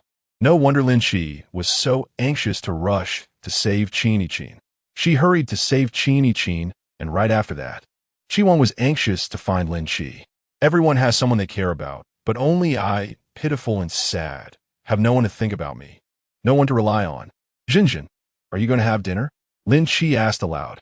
Just as Zhang Zhenjin was about to speak, she was interrupted by Qin's sudden voice. "I'm going to eat too. Let us go." Zhang Zhenjin pursed her lips, forcing a smile. "I've already eaten. You guys go ahead." "So soon?" All right then, we're leaving." Dinner time is when the cafeteria is the busiest, as most ability users are not on missions and gather here to chat or share experiences. Lu Huan's efficiency was quite good, clearing things up in just one afternoon. This made Lin Shi quite popular in the gossip circle. Her face is quite memorable, and basically everyone in the female ability user circle knows her. Lin Shi and Zhang Zhenjin had just sat down after getting their meals when a figure dropped down beside them. "Lin Shi, it seems like you've become famous in just a few days." It was Feng Yu. She still wore that teasing expression, her eyes filled with a hint of mockery, as if she were watching a show or gossiping, but there wasn't much malice in it. Lin Shi didn't even look at her and continued eating. "Do you enjoy watching my misfortune?" "Yes." "Then you're quite shameless." "Very few people call me shameless. They only call me ugly." Upon hearing this, Lin Shi glanced at her but said nothing. Feng Yu chuckled self-deprecatingly and started eating again. Zhang Zhenjin knew Feng Yu, but had never spoken to her, so she didn't know how to strike up a conversation.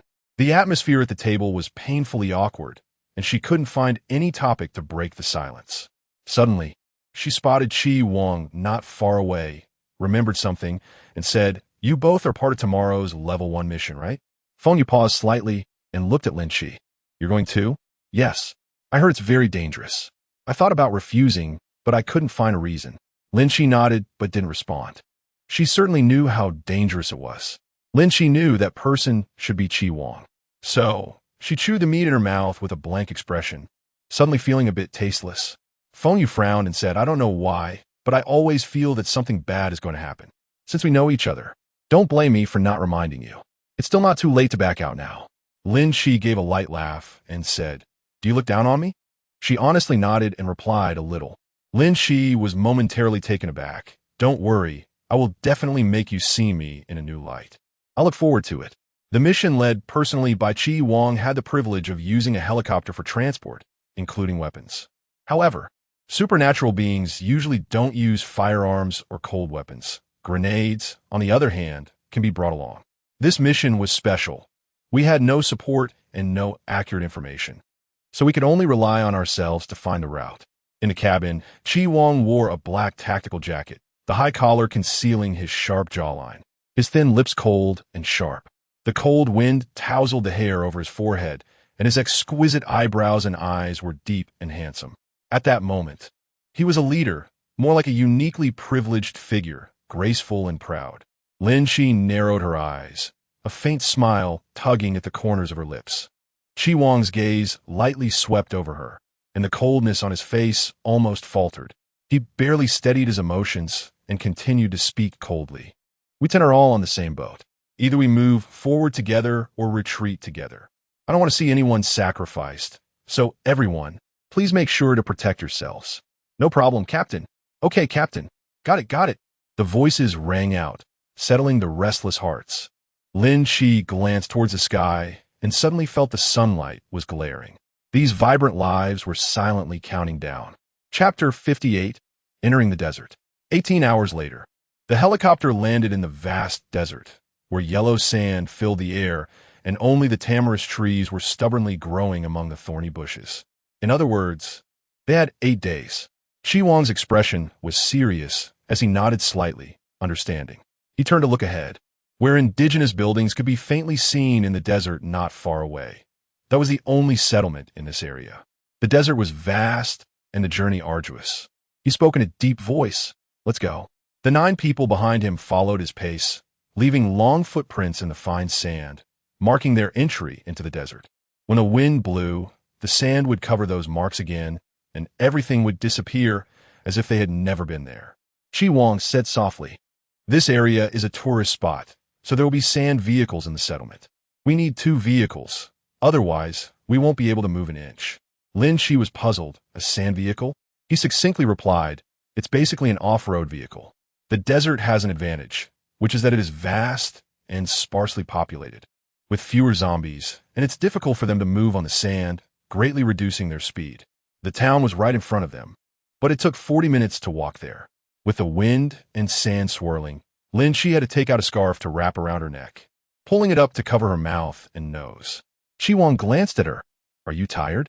She tugged at her lips. "A little. My shoes are full of sand." As soon as she finished speaking, Chi Wang turned to the others and said, "Everyone rest on the spot for 10 minutes. The group settled down wherever they could, drinking water and eating snacks. Lin Chi had just sat down and was about to untie her shoelaces when a shadow fell beside her. It was Chi Wang. He reached out, wanting to help her take off her shoes. Lin Chi moved aside as if startled, speaking quickly, "I can handle it myself." He raised his gaze to her, only to see her eyes lowered, showing no intention to make eye contact, and her movements clearly indicated she was avoiding him.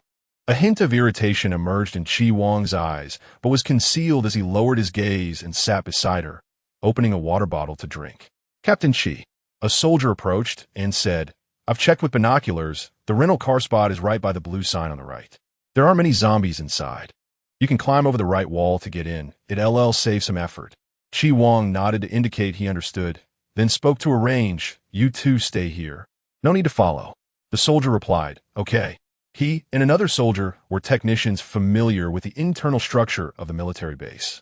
To successfully enter the base and obtain weapons, they needed the 2 of them. Therefore, for safety's sake, Chi Wang left an ability user to protect the 2 of them, while the others went with him to get the car. Just as the soldier said, the rental car spot marked by the blue sign was very obvious. A relatively large shop. Perhaps due to the off-season, there weren't many travelers here, and thus not many zombies either. They didn't see a single one along the way. As they approached, Chi Wang laid out the plan based on the situation. "Feng Yu, you and Lin Chi are responsible for clearing the zombies at the entrance and buying time. The rest of you come with me to clear the zombies inside the shop. Li Ding, you're in charge of locating the vehicles and keys." "Understood." "Okay, no problem. Let us go." The group quickly split up. Feng Yu used her abilities to open the situation, attracting several zombies wandering at the shop's entrance. Chi Wang took the opportunity to lead the others into the shop. Meanwhile, Lin Shi was on the right side of the road, going on a killing spree, with more and more zombies drawn in by the commotion, ravenously howling and pouncing with fierce strength. This one do. She collected her thoughts, her expression cold, as her abilities surged in her palms. Crack! Crack! One zombie after another twitched and fell. Feng Yu came over to help, frowning as she reminded, "Save some energy. This is just the beginning." Lin Shi replied indifferently, "Thanks for the reminder, but you should worry about yourself more." What? Feng Yu was confused when suddenly, out of the corner of her eye, she caught sight of a missed zombie launching a sneak attack. She sidestepped against the wall, raising her hand to unleash her ice abilities just as the zombie lunged. Freezing its claws, the icy claws abruptly landed on her clothes. If she hadn't acted in time, the zombie would have caught her. Feng Yu narrowly killed the zombie and suddenly felt a complex emotion arise. Just now, Lin Shi had watched her being sneak attacked like that. She really was cold-blooded and indifferent, not considering her teammate at all.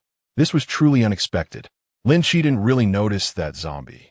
The reason she said that was simply because she knew Feng Yu would die in this mission. She hoped that her reminder would give Feng Yu a little more awareness. Beep beep, several honks sounded. Lin Shi's tightly knitted brows gradually relaxed. It was good to have a car. They wouldn't have to trek through the desert anymore, which was too exhausting. Soon, they drove out 2 cars from a shop, picked up Lin Shi and Feng Yu, and quickly left the town. As the cars sped away, the dust was kicked up and the zombies were left far behind, so far that their figures were barely visible. A few abilities users discussed casually. The desert had its advantages. There weren't many zombies. But there's no water or food, brother. Do you want to stay here? Ha, no way, it's all sand. I accidentally pressed the window open just now and got a mouthful of sand. I heard there might be sandstorms, but I've never seen a real sandstorm. I heard it's quite shocking. You better watch what you say. Lin Shi couldn't help but look into the depths of the desert, where the sand dunes rose and fell, seemingly endless. In her previous life, what caused these people to die here? Was it not zombies, but sandstorms? Chi Wang gestured with his finger. Come here, sit in the passenger seat. His movements were casual and carefree. His long fingers curved playfully, very relaxed. Next to them, Li Ding couldn't help but tease, "Oh wow, Captain Chi's passenger seat isn't for just anyone." Chi Wang shot him a cold glance, and he immediately shut his mouth. Lin Shi didn't mind much. She wasn't familiar with the others and felt more comfortable sitting in the passenger seat with Chi Wang. But she thought too much. Traveling through the desert was like being in a bumpy ride, unpredictable and jolting, causing several people to vomit. Li Ding was pale from throwing up, trembling his lips as he complained. In this situation, a familiar tune played in my ear. What is your dad's dad called? No need. He gritted his teeth. I can hold it in. Chapter 59, Arrival at the Desert Military Base. Another problem with driving in the desert was that the vehicle could get stuck in the sand. At first, everyone was unaware of this issue until the off-road vehicle got stuck for the 4th time, prompting some impatient people to start complaining. Stuck again, stuck again. Should I just carry the car and run? Go ahead, brother. Let's see you try.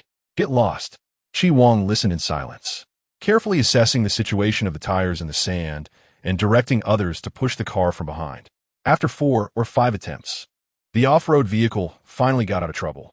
He expressionlessly took the driver's seat and said, "Let's go."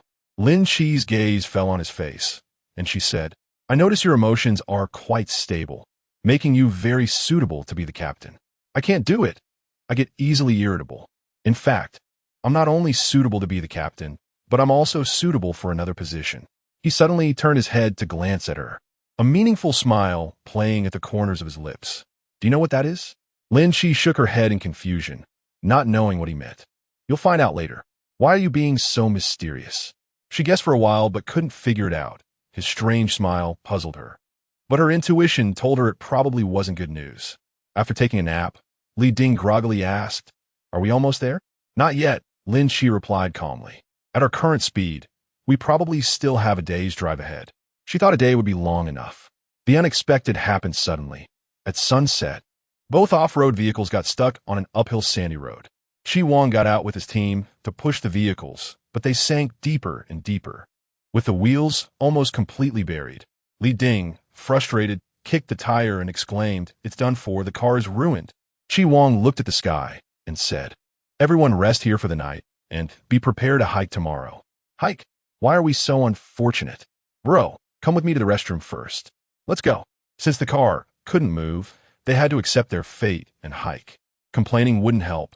It was better to relax and prepare for tomorrow. Lin Shi was glad that she was an optimist, able to enjoy a can of beef stew in the middle of a desert. She generously handed out a can to everyone present as an extra meal. "You're also an A-level ability user. Were you hiding your strength before?" Feng Yu asked directly. "I actually quite like where I'm living now and have no plans to move." Feng Yu's expression turned a bit colder. "That's perfect then, because I don't want to see you every time I open the door." Lin Shi nodded expressionlessly, thinking the same. The night sky in the desert was vast and boundless, with stars shining exceptionally bright, twinkling like shy fireflies. Perhaps after a long day of travel, Lin Shi felt relaxed and had no desire to sleep. So she climbed onto the roof of the car to look at the stars. A few minutes later, Chi Wang stepped onto the roof and sat down. Looking at her with lowered eyes, "What? Are you going to take the night watch?" She lay comfortably, pointing at the night sky. "No, I'm just admiring the stars. I'll go to sleep soon." Chi Wang took out a photo from her bag. Lin Shi focused on it, and the corners of her lips lifted into a gentle smile. "What a beautiful starry sky. Where is this?" "The border."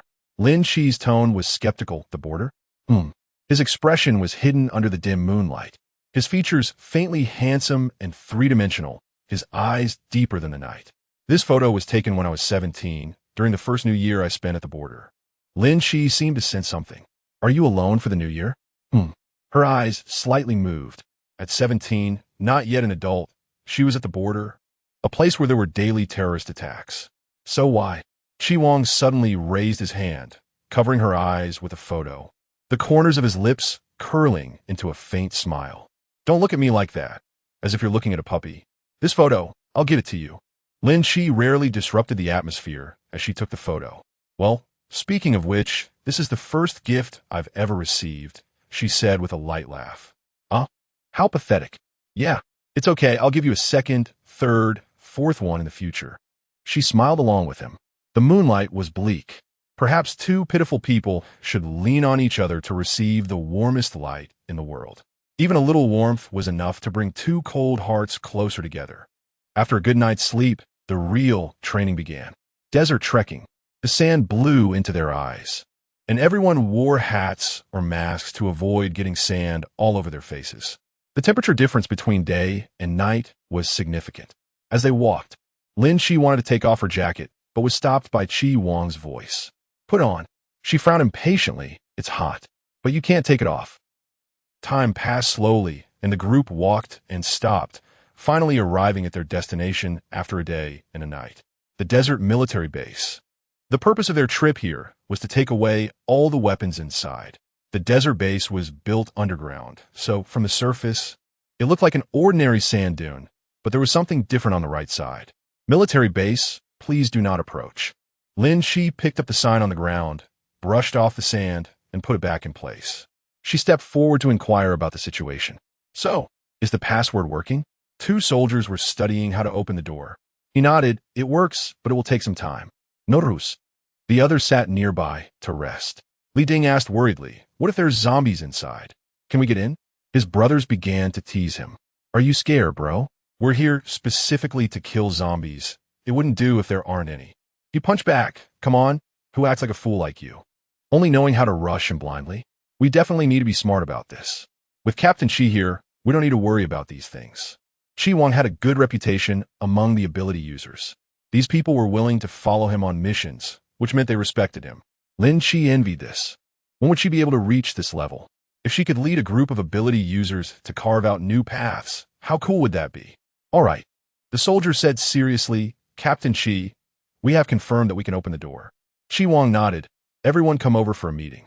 Everyone gathered around.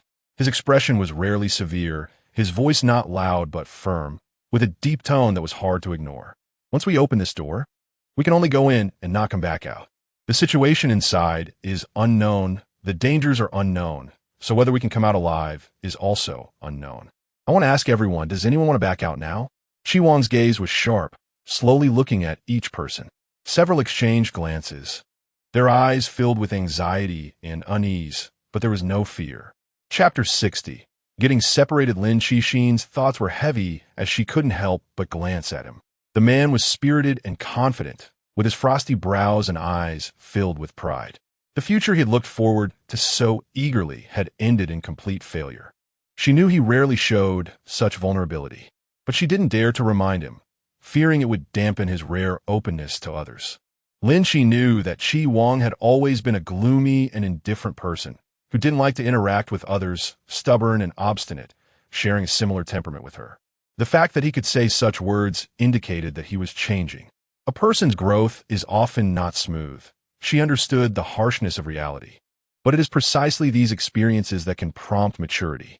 Preparing to open the door, Feng Yu was waiting in another vehicle behind a distant sand dune, leaving only Chi Wang's car.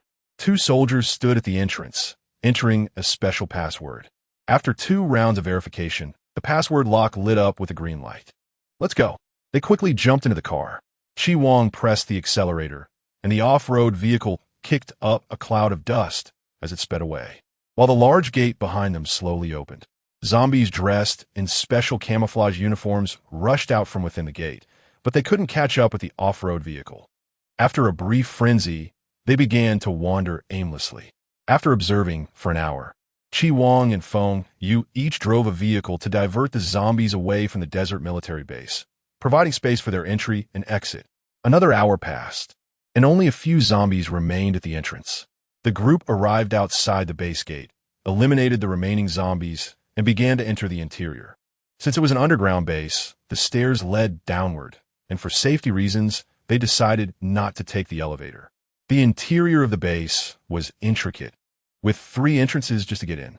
2 soldiers found a layout map on the wall, tore it down, and pointed to a spot, saying, "We need to go to the control room, first to get a detailed internal layout, or we might get lost." The tall soldier pondered. "I want to find a computer to see if I can restore the control operations here, preferably to access the surveillance." Chi Wang decisively said, "Let's go to the control room first." He walked to the right, saying, "This way." Chi Wang took long strides, his black boots ruthlessly treading on the ashes, leaving faint traces. His gaze was sharp and cold, almost able to eliminate a zombie as soon as he spotted it, with swift and silent movements. This formation didn't last long before it was disrupted by a group of zombies charging out from a room. In the chaos, the 2 soldiers pushed open a door to seek shelter, but unexpectedly, a zombie suddenly burst out from behind the door and bit into one soldier's neck. The other tall soldier heard the scream and immediately drew his gun, aiming for the zombie's head and firing. But it was too late. Through the glass, she saw the bitten soldier's face turning pale and beginning to convulse, a sign of mutation. She gritted her teeth and said, "Go, stay behind me." These 2 soldiers were crucial. Having already lost one, they couldn't afford to have another one in danger. Otherwise, their mission would become 100 times more difficult. Over there, Li Ding found a viable path and waved to them. "Hurry, come this way." Lin Qi rushed forward with the soldiers. Suddenly, there was a loud bang from behind, the sound of a grenade exploding. The grenade was powerful, blasting open the corridor, leaving scattered zombie limbs and broken bodies everywhere. In a few seconds that Lin Qi hesitated, the soldiers running ahead were ambushed by 2 zombies from the sides. Her expression tightened, and she immediately unleashed her abilities, charging forward to slam the zombies down to the ground. The soldier retreated, backing up to a door. Lin Qi followed closely behind, keenly sensing the presence of zombies in the darkness. Flames surged from her palms, illuminating the room as the sound of a grenade explosion echoed again. With a bang, the entire room shook. The door behind her was also shut. The door wouldn't open. What? She furrowed her brows and cautiously looked around, realizing there were no windows in the room, only a back door. She had no idea how the others were doing. She knocked on the door. "Chi Wang, can you hear me?" Lin Qi calmly assessed the situation. Perhaps it was too chaotic and they hadn't noticed that we had gotten separated. But it was fine. As long as we could find the control room, we would be able to regroup. The soldier nodded and said, "I'll see if this back door can be opened." "It's up to you." To my surprise, The doorknob of the back door turned easily and opened without any effort. Inside was a data room, well soundproofed and quiet, creating a sense of isolation from the outside world. The soldier seemed to discover something and sat at the desk, browsing through some documents. Lin Chi was not in a hurry. She took a moment to rest and conserve her energy. Now, she was the only one left to protect this technician, and there could be no mistakes. There was good news. The soldier's voice was filled with joy. We are very close to the control room. Just turn the corner ahead, and we will be there. Lin Chi didn't dare to smile, hoping there wasn't any bad news. He shook his head, indicating there wasn't. That's good. She breathed a sigh of relief, truly afraid that another difficulty would arise at this moment, which would be adding insult to injury. About 10 minutes later, the soldier stood up with some useful information, saying, "Shall we set off?" Lin Chi casually glanced at the distribution map on the wall and remembered 2 directions. Little did she expect that not long after, she would survive based on this memory. There was no movement behind the door, so Lin Chi cautiously opened a small gap and discovered that the corridor was long, empty, and silent, with windows on the side that let in decent light. As the 2 of them stepped outside, she looked through the window and was shocked to see directly into the hall on the second basement floor. Zombies, all zombies. The soldier felt his heart race. There were so many zombies. Was there really no survivor left here? He paused for a moment and said, "Actually, I noticed this as soon as we came in. It seems the base has been sealed off from the inside, so the door opening procedure is quite complicated." Lin Chi understood that perhaps someone had been infected by the zombie virus, and the military, fearing a leak, had sealed off the base. What the military didn't know was that the outside world had already descended into chaos, and the world had fallen into an apocalypse. Their selflessness merely trapped these people. A slim chance of escape might not compare to the lives of millions, but it was enough to comfort the soul. Behind the door at the end of the corridor were 5 zombies. Lin Chi's hand rested on the doorknob, meeting the soldier's gaze, and the 2 silently nodded at each other. Chapter 61 Control Room. The flames from her palm seeped through the crack of the door, instantly igniting 2 zombies. The 3 zombies behind were farther away, so Lin Chi pushed the door open and stepped inside, gripping the steel pipe tightly. She wrapped her lightning ability around the steel pipe, and, as the zombies lunged forward, she swung her arm and struck forcefully. The soldier assisted from his side, using his gun to take down another one, and Lin Chi seized the opportunity to unleash her fire ability again, incinerating the remaining zombies. At the same time, the main door was pushed open, and several zombies with ferocious faces lunged at them.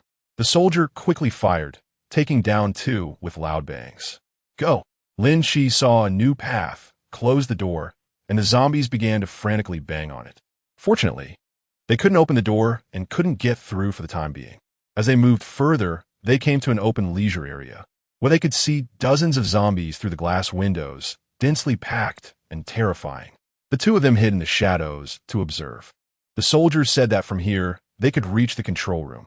At that moment, they heard the sounds of gunfire and explosions rising and falling. Lin Chi's heart eased slightly. It seemed they were nearby, but we should be the fastest.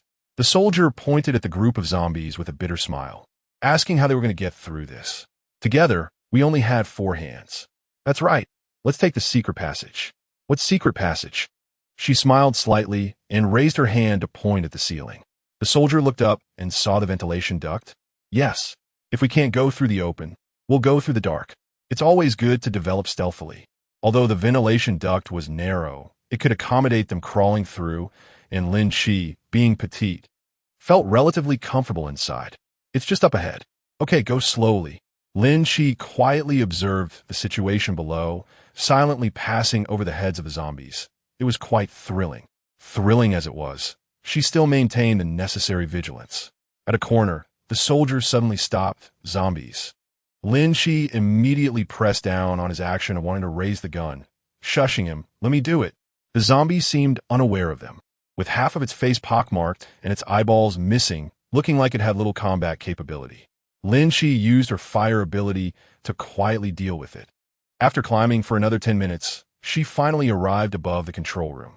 The control room was in a relatively confidential location, so there weren't many zombies, but there were still a dozen wandering around. "Here, Lin Shi utilized the various desks to maneuver and killed the zombies one by one. The soldier had already changed several magazines, and the bullets accurately hit the heads of the zombies. After a fierce battle, the control room finally returned to calm. Lin Shi first confirmed the door switch. It was a keypad lock. Yes. The soldier began to explore the control panel, his words filled with technical confidence. Leave it to me. All right. Lin Shi thought that Chi Wang and the others should be able to hear the gunfire here. She hoped that they would have a smooth journey without any danger and could meet up successfully. Before long, there was a fierce sound of fighting outside the door. Someone was coming. Lin Shi looked at the soldier. It should be them. Can you open the door? The soldier's gaze was fixed on the screen. Yes. 1 minute countdown. Okay, I'll go assist. The moment the door opened, her gaze met Chi Wang's through a few zombies, their emotions leaping in their eyes, rising and falling. She is fine. That's good.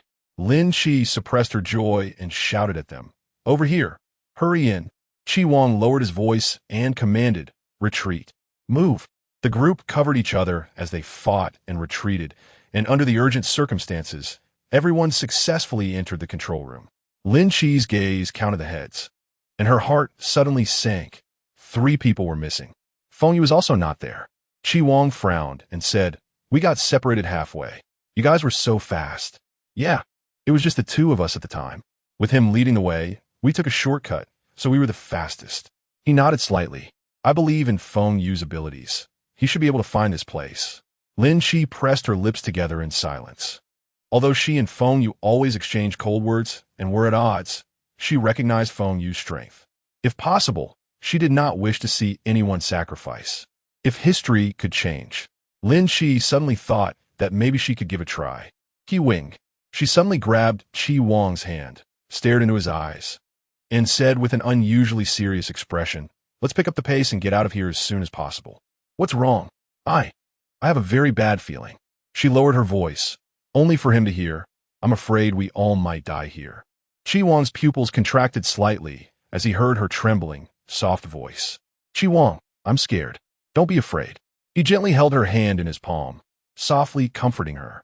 With me here, you don't have to be afraid of anything. At that moment, the control room suddenly lit up with unusual lights, and the relieved voice of a soldier echoed. All right, the system has been activated. Other ability users curiously gathered to take a look. Looks so cool. What high technology is this? Wow, it's all code. I can't understand it. The system is activated? Lin Shi collected her thoughts, withdrew her hand, and turned to walk towards the soldiers. Chi Wang looked at her thoughtfully, the warmth in his palm still lingering, his emotions not yet recovered. Why did it suddenly feel like he had been played? It was a strange illusion of being tricked. Everyone gathered in front of the large screen, where rows of data and rapidly changing garbled text were displayed, incomprehensible to outsiders. Chi Wang asked, can we adjust the surveillance? The soldier looked troubled and replied, no, my permissions are insufficient, but I can retrieve the distribution map of the armory and the routes now. Lin Shi nodded. This was enough. All right. As he spoke, the soldier's fingers moved quickly, and after a few seconds, the screen displayed a complete map of the route. Chi Wang said, everyone remember it. If you can't remember, draw it down. Li Ding rummaged for paper and a pen, sighing, all right, let's draw. It's too complicated. I can't remember it at all. So everyone ended up drawing a copy. The armory was divided into 4 positions: southeast, southwest, northeast, and northwest, stocked with various elite-grade weapons, many of which most people had never seen before. However, Chi Wang considered one issue. As he reached this point, he paused slightly, his dark eyes looking at Lin Shi. Just as he was about to speak, Lin Shi gently shook her head at him. I'll team up with Chun Xian. We've worked well together before.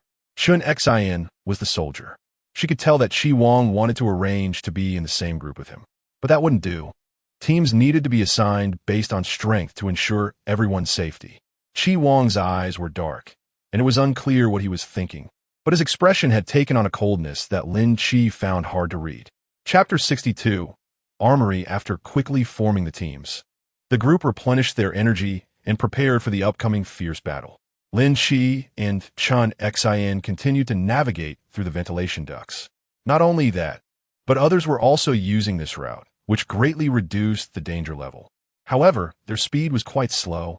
After an hour, Lin Shi and Chun Xian were slowly getting closer to their target, the weapons cache. The problem arose. The ventilation duct for the weapons cache was a special route and could not connect to the outside. Otherwise, there would be a risk of theft. Chen Xian said, I have already unlocked all the password doors to the weapons cache, but it requires manual correction. Can you keep them occupied? I'll do my best, Lin Shi replied, holding on to hope but worried about his safety. You need to be careful. I might not be able to look out for you. Okay, he nodded. Since they had come this far, he was somewhat mentally prepared. He had never been afraid. Lin Shi saw determination in his eyes, his mind settled, and he focused his attention on the zombies. In front of him, a group of zombies had gathered together, blocking the road completely. He needed to come up with a solution. Lin Shi looked around and discovered a room with a rotating layout. The door was an iron one, very sturdy. Her eyes lit up, and she said, I've got it. Wait for me here. Chen Xian was confused and asked, Hey, where are you going? She crouched down and sneaked into the room from the side. There was just one last string of firecrackers left in the space, perfect for now. Lin Shi lit the firecracker and immediately threw it into the iron bucket before running outside. The loud sound of the firecracker burst forth, deafening and startling Chen Xian, who instinctively shrank into a corner. Why are you setting off firecrackers? Those zombies. His words trailed off, but he saw the zombies charging into the room like they had gone mad. Lin Shi was satisfied as she dusted off her hands. All's fair in war. And this trick really was the most useful. Chen Xian scratched his head. Why do you carry firecrackers with you? I just grabbed them and haven't used them, she replied. So what do we do now? Lin Shi used her powers and nodded at him, saying, Follow me. Okay. She walked ahead, using her powers in conjunction with a steel pipe to kill the approaching zombies one by one. With the baton, she struck forcefully and finally delivered a kick. But she only had 2 hands and couldn't manage too much. Fortunately, Chen Xian was always able to step in at the right moment. His skills were quite good. Seeing that the remaining zombies were coming this way, Lin Shi immediately said to Chen Xian, You go open the door. You hold on. After saying that, he dashed off, almost crashing into the door.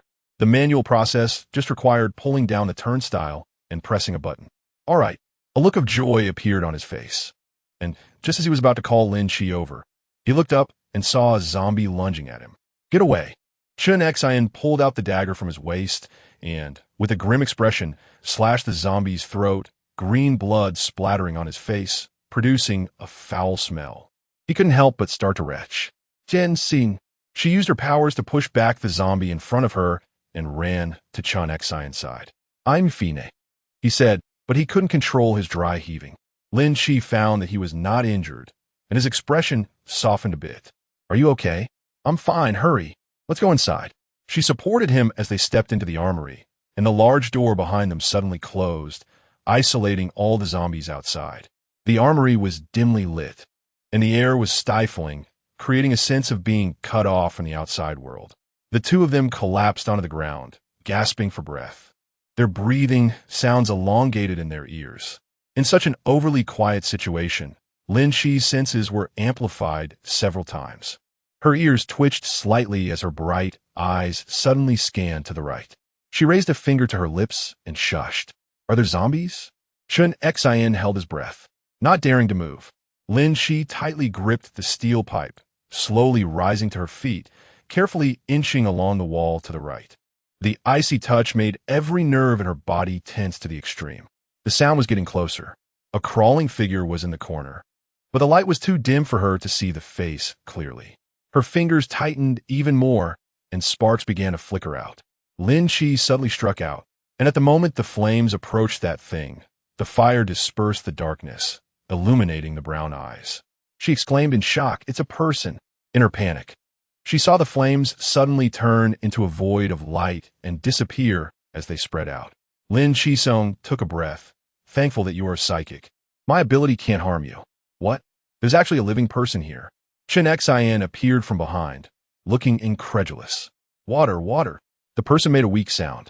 Lin Shi immediately took out water and food from the space and gave it to you. The man drank water like a bull, clearly having been thirsty for a very long time, with a few food wrappers on the ground. It seems there is food here, but no water. Chen Xian patted his back, saying, Drink slowly, brother, don't rush. We still have water. Are you the only one here? The man nodded vigorously, his throat dry and unable to speak. Lin Chi got up to check the surroundings. The armory was indeed an armory, with elite weapons stored in each counter. Exquisite and magnificent, dazzling her eyes. They were all heavy weapons she had never seen before. At a glance, it seemed endless, with possibly hundreds of thousands of items. With these, the survivors' living space would be greatly assured, at least for the next 10 years. There would be no need to worry about ammunition. After more than 10 minutes, the man finally regained some vitality and said in a hoarse voice, "I've been trapped here for a whole month. You finally found me. Take me out quickly." Chen Xian realized, "You don't know what's happening outside? What do you mean? Isn't it a mechanical failure in the armory that trapped me here?" His tone turned angry. "I will report to the military and make you provide an explanation for this failure." Lin Chi heard something, walked to his side, and shone the flashlight in her hand on the cold wall, illuminating the surroundings. The man squinted uncomfortably, looking up at her with a hint of impatience in his expression. At the same time, his gaze landed on Lin Chi's face, and his eyes flickered slightly. What a beautiful Eastern woman. Lin Chi looked at him, her eyebrows slightly raised. This guy was a mixed blood, with deep blue eyes and sharp, attractive features that exuded an exotic charm. However, over the past month, he had been reduced to a disheveled state, with messy hair, a long stubble, and dark circles under his eyes indicating poor health. Her tone was assertive. "You're not from this base." The man's expression was cold. "Neither are you." Lin Chi secretly praised him. "Not bad. He was able to react so quickly." She nodded calmly and said, "Maybe you need to know what's happening outside. Chen Xian, you can tell him. I'll go check inside." After a pause, she asked, "Is there anything else in here besides you? Like zombies? What are you talking about?" The man had a look on his face that said she was talking nonsense. His brows furrowed tightly, and his impatience was evident in his emotions. After Lin Chi got the answer, she didn't waste any more words with him and turned to walk inside. Perhaps it was luck, as there were surprisingly no zombies here. Chen Xian sat down on the ground and explained the arrival of the apocalypse and the situation with the zombies one by one. After more than half an hour, he finally digested all the information and looked at his palm with some suspicion. "So I can really turn to flames." He laughed at himself, thinking he was experiencing a hallucination before starving to death. Chen Xian smiled and said, "Fortunately, you're also an ability user. Otherwise, Lin Chi almost killed you just now." "Oh, Lin Chi is the girl from earlier. Her ability is very strong, and she only needs one move to kill a zombie." Lin Chi. The man silently noted this name. He put away his guard and introduced himself. "My name is Jie Chun, and I am a sniper. As for which unit, it's not necessary to mention for now." Chen Xian did not intend to ask further. Identity matters were not the most important right now. Chapter 63, Self-Destruction Mode Activated. "So your mission is to take away these weapons?" "Yes." Jie Chun frowned. "With so many weapons, how can you possibly take them away?" "It's simple. Lin Chi has spatial powers." "I see." He relaxed his brow just in time to see Lin Chi walking out from inside, approaching them. She had already taken some of the weapons, but the armory space was too large, and it couldn't all be collected at once. It would take some time. Luckily, she decided to take out some food to replenish her energy. "Let's take a break," Chen Xian asked. "How much longer do you think it will take?" Lin Chi was thinking, "About an hour. I'll try to conserve my strength, as I still need to go out later." "All right, no rush. I estimate it will take them about the same time over there." Just then, an unusual red light suddenly illuminated the surroundings, followed by a piercing alarm sound. The faces of the three tightened. "The self-destruct program for the alarm will activate in 1 hour." "Not good." Chen Xian suddenly stood up, his face showing an unprecedented look of panic and urgency. Lin Chi hurriedly asked, "What does self-destruct mode mean?" His speech was urgent, as it was very likely that the zombies accidentally triggered something, unintentionally causing a system crisis.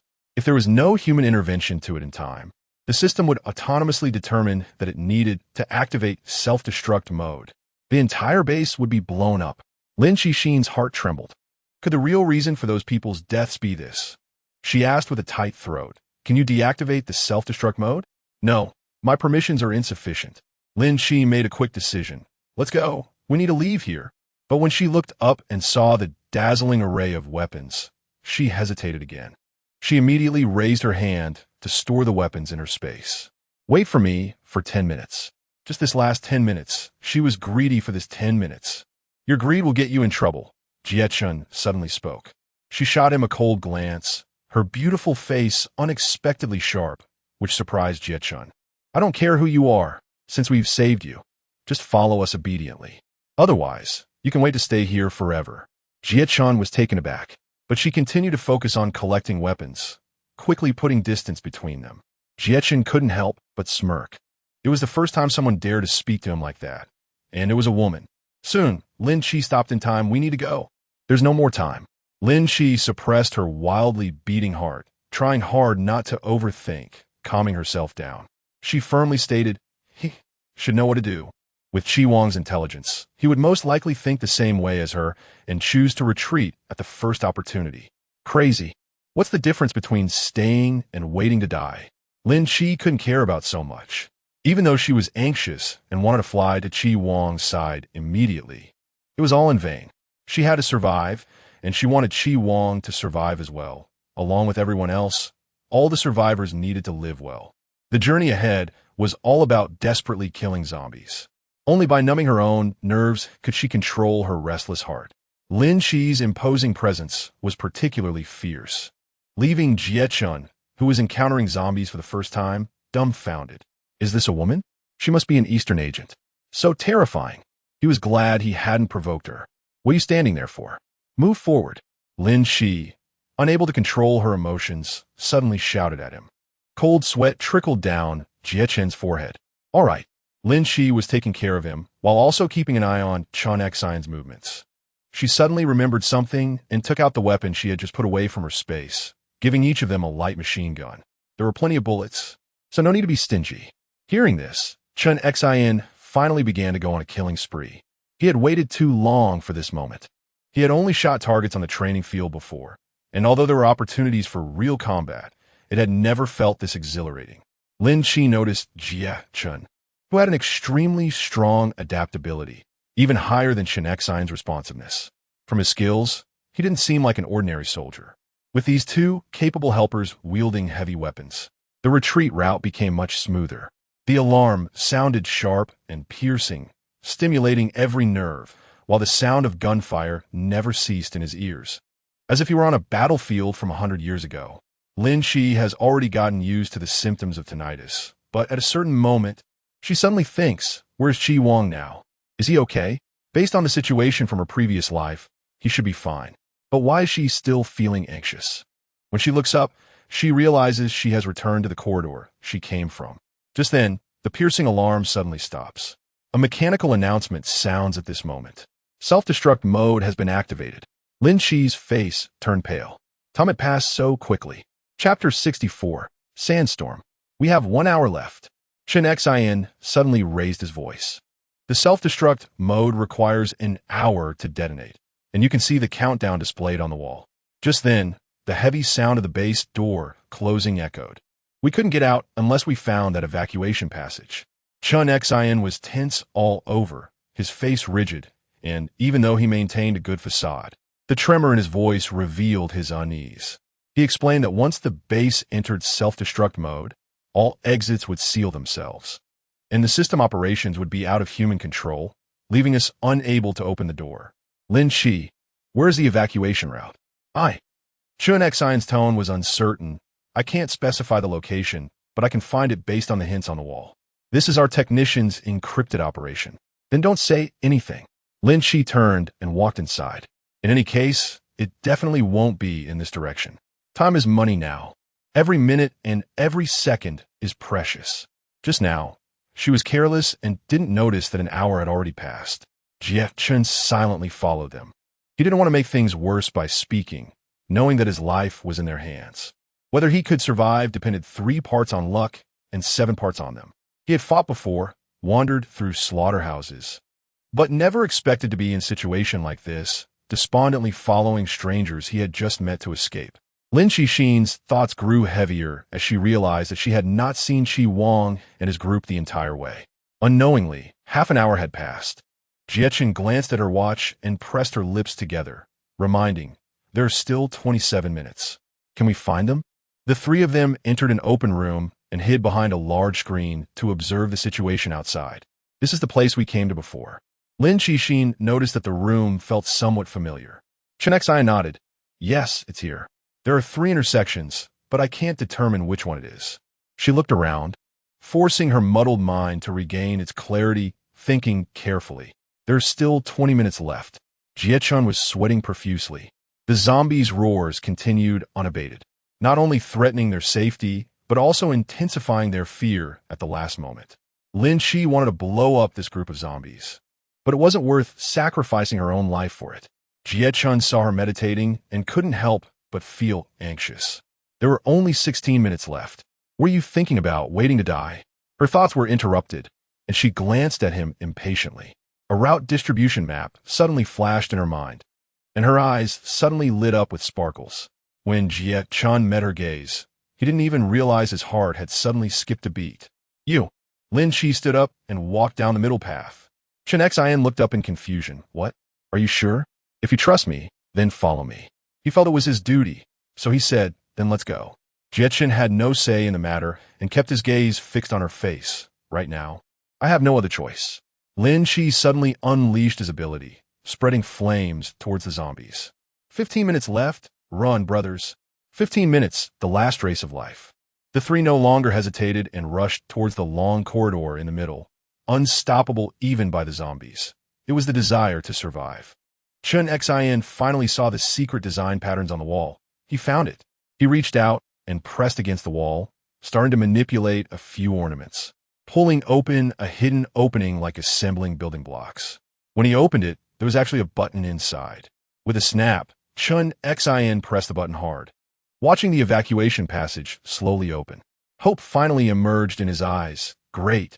As long as he pressed this button, all evacuation passages in the base would open. He hoped Captain Qi and the others would also find the evacuation passage. Lin Qi was the last one to step into the evacuation passage, but he didn't appear. Chi Wang, you must be safe. In the pitch-black night sky, an explosion occurred deep in the desert, the dull rumble waking all the sleeping underground animals.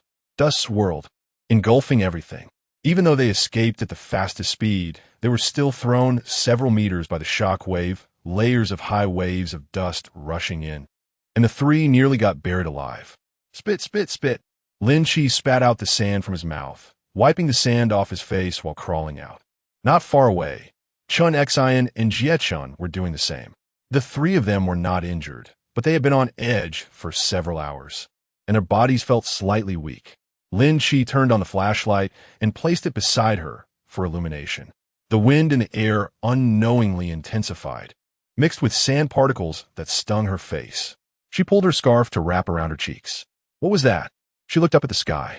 As she raised her head, a strange gust of wind blew towards her, directly blowing her scarf away, revealing her suddenly pale face. A sandstorm. The explosion at the desert military base had actually triggered a sandstorm. Above the desolate desert, a massive tornado carried sand particles, swallowing the entire starry sky. No one was spared in its path. Cough, cough. Suddenly, a tickling sensation arose in her throat, and Lin Qi started coughing. She opened her eyes wide, staring at the clear blue sky, looking dazed. What happened? The sandstorm. She turned over and got up, her back aching severely. She reached back and touched dried blood. Hiss. She was injured. She had various degrees of cuts on her hands and face, with blood now dried and coagulated, and the pain only registering afterward. Where were they? Lin Qi looked around and found that besides herself, there was no one else, not even a hint of plants or animals. She was extremely thirsty and quickly finished 2 bottles of water. Where should she go next? She had no idea and could only walk toward the direction of the sun. Fortunately, she had remembered a bit of the route when she came. But the problem was, where had the tornado thrown her? What kind of place was this? After walking for 2 hours, Lin Qi was feeling a bit overwhelmed. Wait, what is that? A car? Unexpectedly, she saw a black object on the endless sand dunes that looked like a vehicle. Lin Qi cheered herself up and walked for another half an hour before finally reaching the sand dune. It really was a car, and it was their own car. Only the front hood was exposed, while the rest was deeply buried in the sand. Lin Shi took out a steel pipe from the space and started digging sand. If she had known earlier to stock up on some shovels, she wouldn't have to work so hard now. She hoped the car could still run. She dug desperately, when suddenly she encountered something soft. Looking closely, she was almost scared to death. Is there someone? Chapter 65, Escaping Death. Lin Shi's movements began to become cautious as she piled the sand to the sides. Her arms slightly sore, but she couldn't stop. Gradually, the person's feet, knees, and waist slowly emerged. She kept increasing her speed, afraid that the person would suffocate, until the person's cheek was exposed from the sand. Lin Shi's eyes widened in shock as she exclaimed, "Feng Yu! It's actually Feng Yu!" Her body was covered in goosebumps, and she quickly took out water to clean the sand off Feng Yu's face. She touched the carotid artery with her fingers, relieved to find it still beating. She tried to pry open Feng Yu's mouth and poured water in, fearing that sand might block the airway. It had to go down smoothly. Fortunately, Feng Yu still had an instinctive swallowing reflex. After doing all this, Lin Shi sat down as if drained, her hands trembling as she held Feng Yu. If it weren't for her discovery, would Feng Yu have died like this? Thankfully, everything was still timely. After confirming that Feng Yu's breathing was steady, Lin Shi continued to dig out the car. Although the car was damaged, it was not serious. The soft sand had not caused any significant damage. She couldn't imagine what would have happened if it weren't for the sand. She might have been shattered into pieces from the fall. Cough, cough. Before long, Feng Yu woke up from her coma. Lin Shi sat beside her, lowering his head to look at her. Your intuition was correct. This mission is indeed dangerous. However, it seems that I have a share of the credit for your narrow escape. Suddenly, her lips twitched, as if sensing something, and she raised her hand to stroke her cheek. Lin Shi's expression changed slightly as she opened her mouth to stop her movements. Don't move around. Be careful of infection. Her hand fell on her right cheek, and her gaze became tense. What's wrong with my face? There's a wound. I've already treated it and applied medicine. Such a long wound. Feng Yu seemed to sense something and gave a self-deprecating smile. I'm afraid it won't heal well. Lin Shi bit her lip and fell silent. She knew in her heart that it would definitely leave a scar, and it would be a long one, on her face. A girl's face is too important. Such a scar is something no one can accept. She felt a bit awkward and didn't know how to bring up the subject. Feng Yu's expression calmed down, and her tone was unexpectedly flat. In the past, they always called me ugly, and I often felt inferior but also somewhat defiant. Now with this scar, I can admit they were right. I am indeed ugly. Lin Shi frowned. Who are they? She laughed lightly. Classmates? Colleagues? There are too many people. Then you must be quite unlucky. She raised her eyes in confusion. Unlucky? Yeah. Lin Shi looked disdainful. There are only a handful of rude people in the world, and you've encountered them all. How can you not be unlucky? You should spend more time at the temple praying to the Bodhisattva to get rid of your bad luck. Feng Yu was taken aback for a moment, then suddenly laughed out loud. Lin Shi frowned and said, Don't laugh. Be careful not to open your wounds. Can you move? Let's get in the car. I can. She slowly got up and started to pay attention to her surroundings. When I escaped from the base, I found that none of you had come out. So I waited at the door for a while, but then the door closed and I couldn't open it. I waited and waited, and it seemed like there was an explosion inside the base. I was thrown away by the aftershock, and then I ended up here. Lin Shi seemed to be deep in thought. It seems you're the fastest one to escape. What exactly happened inside? After getting in the car, Lin Shi succinctly explained the self-destruct mode. So far, she had only found Feng Yu and didn't know if she would encounter anyone else. However, now that she had a car, it was much more convenient. But at that moment, the sky began to darken and night fell. Lin Shi felt it was easier to find people at night because the car lights were bright and very noticeable against the dark sand dunes. She hoped others could see the headlights, so she didn't drive fast, occasionally paying attention to the sounds outside. Suddenly, the sky lit up with a flare. Feng Yu immediately said, Look over there. It's a flare. Lin Shi's face lit up with joy as she turned the steering wheel toward the direction of the flare. When the headlights shone on it, Li Ding was standing there, desperately waving his arms, nearly jumping with excitement. Over here. It's Li Ding.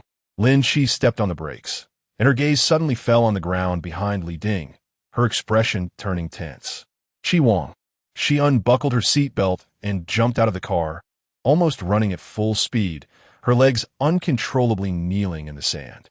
In front of her, Chi Wang lay there motionless, his cold, pale, handsome face stained with blood, the veins in his neck bulging, struggling to breathe in a way that was hard to describe. Caught between struggle and despair, Lin Chi froze in place, her trembling fingertips hovering in the air. She didn't dare to touch him. Lin Chi, Captain Chi, is seriously injured. He needs immediate treatment, or else. Li Ding's voice was hoarse, panicked, and desperate. I will save him. Lin Chi's throat felt dry as she stiffly uttered those 4 words. A green light surged from her palm, pouring out unreservedly into Chi Wang. Under the mocking headlights, his face was terrifyingly pale, his sharp features shrouded in the dimness, blurring the contours. His thin lips were lifeless. The pair of dark eyes that usually shone with understanding no longer held that familiar smile that made her heart race. Chi Wang. She would rather hurt herself. At least he was vibrantly alive. He shouldn't be lying here so strangely. Lin Chi. Feng Yu walked over, pressing down on her shoulder. Calm down, we don't have much time left. We must head back immediately. Okay. The 3 of them lifted Chi Wang into the back seat. The off-road vehicle illuminated the only light in the darkness and drove off into the distance. The twilight in the sky began to brighten, and fatigue hit her in waves. Having not slept for a day and a night, Lin Chi's eyes were red with dark veins. They continued driving until the helicopter finally came into view. The 3 of them almost sighed in unison. The exhaustion washed over them, making it hard to maintain their last bit of sanity.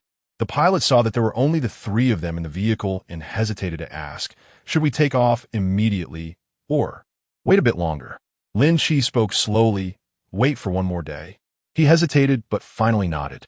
All right, we'll wait for 1 more day. I'll drive around nearby. Unable to sit still, Li Ding got into the car, and Feng Yu followed him. Lin Chi couldn't hold on any longer and fell into a deep sleep in the cabin. During this time, she suddenly woke up once, fed the feverish Chi Wang some medicine, and after using her healing abilities for treatment, she went back to sleep. She was also running a fever, probably due to awakening her powers. This time, she slept soundly, not even waking up to the noise outside. Chen Xian got out from the back seat, full of energy, bypassed the trunk, and opened the other side of the car door, carrying down a tall and sturdy man. This man was none other than Jie Chun, a foreigner. Li Ding stared at him thoughtfully. Chen Xian was a bit speechless, saying, "This is called mixed race, you understand? Can you lend a hand? He's extremely heavy." Chapter 66. Claiming sovereignty after settling Jie Chun down, Chen Xian glanced at Chi Wang and Lin Chi. The cabin was quiet, and he didn't dare disturb them. He only spoke to Li Ding after getting off the helicopter. Is Captain Chi okay? What about the others? Chen Xian looked toward the desolate distance, a worried expression appearing on his youthful face. Li Ding glanced at him and fell silent as well. The setting sun cast a boundless melancholy.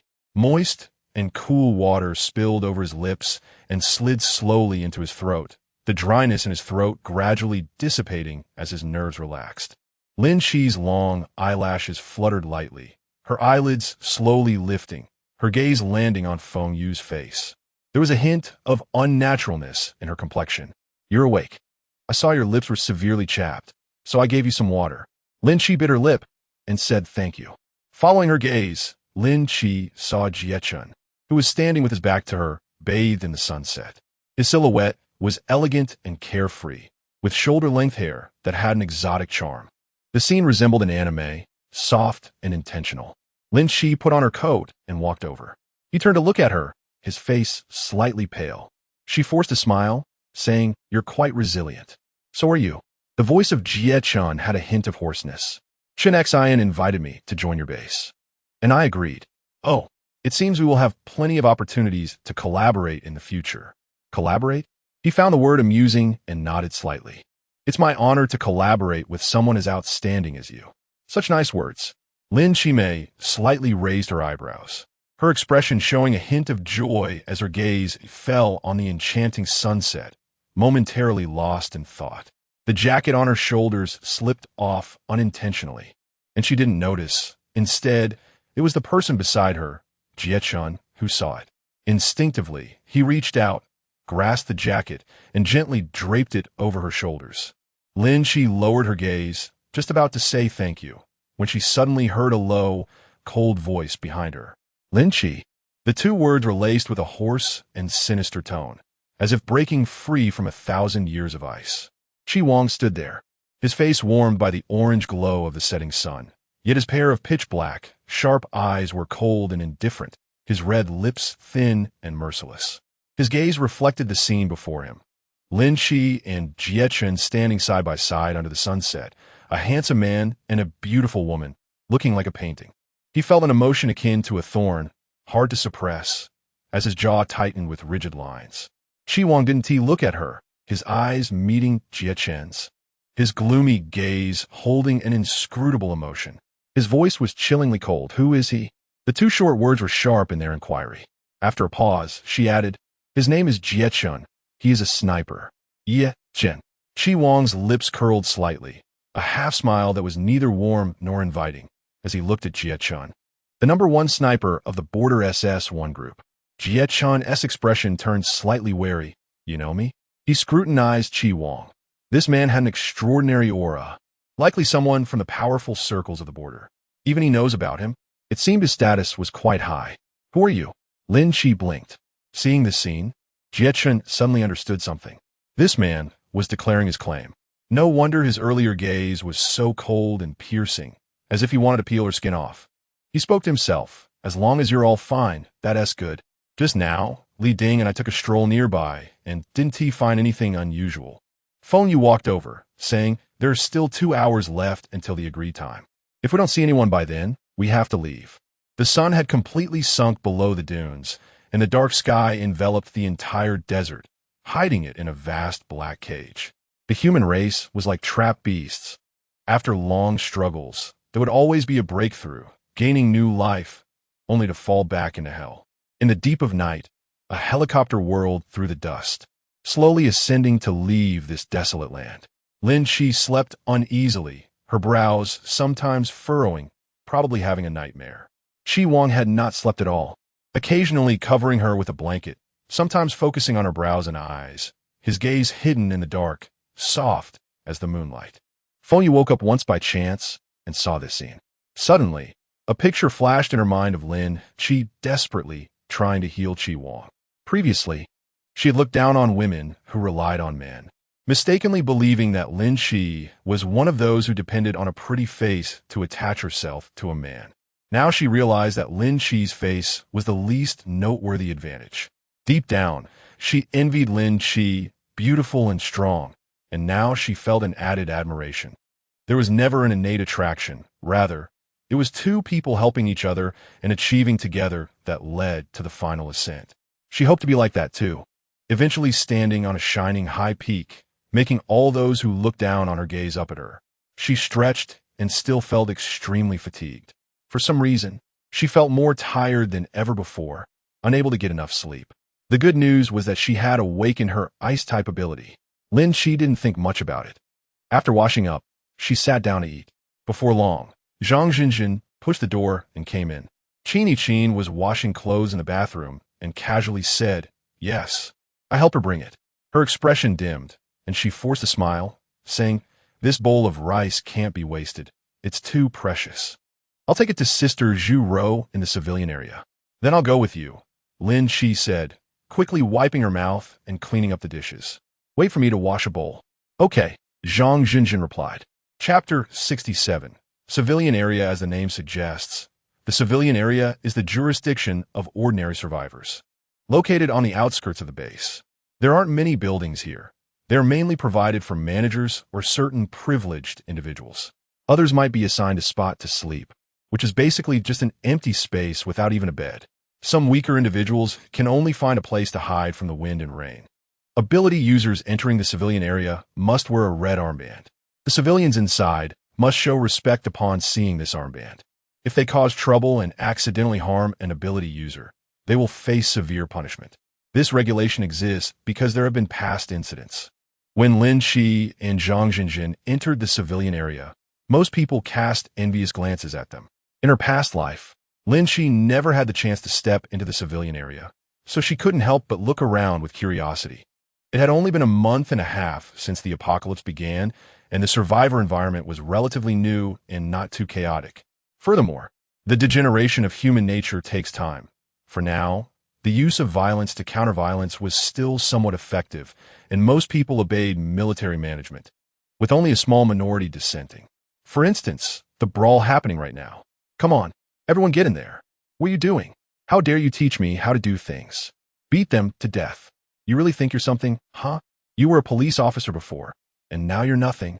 I can hit whoever I want. The crowd watching grew larger. Some were there to enjoy the spectacle, while others were cheering, and the fighting became increasingly fierce. Someone shouted, "Stop hitting. It's getting bloody. Someone's going to be killed." Lin Chi was originally going upstairs, but seeing that no management personnel had come over, she simply turned around and walked into the crowd. "Make way." Someone with sharp eyes spotted her red sleeves and immediately shouted, "An ability user is here." Everyone quickly stepped back, clearing a path. The onlookers scrutinized Lin Chi and Zhang Jinjin with curiosity, as if they were observing animals. The three men who had been hitting someone had not stopped, but they seemed to have heard the commotion and slightly raised their heads to glance over. Lin Chi walked over and was about to speak when a man suddenly turned around and coldly stared at her. "What? You want a medal?" "No." Lin Chi's expression was calm. "I have something to discuss with him." She pointed at the person who had been beaten. The man paused slightly, seemingly not expecting her to say that, and scrutinized her with suspicion. "An ability user? What are you doing here?" "Looking for someone." "Who?" "Of course. I'm asking the management here, which is him, and it has nothing to do with you." Lin Chi's demeanor was indifferent, showing no sign of humility or warmth in her tone. She didn't need to be polite with those causing trouble. With that exchange, the conflict was effectively diffused. The man exchanged glances with his two brothers, their faces filled with hostility. "We'll let you go this time. We're leaving." As they brushed past, Zhang Jinjin caught a whiff of their unpleasant sweat odor and covered her mouth and nose in disgust. The man glanced at her expression, a shadow of embarrassment flashing in his eyes. Once the main characters left, the scene dispersed, and the audience naturally followed. The beaten man grimaced as he got up, looking somewhat awkward. Who are you looking for?" "I can take you to check the register." "No need," Lin Chi replied flatly, turning to leave with Zhang Jinjin. The beaten man realized too late that she had come specifically to help him out of trouble. On the stairs, Zhang Jinjin said, "Actually, this kind of thing happens often in the civilian district. I've encountered it 2 or 3 times, and those management personnel can't do anything about it." Lin Chi frowned. "What about the people causing trouble? Was there any punishment?" "There was, but it was just confinement or something like that. Nothing serious." "Confinement? That really doesn't have much effect. It seems the military is still not very attentive to managing the civilian area." Lin Chi noticed that there were no patrolling soldiers around, and even the inspectors who came in were ordinary people, lacking any deterrent power. It's important to know that there are tens of thousands of people living here. A small oversight, if accumulated over time, could lead to a huge ulcer. Zhang Zhenjin sighed. "Anyway, these are military matters, and it's not our place to intervene." They've arrived at Sister Zhu Rou's room. "Is this her room?" "Yes," Zhang Zhenjin said with a smile. "Thanks to Pinyin, he is very clever, and the managers take special care of Sister Zhu Rou because of him. The room is not big, there is no bed, but the floor is covered with several thick quilts, and everything is neatly organized and clean, clearly a place for someone who values their living conditions. Judging by the arrangement of the bedding, it seems that 4 people live here. Inside, there are only 2 women washing things." Zhang Jinjin called out, "Sisters, is Sister Zhu Rou here?" "Jinjin, she's in the bathroom," one of the women replied, continuing with their work while glancing at the unfamiliar Lin Chi. Hearing the voice, Zhu Rou walked out of the restroom, and as soon as she saw Lin Chi, a joyful smile appeared on her face. "Lin Chi, Zhu Ruji, have you eaten?" "Don't worry, we have already eaten." Zhu Rou just sat down. "That's good. Thank you, Jinjin. I have 2 delicious pieces of bread here. I'll give 1 to you and 1 to Lin Chi." Lin Chi waved her hand. "No need, no need." Zhang Jinjin, "Sister Zhu Ruo, why are you being so polite with us?" She looked around and changed the topic. "So, how is it? Do you usually have hot water?" "In the civilian area, both electricity and water are limited, and hot water is especially scarce. Each person gets very little." Zhu shook her head with a troubled expression, very rarely. It's good if we can have 1 cup a day. But it's okay. I can handle taking cold showers. I've gotten used to it now. What about meals? Still eating coarse grains? Yes, for people like us who work, we have 2 meals a day. Those who don't work outside can only have 1 meal a day. Even vegetable leaves are a luxury. We can't even get meat. Lin Chi asked, Sister Zhu, what are you in charge of? She had a good attitude and smiled. I'm in charge of growing vegetables. It's easy work, and the management is easy to talk to. Looking at her, it was clear she was living a stable life. After chatting for about an hour, Lin Chi and Zhang Zhenjin went downstairs. Zhang Zhenjin, curious, asked the acquaintance, I didn't know you had someone familiar here. Not really an acquaintance, more like an enemy. All right then. Chapter 68. An important meeting. The two walked slowly, spending more than half an hour in the civilian area, encountering many unfamiliar faces. The difficult and simple lives were visible everywhere. Some were enduring hunger with their families, while lonely elderly people gasped for breath in corners, counting the remaining days on their fingers. Groups of young people and gossiping women clustered together. The future looked bleak, leaving them unsure whether to be happy or worried. Lin Chi looked over, searching for the figure of that woman. She couldn't find a person she was looking for, but the last person she wanted to see appeared instead. Lin Chi, you ungrateful wretch, you're still alive. As the harsh, vengeful voice came down, a bucket of cold water was suddenly splashed over from the side. In a moment of reflex, Lin Chi's body reacted even faster than her mind. She quickly dodged to the side. With a splash, most of the cold water fell to the ground, while a small portion accidentally splashed onto the innocent Zhang Zhenjin. Hey, who's so careless? Zhang Zhenjin exclaimed in surprise. Lin Chi was annoyed, focused on hiding herself, and forgetting to pull Zhang Zhenjin out. She took a dry towel from her space and handed it over, suggesting she wipe herself first. At this moment, the culprit glared at Lin Chi with resentment. Standing on the high steps with a basin in her arms, her voice as thin as a rooster's crow. Everyone come and see. This so-called high and mighty supernatural being is just an unfilial daughter who defies her parents. Her biological father is lying in bed with a serious illness, waiting for money. And this ungrateful daughter, with hundreds of thousands in her hands, refuses to give even a cent, just watching her father die. She even wanted to kill her only biological brother before, cold-blooded and heartless. Now she leaves me, a lonely mother, to rise to fame all on her own. Isn't she afraid of moral condemnation? By the end, Lu Mei began to cry, portraying a helpless woman making accusations. This drew a lot of discussion from the onlookers. Zhang Zhenjin was stunned, realizing Lin Chi, is she your mom? Upon closer inspection, Lin Chi and Lu Mei share some similarities. Judging by Lin Chi's reaction, it seemed she did not appear to be a stranger. Could this be the acquaintance they were looking for? Lin Chi has been expressionless from start to finish. Performing again? Even the lines are exactly the same. Don't you have a new script? My ears are about to get calluses from hearing this. Crying so fake. Not much tears have fallen. Is it fake crying? Lu Mei couldn't hear what she was saying. Still crying. Constantly repeating her accusations. Garnering a lot of sympathy. Oh my, is it your mother? How can you talk like that? Yeah, look at her face. So arrogant. After becoming an ability user, she doesn't recognize her parents, thinking they're a burden. Exactly. Lin Chi pressed down her eyebrows and coldly said, I got lost when I was 6 years old. What kind of mother do you think you are? How many days did you raise me? Lu Mei, with righteous indignation, replied, You came out of my belly. Can you deny that? Ungrateful little beast. Lin Chi suddenly raised her voice. So, I was born into your belly, and I should accept your preference for boys over girls? Should I accept your harsh treatment? Or have you forgotten how I got lost back then because my own brother deliberately abandoned me? All these years, have you ever thought about looking for me? She laughed coldly, her heart as cold as stone, with even the corners of her eyes suppressing a hint of furious red. Never, right? Because you never wanted me as your daughter. I heard everything you said to Lin Chi back then. Upon hearing this, Lu Mei's expression suddenly changed. You heard it. No wonder. Since the conversation had reached this point, the onlookers' gossiping hearts were pulled to the extreme, and Lin Chi naturally wouldn't disappoint them, as she continued calmly. You said that your daughter, was the result of the 3 failed abortions you had. So from the very beginning, my birth was not anticipated. I deserve to get lost. I deserve to wander. Because I have always been alone, growing up resiliently, becoming a heartbroken avenger in this life. Lu Mei's eyes showed guilt as she quickly retorted, "What nonsense are you talking about? I never said such things. You must be making it up." All right. Zhang Jinjin found it hard to digest this information.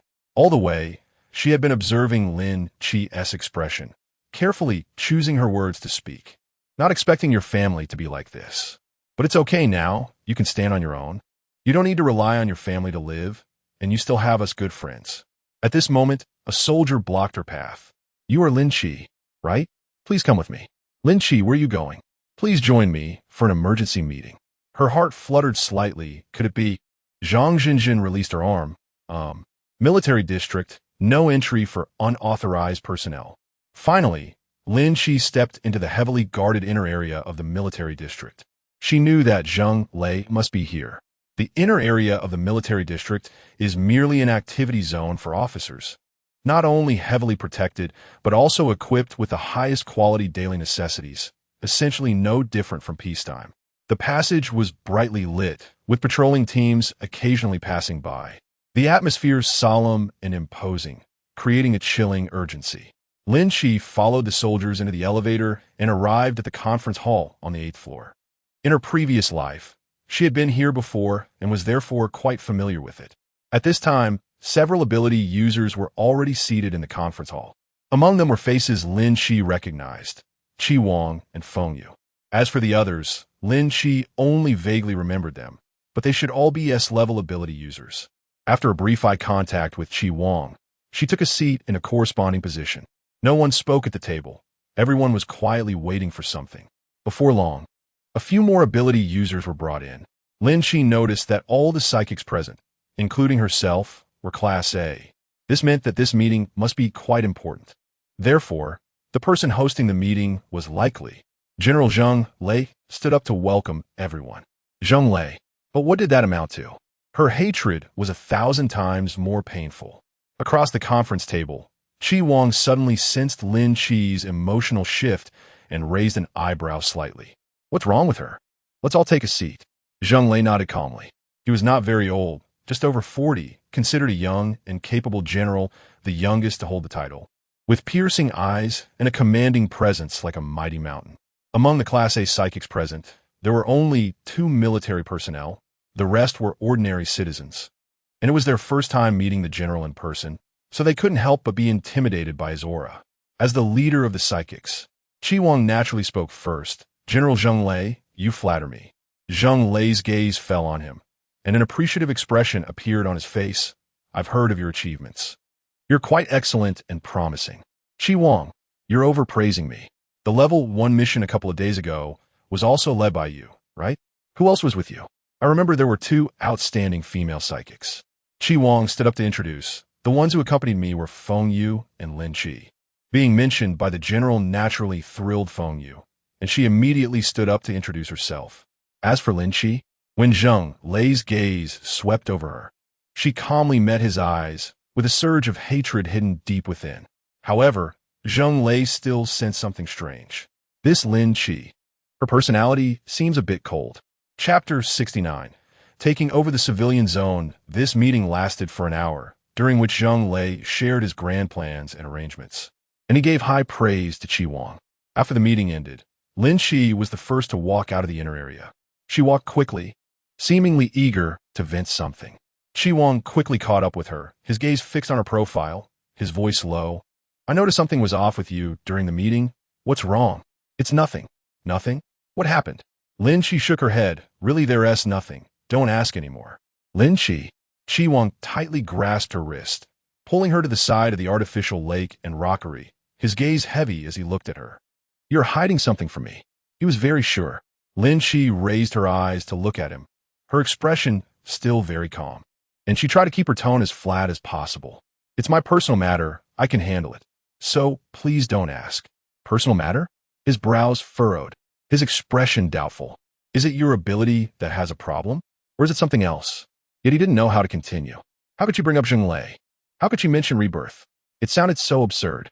Little did she know, Such hesitation appeared as distrust in Chi Wang's eyes. His expression turned colder, and the corners of his lips curled into a faint, self-deprecating smile. You don't trust me. We agreed you'd be my only comrade. Yet you still won't tell me the truth. Does all that we've been through together mean nothing to you? After everything we've experienced, you still refuse to trust me? In fact, he wanted to say more, but now is not the time. That's not what I mean.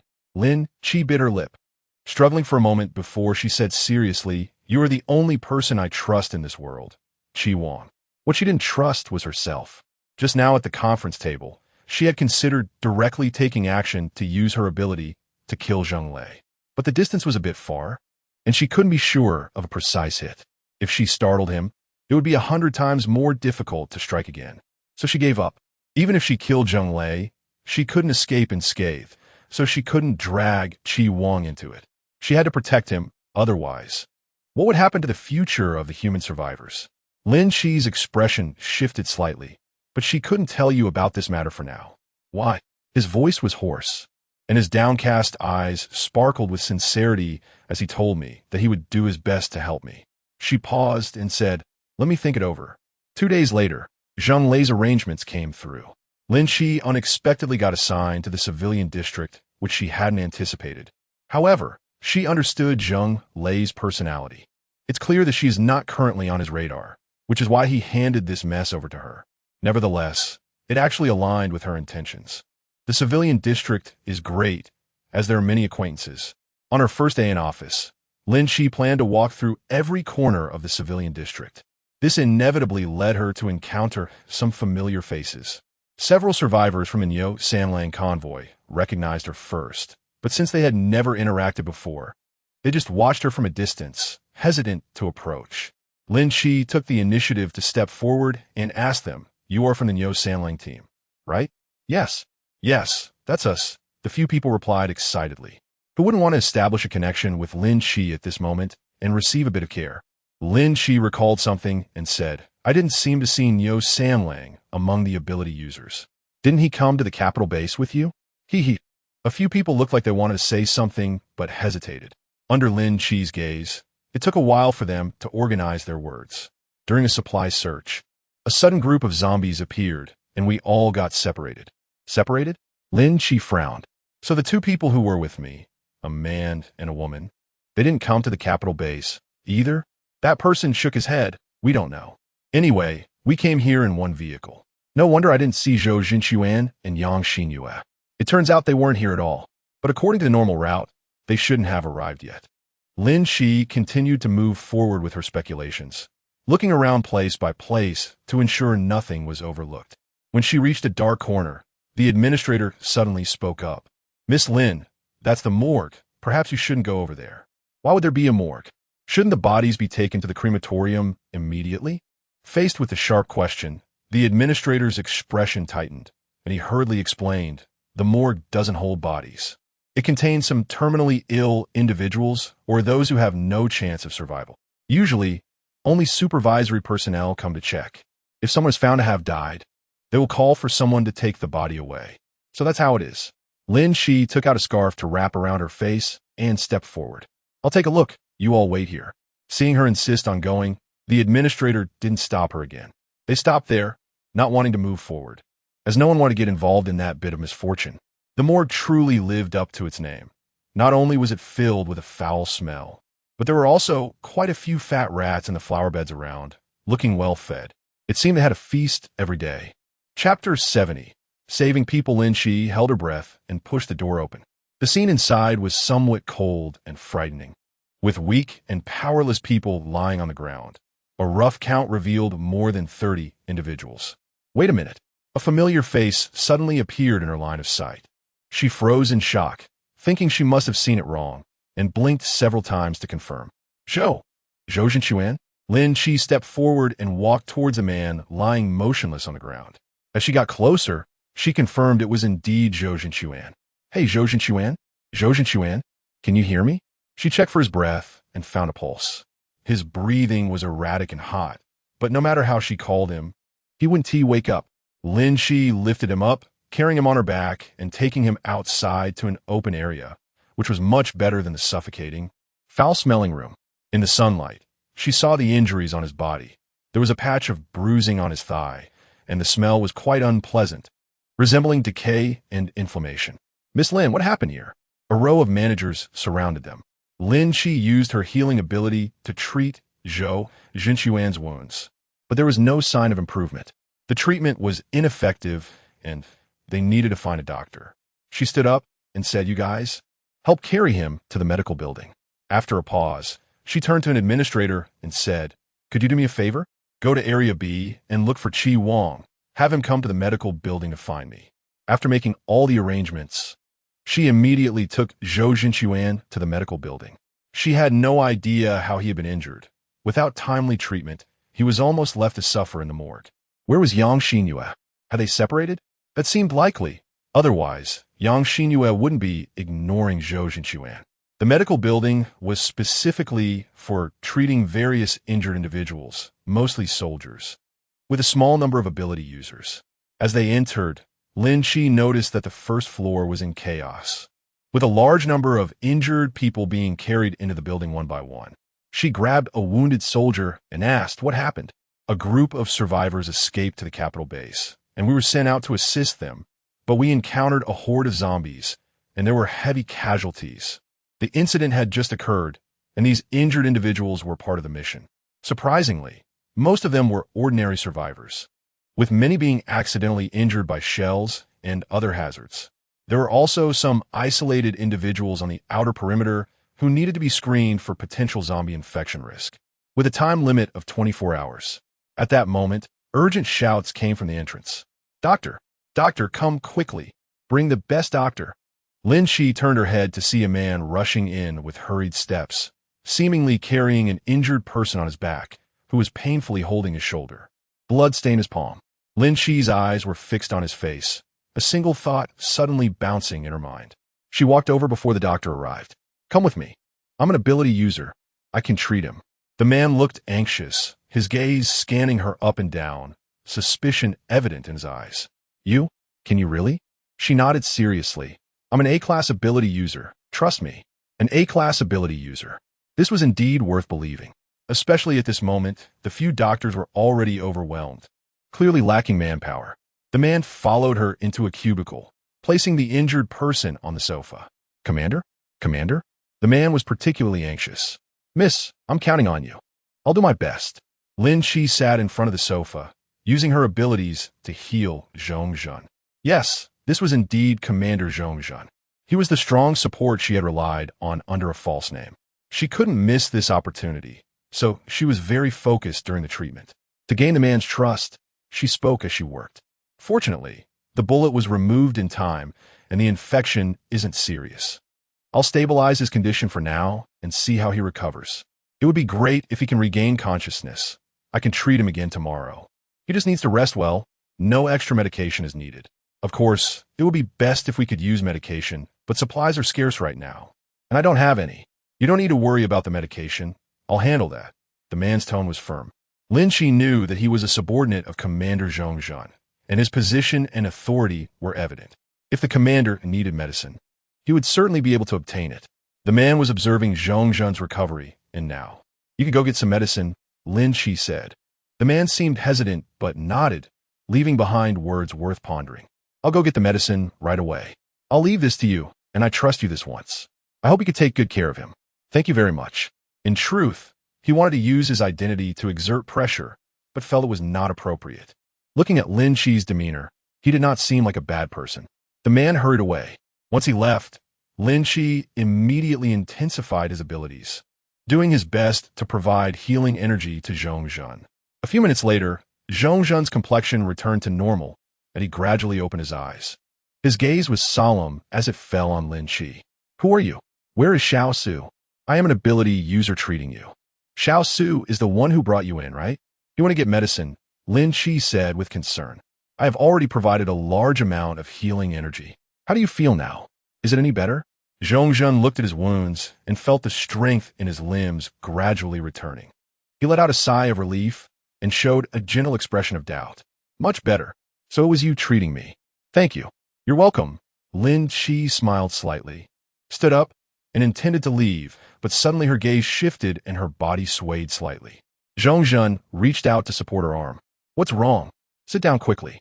She smiled and refused. "I'm fine. It's probably just that the treatment consumed too much mental energy. It's nothing. I just need to rest for a bit." Hearing this, Zheng Zhen felt moved. So she was treating him out of kindness. She really is a good girl. "Commander, you're awake." Xiao Su pushed the door and walked in, his eyes lighting up with surprise. "So you're the commander."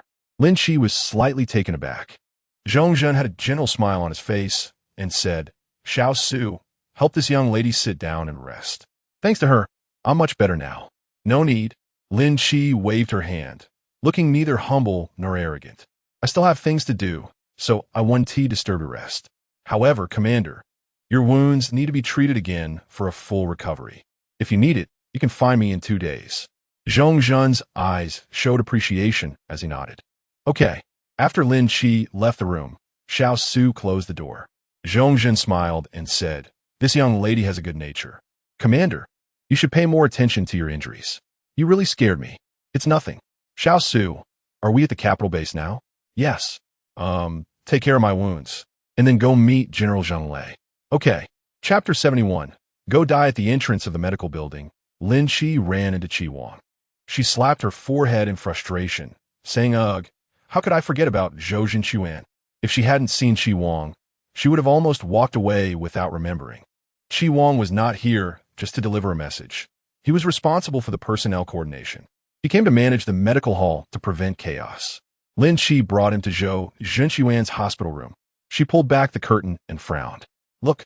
Chi Wang's expression was slightly tense as he bent down to examine the injury. He initially judged that it was an injury on the thigh that required timely treatment and medication. He casually asked, "What about Yang Xinyue?" "Not sure. She shouldn't be at the base. Otherwise, she wouldn't have missed coming to find you."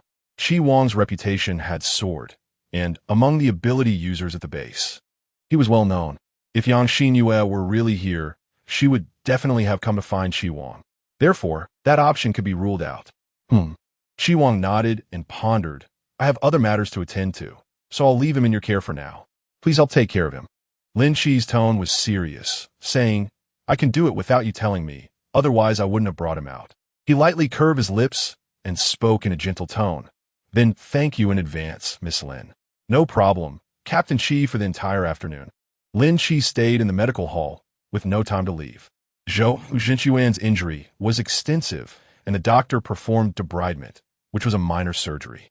The conditions for the surgery were limited, and Lin Chi assisted by handing over the instruments. The medical department was willing to provide some scarce medications for Zhou Jinchuan, thanks to Chi Wang's influence. The subsequent recovery would depend on Zhou Jinchuan's own resilience. In the evening, he woke up. Lin Chi. The effects of the anesthesia had worn off, and waves of pain from the wound made it difficult for Zhou Jinchuan to breathe, causing tears to nearly spill from his eyes. Lin Chi took out a piece of paper and handed it over. "If you want to cry, just cry.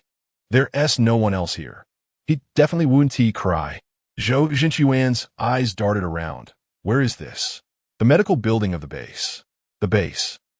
Zhou Jinchuan's expression darkened, his tone filled with restraint. "I was seriously injured and wanted to ask them for some medicine. But they said I didn't have enough authority, there was no medicine, and they refused to give me any. In the end, I really couldn't get up anymore. I thought I was going to die." The word stopped there. His trembling gaze fell on Lin Chi's face. "Is it you? Or is it Chi Wang?" Lin Chi smiled slightly. "You're lucky, kid. You've made it this far without dying. Otherwise, I would really have to go to the morgue to collect your body." "It's you." His expression changed, rarely showing a grateful look, and the sense of distance he felt towards Lin Chi gradually faded. "Thank you from now on. I, Zhou Jinchuan, owe you a life." She smiled faintly. "What do I want her life for? You should take good care of yourself. By the way, where is Yang Xinyue?" Zhou Jinchuan shook his head with a worried expression. "After we got separated, I tried to find her, but I couldn't. Now I don't know if she is safe or doing well. Everyone has their own fate. Just take care of yourself first."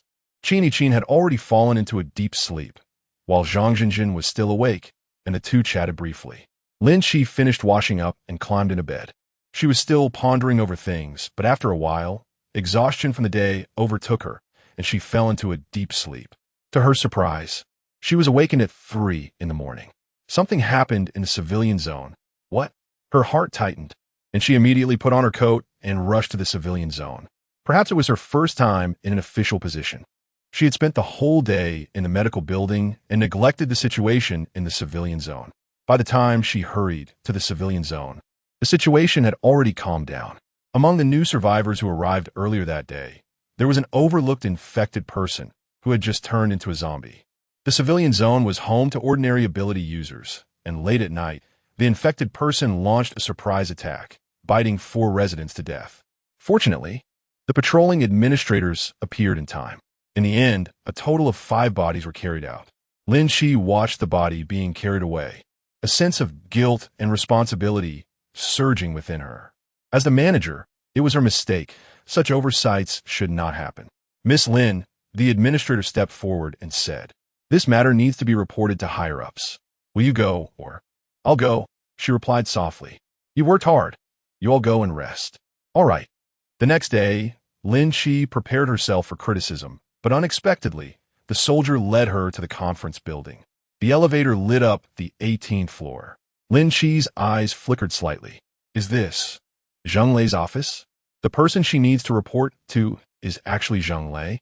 This is an opportunity. Lin Shi's heart in her chest suddenly began to beat violently, sending waves of heat coursing through her body, pulling at every nerve. 1 step, 2 steps, 3 steps. Knock, knock. Please come in. The door opened, revealing a brightly lit and ornate office. Zheng Lei sat at a dark desk, and beside him stood a soldier. After Lin Shi walked in, the door behind her was closed by someone. The large office was left with only 3 people. She was on edge as she slowly walked in. "General Zheng Lei, I am here to report the sudden situation from last night. I have heard about it," Zheng Lei said with a serious expression, clearly showing slight dissatisfaction. "Yes." The soldier took the documents and walked towards the archive room in the inner chamber. Lin Shi's peripheral vision caught sight of the soldier, and her palms began to sweat profusely.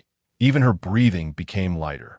Zheng Lei noticed her expression and assumed she was just feeling nervous, a reaction he was accustomed to seeing from many people. His original authority remained intact. He slowly stood up, walked toward her with his hands behind his back, and spoke in a serious tone. "The reason I entrusted the civilian district to you was because you are an S-class ability user, and I believe in your strength. I thought this would be a trial for you, but I never expected that just a few days later, such an unexpected situation would arise, resulting in the innocent deaths of 5 survivors. Lin Shi gave a faint smile. "I'm sorry to disappoint you." Zheng Lei maintained his stern demeanor, frowning as he reprimanded her. "There's no need to apologize to me. You should apologize to the 5 deceased survivors. Unfortunately, they're already dead, and your apology is meaningless." Lin Shi's lips curled in a desolate manner, her eyes flickering with an unusual light as she stared unblinkingly at Zheng Lei. That gaze resembled a hunter locking onto its prey, filled with a thirst for the hunt. Only through death could there be rebirth. Zheng Lei furrowed his brows. "What did you say?" "I said." Lin Shi's expression suddenly turned fierce and menacing, her palm gathering a surging fire-type ability, Die. In the next moment, flames surged toward Zheng Lei. Her expression was slightly excited by the thrill of revenge, but then, in an instant, she was struck with horror. Chapter 72. She wanted to die after the flames engulfed everything. They transformed into a faint blue smoke, vanishing into thin air. "You want to kill me?" The cold words were delivered with pauses, and as the blue smoke dissipated, Zheng Lei's furious face was revealed. He stood there unharmed, looking at Lin Shi with a hint of amusement. "Why? Do you want to kill me?" Lin Shi felt as if she were encased in ice. Her face rigid like thin ice, her heart as dead as ashes. Zheng Lei, unexpectedly an ability user, she had failed, she had been exposed. "Capture her." The prison was cold and gloomy, with the only window having a small hole letting in a beam of light. Lin Shi was bound to an iron bed, her limbs tightly restrained. Delicate instruments were connected to her brain, a special device controlling brainwaves. As soon as she attempted to use her abilities, the device would emit waves, paralyzing her nerves. "Lin Shi." Zheng Lei held the newly obtained information, looking at her with a half-smile. 20 years old, a college student, no criminal record. He casually tossed aside the information, taking in all of Lin Chi's resentful glances, his expression becoming increasingly strange. Why would you want to kill me? For what reason? For whom are you working? As far as I know, your companion is Chi Wang, but I've tested him, and he currently doesn't know you are here. He doesn't seem to be in the know. Chi Wang is a rare talent, and I don't want this matter to involve him. So you better confess on your own. Who else is your accomplice? Lin Chi gave a mocking smile, saying that killing didn't need a reason, that she was the one who acted and the mastermind, with no accomplices and no motive. She simply couldn't stand him. Zheng Lei looked at her with some confusion. There was no defense, no desire to survive, just a straightforward admission. It was incredible that such a young girl possessed such profound courage. He had seen many people, young and mature, but this situation was still quite special. 2 days later, Zheng Lei came to the dungeon again, his expression blank as he inquired about the situation inside. What about her confession? None. None? Yes, for the past 2 days she had neither eaten nor drunk, nor struggled. It seemed she was just sleeping. In any case, there had been no unusual behavior. Zheng Lei's expression darkened slightly. It appeared she truly had no intention of leaving alive. An underling lowered his voice, asking, "Commander, should we continue to observe?" Zheng Lei's gaze flickered slightly as he raised his hand, signaling the person to come closer, and whispered something in his ear. The room was silent, the instruments ticking softly, and the cold, empty walls reflected shadows. She was all alone. She wanted to escape, endlessly, hopelessly. She wanted to die, suffering in agony, with no signs of life. Every second was a torment to the bone. Friends, family. She had none. No one could save her. Lin Chi. Someone was calling her name. Who was it? Lin Chi opened her eyes in a daze, and the depths of her silent eyes sparkled with a light of desire. Who could it be? When she turned her head and saw that familiar face, the light in her eyes suddenly vanished, and her expression froze slightly. It really is you. Lin Chi's expression was filled with surprise, but more so with playful interest as he looked at her teasingly. I thought it was just a coincidence of names. No. How did you end up in such a miserable state? What big trouble did you get into to be locked up here? And it looks like, as if you were tied up like a monster. Huh, look at you now. Lin Chi frowned and asked, "How did you get in?" "You don't need to worry about that," Lin Chani replied with a smug smile. Seeing her in such a terrible state, he seemed to be quite pleased. Lin Chi naturally knew that things wouldn't be so simple. Coldly, she said, "Don't blame me for not reminding you. Stay out of it. Hurry up and get lost, or you'll end up dead too." After hearing this, Lin Chi couldn't help but laugh, saying, "You're in big trouble, yet you still have the energy to worry about me? My dear sister, tell me quickly, what exactly did you do?" Lin Chi closed her eyes and quickly said, "Get lost. What's the matter? Are you still hiding it and not saying anything?" Lin Chi became even more interested and began to guess to himself, "From what I know about you, you're just a bit arrogant, lacking any emotional intelligence, and too easy to offend people. Just like now, you still don't know how to back down. Why don't you beg me? If you beg me, I'll find a way to get you out. How about that? After all, we're family, and I can't bear to see you die." Lin Chani smiled mischievously, embodying his usual carefree and nonchalant style. He was self-serving and unrestrained, showing no familial affection towards his younger sister Lin Chi. He felt that Lin Chi was constantly belittling and provoking him, challenging his masculinity. A woman who was so inconsiderate deserved to die. Lin Chani. Lin Chi suddenly pronounced his name seriously, her tone unusually low. If he didn't want to die, he should get out now, and the farther away, the better. Lin Chani couldn't take in a single word and became somewhat impatient. Who is the one who doesn't know what's good for them? Lin Chi sneered in her heart, simply closing her eyes and no longer paying attention to him. She had said what needed to be said. She had been benevolent towards Lin Chi for the last bit of familial affection, wanting him to stay away from trouble. But since he insisted on courting death, she could no longer care. Let them all die. Everyone she hated, let them die. She wanted to die too. Living was really exhausting. An hour later, Lin Chi walked out of the dungeon and came to the adjacent room. At this moment, he looked at Zheng Lei with a fearful expression and spoke somewhat awkwardly. "General, she didn't say anything. I couldn't get anything out of her." Zheng Lei felt somewhat disappointed, but it was within expectations. There was no change in his facial expression, Your sister's will is very firm, unlike an ordinary female university student. Lin Chani. Although she is my sister, she got lost when she was young and has no affection for me or my parents. Even after becoming an adult, she is ungrateful and cold-hearted, watching my father die in bed without any emotion. She is a heartless and grain wolf. As he spoke, his emotions had suddenly shifted, and he earnestly said, I dare not hide it from you, General. I am very disappointed in this sister. Now that she has made a big mistake, I will not indulge or protect her. No matter how you punish her, it is what she deserves. Adults should pay the price for their actions. Zheng Lei nodded with satisfaction. Lin Chani, I remember you. Lin Chani's eyes sparkled. He leisurely added, I just like using people like you, Xiao Jiang. Take him down and replace Xiao Lu's position.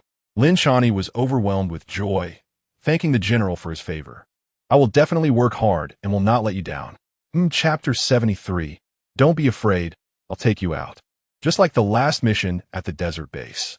Chi Wang jumped out of the car, slammed the door shut, wiped the sweat from his forehead with his finger, and touched the scratches on his cheek, his thick brows furrowing tightly. His carefree figure cast a long shadow in the twilight. He stepped upstairs and knocked on the dormitory door. Is Lin Chi here? At this, Chi Wang's expression suddenly turned cold. What do you mean? He spoke calmly, I understand.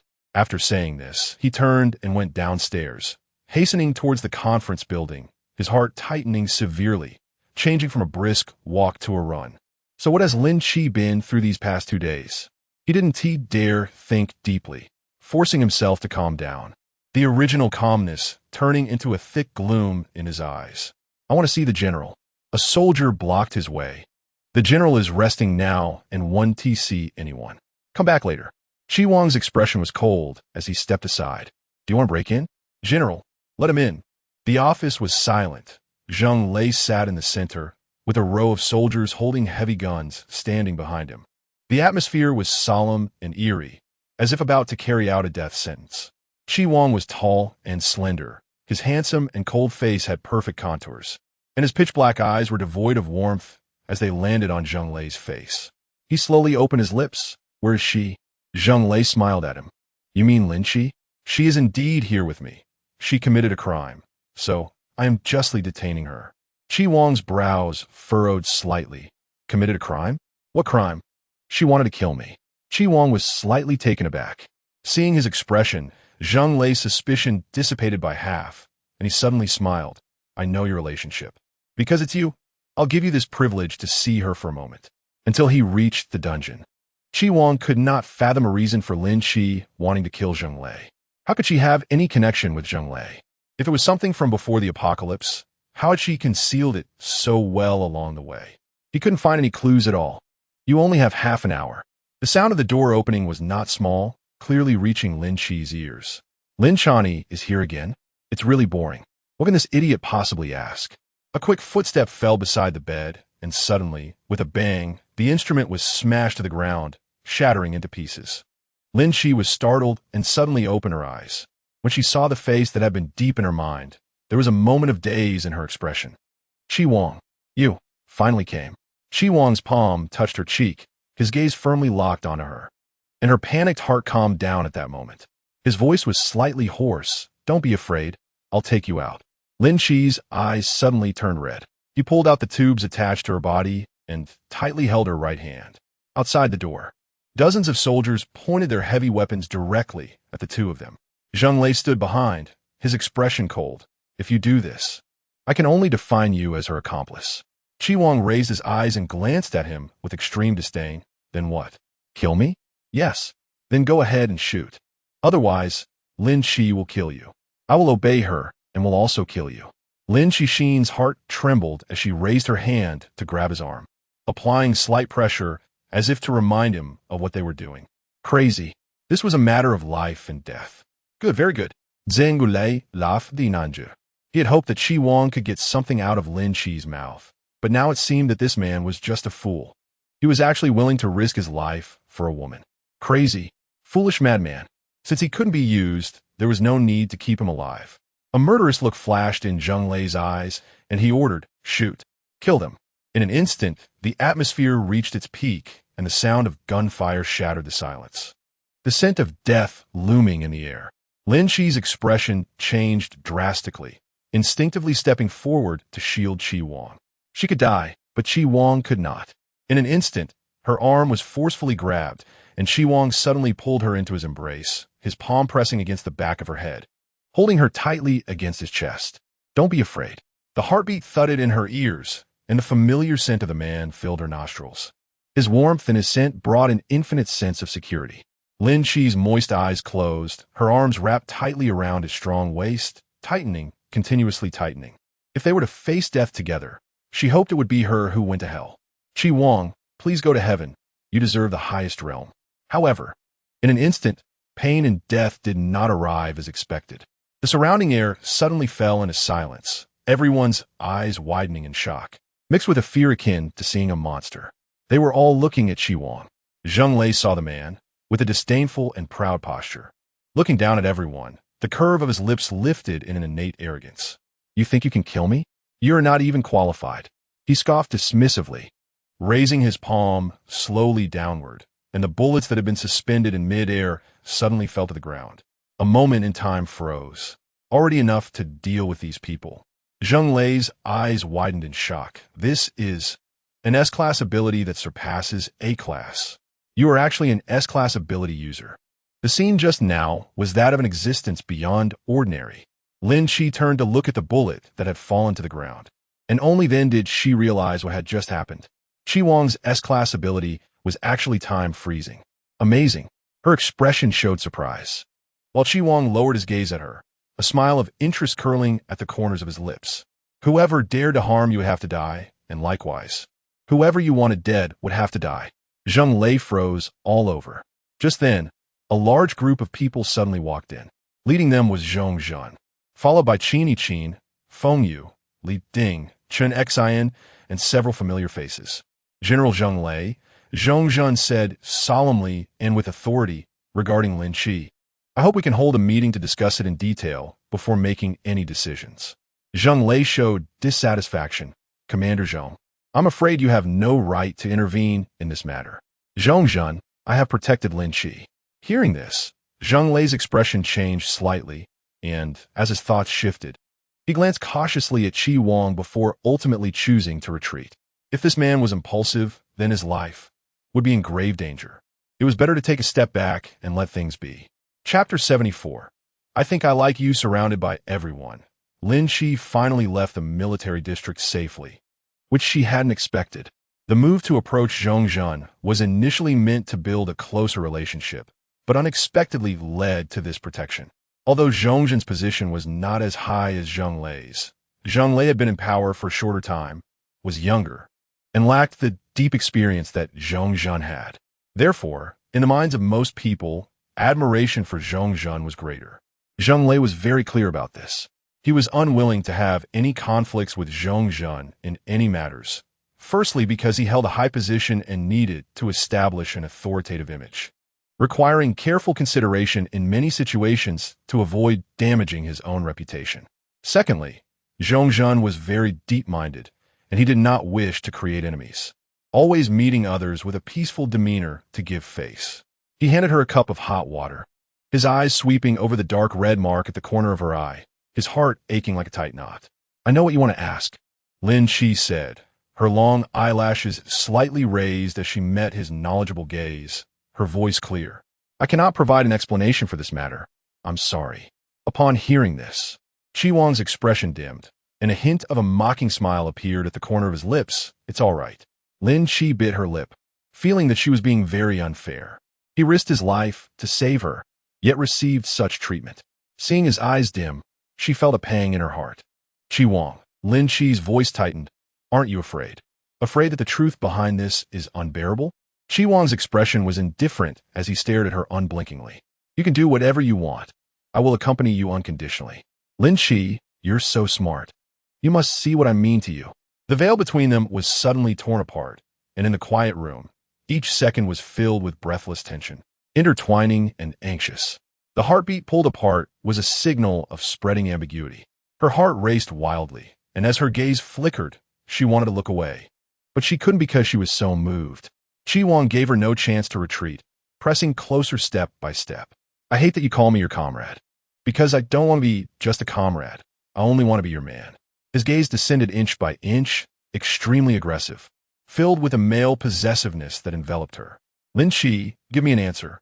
Lin Chi's cheeks burned intensely as she dryly opened her mouth. We are not discussing this. Zheng Lei's matter has nothing to do with me. Under the light, his brows and eyes were filled with a coldness. And after the softness in his gaze spread, it enveloped his handsome face in a lingering charm.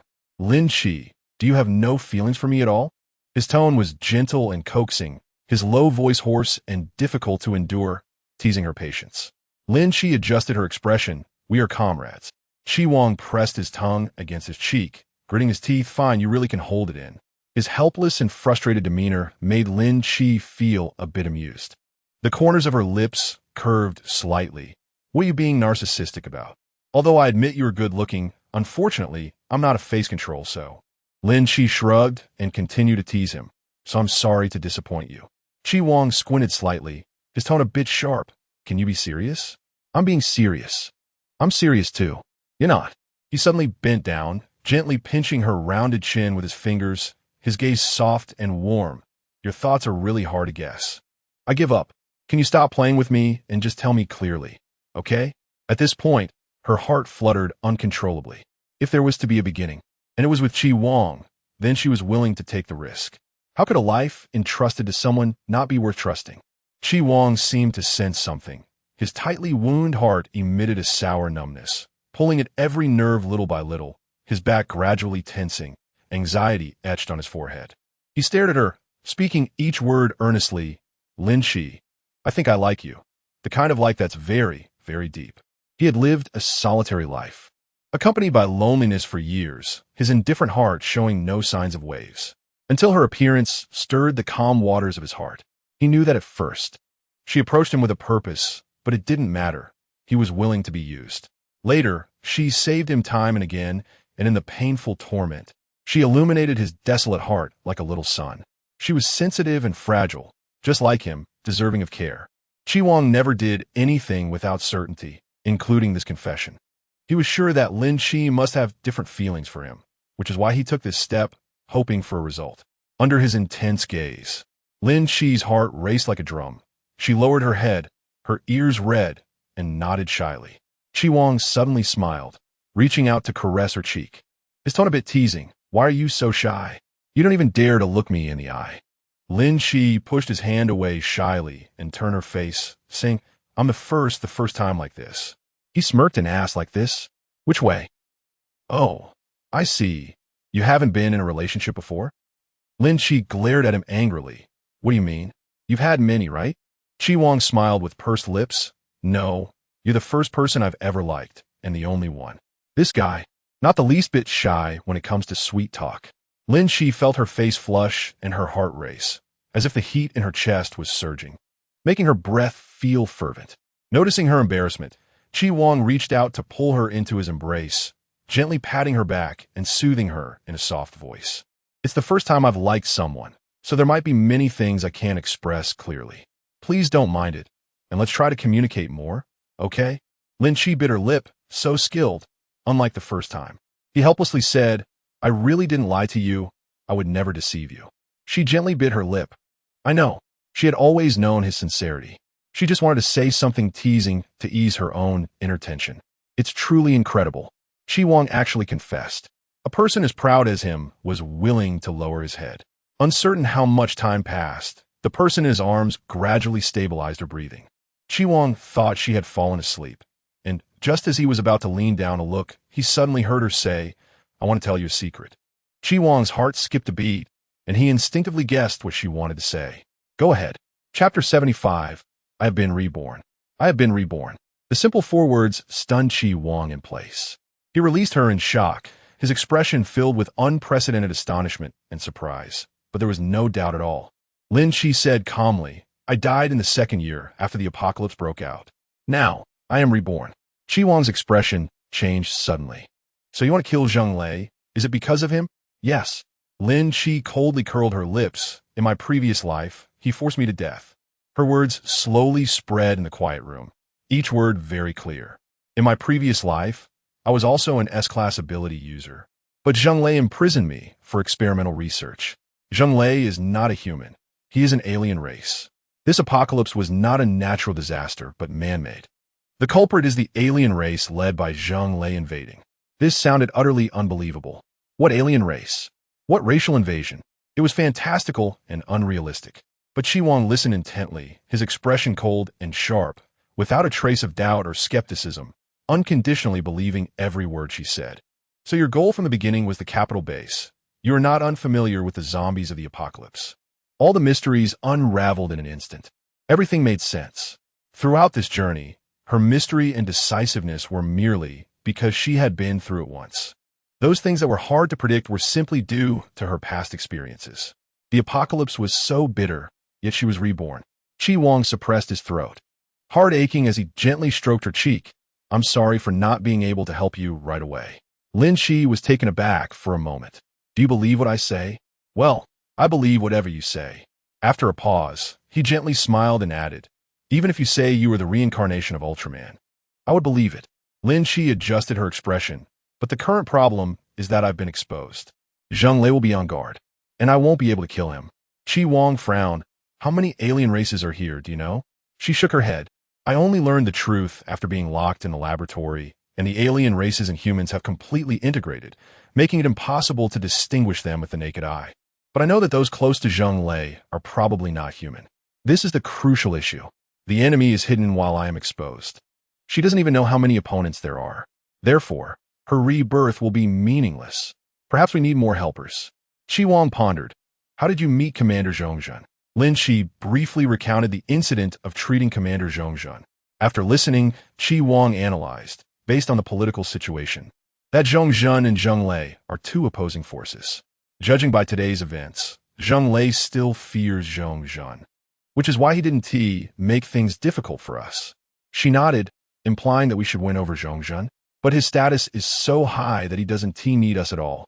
In a certain sense, Zhongzhen is an upper echelon figure and cannot be casually used by Lin Shi, a junior. The previous events were merely a repayment of a small favor. It's like trying to arrange for a superior to do something for you, which is simply going against the natural order. What if we told Zhongzhen the truth? Chi Wang's words shocked Lin Shi. She instinctively shook her head. He wouldn't believe it. Yes, not you. However, Chi Wang chuckled softly, raising a hand to pinch her chin, his tone meaningful. I excel at reading people, while you do not. Ultimately, Lin Shi is just a college student. Her interactions and experiences are all simple and routine. To her, the deepest dealings involve those wealthy young heirs slipping money to judges during awards, while she still adheres to fairness and believes in her own value. This society is cruel. If you think it's not, it means you haven't seen enough. Chi Wang is different. He has his own influence at the border, built on years of hard work, emerging from a pile of corpses, step by step climbing to the highest platform. There are no shortcuts. It all depends on personal strength. Therefore, he chose to bring Lin Shi to meet Zhongzhen. Inside, Xiaosu served hot tea to the two. Zhongzhen leisurely sipped his tea, expressing his thoughts. I've heard about your deeds. Wanting to kill Zheng Lei all on your own. TSK, still too young. Lin Shi smiled dryly and said, I thought you would associate me with criminals. Criminals? Zhongzhen shook his head with a smile. This is the apocalypse, not a society governed by law. Where are the criminals? His thoughts were extremely avant-garde, and he had a strong adaptability to new things. Lin Shi glanced at Chi Wang, feeling a bit relieved in his heart. He mustered up his courage and spoke, Actually, the reason we came to find you this time is because there is something particularly important. His expression was serious. Is it related to Zheng Lei? Lin Shi shook her head and then nodded. Under his puzzled gaze, she revealed the truth. What followed was not only about her rebirth in the laboratory, but also included that Zheng Lei was an alien species and why she wanted to kill Zheng Lei, among a series of matters that flowed naturally and made sense. The only thing that didn't make sense now was Zheng Lei's ability to digest this information. Surely, no one would be unshocked by the concept of rebirth. Moreover, there were sci-fi elements like alien species and the extinction of humanity. Is this just nonsense? No. Chi Wang added appropriately. From the first day I met Lin Shi, I knew she was coming to the capital base. At that time, She told me that there would definitely be a safe base in the capital, and later. She knew how to enter the base and was acquainted with many people who didn't know her. I had doubts about her identity, so if we explain it with Rebirth, everything can be clarified. The silence in the room lasted for several minutes. He looked at Lin Chi with a complicated expression. So you want to kill Zheng Lei for revenge? Exactly. You said he used you for experiments. What experiments? Lin Chi's expression suddenly changed, her tightly pressed lips slightly turning pale. Her words carried a hint of embarrassment, talking about an experiment involving genetic combination, where they implanted the genes of an alien race into my uterus to gestate. Chi Wang felt a surge of overwhelming rage fill his mind, all his rationality and calmness crumbling in an instant. A fierce killing intent rose on his cheeks, his expression dark and cold, like a demon crawling out of hell. Kill him. Zheng Lei was taken aback for a moment, then immediately said, Stop him. We can't alert the enemy. Chapter 76, 2 people died. Then it was too late. The super speed of an S-class ability user was not something an A-class ability user like Lin Chi could catch up to. A gust of wind swept past wherever Chi Wang went, making it impossible to capture any trace of him. Lin Chi chased after him, panting, but she was still a step too late. Zheng Lei was dead. The scene of his death was horrific, and everything had happened too suddenly. The soldiers pointed their guns at Chi Wang, but each of them bore an expression of fear. They knew that the guns in their hands were no different from ordinary sticks, lacking any deterrent power. Chi Wang leaned against the floor-to-ceiling window with a smile that was neither a smile nor a frown, the slanting sun casting light on his tousled hair. Half of his face in shadow and half illuminated. His pitch-black eyes were obscure and hard to read, filled with a gloomy malice. He seemed to still be immersed in the thrill of killing, his whole being exuding a devilish charm that made it hard for anyone to look directly at him. Lin Chi gasped for breath as she stepped inside. When she saw Zheng Lei's corpse, her expression changed slightly. Zheng Lei was dead. He had avenged her. At the same time, she noticed that Zheng Lei's body was undergoing a strange transformation. Everyone look. All eyes turned to her. Zheng Lei's face was gradually turning dark blue, his cheeks sinking in, revealing the skeletal structure, resembling a shriveled corpse. Someone gasped in surprise. What is happening? It doesn't look like a zombie. It looks like a dry corpse. Why is this happening? At that moment, Zhong Zhan arrived with his team. Upon seeing Zheng Lei's tragic state, his expression suddenly became serious. He immediately ordered Xiao Su, clear out all bystanders, and seal off the scene. Yes, the group retreated in an orderly manner. The room was cleared, leaving only Zhong Zhan and Xiao Su. Zhong Zhan crouched down, carefully inspecting Zheng Lei's condition. Lin Chi reminded him that it was best not to touch it, as this could very well be symptoms of an alien race after death. Commander, you saw it too. His condition is definitely not that of a normal person. So what I said cannot be nonsense. Zhong Zhan nodded, I know. Xiao Su showed a look of surprise. Alien race? Miss Lin, what are you talking about?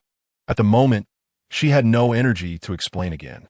She just glanced at Chi Wang, pondering, Zheng Lei is dead, but the other alien races are still alive. So we must remain vigilant and find a way to identify the other alien races. Your thoughts are the same as mine. Zhongzhen looked at her with appreciation, casually changing the topic. I admire your character. You are neither servile nor overbearing, brave and strategic, capable of achieving great things. Lin Chi smiled slightly. To receive praise from the commander means I have succeeded, he said calmly, so we are building trust with each other. The surviving humans should unite as one to resist the invasion of foreign races. I think this is also your wish after Rebirth, right? Yes. Then, Zhongzhen stood up, looking at Lin Chi and Chi Wang with a resolute expression. A leader's demeanor of an upper authority suddenly emerged. He slowly spoke. We will work together to lead the in-time base step by step into a new era. All the ability users will be entrusted to you too. As for the military side, I will secretly investigate the alien races. Once there are new discoveries anywhere, we will organize a meeting to discuss it. We must eliminate the alien races and protect all human survivors. Soldiers have beliefs, which are simply the strength of the country and the well-being of the people. Now the times have changed, but beliefs will never change. The future of the survivors and the future of humanity rely on the organization and protection of these upper authorities. In the unspoken responsibility, these rising nameless heroes will be the saviors of humanity. Lin Chi admired Zhong Zhen's words, and as a sense of awe surged within her, her chest throbbed with heat. She was no longer alone. She would work with them to strive for the future of humanity. At 3 o'clock in the afternoon, the military received a radio message, a distress signal sent from a national construction base in a neighboring province. Chi Wang took on the mission. Lin Chi did not go with them. Zheng Lei had just died, and in case something unusual happened at the base, she needed to stay behind. Unexpectedly, something happened in the afternoon. Someone in the civilian area fired a gun, resulting in a death. Who? Zhang Zhenjin. Upon hearing this name, Lin Chi immediately put away all her thoughts, her heart racing, and hurriedly asked for more details. Why? The handgun belonged to Zhang Zhenjin, and she had given it to her. So it must have been under desperate circumstances that she fired. What could have happened? She couldn't think of anything. The woman who came to inform her showed a troubled expression and stammered, "I'm not very clear about it either." Anyway, she has already been locked up by the administrator, right in the civilian area. All right, I understand. Thank you for letting me know. Lin Chi hurriedly ran towards the civilian area. She first took a glance at the deceased. It was a man, and surprisingly, she had met him once before. The administrator was grumbling all the way, saying that shooting and killing would have been punishable by death in the past. Miss Lin, your friend is really too bold, almost killing 2 people. Lin Chi frowned and asked me to explain the whole situation clearly. I wasn't sure either. I heard it was your friend, Zhang Zhenjin, who accidentally bumped into Zheng Lei. And then they got into a dispute, which escalated into a pretty fierce argument. Zheng Lei is the deceased? No. Lin Chi looked at him in confusion. Isn't it? Yes. The one who died was Zheng Lei's brother. That's not right. Seeing that there were so many inconsistencies in his words, Lin Chi didn't expect to hear any facts, so she simply stopped asking. It would be better to wait until she saw the person involved. The place where Zhang Zhenjin was held was a locked room. After opening the door, the administrator stood at the entrance without going inside, his expression strange as he said, "Miss Lin, I'll wait for you outside." Lin Chi glanced at him, then pushed the door open. As soon as she saw Zhang Zhenjin, her expression immediately became tense. "Zhenjin? You?" Zhang Zhenjin was curled up in the corner, her hair a mess, and her clothes were loose and sagging, exposing most of her shoulder, with clear signs that they had been violently pulled apart. A smart person could tell at a glance what had happened. Lin Chi. The moment Zhang Zhenjin saw her, she suddenly burst into tears, her swollen eyes completely unable to open, and there were faint handprint marks still visible on her cheeks. They raped me. In other words, the one who didn't die, called Zheng Lei, was also one of the parties involved? Zhang Zhenjin was shaking all over as she cried, huddling in fear. At that time, I was so scared, they were on top of me, tearing my clothes. Lin Chi. I was so terrified that I fired the gun. Lin Chi held her in her arms. Don't be afraid, don't be afraid. You didn't do anything wrong, don't be afraid. I don't want to shoot, but it's too disgusting, they're too disgusting. Boo-hoo. Why do they have to do this to me? Why? Maybe from the very beginning, Zhang Zhenjin could have shot, but she didn't want to kill. After struggling, pushed to a dead end, she still chose to pull the trigger. Rape. Gang rape. Zhang Zhenjin closed her eyes in pain, feeling her dirty body slowly losing strength in despair. Zhenjin, don't be afraid. You did nothing wrong. They deserve to die. The one who is still alive, Zheng Lei. I will make him pay. Boo-hoo. Amidst the hoarse cries, Qin pushed open the door and walked in. Where are you going? To find someone. Who? Zheng Lei. She could not tolerate the criminal getting away with it. Everyone must pay a price for their mistakes. Even if it is life, it is well deserved. Chapter 77. The Commander's Nephew. Lin Chi first went to the place where Zheng Lei lived in the civilian area, but did not find anyone. After asking carefully, she learned that Zheng Lei had recently awakened her abilities and had become a B-level ability user, moving into the dormitory building. She, filled with a murderous aura, kicked open the dormitory door. To her surprise, there was an unexpected person sitting by the bed. The commander? Lin Chi. Zheng Zhan was taken aback and looked at her in confusion. What are you doing? Seeing her, Zhong Kale looked guilty, avoiding her gaze and not daring to look at her. Lin Chi's expressionless face said, I'm looking for Zhong Kale. Zhong Kale, are you going to confess honestly? Or do I have to take matters into my own hands? His gaze turned to Zhong Kale, noticing his guilty demeanor and slightly tense expression. He lowered his voice and said, Speak. Zhong Kale forced a smile. It's just a small matter. Small matter? Lin Chi's eyes widened in anger. A life was lost. And you call this a small matter? With that, she stepped forward, grabbed Zhong Kale by the collar, and pulled him outside with force, making it impossible for him to break free. Zhong Zhan stood up to stop Lin Chi. Lin Chi, let go first. Let's talk this over properly. Lin Chi's face was dark and frightening. He had committed violence against others, and I must make him pay the price. What? Zhong Zhan showed a shocked expression, and then his face flashed with anger as he suddenly slapped Zhong Kai on the face. Lin Chiduan paused. Zhong Kai was slapped and a flash of anger crossed his eyes, but he held it in, looking aggrieved as he called out, Uncle. Uncle, you can't ignore me. You're my only relative now. Uncle. Lin Chi was surprised. Zhong Kale was actually Zhong Zhan's nephew? A strange emotion surged in her heart. If that's the case, she couldn't take Zhong Kale's life. You still know I'm your uncle. What you've done is bringing shame to the Zhong family. You're embarrassing me. Don't go out and say you're my nephew. Zhong Zhan scolded him. Then, he looked at Lin Chi, his expression showing a hint of shame. Don't worry. Since he has made such a grave mistake, I will definitely not let him off the hook. The implication was that he would take care of the matter.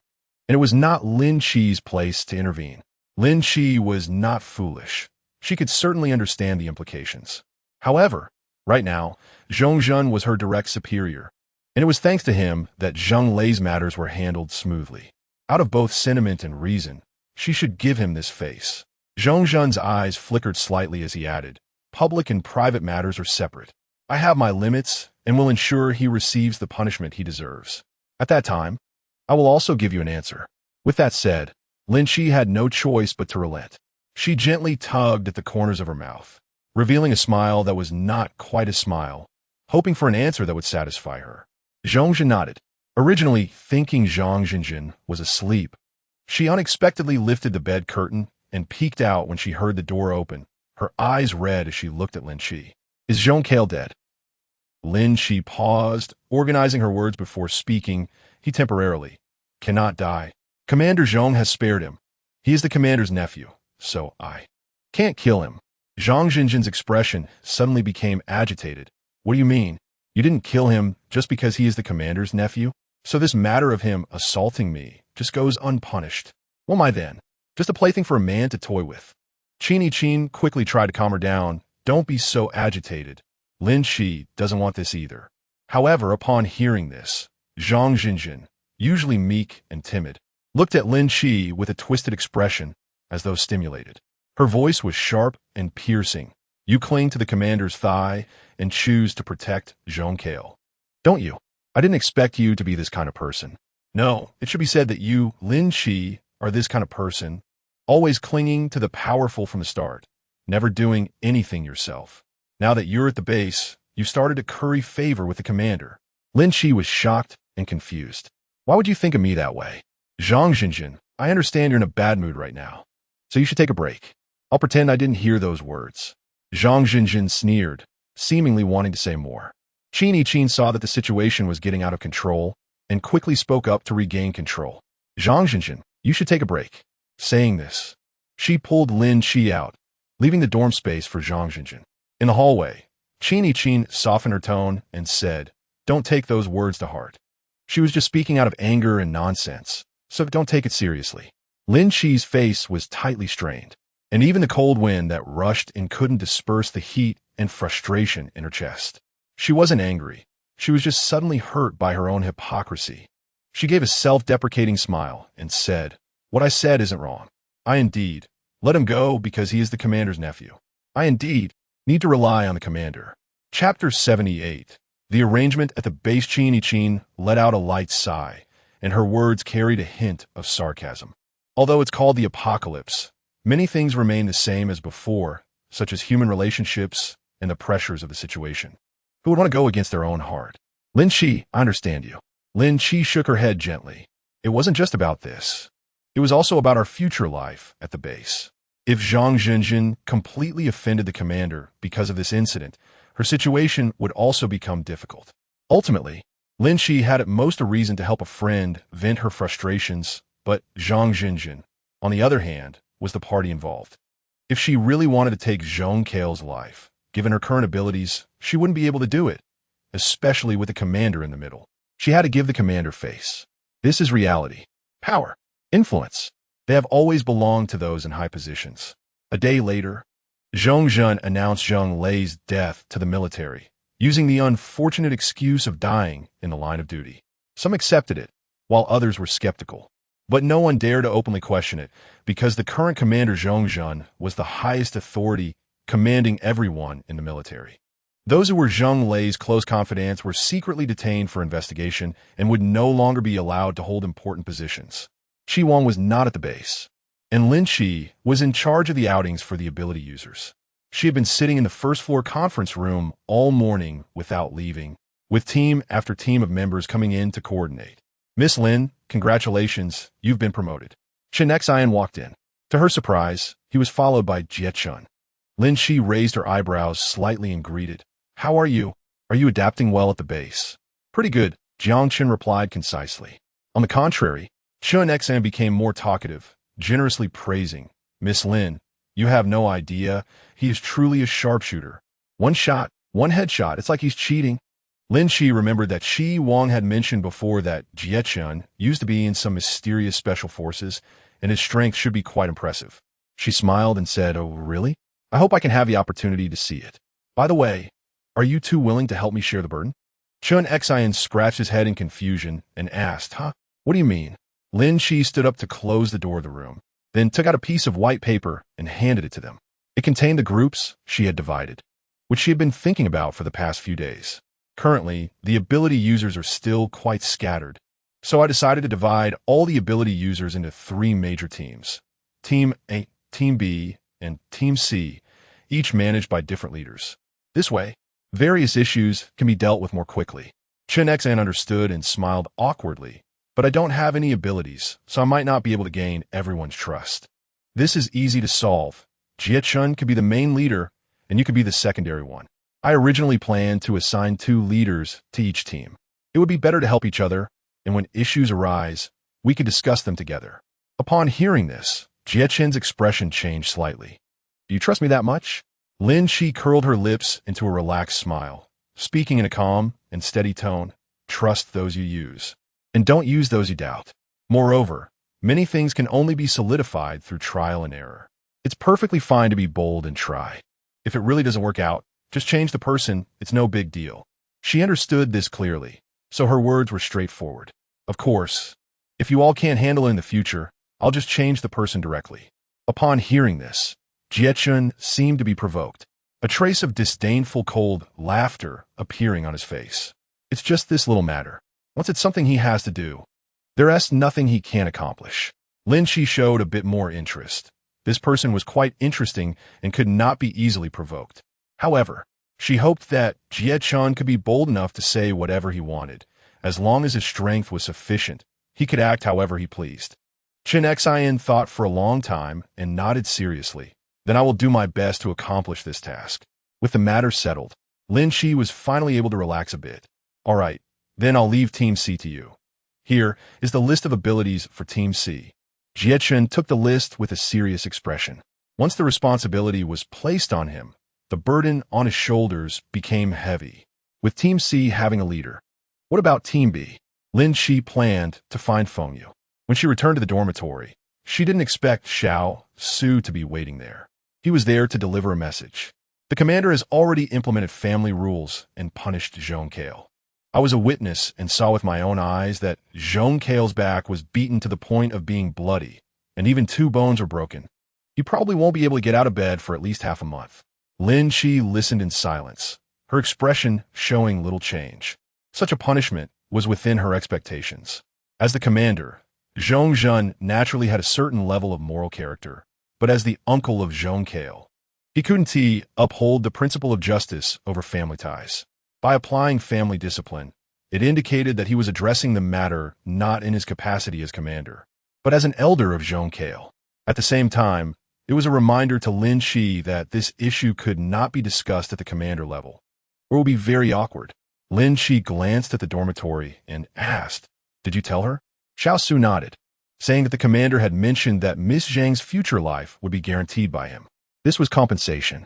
After Xiao Su left, Lin Shi pushed the door open, intending to bring up a topic to chat with Zhang Jinjin, but as her lips moved, she found herself at a loss for words. She decided to let it go. Perhaps everything would naturally improve once Zhang Jinjin's emotions recovered. "Lin Shi, are you going to the cafeteria for a meal?" Qin Qin came out of the bathroom after washing her clothes. Qin Qin signaled to Lin Shi, and the two of them left the dormitory slowly. But she didn't eat. Lin Shi didn't say much. She had done what she needed to do, and whether to eat or not was her choice. The next afternoon, Chi Wang returned safely with his team. At that time, Lin Shi was discussing matters concerning Team B with Feng Yu when a group of people burst in noisily. As soon as she looked up, she saw Chi Wang. The man's face was handsome, with deep-set brows and eyes that held a hint of impatience. When his gaze fell on her, the gloom in his eyes unconsciously lightened. He slightly raised his brow and said, "You, come here, I need to talk to you." Lin Shi stood up and said to Feng Yu, "Let's stop here for today. You find a partner first, and just let me know once you decided." Feng Yu replied, "No problem. Well, thank you for your hard work." Chapter 79, Airship Construction Project. The balcony had a broad view, and the greenery was still lush and vibrant. The leaves shone brightly in the light, creating a pleasant atmosphere. Chi Wang used his ice-type abilities, dropping small shards of ice at the roots of the plants, which gradually melted into crystal-clear water, seeping into the soil. Lin Shi's gaze fell, and she immediately noticed a long, thin wound on his palm. "Hurt?" She grabbed his forearm, pulling him towards herself, her right hand gathering healing green light. "Don't move. It's just a small injury." Chi Wang lowered his eyes to look at her in the sunlight. Her cheeks were clear and delicate, long eyelashes casting shadows that covered her beautiful eyes. Further down was her exquisite and petite nose, with her rosy lips gently pressed together, emanating a crystal-like sheen. Chi Wang's eyes darkened, and his throat moved slightly. "Miss Lin, are you concerned about me?" Lin Shi looked at him suspiciously. "Isn't it obvious?" "Obviously." His lips unconsciously curved up. "But don't worry, your man isn't that fragile." "Your man?" He said it so naturally that Lin Shi felt inexplicably shy, gently biting her lip. She changed the topic. "Those people just now came from the National Construction Base?" "Yes, they're a group of engineers." "Engineers? Aren't they researchers?" "Both." Chi Wang's expression was, with a hint of fatigue in his eyes. Lin Shi noticed and asked, "You just said you had something to discuss with me. What is it?" After saying that, "Let him go rest. He must be very tired." "I have something." Chi Wang's gaze fell down, his pitch-black eyes vaguely flashing with a strange luster, obscure and profound. Lin Shi thought he had some injuries. Her heart tightened, and she hurriedly looked him over. "Are you hurt?" "No." He chuckled, raised his hand to pinch her chin, making her look at him, his tone light and slow, extremely affectionate. "Have you missed me these days, Lin Shi was taken aback, and then her ears turned red. "What is this? Is this what you call a big deal?" "You're lying to me." Chi Wang smiled frivolously, his eyebrows and eyes filled with tenderness, unknowingly getting closer to her. "To me, this is a big deal." Lin Shi went downstairs and was called by Xiao Su to meet the commander, who said it was for something very important. When she went back upstairs, she noticed several unfamiliar faces who had just finished talking with the commander. These people were researchers who had come over today. In the office, Zhong Zhan was looking down at documents, with piles of materials stacked on the desk. Lin Shi glanced over, noticing words like airship, engineering, materials, etc. "Sit." Zhong Zhan straightened up to look at her, his expression serious. "There is something I think we need to discuss in advance." Lin Shi was changing her expression, and you said. Zhong Zhan pushed the documents on the table towards her, saying, "You can look at them while I talk to you, so you won't have trouble understanding." "All right." His words were calm and steady. Lin Shi furrowed her brows and read out a few words. "Airship construction project." "Yes," Zhong Zhan said calmly. "As early as 10 years ago, our country's space program detected a planet suitable for human habitation.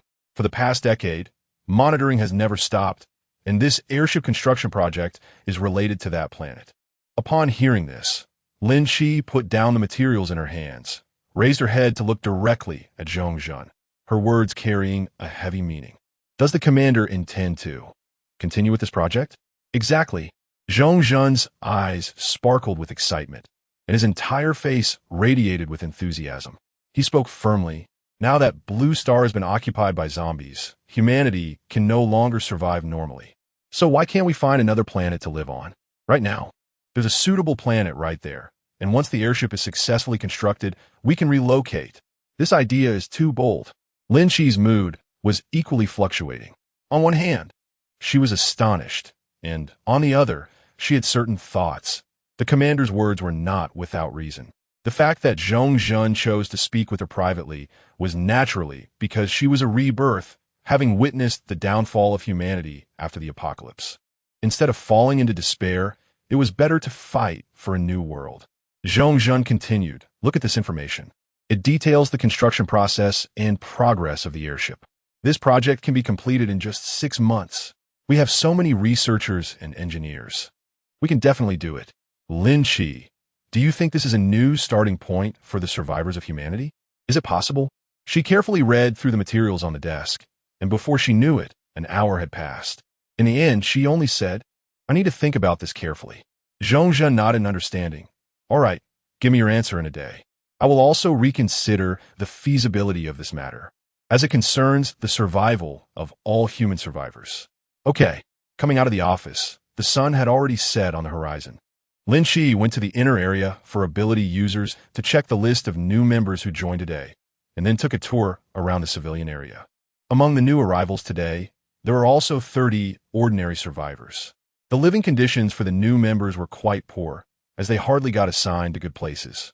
But having a place to shield them from the wind and rain, and not having to constantly worry about zombie attacks, was already quite good.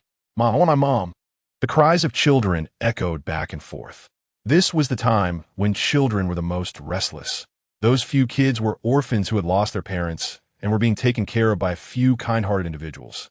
However, even so, what Lin Shi saw was that those people, out of irritation and impatience, ignored the children and left them aside. The children's cries became hoarse, and due to hunger, they no longer had the strength to cry. Once they got tired of crying, they would naturally fall asleep. Lin Shi felt a mix of emotions. She took out some formula milk that she didn't know had been stored in the space and distributed a can to each of the children. From then on, every person who adopted a child would receive 1 free meal each day, but on the condition that they must take good care of the children. The adults who heard this were all very happy. Lin Shi knew that perhaps they only used the formula milk for themselves and wouldn't give it to the children. But she couldn't do much. This little bit of formula milk couldn't cover all the children. Taking 2 more steps forward, she would see new suffering. The helplessness of the disabled, the groans of the elderly in pain, or the sorrow and anguish of those who have lost loved ones or friends. In this world, what is most abundant is suffering. Lin Shi suddenly felt at a loss. If she couldn't even save herself, how could she think she could save everyone else? "Why won't you listen?" A shadow suddenly fell beside her. She looked up and met Chi Wang's eyes. Chi Wang. Chi Wang responded.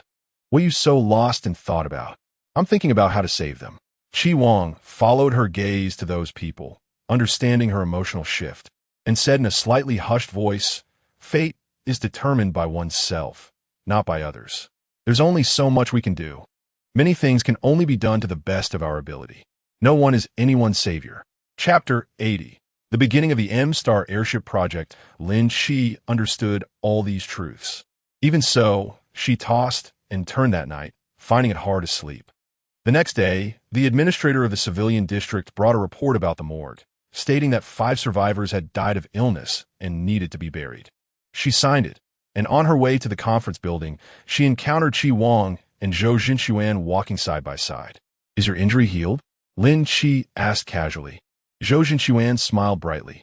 "Thanks to your care, I'm all better, strong and healthy." "Which area are you living in the civilian district now?" "Area B, it's pretty good. I heard you're the highest authority in the civilian district." He smiled flatteringly. "Could you possibly help me out with a backdoor deal to get a small official position?" Although it was a joke, Lin Shi actually had something she needed a trustworthy person to do. She had originally considered asking Zhu Rou, but upon further thought, transporting supplies required a certain amount of physical strength, so it was better to ask a man. Lin Shi didn't respond directly, pretending to be a bit suspicious on the surface. You don't seem very reliable. Lin Shi looked at Chi Wang, who raised an eyebrow at her. This was a damn tacit understanding. After parting ways with them, Lin Shi walked into the conference building and arrived at the commander's office. Under the sunlight, the floor-to-ceiling windows refracted a soft light, making the indoor lighting harmonious and peaceful, the atmosphere suddenly warm. I agree with your proposal, Lin Shi said seriously, her tone firm. As you said, rather than sinking into desolation, it's better to fight desperately and create a new planet. Zhongzhen's expression was excited. Good. He raised his voice outside. Xiao Su, go notify all the A-level ability users and heads of various units to hold an emergency meeting. Received. An hour later, copies of the airship construction materials were handed out, reaching every individual's hands. In a large conference room, there were 42 key figures seated, including 17 A-level ability users, 2 S-level ability users, 11 military leaders, 10 heads of research personnel, and finally, Zhongzhen's assistants Xiao Su and Xiao Pin, responsible for meeting minutes. First, Zhongzhen made a primary statement about the main purpose, throwing out the key airship construction project of this mission. Next, the research personnel supplemented and introduced it. During this period, others who were encountering the airship construction project for the first time were carefully listening to every word while looking through the materials. Chi Wang's pale face was slightly taut, his jawline sharp and smooth, his thin lips pressed tightly, exuding coldness. He lifted his eyelids to glance at Lin Shi. From her expression, he could tell that she already knew about this in advance. So, what she said last night was considering this. A completely new, unknown planet. Zhongzhen said solemnly, "Now, please speak up." Someone from military asked, "If we use the currently available ammunition and weapons, how many years can the base last?" Zhongzhen replied, "At most 10 years. During this time, we can go out to search for weapon caches in various regions to supplement our supplies. In this way, we can have many more years." "You're right, but you overlook one issue. The quantity of weapons is limited." "Why?" "Because there are no suppliers." That person had nothing more to say. Another person raised a question. "Commander, how feasible is this project?" 60. Only 60? That's unrealistic. It's essentially a gamble. And I do not agree. Someone responded, 60 is completely enough. Who dares to guarantee 100 in anything nowadays? During the apocalypse, everything carries risks. Risks? Then who will bear this risk? What you said is wrong. This is the commander's proposal. Do you want the commander to be responsible for you? As adults, we should bear the consequences of our choices. When it comes to life and death, what does it matter about bearing responsibility? Who knows what's on that unknown planet? What if there are alien species or viruses? Can you guarantee we will survive? Do you think this is a sci-fi movie? Alien species? Isn't clearly written in the documents that no biological activity has been discovered? Just because they say there's none, does that mean there isn't? As the crowd debated, Lin Shi walked to Chi Wang's side, pulled out a chair, and sat down, looking up at him. "What do you think?" His expression was neutral, his tone low. "These materials are detailed, yet simplistic. They record the progress of the project, but the information about that planet is very vague." His fingertip pointed at the materials. Planet M is 800 light-years away from Blue Star, with signs of an atmosphere and water rings on its surface. The interior has good conditions for plant growth, but there are no traces of biological activity. Plants grow well, yet there are no organisms. Doesn't that seem suspicious? Chi Wang lifted his eyelids, his indifferent gaze landing on her face, and every word from his lips was quite reasonable. Lin Shi also had doubts about these aspects. In fact, some creatures are quite normal, just like there are other animals on Blue Star. His tone was sharp. What if there are creatures we cannot compete with? She fell into silence. At this moment, Zhongzhen noticed their conversation and asked aloud, "Chi Wang, what are you discussing?" Chi Wang leaned back in his chair, his chin slightly raised, and said bluntly, "There's an 80% chance that there are life forms on planet M, and they are unknown to us. If this issue cannot be resolved, I do not support the continuation of the airship construction project." A researcher said, "Actually, it can be resolved. There is a space detection device in the construction company that only needs a month to return to Blue Star. Hearing this, Zheng Zhen's expression relaxed considerably. He looked around at everyone. Does anyone have more questions? There was silence, no new topics. So Zheng Zhen began to collect votes. Let's decide by voting. The minority obeys the majority. Each person gets one vote, and you can abstain. Now, if you support the airship construction plan, please raise your hand. Lin Chi looked up at the table. A few people were the first to raise their hands, eager to embrace this plan and take on the challenge. Following that, a few others hesitated and raised their hands one after another. Counting roughly, 18 people had already raised their hands. Lin Chi raised his hand and looked at Chi Wang. Are you forfeiting? His expression was complicated, still deep in thought. Clearly, he still disapproved of this plan. Lin Chi smiled lightly. This is the first time you don't trust me. She said this without any other intention. She completely understood Chi Wang's caution and overthinking. Chi Wang frowned and said softly, "It has nothing to do with trust. I just feel like we seem to have overlooked something, but I can't quite say what it is." Lin Chi spoke in a gentle tone. "I know you have your concerns, but it's all right. Now, the number of voters present has been confirmed. Among them, 23 people support the airship construction plan. Therefore, I announce that the M-Star airship plan is officially established. I will be the main leader, with Lin Chi as the primary person in charge, and Chi Wang as the main coordinating captain. We will officially begin execution today." The crowd had mixed emotions. Excitement bubbling beneath the surface, as their yearning for the unknown and pursuit of thrill blended into a complex array of feelings. No matter what, since they had decided to proceed, they would do their best to make it happen. Chapter 81. Jealousy, however. This plan is being carried out as a confidential project to prevent those alien races from sabotaging it. It's always better to be cautious and prepared. Lin Chi has been working on a plan for a whole day and night, and finally drafted a preliminary one. She lifted the bed curtain and stretched lazily, while Chini Chin curiously looked at her and asked, "What are you writing over there?" Lin Chi blinked, a secret. Just then, Zhang Jinjin passed by and heard this sentence, mistakenly thinking that Lin Chi was guarding against her, which made her feel even colder inside. Chini Chin chuckled nonchalantly. "Oh wow, a secret. But I seem to have heard something about you holding a conference a couple of days ago. Is something big about to happen?" Lin Chi can only reveal a little. "You'll know in the future, but I can't tell you now." "Oh, are you going out?" I have something to do." Lin Chi put on her coat and quickly walked out with the plan. She went to find Chi Wang and found the door to his room slightly ajar, so she pushed it open and walked in. As she raised her eyes, her footsteps suddenly stopped. Chi Wang was facing her, and for a brief moment of eye contact, his expression showed a hint of tension as he quickly pushed away Yang Xinyue, who was tightly holding onto him. Indeed, the long-missed Yang Xinyue had appeared, and there she was, in the arms of the man. An invisible sourness filled her nostrils, stimulating every nerve, and Lin Chi took a slight breath, trying to remain calm. "What are you doing here? Do you need something from me?" Chi Wang avoided Yang Xinyue and stepped forward. Lin Chi's gaze was obviously cold. "Can't I come to find you for no reason?" He paused slightly. At this moment, Yang Xinyue gently wiped the tears from the corner of her eyes with the back of her hand, turned around, and saw Lin Chi, her expression slightly changing. "You're here too?" "Yes." Lin Chi looked at her expressionlessly, seeing her again. "No." These 3 words were spoken by Lin Chi. Her voice was cold and decisive, causing Yang Xinyue to be momentarily taken aback. Chi Wang's lips curled into an interested arc, but he silently suppressed it. "Don't you have a dormitory?" Lin Chi said calmly. "If not, I can arrange one for you right now." "Yang Xinyue, you're going to arrange one for me?" "Yes, I have that right." After a pause, her eyes were indifferent, and the words between her lips implicitly declared her authority. "I also have the right to refuse you on his behalf." "You."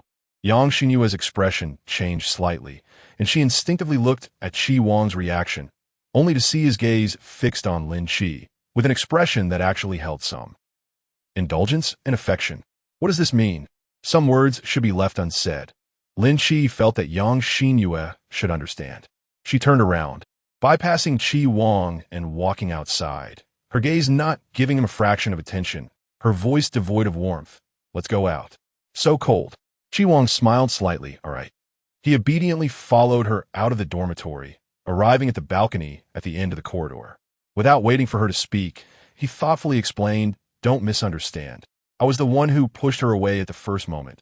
You happened to come in and just ran into it." Lin Shi turned around, leaning against the railing, looking up at him with a blank expression, making an O sound. Coincidentally, right? He couldn't hide the smile at the corners of his lips. Raising his hand to gently pinch her delicate chin, the touch soft. "Are you angry?" Lin Shi slapped his hand away with a bang. "How could I? Who am I to be angry with you?" Such a sarcastic tone made Chi Wang laugh uncontrollably. He rarely showed such obvious amusement, but he just found Lin Shi to be incredibly adorable in that moment. Lin Shi originally had a bit of a deliberate emotion, but when she saw him laughing continuously, she suddenly felt a bit ashamed, and her anger mixed with annoyance. "Do you think I'm funny?" "No." Chi Wang suppressed his smile, fearing that he would irritate her, and quickly said seriously, "It's my fault. Blame me." "I'm sorry, is that okay?" Lin Shi narrowed her eyes at him, remaining silent. He didn't dare to speak either. Lowering his long eyelashes, his expression inexplicably obedient, with a cold and rebellious face, yet willing to bow his head in front of her like a submissive beast. Her heart fluttered slightly. She wasn't really angry, just wanted to see how he would react.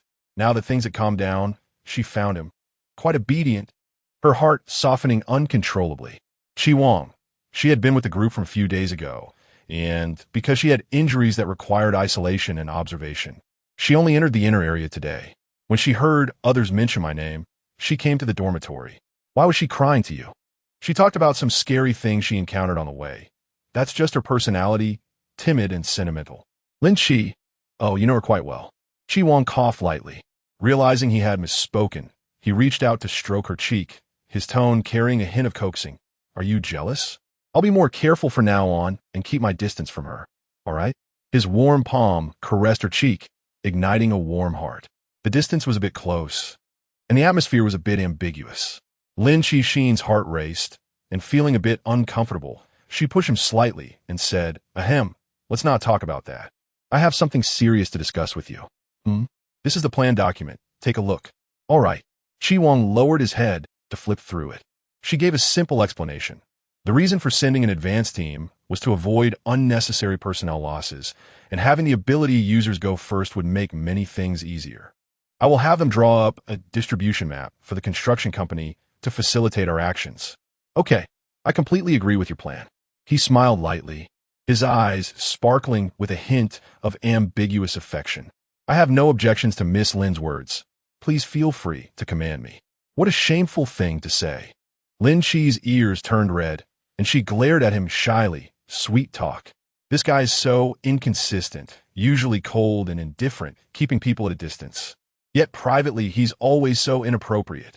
Chi Wang showed no signs of restraint, bending down to get closer to her. "So do you like me like this?" Get lost.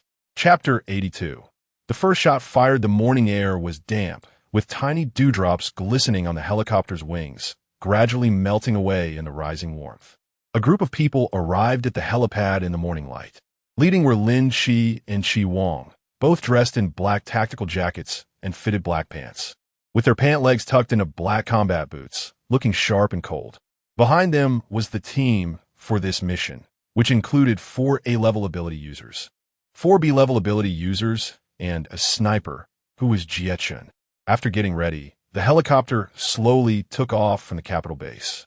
Inside the cabin, Qin gently tapped Lin Shi on the shoulder and said, "By the way, this is our first mission together." Lin Shi smiled and reached out her palm, saying, "Happy cooperation. Happy cooperation." She also laughed along, and out of the corner of her eye, she caught a glimpse of Chi Wang's handsome face. Unable to resist leaning close to Lin Shi's ear to whisper, "You two look great in this couple outfit." Lin Shi coughed lightly. "Ahem, be serious." Qin playfully stuck out her tongue, but didn't say anything further.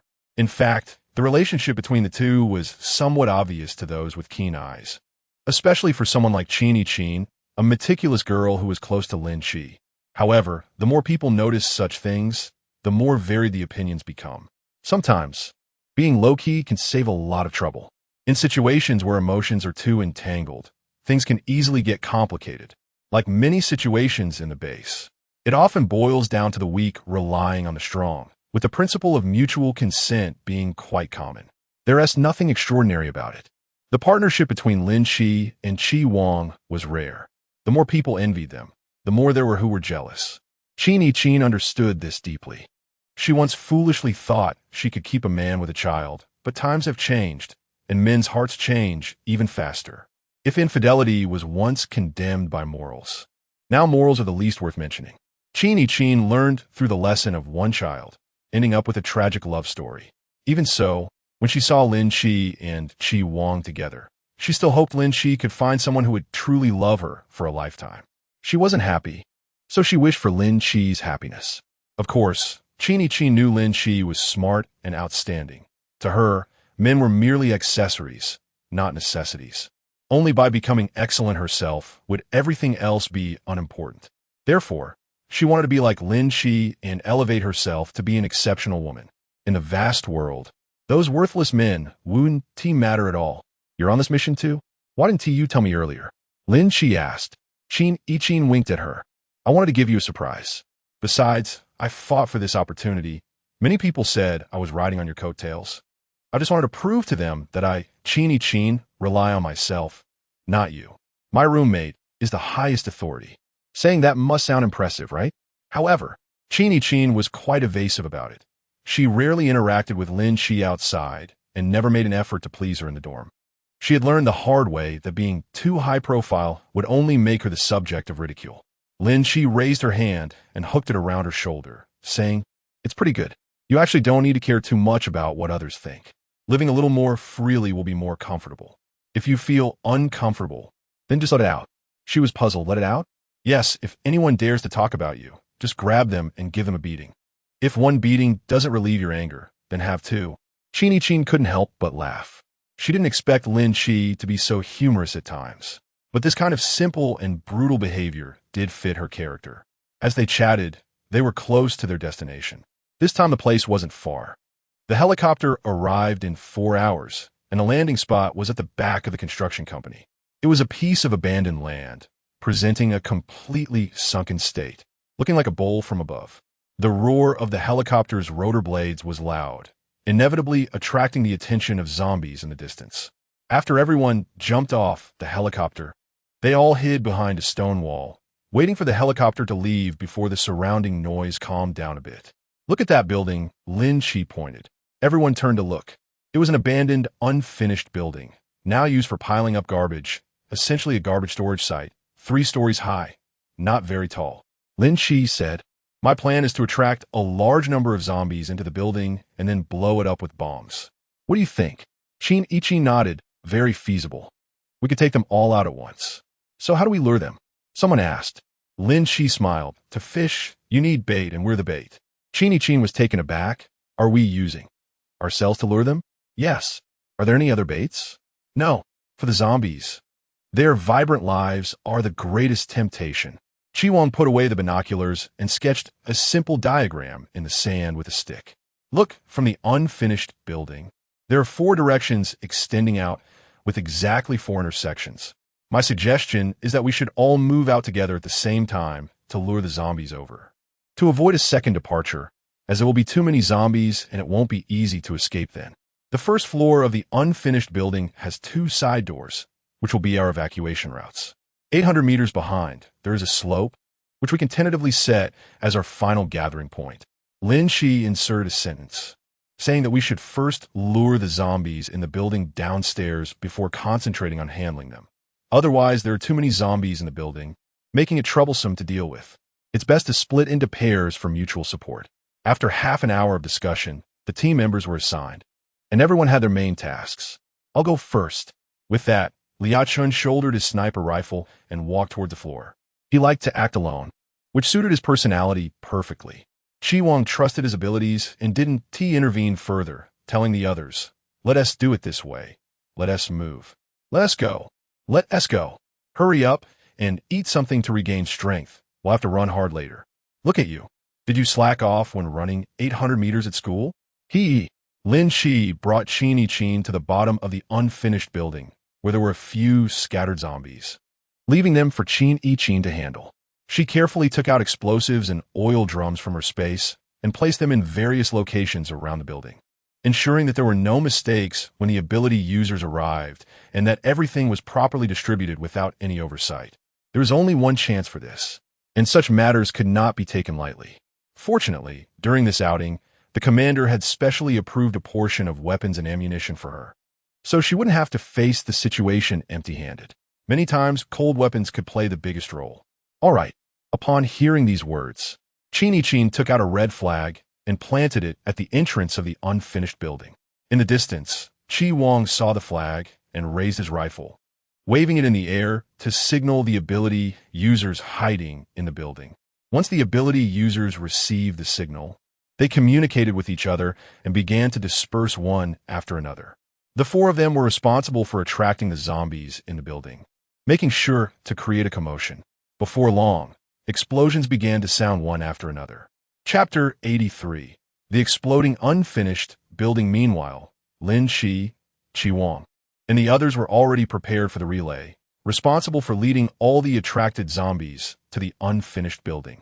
To avoid any accidents along the way, there would be relays in between. Before a large number of zombies could arrive, several zombies had already appeared one after another to harass them. Chi's actions were swift, her face showing an icy and ruthless expression that was rarely seen. Lin Chi looked at her with newfound respect and smiled, saying, "Not bad." She pretended to be proud and snorted, "Of course, as your roommate. How could I be inferior? I want everyone to know that the people in our dorm are awesome." Lin Chi thought to herself, it seems that Chi has heard many bad things. Otherwise, she wouldn't be so concerned about this matter. However, this also motivated her. Rather than relying on her roommate, becoming stronger herself is the best option. Originally, Yang Xinyu said she would come, but I didn't agree. Chi Wang suddenly said this. Lin Chi furrowed her brows. Is she an A-level ability user? No, she's C-level. The level is not enough. As they spoke, there were obvious results over there. The roars of the zombies grew more numerous, and the commotion became louder. The two gradually focused, their expressions becoming serious. Chi Wang said in a deep voice, "The number of zombies is even greater than we imagined." Lin Chi's expression changed slightly. It was too much. The explosives I buried might not be enough. It was too late to replenish them now. Her mind raced, searching for a way to remedy the situation. I must find an opportunity. At this moment, Chi Wang noticed a struggling ability user and shouted, "Go support them." Got it. A few people immediately ran forward. While using their abilities to repel the zombies approaching the ability user, they also attracted other zombies to gather towards them. The more zombies, the better. But their pressure was also increasing. This unpredictable situation was a disaster. Everyone had to stay alert and be ready to adapt. A slight mistake could lead to their doom. Seeing that it was about time, Lin Chi shouted, "It's good, retreat. Retreat." Immediately, everyone started to run with all their might. This was a race against time. Slowing down meant death. Perhaps driven by the instinct to survive, everyone pushed their speed to the limit, coupled with the enhanced speed and strength of the ability users. This run was not difficult for them. The challenge was to ensure the zombies kept up. Otherwise, all their efforts would be in vain. Lin Chi didn't slow down.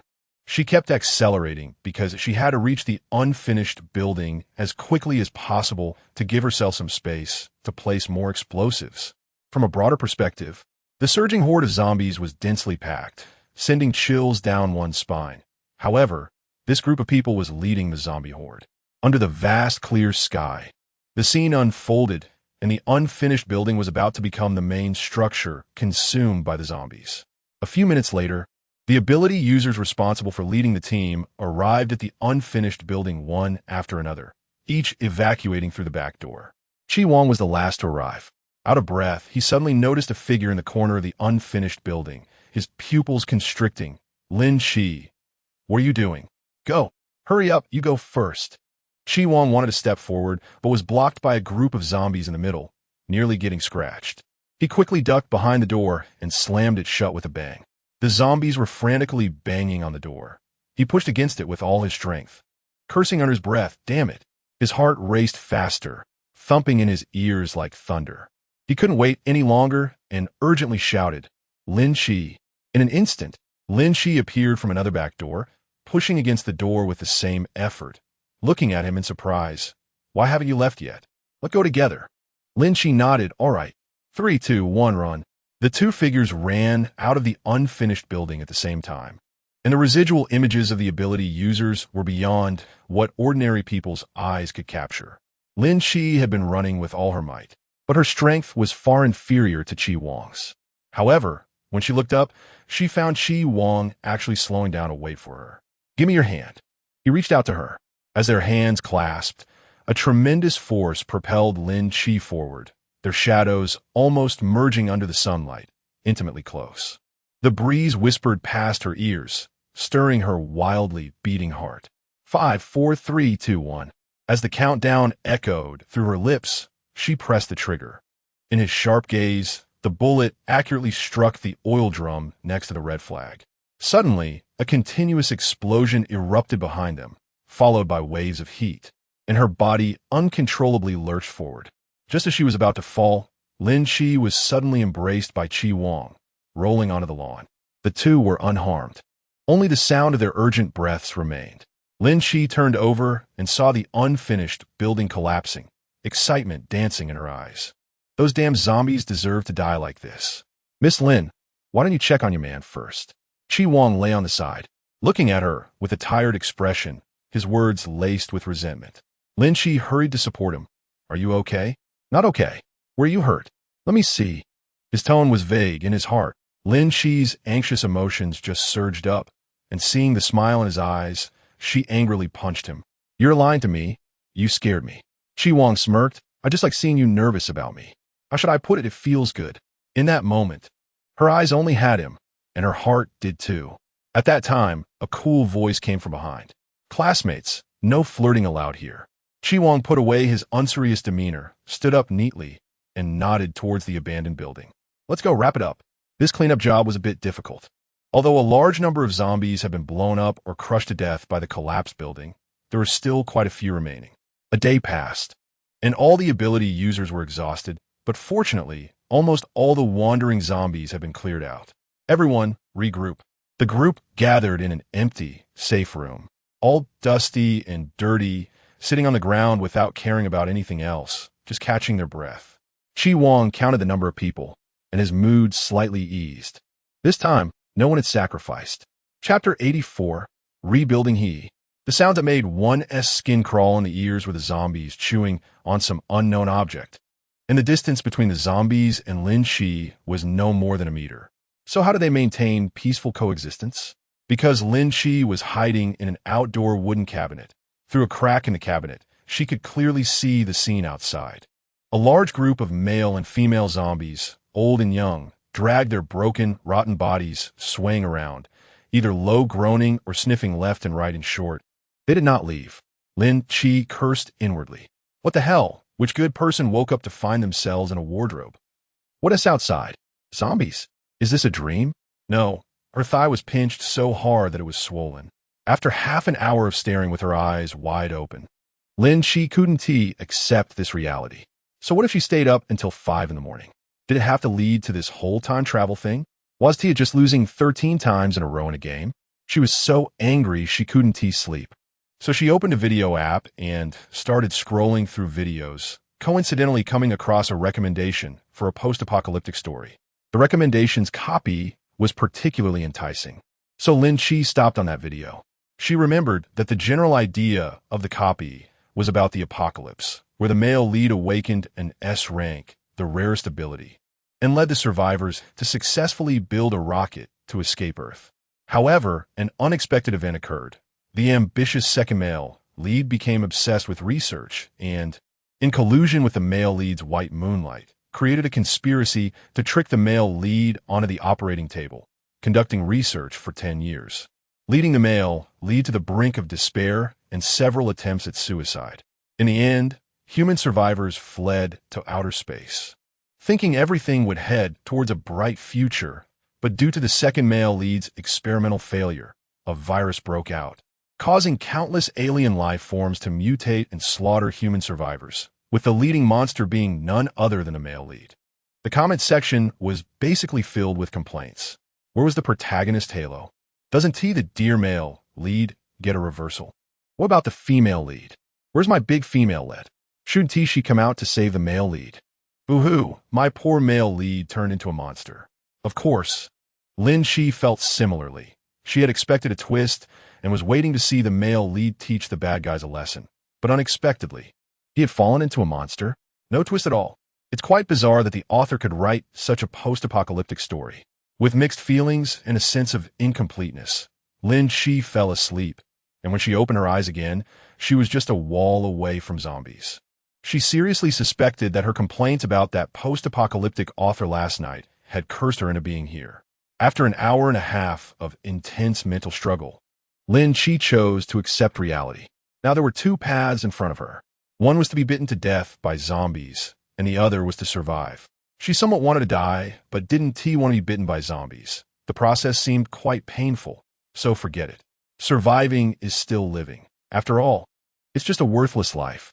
If the king of hell wants to take her, then take her. If not, then she'll just live casually and leave it to fate. Suddenly, it seemed like heaven heard the call, and a loud noise erupted. Lin Shi was momentarily stunned before realizing that the sound was coming from outside. She squinted and saw that the rolling shutter door next to her had been opened from the inside. There was someone inside. She parted her lips, wanting to call for help, but couldn't make a sound. Anxiously, she looked around, pondering how to seek help. However, the rolling shutter door had only been opened a crack, and the group of zombies outside became agitated. Lin Shi saw something roll out from under the shutter door.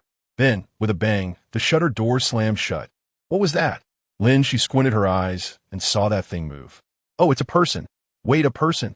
Almost in the moment of her astonishment, the group of zombies surged forward, suddenly engulfing that person in her line of sight. Lin Shi's line of sight was completely blocked, and she frowned delicately. It couldn't possibly be that they had come out to seek death voluntarily. Creak, creak. A certain eerie chewing sound echoed repeatedly among the pile of zombies, accompanied by the sound of blood and saliva mingling and flowing. Lin Shi couldn't help but feel a chill run down her back. Her watery eyes slightly narrowed, and through a tiny gap, she caught a glimpse of that person's face. With cold white skin and jet black hair, the man's features were deep and exquisite, like a perfect masterpiece sculpted by God himself. His brow was sharply defined, and beneath the high bridge of his nose were tightly pressed thin lips. It was hard to believe that such a superior appearance could have fallen to such a tragic end. Lin Shi was stunned for a moment, then felt a wave of regret. She was unable to protect herself and truly had no ability to save him. The man was being devoured by zombies. His black tactical jacket torn to shreds, wounds on his skin exposed, and beneath the bloody mess, white bones could be faintly seen. Lin Shi watched with pain. Just then, a car drove by not far away, and the noisy engine successfully attracted the attention of the group of zombies, who began to run towards the car, howling. Lin Shi's eyes suddenly lit up. The opportunity has come. An hour later, the convoy entered the elevated road in the city, and the pursuit of zombies finally eased. Lin Shi's car accelerated to catch up with Bo Shijin. The car was out of gas and needed to stop for refueling. There was a reserve fuel tank in the car, and it was just right to be on the elevated road, allowing them to catch their breath. 3 cars gradually stopped to refuel. Lin Shi noticed that a few zombies were running towards them from behind, and he signaled, "You 3, go deal with the zombies." Among them was Zhu Yi. Ah mocked with a smile. "Zhu, stop hiding. Go on. You need to kill a couple of zombies for us to see. Don't really become useless." Zhu Yi had a nervous habit of shaking, and at this moment, he was already trembling uncontrollably without moving his feet. Ahai rolled his eyes and kicked him. "Go on, you useless guy. You really are useless." The other 2 men supported Zhu Yi and walked towards the zombies. They had weapons in hand, and dealing with a single zombie, as long as they struck quickly enough, was basically not a problem. Xian sat in the car, her gaze following their figures.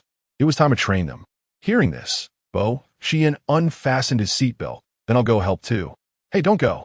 Xian reached out to grab his hand. "Let them train first. You can go next time." He was at a loss for words. "Okay, I'll listen to you." Lowering his gaze, he noticed her hand was still holding his, and his ears unconsciously turned hot. He stiffly changed the subject. "How's your injury?" Xian rolled up her sleeve, looked down, and found that the wound had scabbed over. "See, it's almost healed." Bo Xian was slightly surprised. So fast?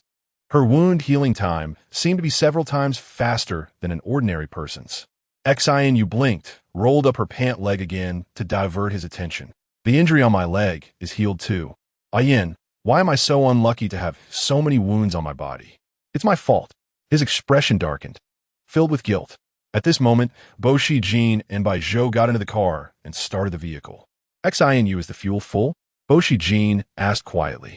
Xianyu nodded in response. Lian Qi's car had already accelerated forward, and Xianyu's gaze shifted to the rearview mirror. In a mirror, a figure was limping and moving. She frowned, stopped the car. What's wrong? Bo Xian looked at her in confusion. She rolled down the window, leaned her head out, looked back, and spoke urgently. Zhu Yi is behind. Why isn't he got in the car? Bo Shijin eased off the gas pedal, his dark eyes moving to the rearview mirror. Just as she said, Zhu Yi had not gotten in the car. It seemed he had injured his foot, limping as he walked, his face pale and panicked. Why are we slowing down? A voice from the intercom came from Zhongji. Bai Zhou speculated. Could he have been bitten by a zombie? Stop the car, I'll go take a look. Xianyu looked at Bo Shijin. Chapter 85, A Daring Scene. Zhongji in the car changed his expression. At that moment, a figure rushed over, grabbed Bai Zhou's shoulder, and pulled him back forcefully, away from the mouths of the zombies. Lin Qi looked up in a daze. Xianyu, hurry up, get in the car first. Xianyu quickly pulled him up from the ground and leaned in to look for Bo Xian. Upon seeing her, Bo Xian's heart, which had been heavy, suddenly started beating again, but his foot was stuck. As soon as the words left his mouth, Xianyu reached through the passenger window, grabbed the seat back with one hand, and suddenly yanked it up. The pressure on his foot suddenly disappeared, and Bo Xian let out a sigh of relief as he got out. Situ Ying was in a panic. Get out of the car. She got out of the back seat and was just about to run towards Zhongji when a zombie lunged at her. Situ Ying widened her eyes in terror and instinctively grabbed something to shield herself. What she grabbed was Bo Xian, who had just gotten out of the car.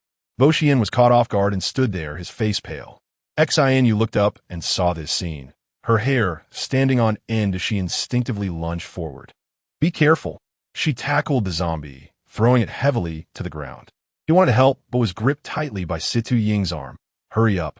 Zhongji shouted at the two. Get in the car. If you don't get in, you'll die. In those few seconds of hesitation, Situ Ying let go of Bo Xian and ran towards Zhongji alone. What about Lian Qi? Her pupils shrank, and she suddenly became anxious. What about Lian Qi? Xianyu. Bo Xian wanted to support Xianyu, but was frightened back by a zombie's claw. She gritted her teeth in anger. This is bad. No one can leave. Yes, no one could escape. Bo Xian did not hesitate at all and directly abandoned the car. He took out his weapon to deal with the approaching zombies, full of energy, able to protect himself for the time being. But considering the others, he fought while retreating, finally finding a high point where he could see the others. Upstairs, next to them, was a 5-star hotel, decorated very luxuriously. It was no wonder there were so many zombies in this area. Zhongji quickly abandoned the car and teamed up with Bai Zhou to clear a safe passage. He gritted his teeth at Situ Ying. Are you trying to get yourself killed? You still have time to care about others. With so many zombies, Situ Ying was naturally terrified and hurriedly hid behind them, not daring to take another step away. You go first. Lin Qi pulled Bo Xian behind the guardrail and gave him a push. She then turned around to block the few zombies that had caught up. The group did not linger in battle and quickly escaped into the hotel. Bo Xian was responsible for covering their retreat, punching back a sneaky zombie before stepping back. When he looked up, he saw several figures rushing in at the entrance, his eyes narrowing slightly.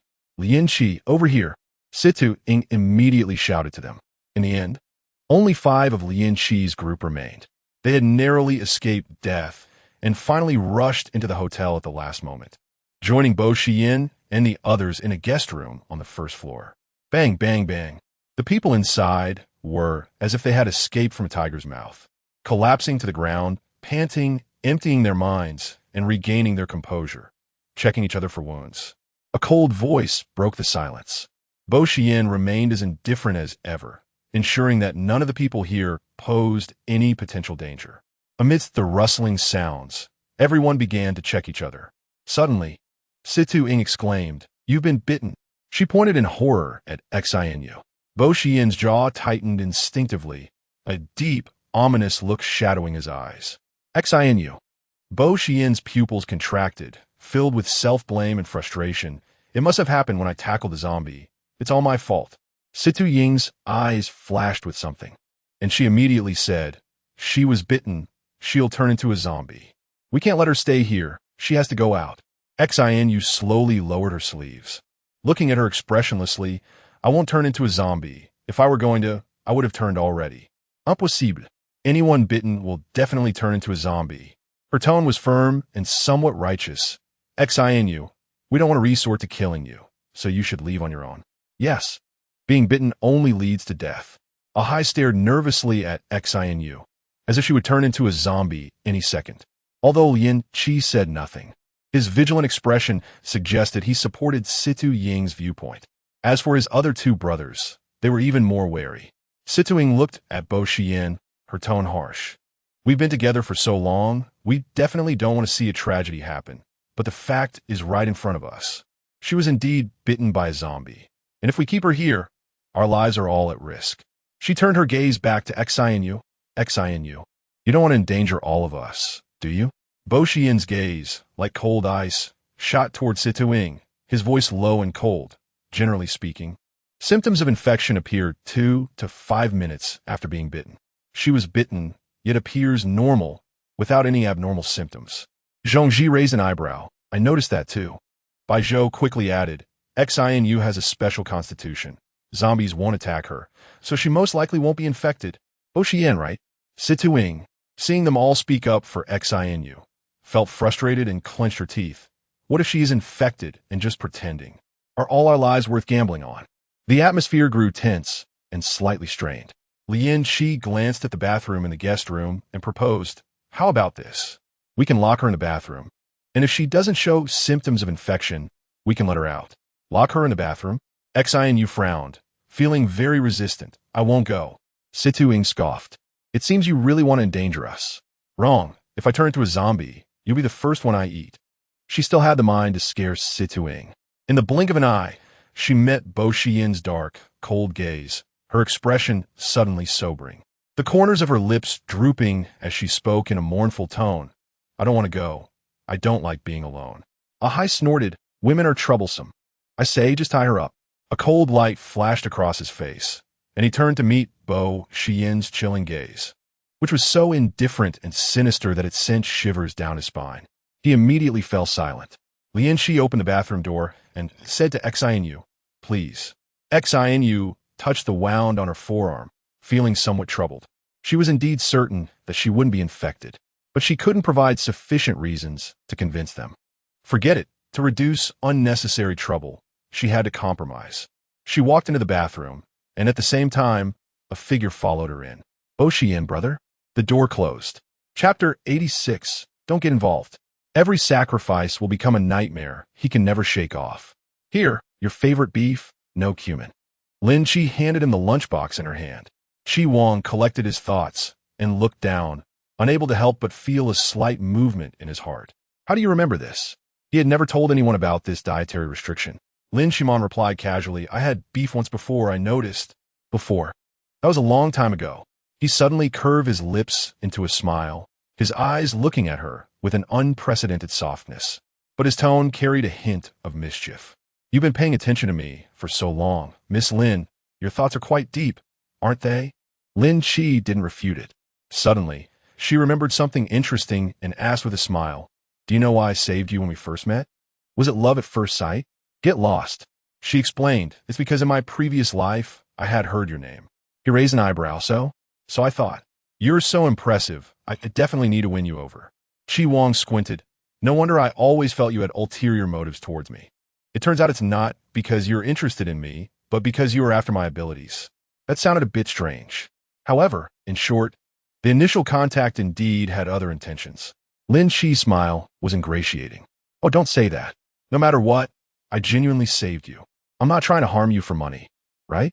Chi Wang responded seriously, no, that's not right. She was puzzled, what's not right? According to your reasoning, you were attracted to me because of my special ability, so what you like is actually my special ability. Lin Chi choked for a moment. What kind of talk is this? She smiled helplessly. How could she possibly like supernatural abilities? It sounded really absurd. Of course she liked. The second half of the sentence was on the tip of her tongue, but she didn't say it out loud. Their gazes locked. Chi Wang's eyes were dark and deep. Like an unfathomable black hole, rich emotions seemed to want to pull her into it. Lin Chi's breath slightly faltered, her heart pounding continuously, gradually quickening. What do you like? Chi Wang gently curved his lips, tightly capturing every breath she took. She blinked her eyes, dodging his gaze, and quickly spat out a word. You. The pool of water in her heart rippled, the gentle waves pulling at the tenderness on her cheeks. Chi Wang felt she was sweet to the point of being unbearable and unsatisfied, asking her to say it again properly. Lin Chi lowered her head shyly, not saying a word, and quickly focused on her meal. The others were chatting, so no one noticed them. Her shyness and the late-blooming feelings were quietly flowing in the ordinary moments, a heart drawing closer, destined to be. Chen Xian lowered his eyes and asked, You don't seem to like Feng Yu very much, so why did you agree to let her join us? Chen Xian had known Feng Yu for over 10 years and understood her well. It was clear that Feng Yu could see the subtle gestures Chen Xian made towards her were filled with caution and testing. He didn't understand why. If he didn't trust Xian Yu, he would still allow her to join them. Wasn't that contradictory? This was not like Bo Shijin's usual style. Chen Xian looked at Lin Chi, who had his brows furrowed in a cold, stern face hiding complex emotions. I can't explain this to you for now, he said, narrowing his eyes as if suddenly recalling something, a hint of a playful smile appearing at the corners of his mouth. Her presence was unexpected. It's not about liking or disliking. You're overthinking it. Chen Xian chuckled. That's not what I meant. I just feel like you treat her differently. The Sangu in my eyes has never been a kind-hearted person. You're right. Lin Chi lifted his eyelids to look at him, his brows slightly raised. I've never been a good person. He would never soften his heart because of a woman's coquetry. His indifference was far beyond that. No one could break through that thick wall to glimpse his rock-solid heart. All right, Chen Xian shrugged casually, saying leisurely, You must have your reasons for doing this. So I won't ask more. Lin Chani composed himself and said, Let's go. We will head to the hospital. Okay. The next day, they spent the entire morning clearing the construction company, completely eliminating the zombies. In the afternoon, Chi Wang contacted the capital base via wireless phone, indicating that they could proceed to the next step. This involved transporting personnel over, not only engineers and researchers, but also some superpowered individuals and survivors. The current transportation is to facilitate future operations. This plan is known only to the higher-ups and is kept confidential from those below, especially at the capital base, which has been entrusted to Feng Yu for full responsibility. Meanwhile, Chi Wang and Lin Chi are mainly in charge of the progress of the airship project, while the commander and Feng Yu temporarily stabilize the situation at the capital base to prevent any interference from alien species. With Lin Chi's reminder, the commander will pay extra attention to the experiments, and she also mentioned the buried bombs, prompting the commander to send someone to search, but no explosives were found. Lin Chi thought that perhaps Zheng Lei hadn't had the chance to arrange these things before he was killed by the impulsive Chi Wang. That's fine. At least everything is under control. As long as they leave Blue Star, leave this place overrun by zombies, they can start a new life. And everything will have a beautiful beginning. Soon, the first batch of support personnel was transported over by helicopter. Lin Chi went to meet them. Miss Lin, here is the personnel list. Take a look. Chen Xian smiled as he handed her the list and casually mentioned, By the way, your brother is here too. Lin Chiwei. What? Her brother? It can't be that scoundrel Lin Chani, right? Speak of the devil. And he appears. A nasty voice came from behind. Sister, this place looks great. And the scale is really big.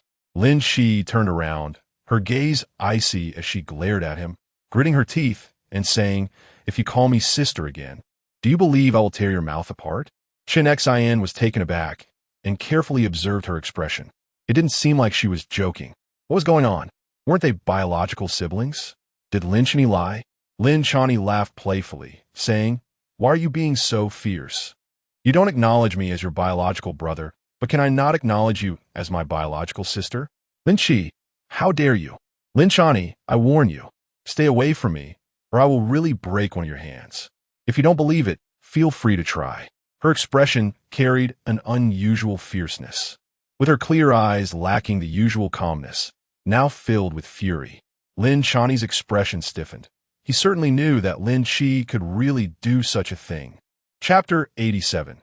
Siblings unable to escape. Lin Chi turned around and walked away, while Chun Xian quickly followed her, looking like he had done something wrong, awkwardly scratching his head. You guys. He's my real brother. Although Lin Chi was angry, she wouldn't lose her temper easily.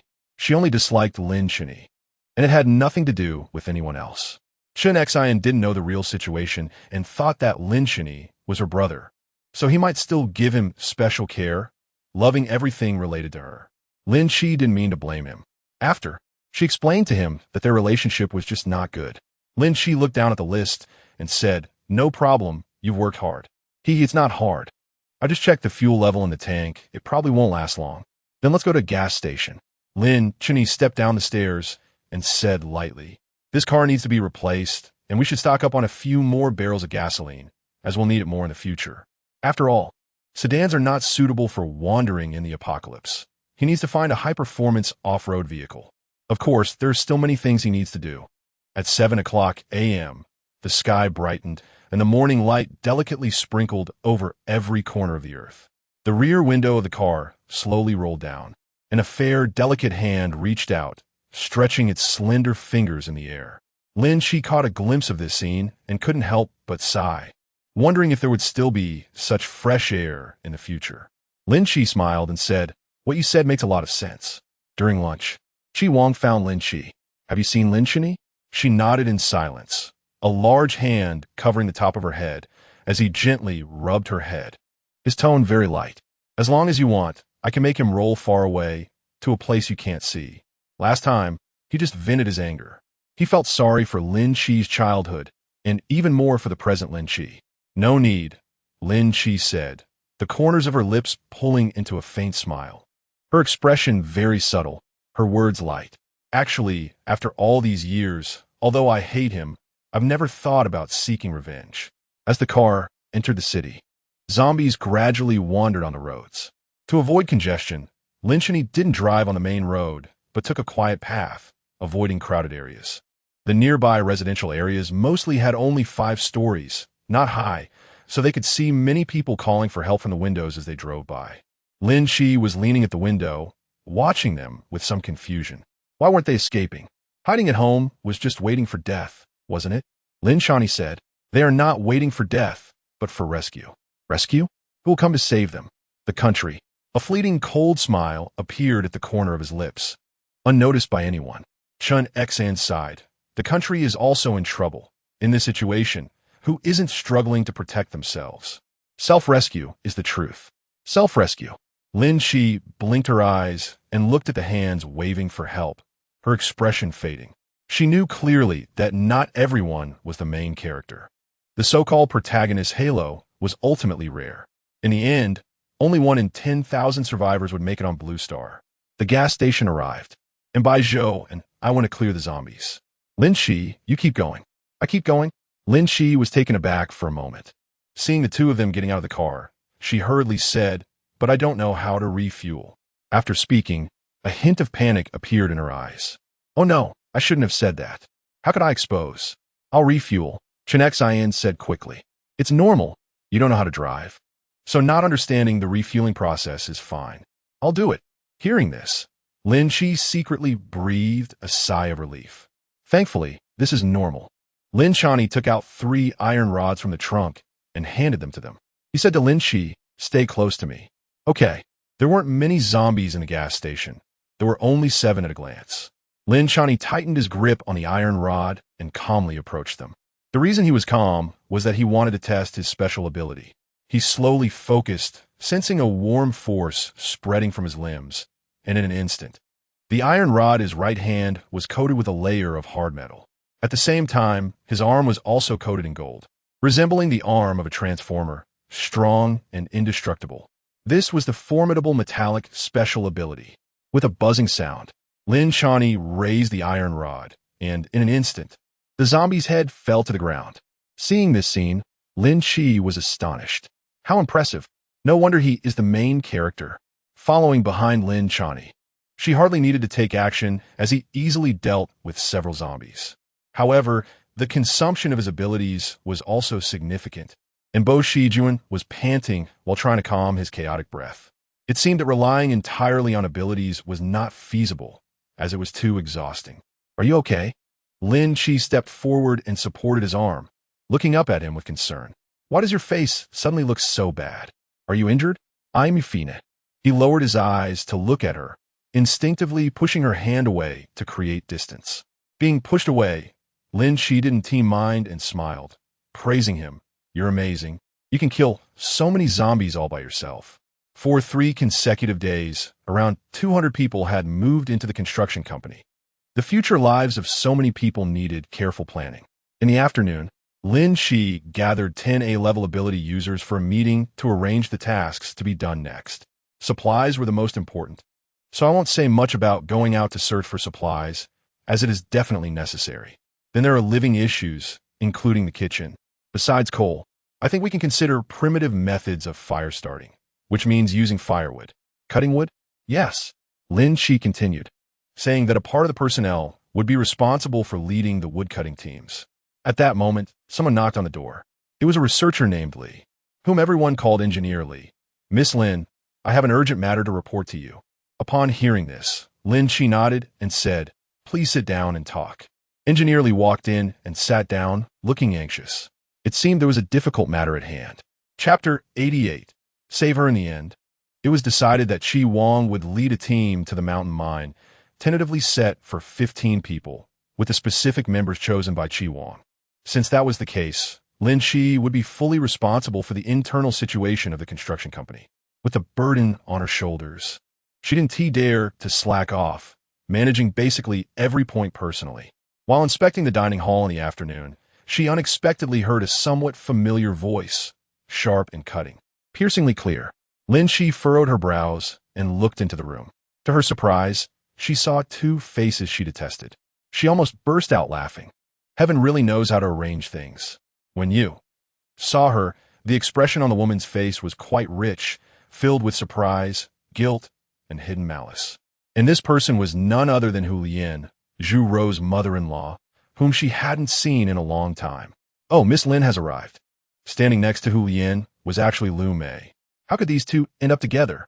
Lin Chi crossed her arms coldly, raising an eyebrow as she scrutinized the two of them, her expression unmistakably icy. "What are you responsible for?" Hu Lian, unaware of the relationship between Lu Mei and Lin Chi, mistakenly thought that Lin Chi's attitude was directed at her, feeling extremely guilty and instinctively backing away. To her surprise, Lu Mei was rather enthusiastic, smiling as she looked at her. "Miss Lin is here to ask questions, right? I'm responsible for the firewood, and she's in charge of washing the dishes. We both handle cleaning. But, dear, how about you find me an easier job?" Hu Lian's eyes widened in shock. "Dear? Yes." Lu Mei replied with a proud smile. Who wouldn't see that as a proud mother figure? Lin Chi was extremely disgusted by her behavior, as if nothing had happened, as if this familial confrontation had always been her making a fuss for no reason. Her mother's grievances for recognition, her brother's submissive kindness. Lin Chi took a deep breath to calm her emotions and turned her gaze to Hu Lian. "Shouldn't we have a good talk about the past?" Hu Lian felt a chill run down her back and forced a stiff smile. What past are you talking about? Did you know each other before?" Lu Mei glanced at the two of them. Time, 1628 location, Blue Star, a city. On the street corner lined with tall buildings. There was a long bench where a girl in a pure white lace dress sat upright, seriously eating the hot dog in her hand. Her black hair fell on her shoulders, and the sunlight cast shadows on the ground following the gentle curves of her figure. Her fair face was illuminated in the interplay of light and shadow, and beneath her long, delicate eyelashes were a pair of beautiful peach blossom eyes. Suddenly, the girl's gaze shifted, and a mischievous smile curled at the corners of her lips. The show was about to begin. Following her line of sight, several figures suddenly dashed around the street corner, and seconds later, a large group of shadows followed closely behind them. The figures consisted of 4 men and 2 women, one of whom was a tall, slender man carrying an unconscious man on his back. Lin Chi's gaze landed precisely on the unconscious man, and a deeper smile appeared on her lips. She had found him. She was smiling, but those people could not laugh. Run. Run faster. Oh, they're going to catch up. I don't want to die yet. Get away, you damned zombies. Zombies? That's right. What was chasing them was a group of zombies. The dark mass gradually approached, with each zombie disfigured and covered in blood, charging forward like hellish demons demanding lives. However, when Lin Chi saw this scene, not even her eyelids twitched. As if it truly understood her words, one of the zombies suddenly turned around, its bloody mouth wide open, fixating on the people running towards it. Instantly invigorated, it ran out madly. Someone with sharp eyes shouted, "There's zombies ahead." No, I can't run anymore.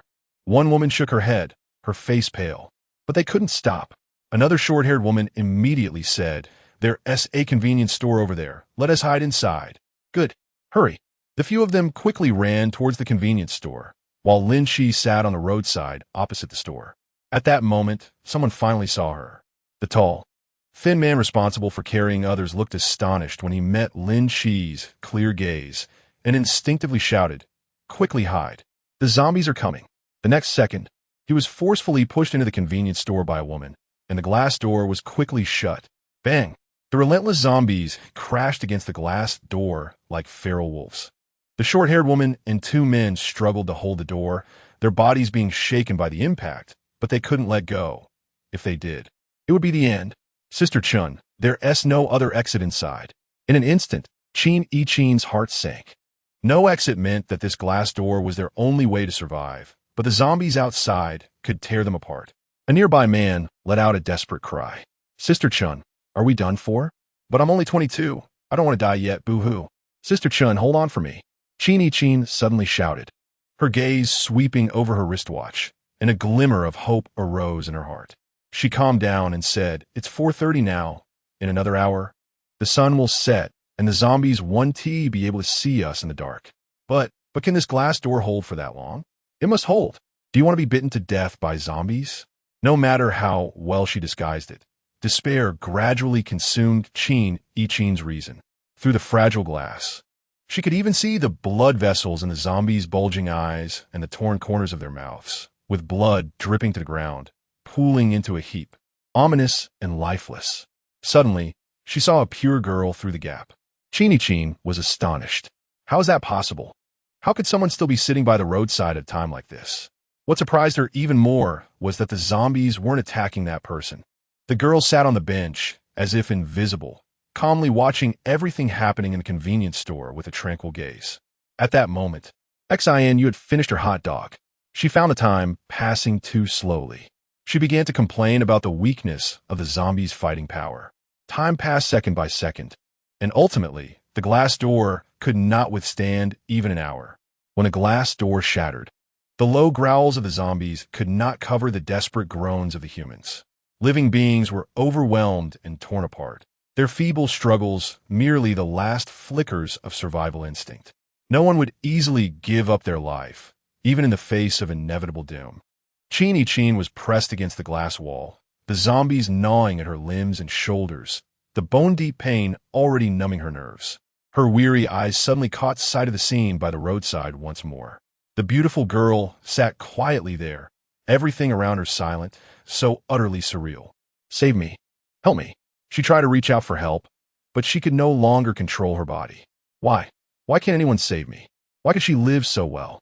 Chapter 89. Cleaning up the aftermath at 1802, the convenience store returned to a state of tranquility. The zombies had eliminated the living presence and gradually left the convenience store. As night fell, some tall buildings lit up, drawing the horde of zombies away with the light. Lin Chi walked into the convenience store. It was pitch dark inside, but her steps were steady and precise, not stumbling at all. Looking at the mess on the floor, Lin Chi wrinkled her brow in disgust. "TSK, this really isn't something a human would do. Forget it, I'll reluctantly lend a hand." With a burst of energy, she rolled up her sleeves and bent down to clear a path, occasionally feeling blood on her hands, almost screaming. So dirty, so dirty. Chi Wang, where are you? Come out quickly. If you don't come out soon, I won't look for you anymore." Lin Chi dug for a full half hour in the convenience store before finally locating his target. The man was placed inside a large cardboard box. obscured by a tilted shelf. If it weren't for Xing Yu's keen eyesight, she might have missed him. Was it your companion who hid you here? He seemed to be in pretty good shape. Lin Shi exerted a lot of effort to carry the large cardboard box out of the convenience store. She first wiped the stains off her hands with the man's clothing, then lifted the man out of the box and placed him on a bench to sit properly. Once the man sat up straight, Xing Yu finally got a clear view of his face. Her eyes instantly lit up. Truly worthy of being my target. He was exceptionally handsome. The man had thick eyebrows and a straight nose. And beneath his black, tousled hair was a stunning face that seemed exquisitely carved by the hand of God. The smooth curve of his jawline accentuated his prominent Adam's apple, exuding a sense of sensuality without losing an air of nobility. Even with his eyes closed and sitting quietly, he gave off an aloofness that made others feel distant. Lin Shi carefully examined him and became more and more satisfied. The male protagonist in the book indeed could not have an ordinary appearance, and she didn't expect to be assigned to such a stunning face. This time the task wasn't bad. Lin Shi, had recently been assigned by the system to enter a book to the male lead. Such an absurd and fantastical thing actually happened to her, as if that wasn't enough. The ridiculous part was that it was a doomsday story. The male lead, named Chi Wang, had a cold and gloomy personality, known for being harsh towards family and infamous in the circle for being cold-blooded and ruthless. What surprised Lin Shi the most was that the male lead was once a murderer, having killed his own father. Later, the apocalypse descended upon Blue Star. Just this afternoon, at 1:03, according to the original story, Chi Wang was bitten by a zombie at the beginning, gaining a powerful metal-type ability.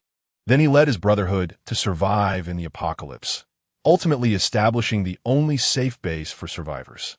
This could be considered a great hero story. However, Lin Shi came to seize Bo Shijuan's ultimate energy source. This was her task, and the system did not provide any explanation. But the system had one warning. The host must not mention any task-related matters, or a catastrophic disaster will occur. The host must not interfere with others' deaths, or face terrifying punishment. Lin Shi was curious. What punishment? The system did not answer, only leaving the last sentence.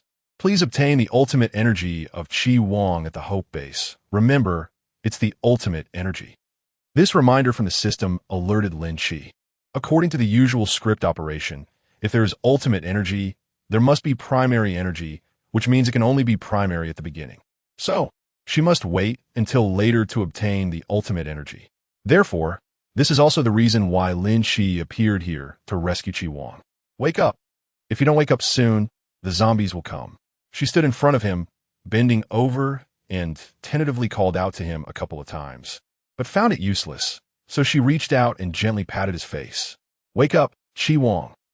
Chi Wang, Chi Wang, Chi Wang. Gradually, Lin Shi unconsciously increased the strength of her hand. Yisnt, he waking up. She furrowed her delicate brows, and as she raised her eyes, she suddenly met a pair of cold, piercing black eyes, her breath caught in her throat. Her raised hand was suddenly gripped tightly by a long, strong hand. The force harsh. Chi Wang glared at her with a sinister look, his words clenched with anger. What are you doing? I mean no harm. Lin Shi bit her lower lip, looking at him with a hint of fear, nervously explaining, just now when I hid in the convenience store, I found you trapped under a shelf. I saw you still breathing, so I rescued you. I'm really not a bad person. You saved me? Chi Wang had long, narrow phoenix eyes, and when he squinted to look at someone, it carried an invisible sense of pressure, cold and piercing. He scrutinized Xing Yu, clearly not believing her. Lin Shi nodded aggrievedly. Yeah, there's so many zombies outside. I can only find a place to hide. I happened to see several people running away. I wanted to call for help, but unexpectedly, I saw them trapped in a convenience store by a group of zombies. At this point, Chi Wang's expression changed slightly. Lin Shi pointed to the convenience store across the street. After the zombies left, I hid inside and just happened to find you. As for whether there are any other living people, I don't know. After saying this, Chi Wang let go of her and walked quickly towards the convenience store. But it was too dark inside, and he couldn't see clearly. He reached into his pocket for his phone, and when he turned on the flashlight, he saw that there was no signal. His tightly furrowed brows deepened a bit, and he put aside other thoughts to start searching the convenience store. A gentle voice came from behind him. Don't worry, they will be as lucky as you. Let me help you look. There was a foul smell of blood in the air. He couldn't see her face, but for a moment his heart skipped a beat. The chill on his back was a reminder that the dangers after the apocalypse were far more terrifying than he could have imagined. Lin Shi came over to him and started cleaning up the clutter. What's your name? Suddenly, a man's cold voice sounded from behind. After a pause of a second, she retorted, what about you? Lin Shi thought he was worried about the safety of those people, so he didn't ask further. In the convenience store, there were only miscellaneous noises, mixed with a few moments of suffocating silence. Lin Shi observed Chi Wang out of the corner of her eye, subtly shifting her body to the right while quickly moving aside the obstructive debris with her hands. She had a lot of complaints in her heart. She hated working, and she had to maintain her persona. Sigh, pretending was so tiring, but it was also quite fun. Keep up the good performance. Oh dear, Lin Shi whispered in surprise, waving at Chi Wang. Come here quickly, I found someone. She's still alive. Chapter 90. Better to be dead than alive. Yes, she was alive. But Chini Chin was covered in blood.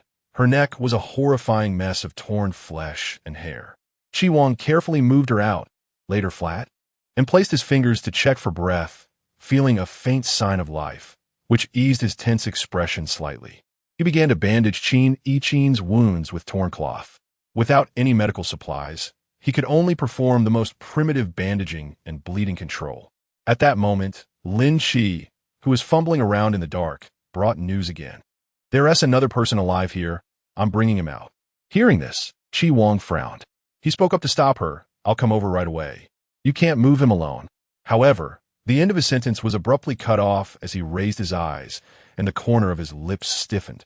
He saw Lin Shi slowly emerging from a pile of rubble, carrying a tall man on her back. The girl's slender limbs appeared incredibly fragile in the shadows. Yet her steps were steady and her demeanor calm, showing no signs of struggle. Lin Shi placed the man on his back beside Chi Wang, and under his surprised gaze, she revealed a shy smile. I was born with immense strength, so I can carry him. I did the same when I carried you out of the convenience store. Cough. Suddenly, the man lying on the ground coughed. A hint of joy appeared in Chi Wang's eyes. Chen Xian, are you okay?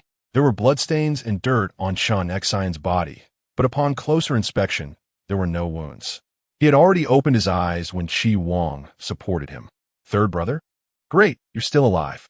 What about Sister Chen? How is she? She's not doing too well. Chini Chin, lying on the ground, was in a state of unconsciousness, her face pale. Chen Xian looked worriedly at her injuries, seeming to suddenly remember something, and reached for his waist. He was somewhat puzzled. Strange, didn't I have several bites from zombies?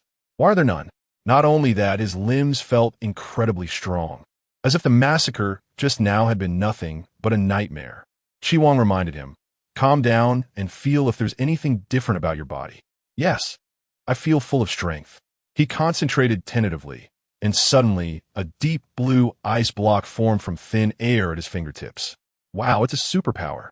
Lin Shi reached out to touch the ice block, and with a tap of her fingertip, the ice melted away.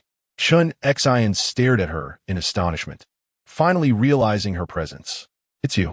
It's me. Lin Shi smiled at him and explained, I was the one who dug you out just now. You need to get to the point. Chi Wang interrupted Chen Xian. The situation outside is too dire. We must think carefully about our next plans tonight and get to a safe place before dawn. After a pause, his gaze fell on Chini Chin as he continued to express his thoughts. We need to go to a hospital or a pharmacy to get medicine for Sister Chen. Her injuries are too serious. Chen Xian nodded eagerly. Third brother, I will listen to you, but what about her? The two of them's gazes unintentionally fell on Xian Yu's face. Lin Shi was bored listening to their conversation, and when the topic turned to her, her mind raced as she desperately spoke up. Can you take me with you? I'm all alone. I promise, I won't hold you back. Her situation of relying on the strong is actually quite common in the apocalypse. Chen Xian hesitated, looking at Chi Wang for a signal to speak. After all, he listened to Chi Wang. Whatever Chi Wang said was what he would follow. Lin Shi knew that the power of speech was in Chi Wang's hands. She blinked her eyes and looked at Chi Wang, pleading pitifully. Just for the sake of me saving you once, could you take me with you? Acting cute. A woman who acts cute will have a good life. She thought that a cold and hard man like Chi Wang would definitely fall for this kind of soft approach. Sure enough, Chi Wang stared at her for a moment, then suddenly curled up the corner of his mouth. You really want to follow me? It's me, not us. Lin Chi nodded eagerly. She didn't notice the deeper meaning behind the smile at the corner of his mouth. If you want to follow me, that's fine. He seemed to sneer slightly, continuing, but I have a condition. You must unconditionally obey my orders. Upon hearing this, Chen Xin glanced at him curiously. Why does that sound strange? All right, I agree. Lin Chi didn't care about anything else. She was just satisfied to be able to act with them. By the way, third brother, you just reminded me of the changes in my body. Did you discover something? Chen Xion's questions followed closely. Chi Wang frowned and nodded, looking at his own palms with a complex expression. He pondered, because like you, I have gained a new strength, and the places where I was bitten by zombies heal automatically, leaving no scars.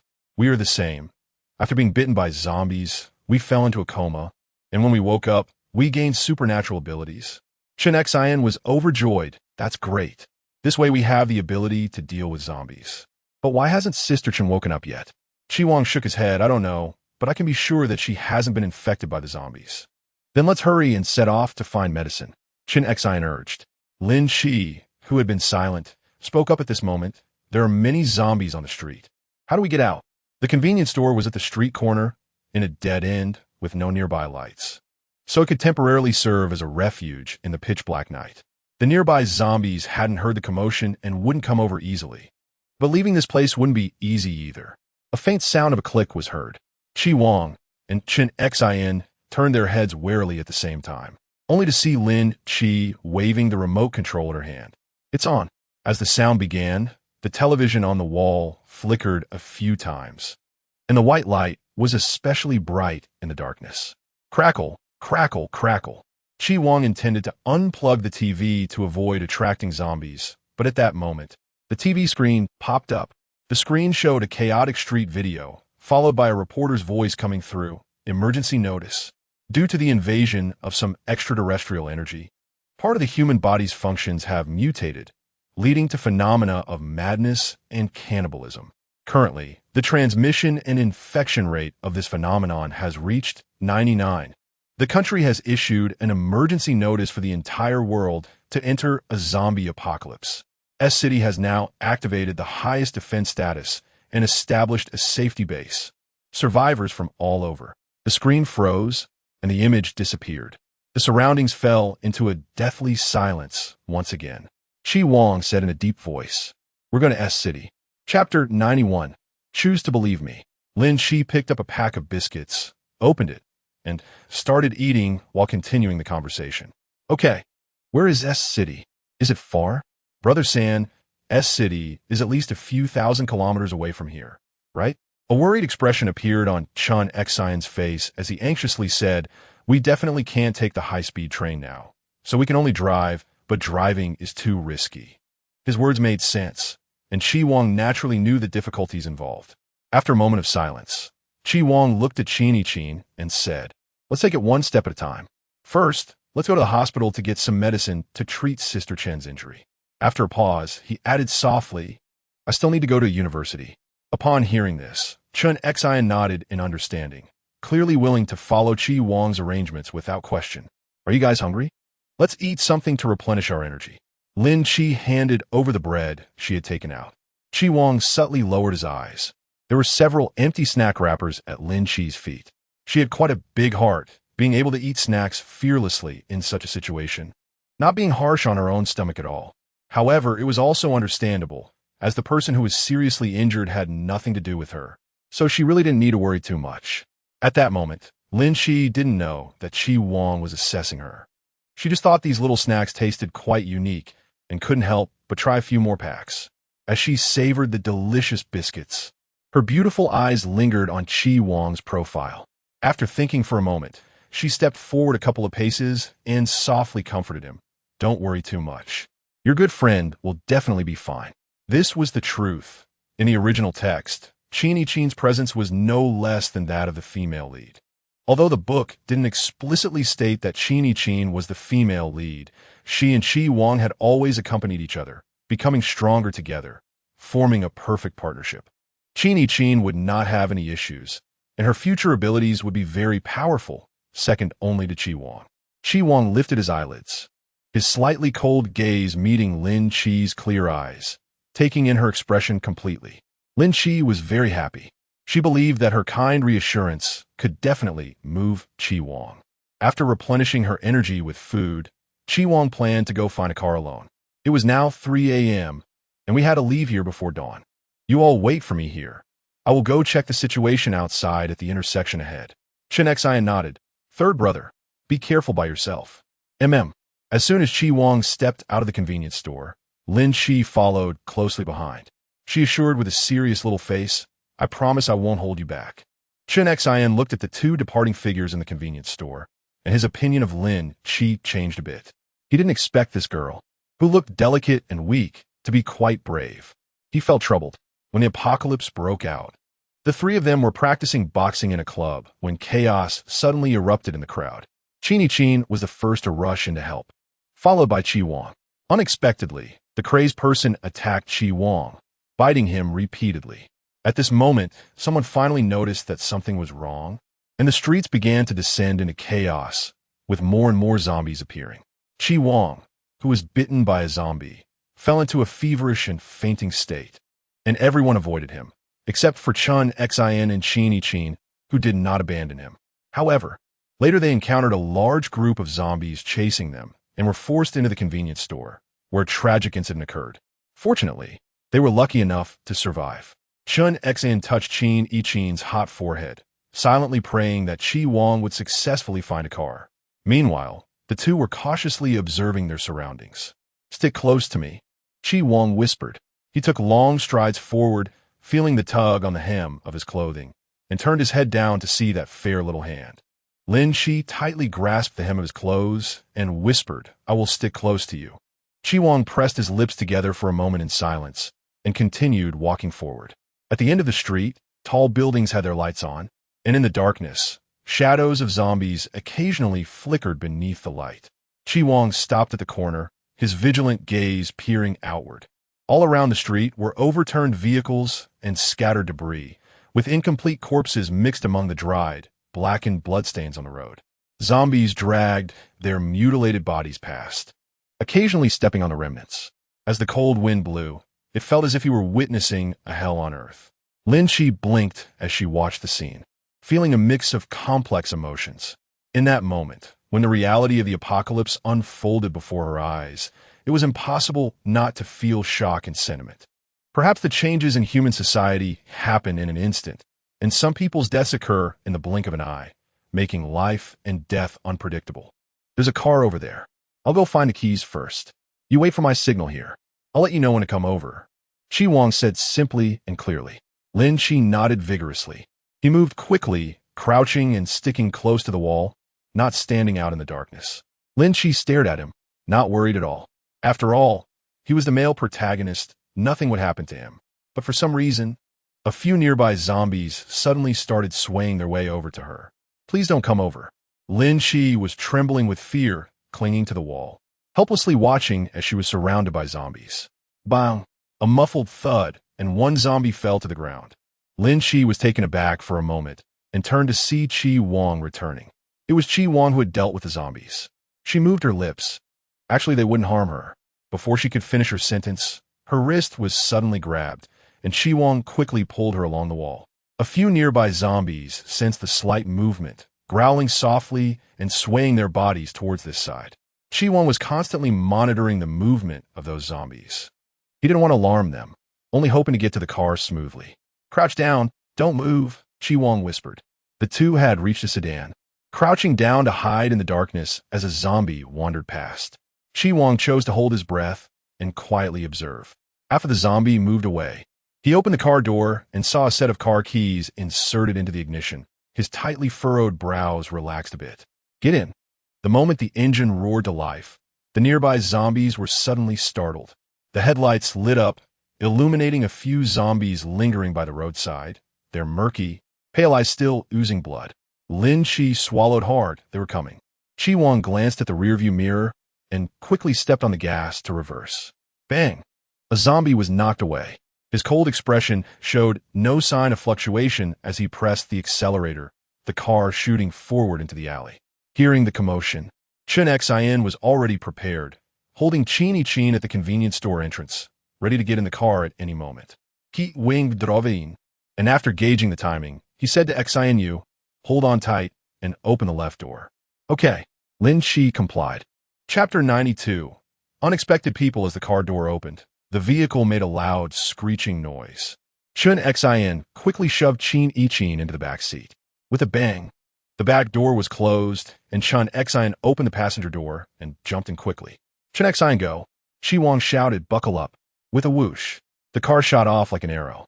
Chin nearly rolled off her seat, but Lin Chi timely lunged onto her, pinning her down and fastening her seatbelt. The roar of the car's engine disturbed the dark night. More and more zombies were running behind the car. Fortunately, the current zombies were not very fast and couldn't catch up to the car's speed. Chen Xin stared at the scene in the rearview mirror, wiping the cold sweat from his forehead. He let out a heavy sigh, relieved that they had made it through safely. "Third brother, where are we going now?" "I have a villa in the suburbs. It's a safe area, so let's hide there for a while. There's a private hospital nearby on Xihua Road." "Okay, let's first get Sister Chen settled." The car drove smoothly onto the inner-city highway. Chen Xin was grateful that there was no traffic on the road. Chi Wang, it's the first day of the apocalypse. Most people will choose to hide and wait for rescue, so there aren't too many people running around. It's not that chaotic outside. Chen Xin couldn't help but reflect. He was someone capable of self-preservation, yet faced with the uncertain future of the apocalypse.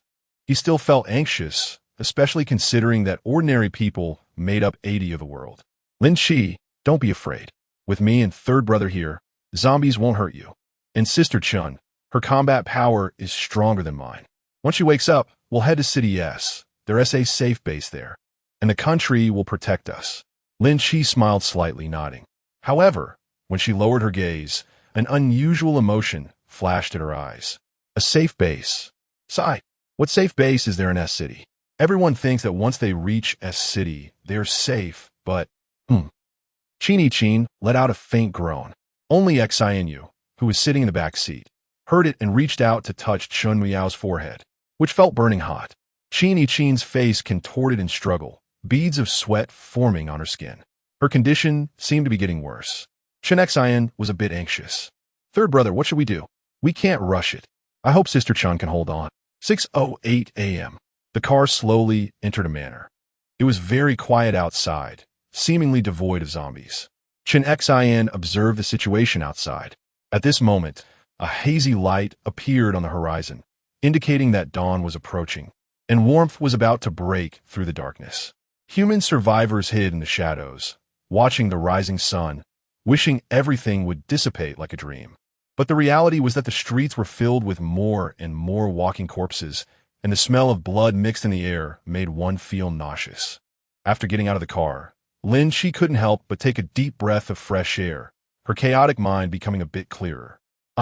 After a night of turmoil, I'm really tired. She had never felt so exhausted as she did last night. Chi Wang went to open the door, but found that the facial recognition lock was no longer functional, with no signal.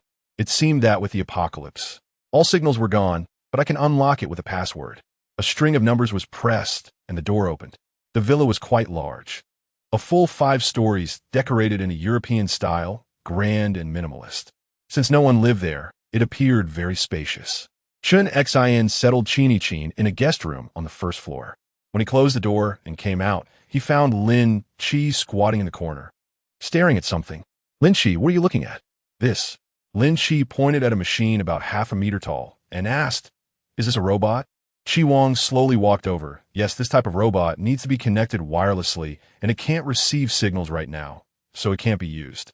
Chen Xin added, "Third brother has a special hobby of studying machines. This is a robot privately developed abroad, advanced and convenient to use. But now it's just a piece of scrap metal, useless without a signal, so stop looking at it." "I see." The robot looked like a very structured person with a head, face, and limbs, but it was just a layer of metal. Lin Chi lowered her gaze and stared at it for a few seconds, a faint smile appearing at the corner of her lips. She reached out to touch the robot, then followed them to the living room. Third brother, when are we leaving for the hospital? Chen Exine asked eagerly after finishing a glass of water. He was really worried about Qin and regretted not being a doctor who could help. Chi Wang pursed his lips and said, "We'll set off soon." After a brief pause, he looked up at Xinu. "You stay here." Lin Chi wasn't surprised by his words, but she had her objections. "I want to go with you. I can help you. Really, I'm very strong and can carry a lot of things for you." She blinked her watery eyes at Chi Wang, her expression serious. Chi Wang didn't quickly refuse. He seemed to be considering. Seeing this, Chen Xian said, "Although having one more person means more strength, it's really dangerous outside. Xian, you should stay in the villa. It's safe here." But Lin Chi wanted to gain Chi Wang's trust and have him fully accept her joining them. "No, I don't want to be a burden to you. I don't want to enjoy the benefits without contributing, and I don't want to be weak. I want to face zombies with you, face the apocalypse. Survival of the fittest. I want to live hard, and I want to provide value to this team." As soon as these words were spoken, Chi Wang's gaze towards her became more probing and scrutinizing, as if he were gauging something. Chen Xian, on the other hand, showed a look of appreciation. He nodded while sighing. "Well said, I didn't expect you to have such insights at such a young age. You're much stronger than I am. By the way, how old are you?" 18. So you just turned adult." Chen Xian had a look of having guessed correctly. Lin Chi's gaze turned to Chi Wang, feeling a bit anxious in his heart. What is he thinking? Why does it always feel like his eyes are cold? Am I overthinking it? Wait, could it be that he's unhappy? He wouldn't be considering getting rid of her, right? No.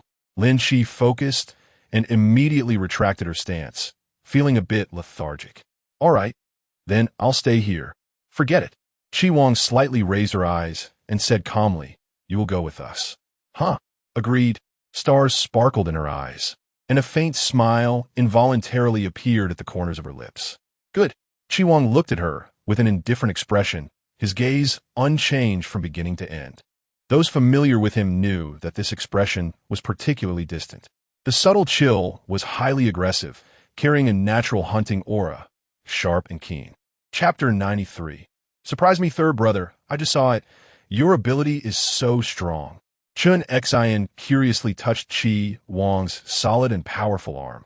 Unable to forget the scene just now, he saw that Chi Wang could easily decapitate a zombie. The speed and strength were extraordinary. "It's fine," Chi Wang said lightly. "Although abilities are good, they shouldn't be overused, as they easily deplete physical strength." Chen Xian's expression showed eagerness. "I also want to try my ability." Next, they were going to the hospital to look for medicine. Ordinary clinics were too close to densely populated areas, so a relatively distant private hospital would be more convenient for action. "Chi Wang, I'll park the car next to the wall, and we'll climb over from the back." "Okay," Chen Xian responded. Chi Wang planned the route, looking at the increasing number of zombies ahead, his arms gradually tensing with veins. Too many, but everything is just beginning. The sedan crashed into a zombie, suddenly turning and stopping next to the wall. Chi Wang immediately opened the car door. "Get out. Let's go." Chen Xian and Lin Chi quickly got out of the car. With another strong push, his agile figure had already climbed onto the high wall. Chen Xian nervously swallowed as he watched the zombies rushing over, and seeing Chi Wang already on the wall, he quickly said to Lin Chi, "Lin Chi, you go up first." "Aye." Lin Chi was about to dash like Chi Wang when a low voice came from above. "Grab my hand." She looked up and saw Chi Wang leaning down, reaching out to her. With no time to say anything, Lin Chi immediately raised her hand. In the moment their hands clasped, a strong force directly lifted Xianu into the air. Lin Chi's eyes widened in surprise, and after a few seconds of being airborne, a broad hand securely wrapped around her waist. She sat steadily on the wall. When she looked up, Chi Wang's extremely recognizable face was right in front of her. "I made it." Chen Xian also retreated and sprinted for the final jump. He easily sat on the wall and then jumped down first. Chi Wang followed suit, leaving only Lin Chi sitting on the wall, her slender legs swaying gently. She blinked her eyes and asked Chi Wang, "Can you catch me?" She thought Chi Wang would refuse, but he didn't. "I can." Chi Wang looked at her expressionlessly and nodded. "Jump." As soon as the words left his mouth, Lin Chi leaped off the wall like a butterfly with broken wings. Chi Wang's gaze slightly narrowed, and in the moment he reached out, he securely caught her in his arms. Her flowing, soft black hair brushed against his lips, causing a slight tickle. I'm really sorry. I held you back. Lin Shi looked guilty. No need to apologize. Chi Wang glanced at her, his tone devoid of any emotion. In a crisis, there's no need to be overly concerned. Your infection by the zombie doesn't benefit us either. Third brother, let's go this way. Chen Xin identified the direction. They needed to follow the wall to the right to reach the building ahead. Lin Shi curiously asked, why does he call you third brother? You're the third in line. Do you have two older brothers? Lin Shi was puzzled. It seemed she didn't know that the male protagonist had two older brothers. The original text clearly only mentioned one younger brother. Hearing this, Chi Wang glanced at her indifferently. Are you very interested in my matters? Lin Shimin keenly sensed the chilling aura in his gaze, gave a sheepish smile, and said, I'm just curious. He coldly parted his lips and replied, put away your curiosity. Lin Shi was silently frustrated. TSK, trouble comes from the mouth, and now he was unhappy. Chen Xin, who was walking in front, pushed open a window and climbed in carefully, then went to the door to observe the situation outside. Oh no, this is the infusion hall, and the corridor is full of zombies. Chi Wang looked at the situation outside and said, I have been to this hospital before. This is Building 1. If you turn right at the end of the corridor, you can see the main entrance of Building 2, and the first floor of Building 2 is the pharmacy. Then we need to find a way to get through this corridor. How do we distract the zombies? Chen Xin quickly thought. The stairs to the second floor are on the left. She appeared a bit nervous under Chi Wang's deep, dark gaze, forcing a smile while pretending to ignore it, then continued, actually it's enough for me to go alone to get the medicine. You all can stay here and wait for me. There's no need to take the risk. Chen Xin raised an eyebrow. What do you mean by that? Lin Shimei raised her eyebrows slightly and said something shocking. Because the zombies won't attack me. What did you say? Chi Wang's face showed a hint of astonishment. At that moment, Chen Xin suddenly slapped his forehead as if realizing something. It turned out that it wasn't an illusion. Yesterday at the convenience store, you confidently sat by the roadside, and those zombies seemed to be unable to see you. They didn't attack you. So this is true? Lin Shi nodded vigorously. She was secretly observing Chi Wang's reaction, afraid he would suspect something and also worried about exposing herself. Chi Wang squinted at her, confirming once again. Are you sure the zombies won't attack you? It wasn't that he didn't believe her, but this whole thing sounded absurd. As she spoke, she opened the door, startling Chen Xin, who hurriedly hid behind the cabinet. The two held their breath, but they didn't hear any commotion in the corridor. It seemed the zombies were not disturbed. Brother San, is she really just going out like that? Chen Xin anxiously leaned against the door to peek outside. He could see the wandering zombies constantly moving, while Lin Shi's straight posture passed through them unscathed. She was so conspicuous, yet the zombies ignored her, creating a mysteriously discordant scene. You said, when you saw her at the convenience store, she was sitting by the roadside. Chi Wang's point of focus was somewhat strange. After saying this, he noticed that Chi Wang actually smiled. How to describe that smile? It was chilling. He felt a shiver down his spine. Brother San, why are you suddenly laughing? It's kind of scary. Chi Wang glanced at him, his tone cool. Am I scarier than her? Who? Lin Shi. Chi Wang didn't respond further, but a glimmer gradually appeared in his deep eyes, an involuntary surge of excitement rising within him. This feeling was like a person walking in darkness, encountering a beam of light, both eager and thrilled. Chen Xin muttered to himself, but Lin Shi is really quite special. Yeah, how special indeed. But Chi Wang wanted that special quality of hers. He craved the endless surprises she brought him. Chapter 94 got separated at this moment. The frightening Lin Shi was frantically stuffing medicine into a sack. Stuff it all in. The more medicine I pack, the greater my contribution. Run. This way. This way.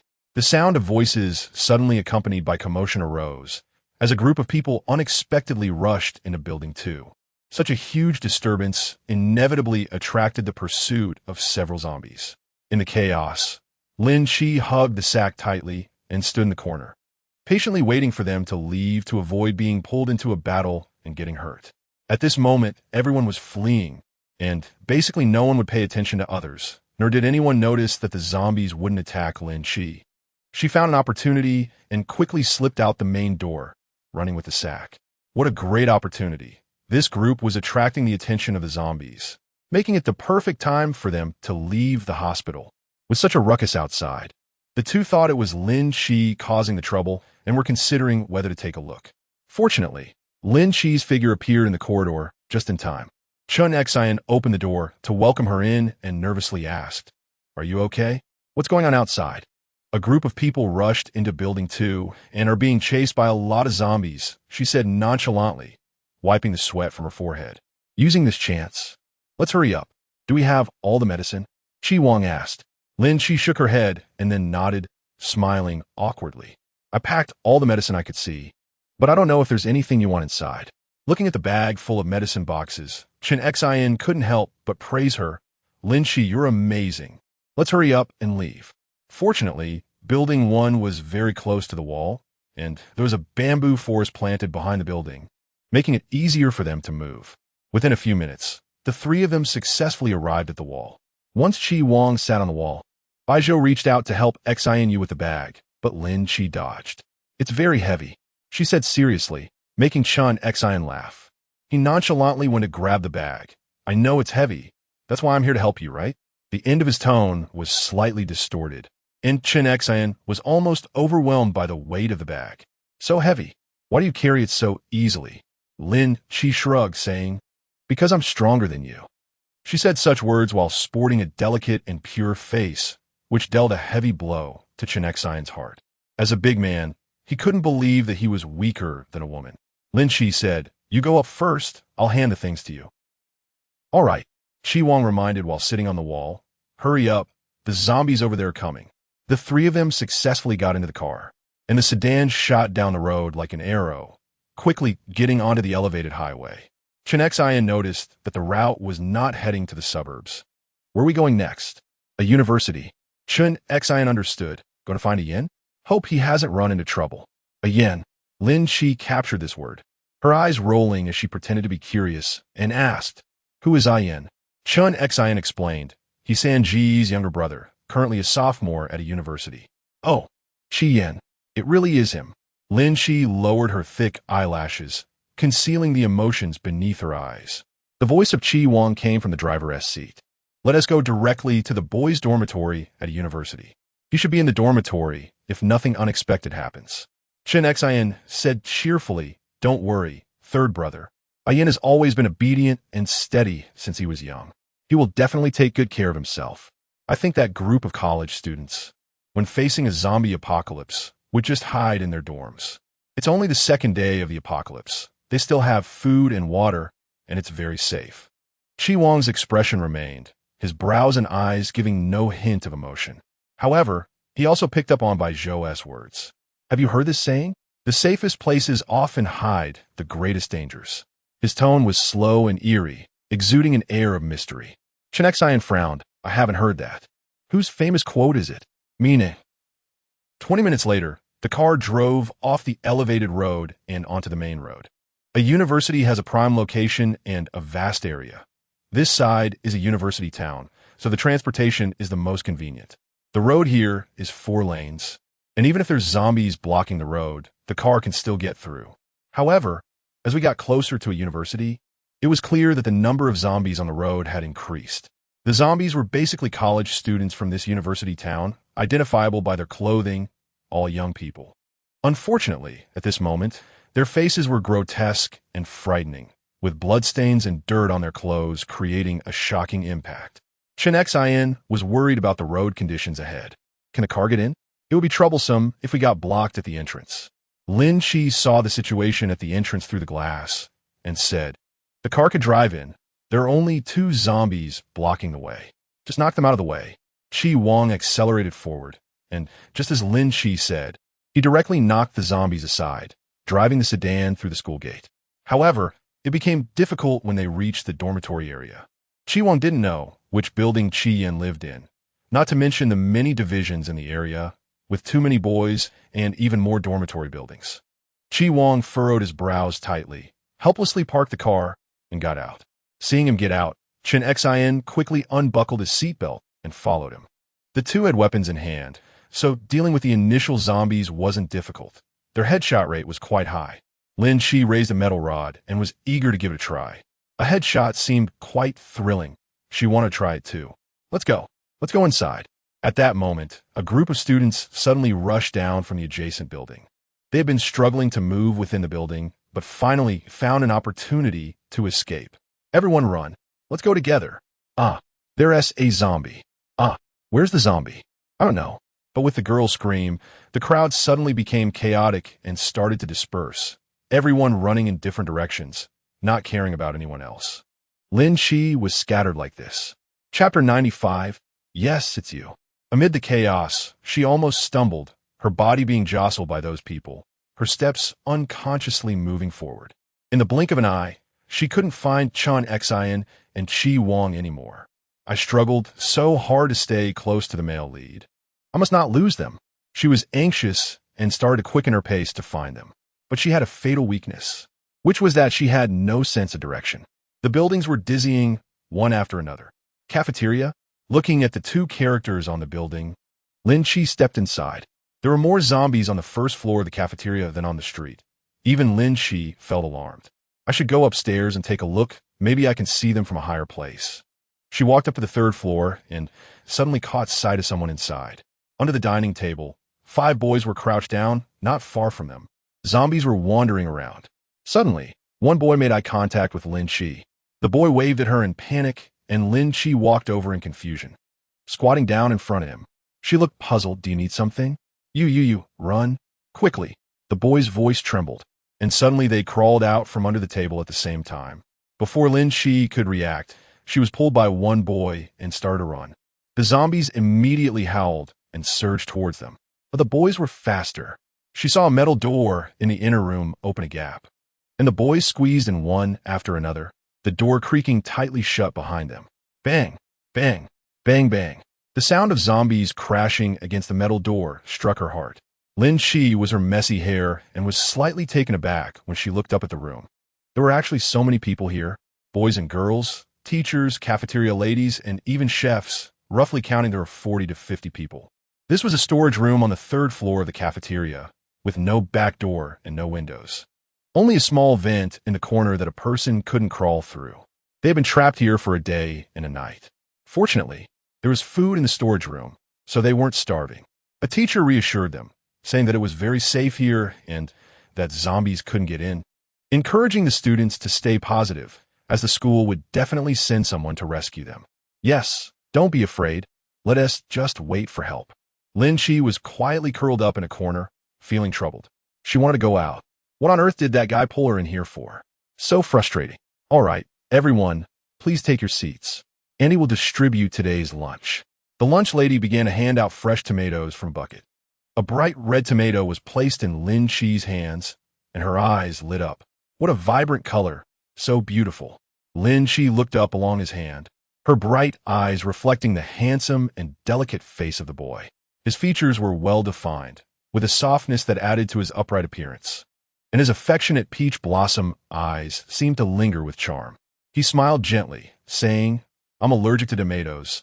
Could you please help me eat this? He was so gentle. Thank you, and thank you for your tomatoes. You're welcome. You don't seem to be a student of a university. Are you here to visit a friend? The boy effortlessly struck up a conversation with her. Lin Chi felt an inexplicable sense of familiarity. How do you know I'm not a student here? Because I haven't seen you before. Suddenly, a sharp scream pierced through the air, and everyone's nerves tensed up in an instant. Zombie. He has turned into a zombie. A girl at the back was suddenly tackled to the ground by a boy who let out a strange sound. His twisted face no longer resembled that of a human, with murky, pale eyes and a face covered in bulging veins that clearly belonged to a zombie. Not good. Someone has been infected. Lin Chi tightly gripped the iron rod, stood up, and wanted to go kill the zombie. Before she could take a step outside, the boy who had just spoken to her reached out to stop her. It's dangerous. Don't go over. At that moment, the iron door suddenly opened.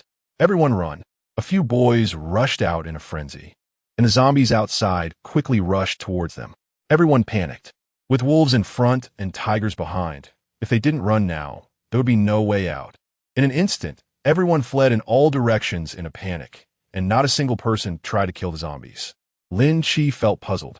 but she was pulled by the boy beside her, and they ran out together. Hurry, let's go to the boys' dormitory. The boys' dormitory? Isn't that exactly where Chi Wang went?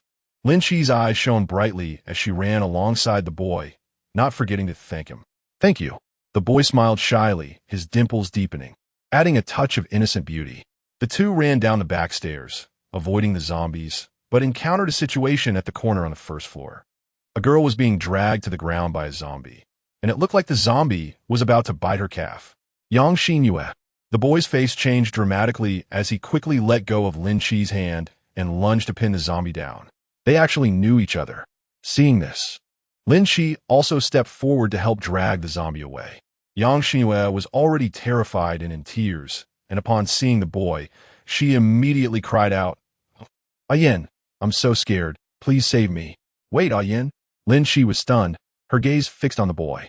His profile had a hint of familiarity, especially the curve of his nose and his superior facial structure, which were so similar. No wonder he looked so familiar. He was the younger brother that Chi Wang was looking for, Chi Yin. Ayan? You are Ayan. Xian was overjoyed. If she could bring Chi Yin to Chi Wang would definitely be very grateful to her. Lin Chi lowered her head to glance at the zombie, her delicate brows furrowing in dissatisfaction. So annoying, don't delay her important matters. She casually raised the iron rod and struck down precisely on the zombie's head. Bang! Puffed. The moment the zombie's skull was crushed, brain matter erupted. The white brain matter mixed with green filth accidentally splattered onto Yang Xinyue's face. And both Yang Xinyue and Chi Yin were stunned by Lin Chi's action. 1 second, 2 seconds, 3 seconds. Ah, she killed someone. Yang Xinyue screamed in terror and burrowed into Chi Yin's embrace. Chi Yin stared blankly at Lin Chi, his heartbeat seeming to skip a beat. She is so violent. And also, so brave. Ayan. Lin Chi looked at him excitedly. Hurry up and get up. Come with me. Chi Yin was confused. Where are we going? Yang Xinyue's cries were loud and slightly chaotic in his arms. Lin Chi was annoyed by the noise, and she pulled Yang Xinyue out of Chi Yin's arms, saying fiercely, Stop crying. Then she went to pull Chi Yin. You come with me. I'll take you to find your brother. My brother? Chi Yin's mind suddenly cleared a bit, and he asked excitedly, Do you know where my brother is? Yes, come with me. Ayan, don't leave me behind. Yang Xinyue suddenly hugged Chi Yin's arm tightly, pleading as she sobbed, I'm so scared. Can you take me with you? Let's find your brother together. Chi Yin looked at her helplessly. His mind was solely on his brother, and he just wanted to see him urgently. All right then, let's go. Chapter 96. Reunion. Lin Chi. Let's go to the boys' dormitory. Your brother is looking for you there. Chi Yin said excitedly, Great. My brother is here. With Chi Yin leading the way, they quickly arrived at the boys' dormitory. In fact, the boys' dormitory was just behind the cafeteria, and it only took a 10-minute jog to get there. When the apocalypse broke out, Chi Yin was eating in the cafeteria. After the chaos ensued, he hid in the storage room on the 3rd floor under the teacher's instructions, not expecting to stay there for a whole day and night. At this moment, it was unclear whether it was due to the chaos in the cafeteria, but students throughout the campus were fleeing in all directions, with zombies relentlessly pursuing them. Fortunately, the students were fast, and the zombies were not quick in their movements. Lin Chi couldn't help but complain, Why run away? Just kill the zombie directly, right? Do you think everyone is as brutal as you? Yang Xinyue wiped the dirt off her face with a tissue, looking at her with disdain and dissatisfaction. What are you still holding that iron rod for? It's filthy. What if you accidentally hurt me? Lin Chi raised the iron rod and asked in confusion, Are you asking me to drop my weapon? Weapon? What if you accidentally hurt me? Yang Xinyue. Chi Yin suddenly spoke up, his tone serious, as he warned her, If you keep talking back, don't follow us. Yang Xinyue looked aggrieved, but didn't dare to let go of Chi Yin's arm. She definitely didn't want to walk alone. Moreover, excitement and anticipation sparkled in her eyes. Moreover, she was about to see Chi Wang, and she knew Chi Wang's abilities. Dealing with zombies would definitely be no problem. Following Chi Wang would surely be safe. Yang Xinyue. Lin Chi's lips moved as she softly murmured these 3 words. So she was Yang Xinyue, the one who caused Chi Yan's legs to be crippled. Brother. Just as they reached the ground floor, Chi Yin saw Chi Wang standing in the 4th floor corridor, and his loud shout successfully attracted the zombies blocking the staircase. Lin Shi felt a bit nervous for him and quickly pulled him into the nearby security booth to hide. Aren't you afraid of attracting zombies? Stay hidden. I'm sorry. Chi Yin looked apologetic, reaching out to press her head down. You stay hidden too. This guy is really considerate. Lin Shi cast a glance at Yang Xinyue, who was huddled beside him. Yang Xinyue's delicate and weak appearance had made her very obedient ever since Chi Yin said something. But her obedience was just a facade.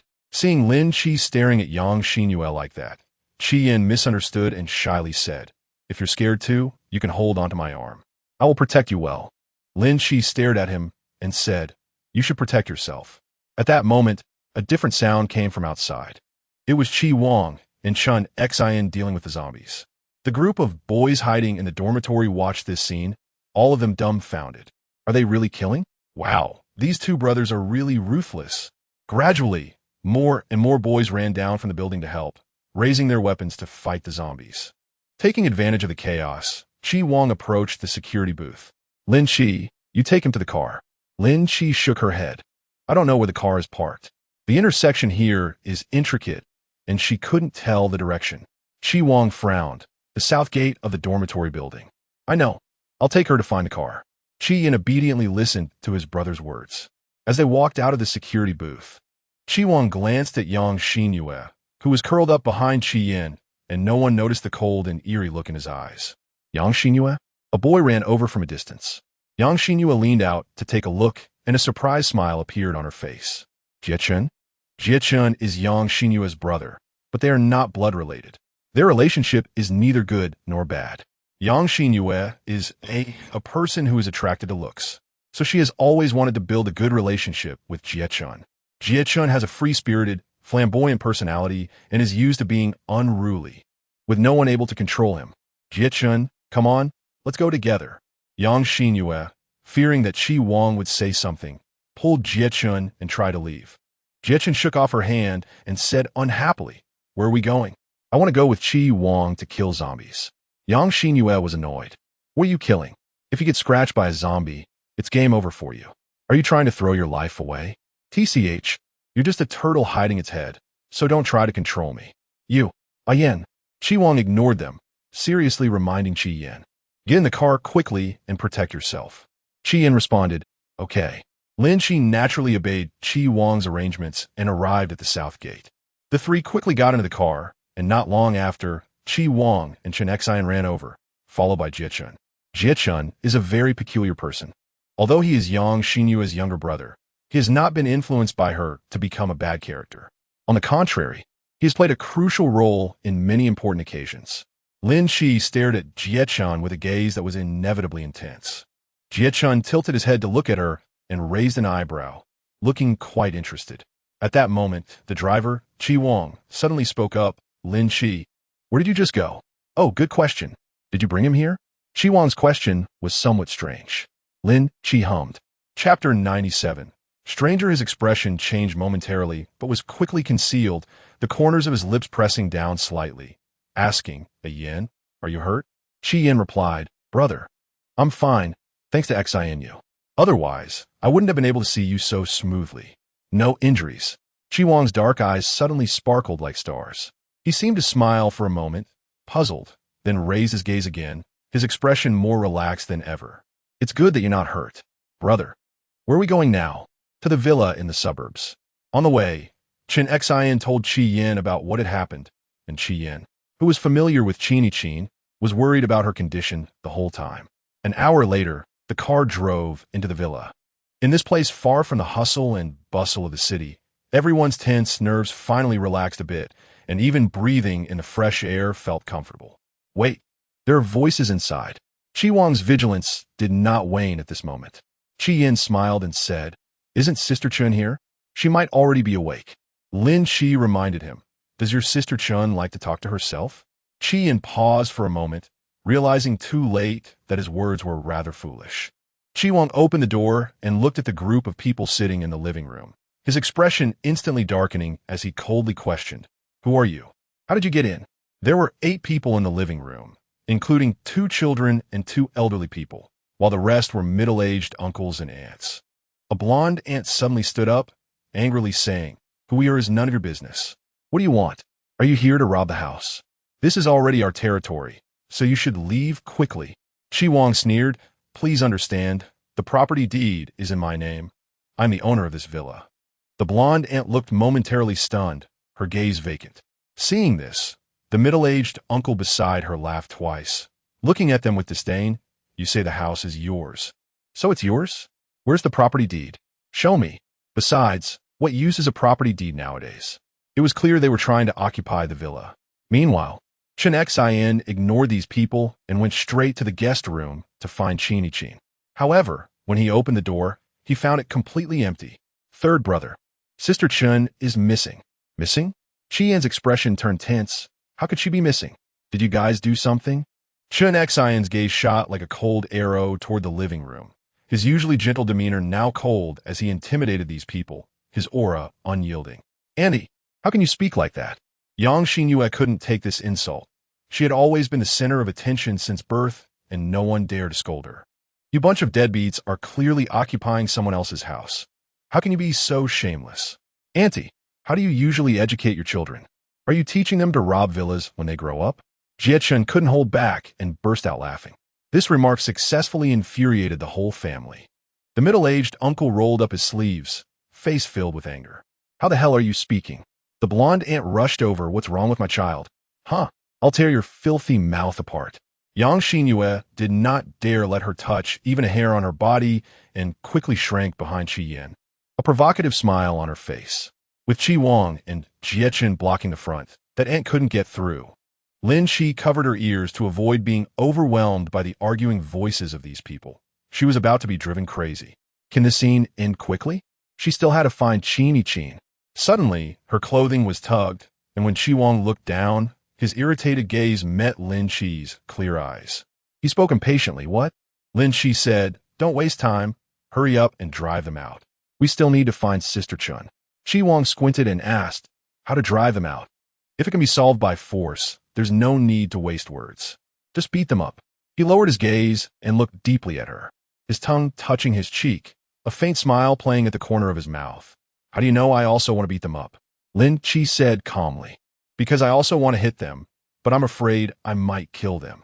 He thought Lin Chi was joking, but Lin Chi was serious. Go ahead, Chi Wang said. He stepped forward, grabbed the middle-aged man's shoulder, and threw him to the ground with a side throw. The elderly in the living room began to intervene. What are you doing? How can you hit someone? Is there no law anymore? Call the police. We need to call the police. Two children started to cry. Woo-woo, mommy. Daddy, don't hit my daddy. Woo-woo.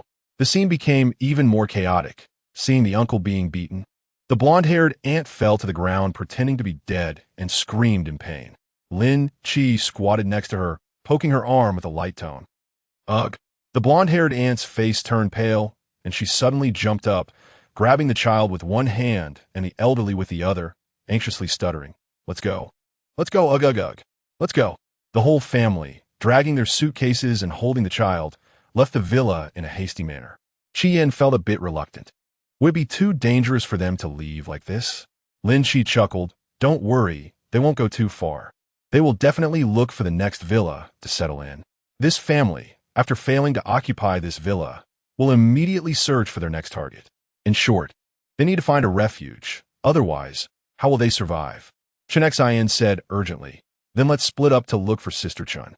No need, Chi Wang said calmly. Analyzing, I suspect Sister Chen left the villa on her own. When she woke up and found the villa empty, she chose to go out to look for us. Chen Xian nodded, silently hoping that Sister Chen wouldn't encounter any trouble. Can we take a break now? Yang Xinyue asked with anticipation. She was exhausted, dirty, and just wanted to find a bathtub to take a bath and change into clean, pretty clothes. Chi Wang didn't look at her, only said, we're not going out today, so we can rest. Yang Xinyue secretly rejoiced, her eyes falling on Chi Wang, and a few hints of shyness appeared on her face. She tidied her hair and walked over to Chi Wang, softly saying, thank you for being willing to take me and Zhong Jian. Take you in? Chi Wang looked at her expressionlessly, his tone cold. Did I ever say I would take you in? You can leave now. So cold, so heartless. Lin Chi listened in shock from the side. She cautiously glanced at Chi Wang's expression. That cold, stern profile undoubtedly exuded a strong sense of detachment. with an aura that was very much keeper distance. Lin Shi was fortunate that his words were not meant for himself. She was so afraid of being driven away. This place was not suitable for staying long. She feared it would lead to her own destruction, so she decided to slip away first. Chi Wang, what do you mean by that? Jiechen looked at him with a serious expression, clearly displeased.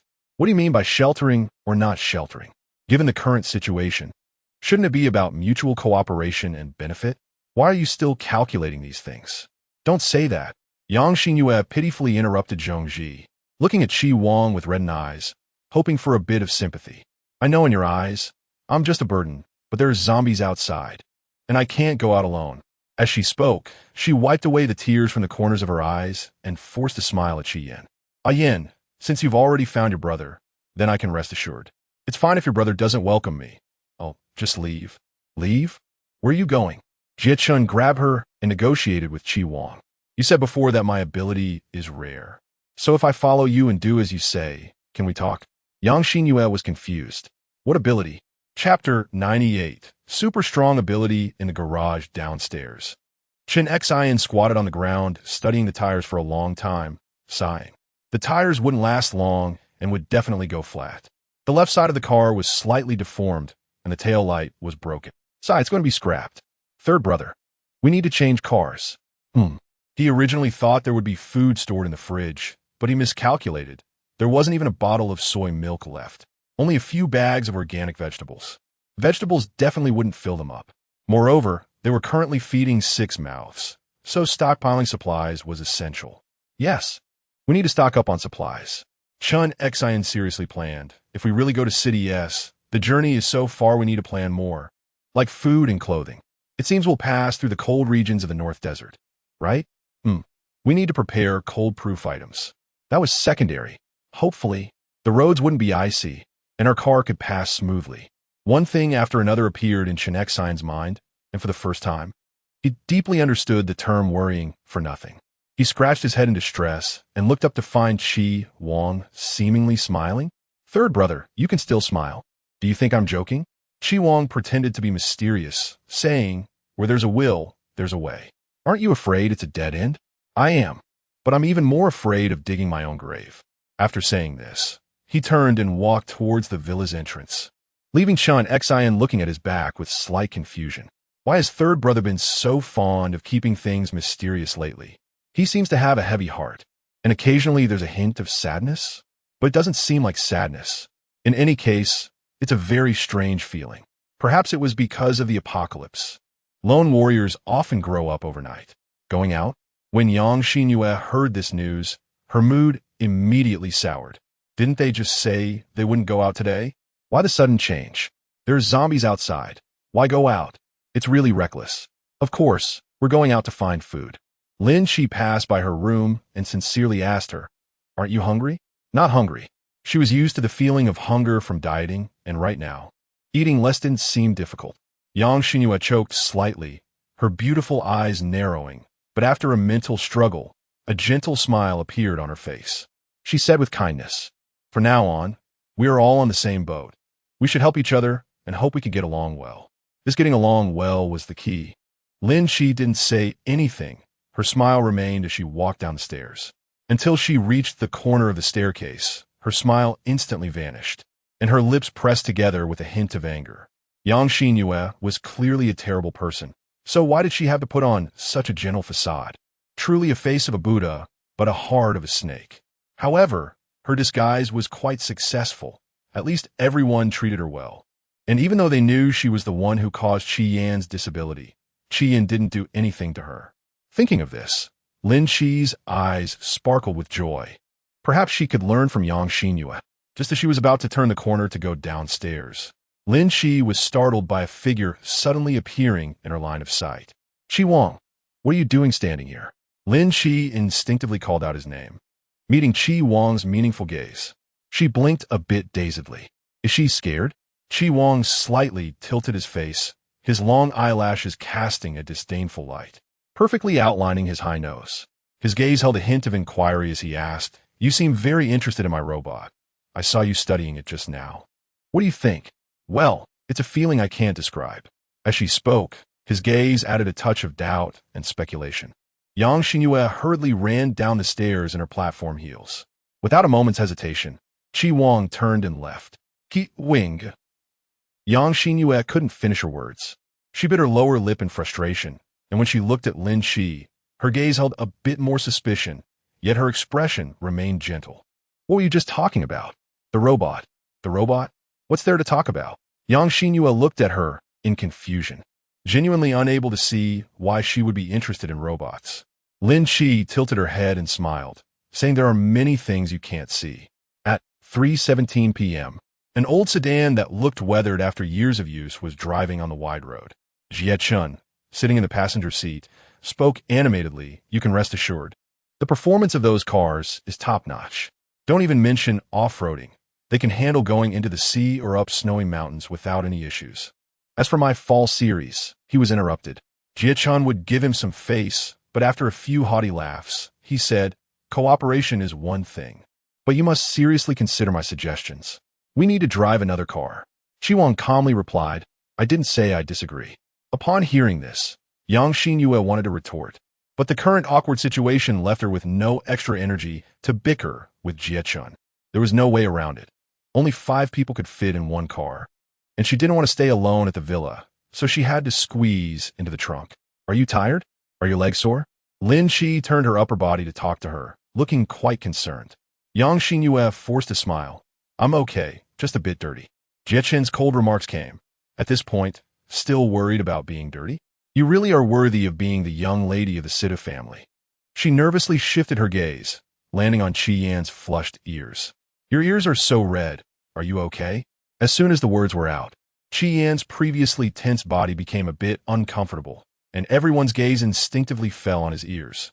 He shook his head in a panic, awkwardly smiling. "It's nothing. I just scratched my ear." Lin Chi nodded. "That's good." In the rearview mirror, Chi Wang took a deep look at them, and a very absurd thought surged into his mind. He furrowed his brows tightly, as if struggling, but when such a scene flashed in his mind, a wave of heartache surged up, striking deep within. Since the outcome is the same, why not take a risk? What if it could be changed? Chapter 99. Don't leave me behind. Turn left. Drive straight along the right side, avoiding those zombies, and take the right fork down. All the way, Jie Chun was directing Chi Wang. Their destination was a large 4S shop, a place Jie Chun was somewhat familiar with. Soon, the car entered a two-way street, and the number of wandering zombies on the road noticeably increased. Chen Xin's brows furrowed deeper and deeper. "Are we there yet?" Jie Chun, "Almost there." He pointed to a store not far away, saying, "That's south the place. The parking lot in front of the store is large enough to give us space to deal with the zombies." Jen Xin Zito. "Do you think we can handle so many zombies with just a few of us?" Jie Chun shot him a glance and countered, "How about I go alone to lure the zombies away, leaving you a safe environment?" "That is not impossible. Yes, my life doesn't matter." "Get out of the car." Chi Wang suddenly slammed on the brakes, bringing the car to a steady stop in the parking lot of the 4S shop. Jie Chun's expression changed slightly. "Wait, aren't we going to discuss a strategy or something?" "The strategy is for you to hold off the zombies." Chi Wang coldly glanced at him, tossing the iron rod in his hand to him. He caught it steadily, the corners of his lips twitching. "Are you serious?" The zombies behind had already silently approached, and Jie Chun had to brace himself for the fight. Fortunately, his powers were strong enough to handle the early-stage zombies with ease. Meanwhile, Chi Yin took Lin Shi and Yang Xinyue inside to look for cars, and most importantly, to find the corresponding car keys. Yang Xinyue closely followed behind Xinu, and as they passed a white sedan, she seemed to catch sight of something out of the corner of her eye. She paused for a moment, stopping to carefully stare under the car. "Hey, you are..." Suddenly, a zombie crawled out from under the car. Yang Xinyue was so frightened that her whole body trembled, her eyes instantly widening. "Don't come over." The zombie had already pounced on her. With a crunch, its head rolled off. If Yang Xinyue hadn't dodged quickly enough, that head would have almost smashed into her face. Ugh! Yang Xinyue's face turned green. Lin Shi pulled her up from the ground and warned her fiercely, "If you fall behind again, I won't save you." "Are you okay?" Chi Yin asked with a worried expression. Yang Xinyue, suppressing her nausea, replied in a aggrieved tone, "Of course I'm fine. It's me who got tackled by the zombies. Not her. At that moment, a noise not far away caught the attention of the three. It was Chi Wang being cornered by a group of zombies and smashing the car window. I'm going to help my brother, Chi Yin said anxiously. But as he took a step forward, Lin Chi reached out to stop him. Lin Chi shoved the iron rod into his embrace and said, "You take care of yourself? I'll go help him." However, without saying another word, she ran towards Chi Wang, not giving Chi Yin a chance to speak. Lin Chi's eyes sparkled with excitement. She certainly couldn't miss this great opportunity to show off in front of Chi Wang. At that moment, Chi Wang was climbing out of a sports car, standing on the hood, but he was surrounded by zombies and couldn't find a safe place to land. Suddenly, a sturdy chair came crashing down on two zombies with a loud bang, the force so great it killed them instantly. Then another chair flew over. He looked up and saw Lin Chi standing next to a row of chairs, tossing them as effortlessly as if she were throwing a stone. "Stop staring and come down," Lin Chi urged. Her intervention helped Chi Wang create an opening in the encirclement, allowing him to jump out of the car and escape. "Chi Wang, are you all right?" Lin Chi eagerly hoped he would praise her. However, Chi Wang's indifferent gaze didn't spare her a glance. He was searching for Chi Yan's figure. "Where are they?" They went to the inner exhibition area. "Third brother, come help me," he panted. "Any luck finding the car?" Chi Wang frowned. "Not yet. We can't hold them off for long." Chen Xin, seeing another wave of zombies surge from behind, was drenched in cold sweat, gritting his teeth to hold on. "My abilities are almost depleted, and we have no idea what's happening over there. Damn it, this hand-to-hand combat is too exhausting. If only we had guns." Before, they could take down a zombie with a single strike, but as their stamina waned, it became increasingly difficult, and they nearly got knocked down by zombies several times. Chi Wang and Chen Xin gradually retreated, being forced against the wall. A huge rumbling sound suddenly drowned out the low growls of the zombies. Chi Wang's brows furrowed as he took in the scene before him, his eyes widening in surprise. A bright orange supercar crashed into the horde of zombies like a bowling ball, and Lin Chi in the driver's seat wore an expression of thrill and enjoyment. Third brother, Lin Chi, with Lin Chi driving the sports car to attract the zombies' attention, their actions became noticeably easier. Lin Chi drove, crushing zombies under the wheels. Her black hair flying in the air, messily slapping against her cheeks, exhibiting a somewhat frenzied demeanor. After satisfying her thrill, she raised her eyes to look towards Chi Wang's position, only to find that they were no longer by the wall. "Huh, where are they?" Scanning around, she found that all that stood were zombies, and those lying on the ground were also zombies. But her male lead was nowhere to be seen. "They wouldn't abandon me, would they?" Lin Chi hurriedly stopped the car. Once the car halted, the zombies rushed toward her, but immediately turned and scattered like headless flies. After they moved away, Lin Chi got out of the car and quickly walked towards the inner exhibition area. "Where are the people? Where's my big male at?" But inside, apart from cars, there were only cars. She didn't see anyone. Lin Chi was getting a bit anxious as she searched around. Her lower lip had already been bitten deeply, and a wave of frustration surged in her chest. She began to reflect. Clearly, she had been performing well all along. How could she be abandoned? Moreover, they didn't seem like the kind of group that would abandon their companions. Why would they abandon her? Chi Wang, you can't leave me." The sudden sense of loss filled her chest, and she helplessly looked around, trying to find their figures. Chapter 100. Enough special suddenly. Lin Chi's arm was grabbed, and her body was pulled and spun around before stopping at a corner. She dazedly raised her eyes to look at the person in front of her. Chi Wang was standing with his hands in his pockets, leaning against the wall, the back of his head resting against it, his indifferent gaze landing on her stiff face. Soft light illuminated his profile, the shadow of his brow covering his deep black eyes, the rich color of his gaze as dark as night, making it hard to discern. His voice was low, asking, "What are you in such a hurry for?" Lin Chi's eyes trembled, and she felt a bit annoyed after realizing it. She bit her lip and said, "I thought you were going to leave me." He smirked, slightly leaned forward to gaze at her, his eyes filled with extreme aggression. "Are you that afraid of me leaving you?" Lin Chi had not yet come out of her earlier emotions and stared at him discontentedly. "You said that as long as I unconditionally obey your orders, I can follow you. You can't go back on your word." TSK, still having a temper. For some reason, As Chi Wang looked at her serious and annoyed expression, the corner of his lips involuntarily deepened into a smile. The way she was angry was a bit like a docile little cat, suddenly reaching out its little paw to scratch him. It was gentle and non-aggressive, just a little ticklish. Are you even listening to me? I'm serious. Lin Shi frowned at him, her sense of dissatisfaction deepening even more. Chi Wang composed himself and stood up straight. He coldly uttered one word, "Oh." Lin Shi, "Oh, what does it mean?" He turned and walked towards the darker part inside. Lin Shi tightly followed him, anxiously asking, "Chi Wang, have you forgotten what you said before?" "No, you can't go back on your word. You promised me. How can you go back on it?" Chi Wang suddenly stopped in his tracks. Lin Shi didn't have time to brake and crashed directly into his strong back. Her nose hurting badly. She rubbed her nose with a face full of grievance, feeling regretful. Lin Shi obviously stiffened for a moment, her hand awkwardly stopping while rubbing her nose, feeling a bit guilty. Oh no, she had exposed herself all at once. Lin Shi lowered her eyes and coughed lightly, her expression turning to one of grievance while her voice became several degrees softer. "I'm sorry, I was just scared earlier, thinking you would abandon me. I really can't handle being alone." What happened next? A cold laugh interrupted her thoughts. Chi Wang mocked. "Are you trying to learn from Yang Xinyue? You really know how to find a teacher for yourself. What does that mean?" Lin Shi couldn't react in time, as Chi Wang had already brought her to a black SUV. "Get in the car." "Okay." Lin Shi quickly got in. This was the car Chi Wang had prepared, and not far away was another black SUV, which belonged to Jiechun, with Yang Xinyue sitting inside. After starting the vehicle, Chi Wang's car was closely followed by Jiechun's, and the two cars sped out of the 4S shop like shadows.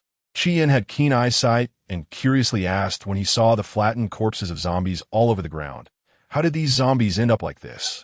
It looks a bit disgusting." Lin Shi raised her hand to take credit. "That's right, it was me." Chien froze for a moment and awkwardly replied, "Lin Shi, how did you manage to turn the zombie corpses into that?" "It's simple. I drove a car and repeatedly ran over them. If it wasn't flattened enough, I would speed up and run over them again. A few more times and it was good. The final effect isn't bad, right? Like pancakes?" "Yeah, I think it looks pretty similar." She was very satisfied with her work, and when she talked about it, the excitement and pride in her expression didn't seem fake at all. Chi Wang glanced at the rearview mirror, a fleeting smile appearing at the corner of his lips. Chun Xin sincerely praised her. "Lin Shi, you're amazing. If it weren't for you, how could I and Sange have escaped?" So Lin Shi is this capable. Chien looked at her in surprise, feeling a mix of astonishment and something different in his heart. He awkwardly lowered his eyes, a hint of disappointment surfacing. If she could help her brother, why couldn't he do anything? He couldn't even dare to kill a zombie. There is a mission Lin Shi was very willing to accept. Chien disagreed, saying, "Isn't it bad for her to go alone? Brother, how about I go with her?" "It's fine, Ayen." Chen Xian interrupted him with a smile. "Lin Shi is different from us. Zombies won't harm her." "Huh? Is that true?" Chien looked confused for a moment. Then, Lin Shi demonstrated her special treatment to him. After she got out of the car, Chi Wang's off-road vehicle sped away. Jiechun didn't understand what was going on, but when he saw Chi Wang's hand gesture out of the window, he just stepped on the gas to keep up. Why did she get out of the car? Yang Xinyue wondered aloud. Could it be that Chi Wang thinks she's useless and doesn't plan to take her anymore? Humph. Jiechun sneered lightly and bluntly pointed out, "I think she's much more useful than you." "Mississippi Yang," Xinyue retorted proudly. "How can I be the same as her? You are an ability user, and I am your sister. I should be treated with preference." "What is she, Lin Shi?" "Just a girl with a pretty face, who can get a man's pity by crying a little." Unfortunately, Chi Wang has never been one to cherish beautiful things. At that moment, the pretty-faced Xianu was desperately stuffing her face with food. This was a small supermarket with everything one could need. If it weren't for the fact that her bag couldn't hold any more, she wouldn't want to stop. The colorful gummy candies, the fragrant bread, and the variously packaged chips. Lin Shi silently shed tears, thinking about the she had lived through in the past. There were so many fresh things she had never tasted. "I can't take all these things with me. I'll see if there's a chance to come back tomorrow, and then I'll discuss it with Chi Wang. You should agree, right?" She stood by the roadside waiting for Chi Wang to pick her up, her mind filled with ideas. After a moment of thought, she felt a bit unsure. Chi Wang was a bit eccentric, and she couldn't gauge his personality. What if he said no? She would have to listen to him. Lin Chi hypnotized herself like this and finally waited for Chi Wang's car, commonly known as walking the zombie. Zombies really won't attack you? Xin you. You are really different from us. Why is that? Chi Yin couldn't digest this news for a while. He couldn't understand where Lin Chi's uniqueness came from. Is it possible that zombies treat people differently? This is too absurd. Lin Chi was busy tasting gummy candies, responding to him perfunctorily, yes, I guess. I don't know the reason either. At this moment, it wasn't just Chi Yin who was shocked. The two people in the car behind were also taken aback. Jiechen glanced at the rearview mirror, and Yang Xinyue's expression was quite remarkable. He chuckled softly, thinking that she didn't need a man's pity. Her uniqueness would draw everyone's attention. Whether they stopped to observe or were deeply attracted varied from person to person. Not everyone would cry over the same scenery, and some would just take a photo and leave. Jiechen was like that. He quickly accepted the apocalypse.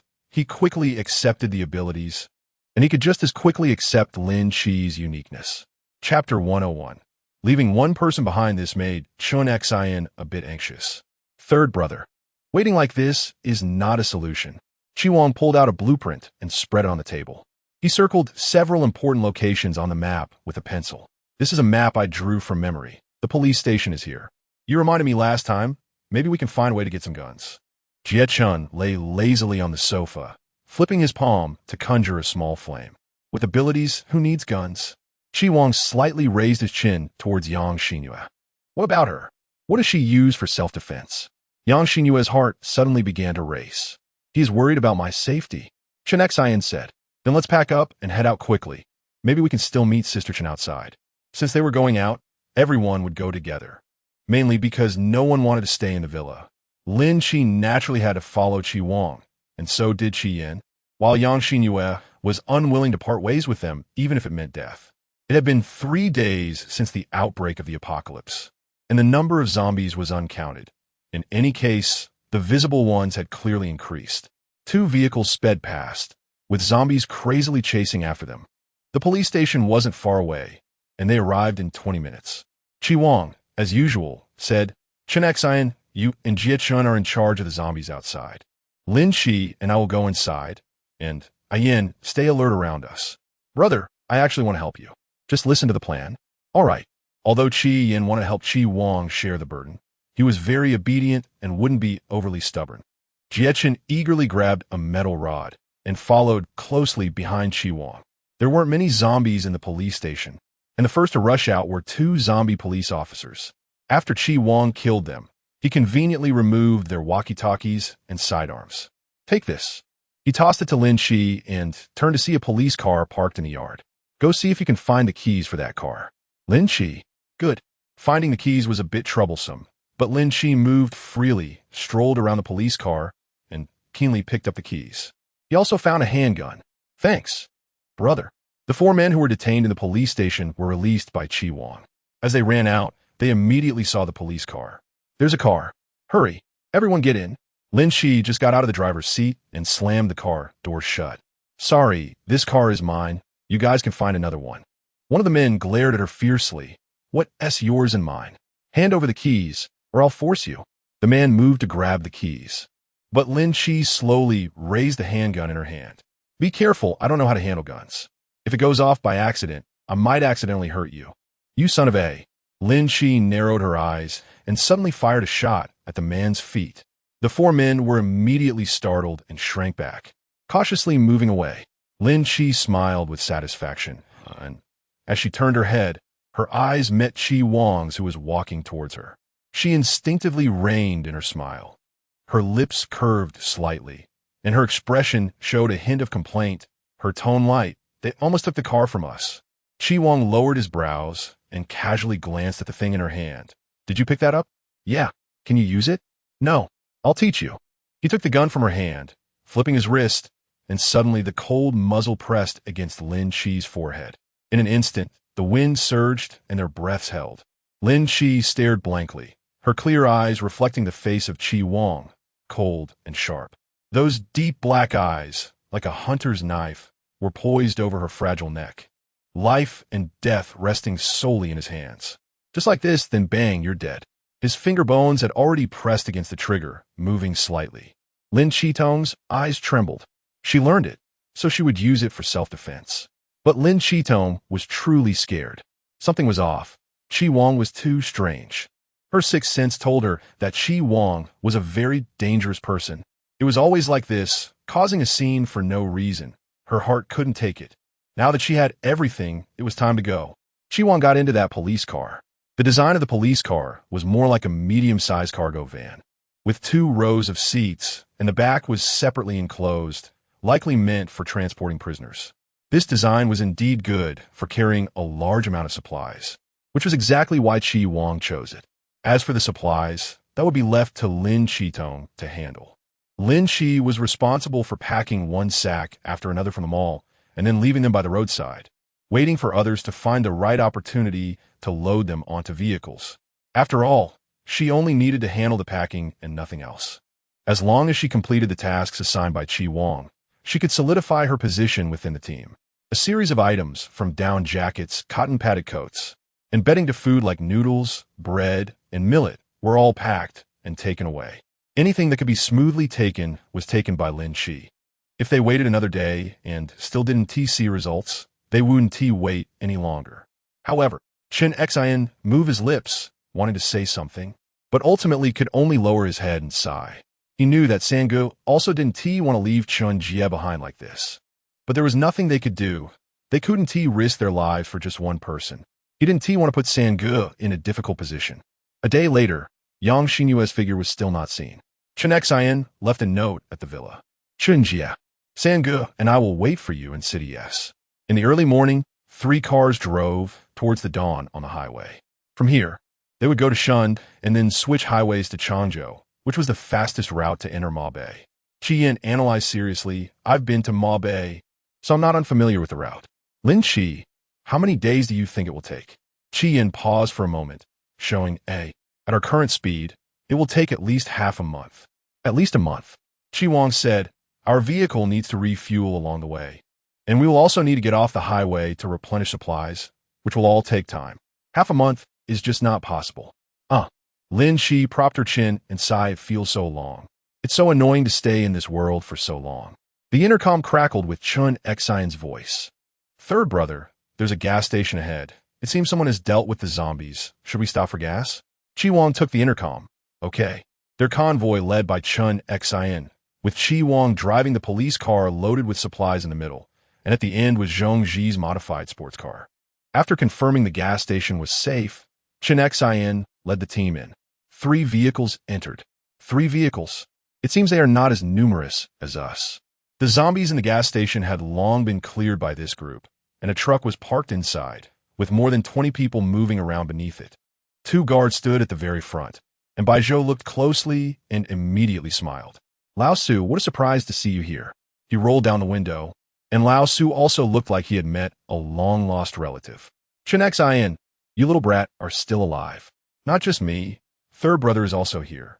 Chen Xian pointed to the vehicles behind. Lao Su's face stiffened for a moment, then quickly returned to normal. Are you here to refuel? Yes. I'll drive the car in first, and then I'll find you to chat later. Chen Xian stepped on the gas. The fuel tank is too heavy. It can't hold a few boxes, but we will still prepare some. The electric shock is the system's punishment, because she interfered with someone's life or death. Who is that person? Lin Qixing patted her chest nervously and turned to meet Chi Wang's dark eyes. Who is punishing you? How does he know about the punishment? Lin Qitong's eyes trembled, hurriedly hiding her emotions, pretending to be unaware. What are you talking about? You suddenly fainted last night. Chi Wang's tone was calm, and even without looking at her, it exerted an invisible pressure. You don't know about this? I don't know why either. I thought I was just too tired and had a nap. Lin Qixia touched her forehead seriously and said, faint? But I'm fine. Her eyes were bright, her voice clear, her small face pale with a hint of red, and her lips a rosy red. She indeed had no issues at all. The walkie-talkie lit up. Bai Qinshin announced that they had arrived at the service area. This time, the service area only had zombies, no one else. After stopping the car, Qinshin and Jie Chun cooperated to clear the zombies. One had ice abilities, and the other had fire abilities, providing both offense and defense, which was more than enough to handle the few zombies. Meanwhile, Chi Wang led the others to clear the scattered zombies inside. Lin Chi swung the iron rod and struck the zombie on the head. Just as she was about to kick it again, a flash caught her eye, and an induction cooker smashed into the zombie's face. Chi Yin clearly mustered his courage to take this step, then kicked the zombie down. Standing at 184 meters tall, even though he was a bit thin, he was quite strong. It turned out that killing zombies wasn't such a difficult task after all. He reassured himself and smiled at Lin Chi, thinking, Lin Chi, you're a girl, let me handle this kind of thing. He took the iron rod from Lin Chi's hand, keeping pace with Bo Shi Jin, walking at the front. Xi and Yu had nothing to do, so she walked alongside Yang Xinyue, chatting away. Does young Miss Sidu not like killing? Yang Xinyue asked with a sympathetic expression. These zombies were once people. Killing them is like killing humans. I just can't do it, really can't. So you're this kind-hearted. Lin Chi smiled faintly, with a hidden sarcasm in her eyes that no one noticed.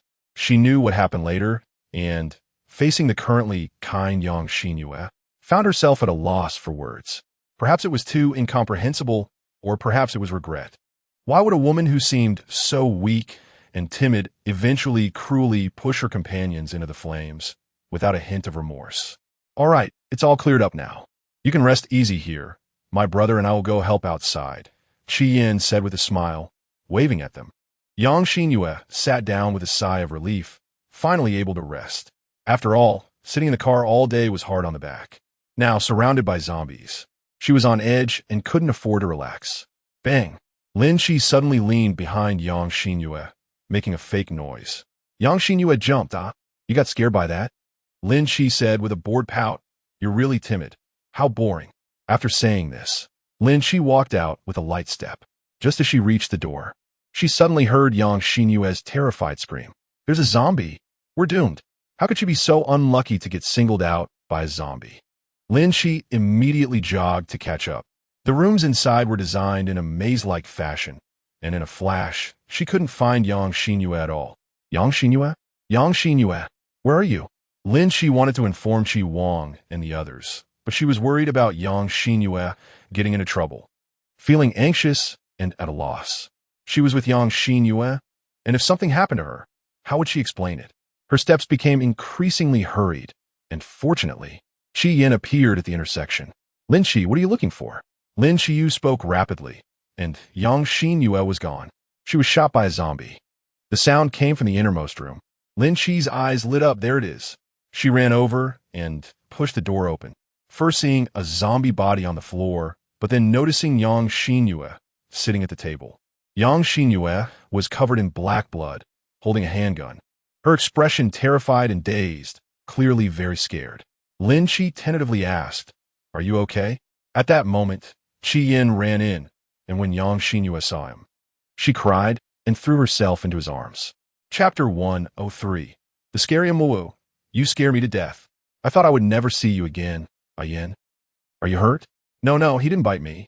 Yang Xinyue breathed a sigh of relief. That's good. One after another, Chi Wang, Chen Xian, and Chi Yin arrived. Upon seeing the zombie corpses on the ground and recalling the gunshots from earlier, it was easy to guess what had happened. Chi Yin said softly, It's my fault for not checking thoroughly, which led to the oversight of the zombie. It's not your fault, it's Lin Chi. Yang Xinyue lifted her head from his arms. Her tear-filled eyes filled with resentment, fixed firmly on Lin Chi's face. She cried out, She did it on purpose, deliberately leaving me there alone, wanting the zombie to bite me. As she finished speaking, the expressions of the others changed accordingly. Lin Chiduan paused, rolled her eyes in annoyance, and realized that she finally understood. You have not changed from the beginning to the end. The inherent badness in a person doesn't vary with the time. Therefore, the events that followed all had traces to follow. Jie Chen's cold gaze fell on Xinyu's face, speaking aggressively. Aren't you two together? A zombie is chasing her, and you're just watching a show? Yang Xinyue rolled her eyes and continued to cry out. Yes, she's just standing by. She clearly knows my position, deliberately delaying, and not coming to help me, and even intentionally hiding it from you all. This, Chen Xian hesitated to speak. Because he had seen Lin Chi stand by and watch, he and Sister Chun had been trapped in a convenience store, going through life and death. And Lin Chi was indeed just watching. Mentioning this made him feel somewhat uncomfortable. Chi Wang showed no emotional change, leaning sideways against the doorframe, with clear and indifferent brows and eyes. Chi Yin anxiously said, Lin Shi is not that kind of person. She clearly made a move outside, just now. Chun Xian suddenly spoke up. The situation became urgent, and the attention of several people shifted. Yang Xinyue hurriedly wiped her tears, obediently standing behind. And in a place where others didn't notice, she revealed a triumphant smile to Lin Chi. Lin Chi clenched her fists in anger. If it weren't for the sudden situation, she wouldn't have let them be so arrogant. A large portion of the police car supplies was missing, which was discovered by Chi Wang while clearing things out in the morning. It must have been old Su who took advantage of the chaos during their fight to steal the supplies from the police car. Bai Zhou knew they were headed to City S, so he specifically waited at the service area. Sure enough, they arrived. Chun Xian rolled up his sleeves, ready to demand an explanation, but when he looked up, he saw the taillights of the truck. Oh no, they ran away. Chi Wang's voice turned cold. Get in the car and chase. I don't believe we can't catch up to a truck. A high-speed chase began. Lin Qiyu sat in the passenger seat, feeling frustrated. She turned to look at Chi Wang's profile and bit her lip. Do you trust me? Lin Qi glanced at her and did not speak. She thought he also believed Yang Xinyue's words, feeling a bit disappointed. I really didn't mean to. Yang Xinyue is lying. Why don't you believe me either? Chi Wang moved her lips, about to say something, when her gaze suddenly flickered. A series of harsh, screeching sounds cut through the tranquility of the forest, creating a rupture on the highway. The truck had overturned. The entire vehicle lay on its side across the road, with a few scattered items falling to the ground. Since it wasn't going fast when it flipped, there were no significant damages. The people were safe as well. Chun Xian snorted coldly. Serve him right. He got out of the car, slammed the door shut, and walked toward the disheveled Lao Su. How dare you race in a broken truck? Now you flipped over, huh? If you ask me, this is called retribution. Don't you think so, Lao Su? As soon as the words left his mouth, Lao Su's expression darkened, completely abandoning the previous familiarity and turning hostile. Lao Su glared at him. You Bai, stop with the sarcastic remarks. What are you talking about? I don't understand. Lao Su chose to play dead. Chun Xian laughed in anger. I already knew you had a reputation for being a shameless scoundrel. Today, I finally witnessed it. Just as he was speaking, Chi Wang walked over at a leisurely pace. Upon seeing him, Lao Su's nerves clearly tensed up. It should be known that Chi Wang's reputation in their circle was akin to that of a living llama, even though the two had never had any conflicts before. Just this glance made Lao Su instinctively uneasy. Chi Wang did not have the patience of Bai Zhou and walked straight toward the truck. Lao Su hesitated and raised his hand to stop him. What are you doing? This is our... In the brief moment of hesitation, Chi Wang struck him in the abdomen with a punch at an unexpected speed. Lao Su cried out in pain and fell directly to the ground. Chi Wang stepped on his thigh carelessly, his lowered gaze cold and dark, mixed with a chilling ferocity. You don't recognize me anymore? Huh? In an instant, both sides moved. The several men who had fought with Chun Xian quickly surrounded them. Want to fight, huh? What the hell are you pretending to be a big shot for? I took your stuff, so what do you want to do about it? Brothers, surround them. 7 or 8 men rushed over, clearly outnumbering them. No wonder they were so brazen. Bro, Qian ran over, but was stopped by Bai Zhou, who signaled him to stay calm. On the car side, Jiechun did not go directly over, but sat on the hood of the car, lazily watching the show, though the sharpness on his face could not be concealed. Yang Xinyue anxiously shrank in the passenger seat, thinking these people were really annoying, stealing things and still acting so righteous. A shadow passed by her. It was Lin Chi walking past. Boss, there's zombies coming. What? The man gritted his teeth, having to say, you 4, go deal with the zombies. 3 days later, the originally planned route changed. Due to the twists of the highway, they had to exit the highway and pass through the city before getting back on another highway. Is this the only road? Jie Chen's expression tightened. Chi Wang nodded slightly, saying there were currently no other options. To bypass the city would require taking mountain roads, which not only took longer, but might also lack gas stations along the way. If the car ran out of gas, it would be very problematic. I agree to go through the city, Zheng Lei said. As long as we get on the elevated road in the city, the risks will decrease. Moreover, we need to replenish supplies, including gasoline. The vehicle's capacity was limited, and the reserves of fuel were not enough to last long. So, generally, they needed to refuel every 5 to 7 hours. After a discussion, they made their decision. Learning that everyone had to enter the city, the mood among the group became anxious. The convoy stopped at a winding intersection, and after resting for an hour, they would enter the city. The morning light began to warm, gently and softly illuminating their faces, making it hard to resist its allure. Lin Chi got out of the car and stretched, raising her eyes to collide with Chi Wang's deep and knowledgeable gaze. Chapter 104. Sudden incident. He was sitting on a roof of the car, his tall figure and handsome features exuding an air of carefree nonchalance. Their eyes met, and they shared a moment of silence. Lin Chi blinked and reached out to him, wanting to see the view from the car roof as well. In fact, she could have stepped on the edge and climbed up by herself, but she chose not to. Chi Wang subtly curved the corner of his lips and then took her hand, pulling her up with strength. She used the leverage to get onto the roof of the car, sitting side by side with him. The winding road and the rolling hills were right in front of them, with the sunset glowing above, beautiful and pleasant. It turned out that the view from the car roof was so lovely, but unfortunately, no one else was in the mood to appreciate it. Except for the two of us. Lin Chi. She didn't have to worry or feel anxious about zombies yet. But why was Chi Wang not the least bit troubled? As if guessing her thoughts, he said calmly, "Life and death are predestined. One either lives or dies, and heaven has its arrangements. So you're not afraid of death?" "No." He turned his head, his dark eyes calmly gazing at her. "I will not submit to heaven's arrangements. Whether I live or die, I want to decide for myself." Lin Chi-Shin's heart skipped a beat. This intense aura of power, under his cold and stern face as he landed, revealed a sense of unyielding strength. No wonder he is the male protagonist. The arrangement of heaven is his defiant destiny. Lin Chi suddenly thought, perhaps in a certain sense, her appearance was what one might call a divine arrangement. So, would she change his fate? Unknown. The gentle breeze stirred her cold heart, and Lin Chi asked if heaven tried to change your fate, would you accept it? Chi Wang laughed coldly. It would depend on how it intended to start, for example. Natural harm or deliberate murder. And then, he elongated his tone, raising Lin Chi's curiosity to its peak before slowly articulating, attacking the heart.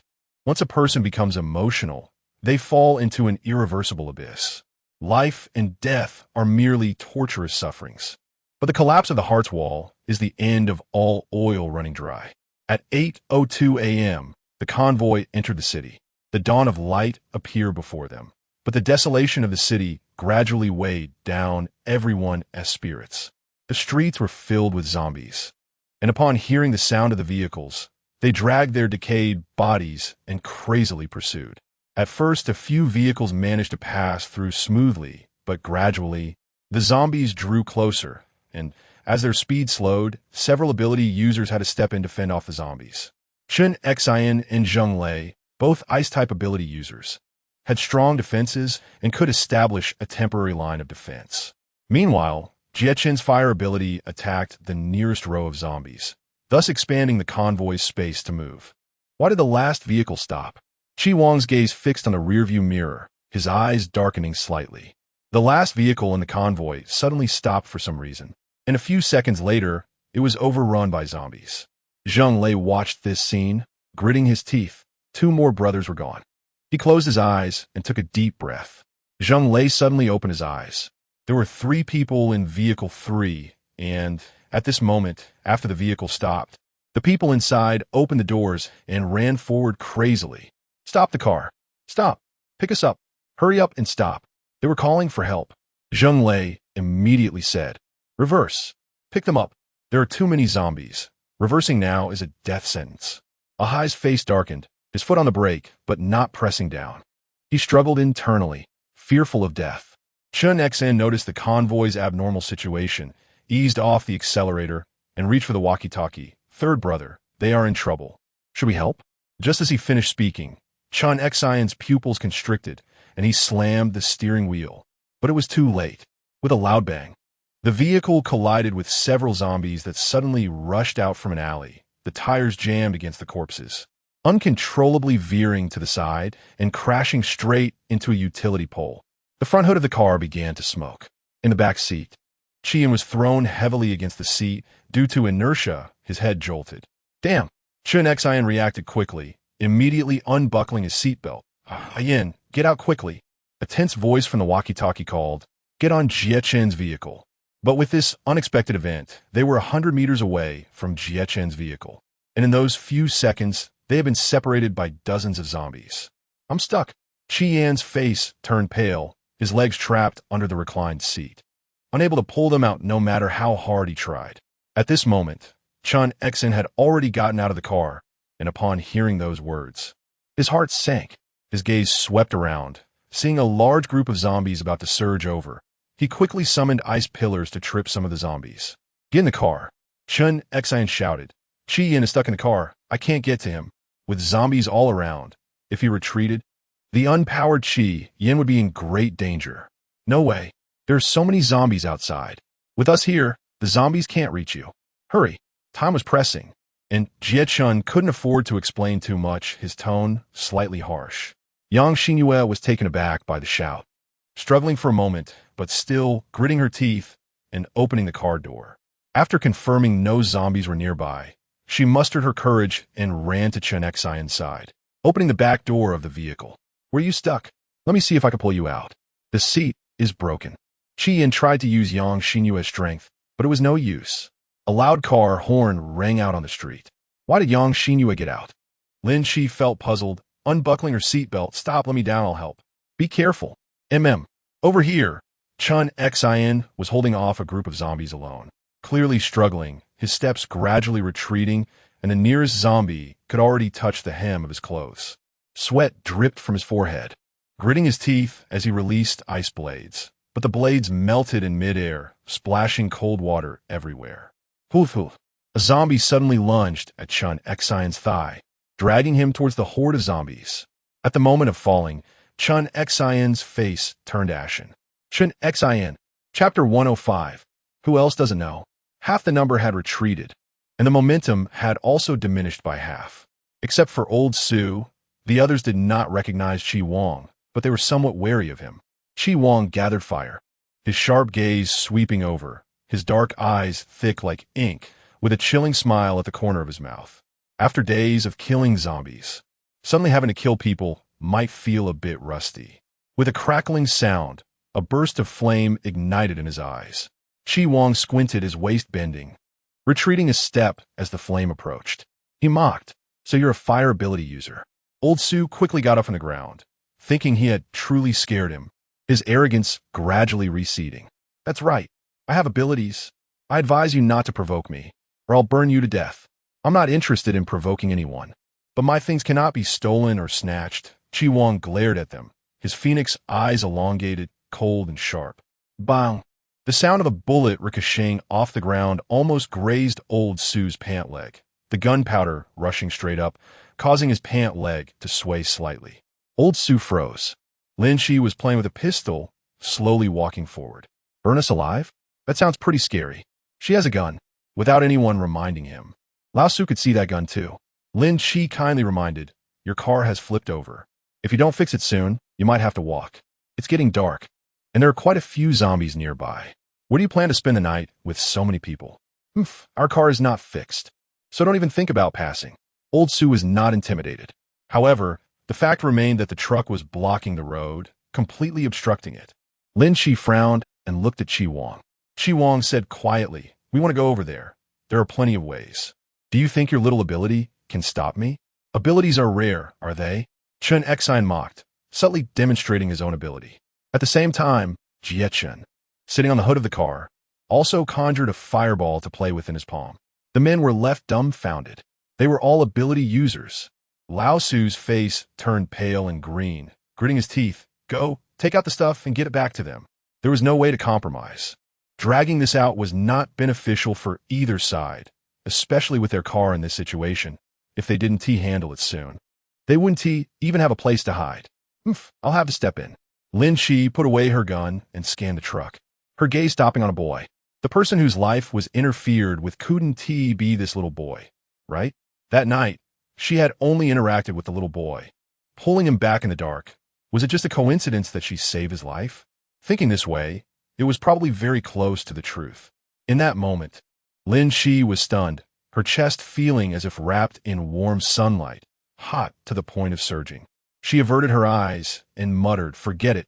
A moment of pain in exchange for a vibrant life is worth it." Lin Chi. Qian walked over with a package of bread slices. "What are you looking at?" She shook her head, took the bread he handed her, and looked back, just in time to see Yang Xinyue talking to Chi Wang. Yang Xinyue was smiling, while Chi Wang turned his face slightly, his nose bridge sharp and cold, the light and shadow folding, obscuring his features, making it hard to see his expression. Lin Chi couldn't help but feel lost. It seemed he believed Situ Ying's words. "It won't happen." Chi Yin gently shook his head. "With my brother's personality, he's not someone who believes everything he hears." "Really? Of course, I wouldn't lie to you. Yang Xinyue's personality is quite unique, and I apologize on her behalf." Lin Chi was pouting, not wanting to pay attention to her. If she bothered her again, she wouldn't hold back. Chi Yin was amused by her expression. Lin Chi was eating a slice of bread, tilted her head, and smiled at him. "Thank you. Only you believe me." She remembered the original description of Chi Yin as a clean young man, who maintained a pure heart under his brother's wings, but was later harmed by Yang Xinyue and became a cripple, his youthful hopes shattered from then on. Thinking of this, Lin Chi felt sympathy. She thought that if that day ever came, she would definitely help him. The night fell quickly, and the truck had not been flipped yet, but it was dangerous at night, so they had to stop their actions and hide. Chi Yin opened the car door and found Yang Xinyue. "Brother, I want to talk about that thing with Yang Xinyue." Chi Yin lay back, closed his eyes pretending to sleep. Hearing this, he slightly curled the corner of his lips. "I'm not interested in that matter." Chi Yin paused and tentatively said, "I remember you never really liked Yang Xinyue." He opened his eyes, casually said, "Her matters have nothing to do with me. No need to bring it up. People and things that have nothing to do with him, he never interfered. Why should he get too involved? More involvement is a burden. Ignoring is his usual way of doing things." "I understand." Chi Yin slowly smiled and joked. "It must be because you're usually too fierce. I think Xinyue is a bit afraid of you." Chi Wang scoffed. "She's afraid of me?" He looked at Chi Yin with some disdain. "How many times have I said, when eating, don't just grow taller, also use your brain.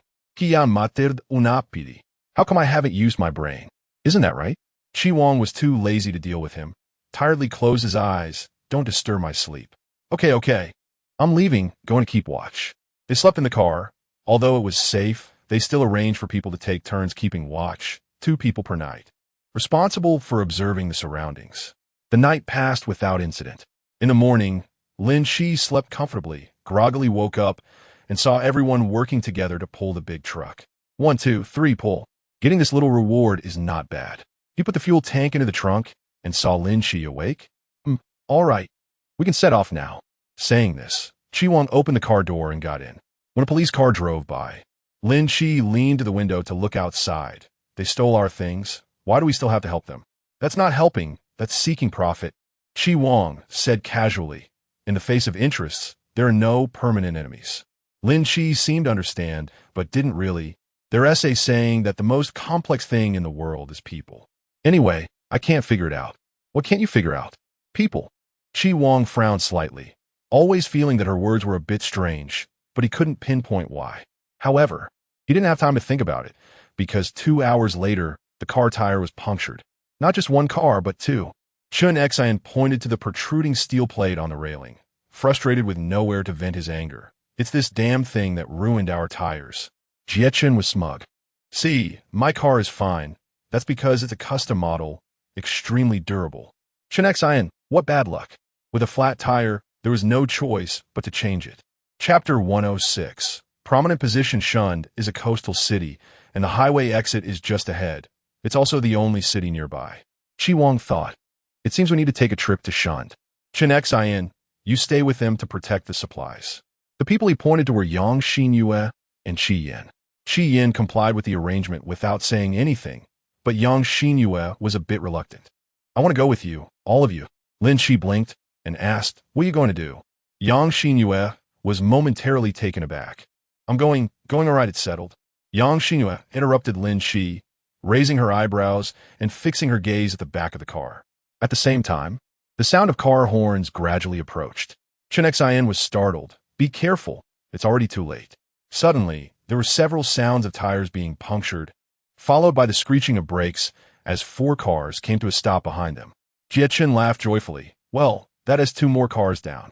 The driver of the car in front opened the door and angrily walked towards them. Did you do this on purpose, huh? Who has the time to do this? Chen Xian replied, speechless. Jie Chen's smile faded. Bro, even if you're not smart, you should at least have eyes, right? Guess why our car is stopped here? You.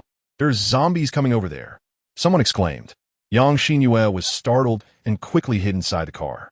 She rolled down the window to look outside and saw a man swiftly climb over the guardrail. In an instant, the zombie was taken care of. She couldn't help but cover her mouth in surprise. So handsome.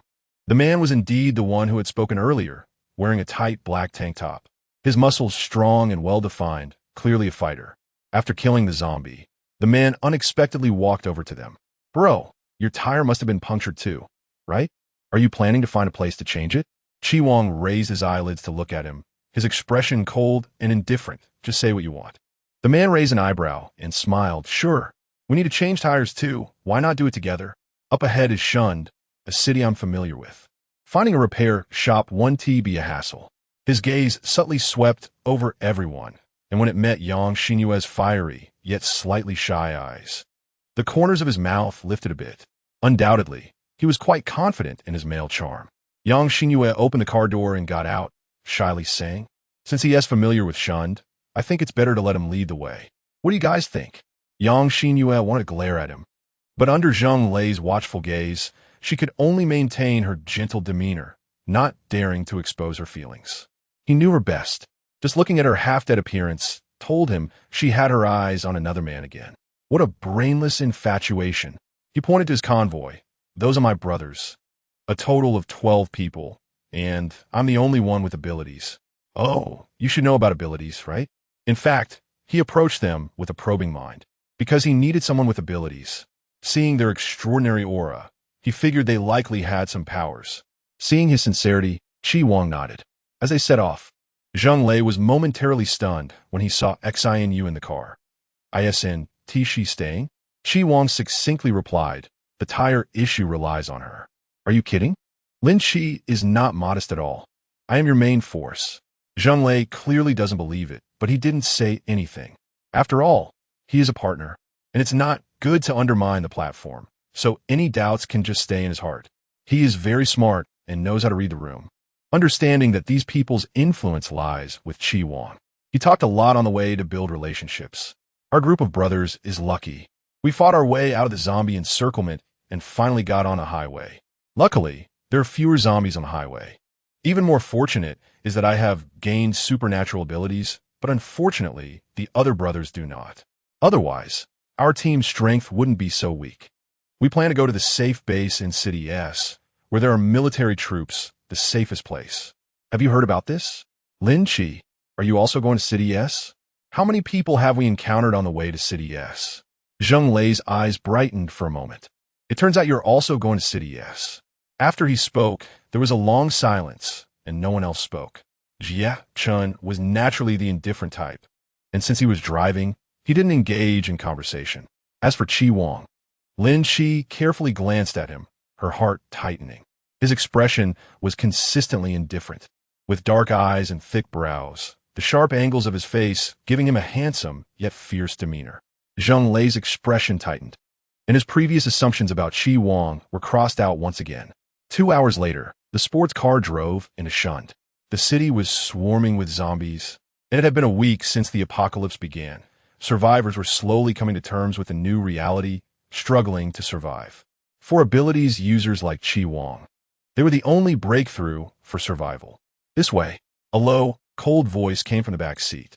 Zheng Lei was startled and quickly said, take the exit off the highway, turn left, and go straight. You should see a repair shop.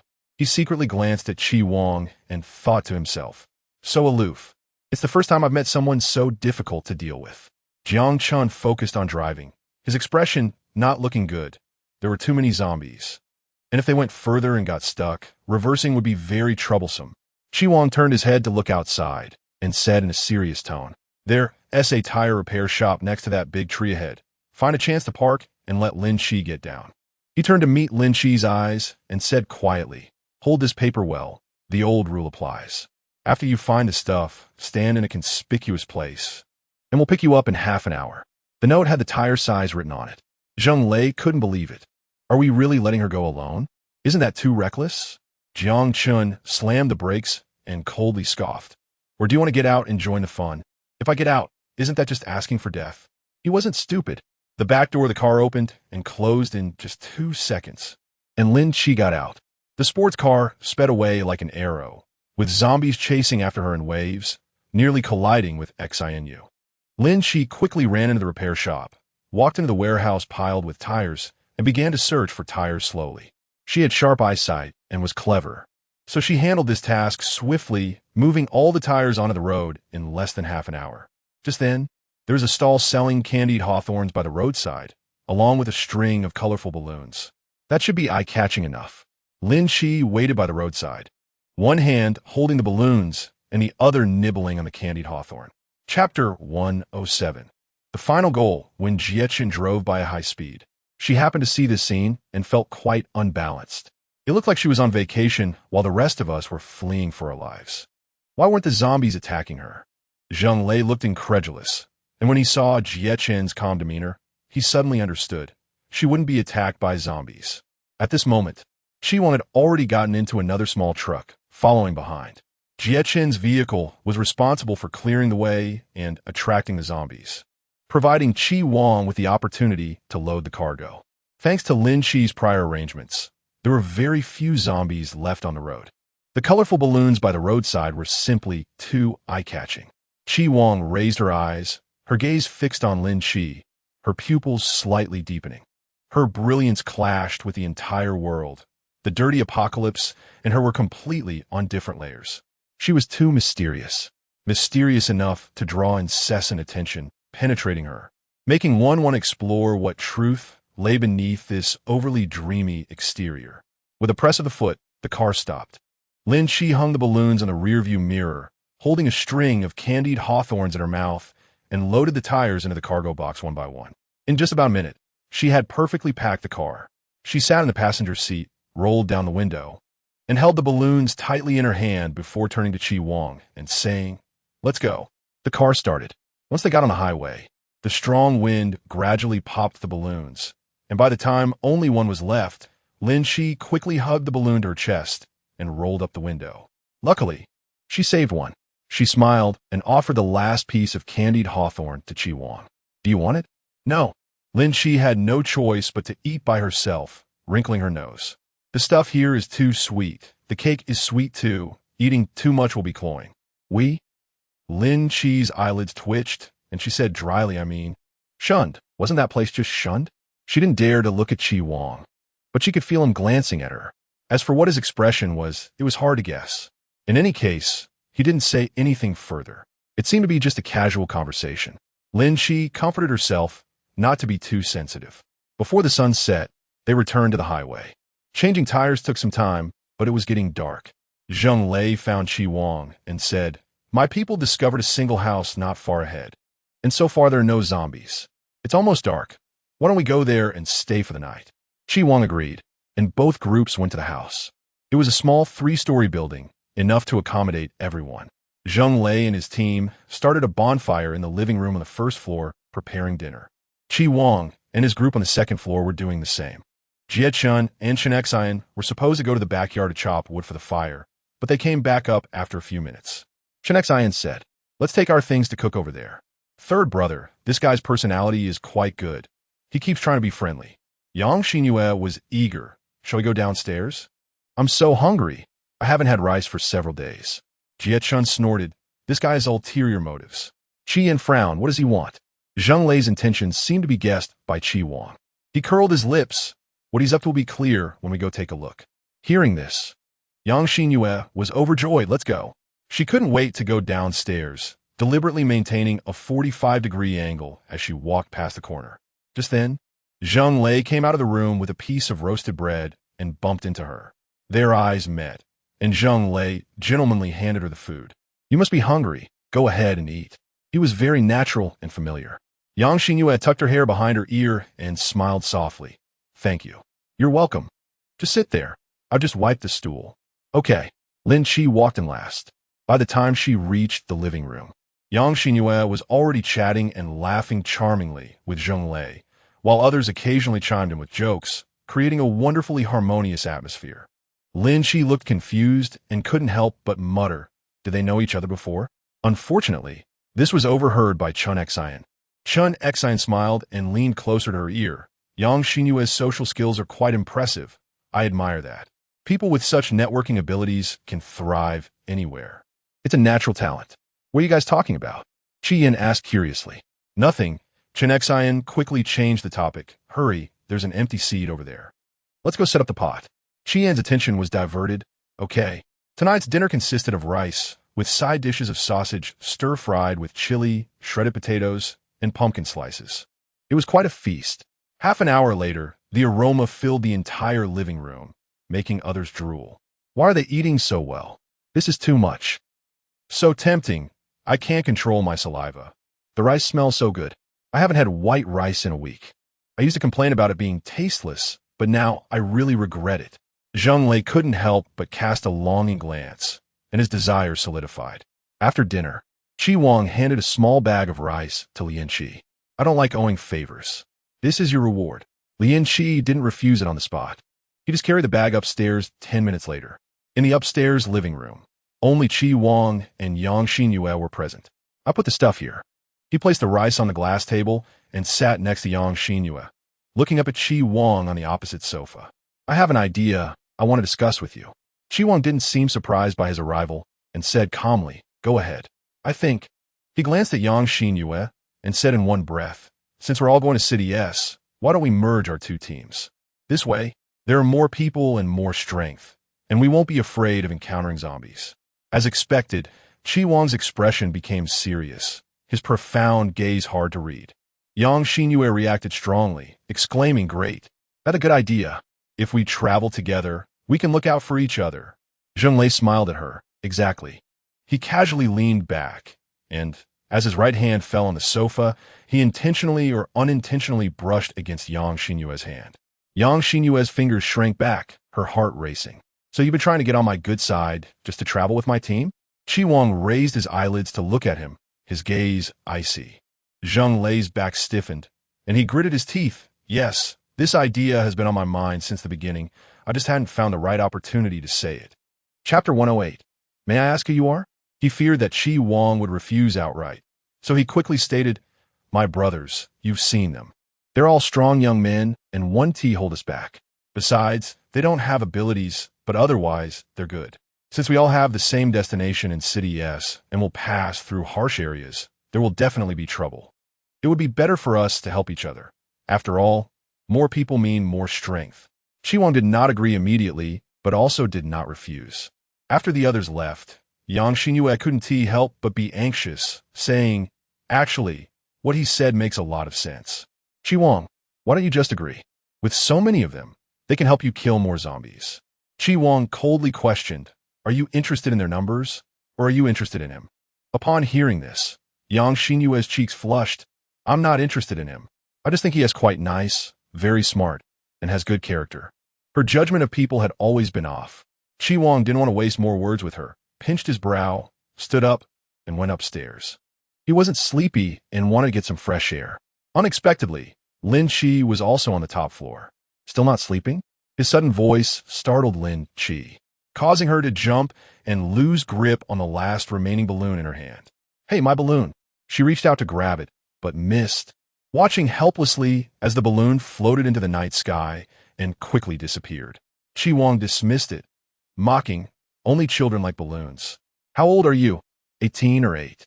Who said only kids can play with balloons? Lin Chi retorted, you? Why do you walk so quietly? You scared me. He lowered his eyes and saw her holding a pen. What are you doing here? Writing something? Lin Chi raised her pen. The book said that if you write your wish on a balloon and release it, the wish will come true. She looked up at the direction where the balloon disappeared. a faint smile appearing on her face. Fortunately, I finished writing before you came. Chi Wang lowered his gaze and stared at her, asking, "What is your wish?" Lin Chi huffed in a thunder manner. "I won't tell you."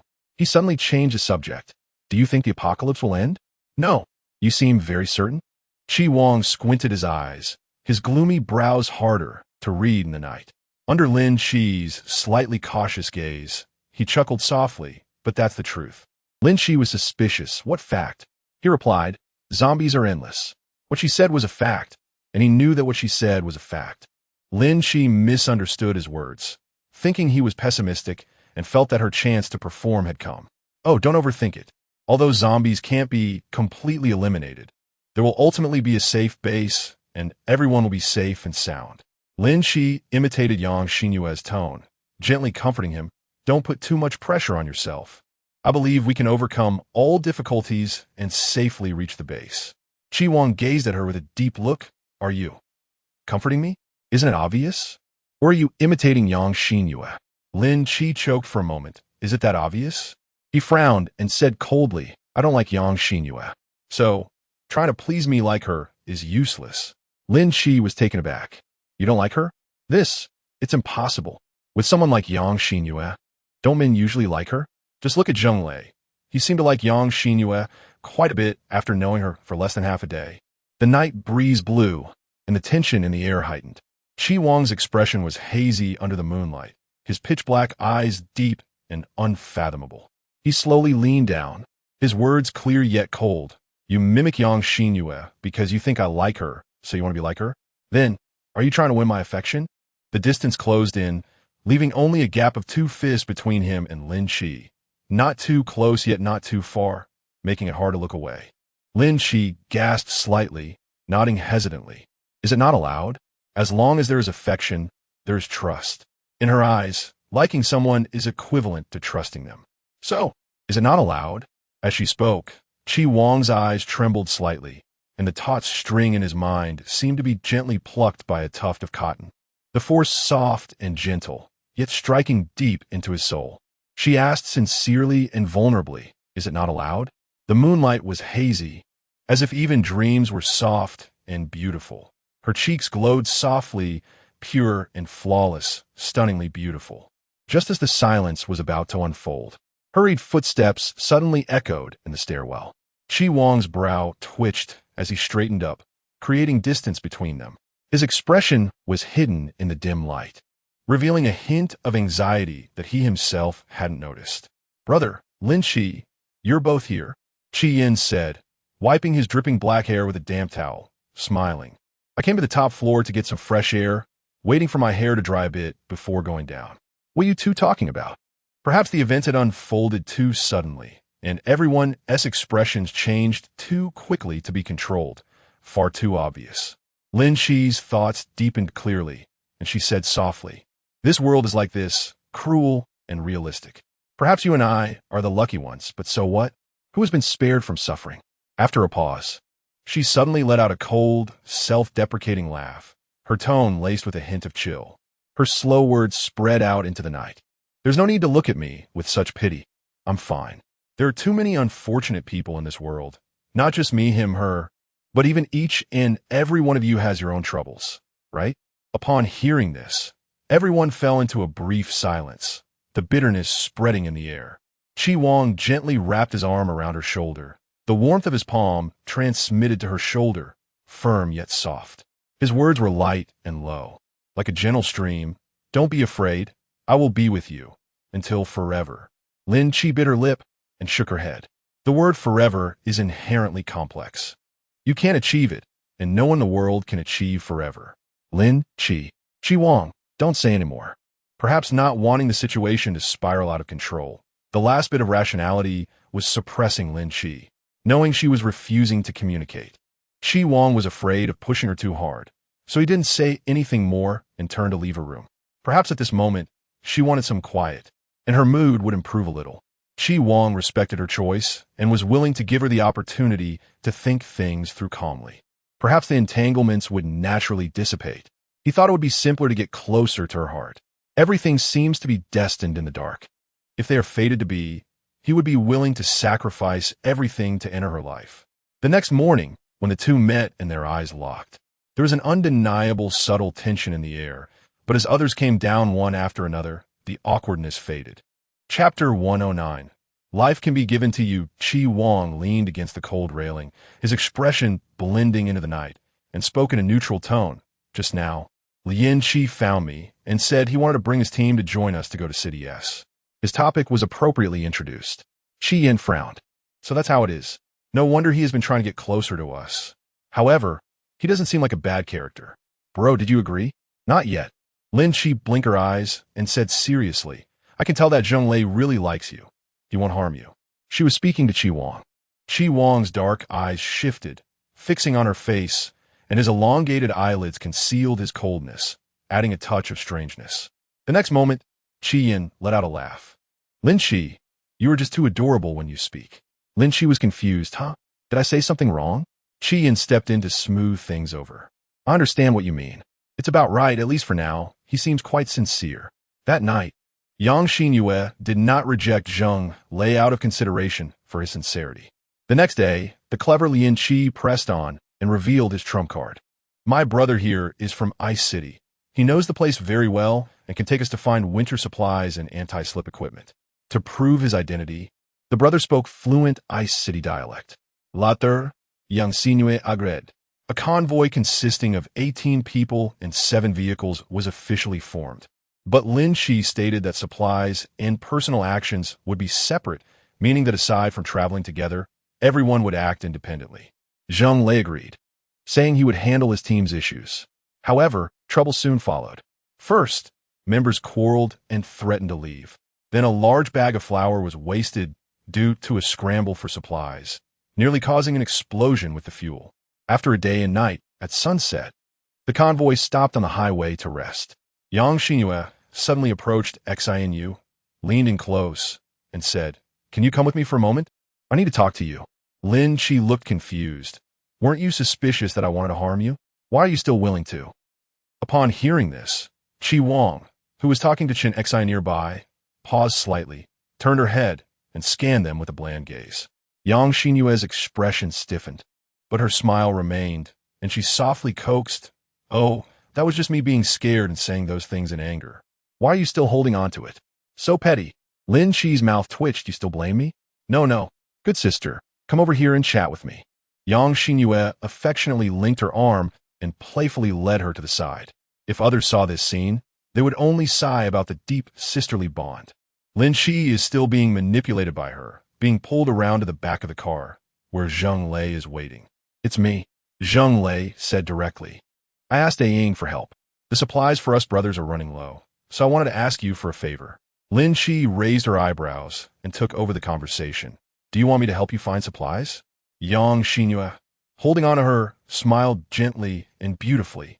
I told you, Lin Chi is both smart and kind. She definitely won't stand by and do nothing. Besides, this kind of thing is just a piece of cake for you, right?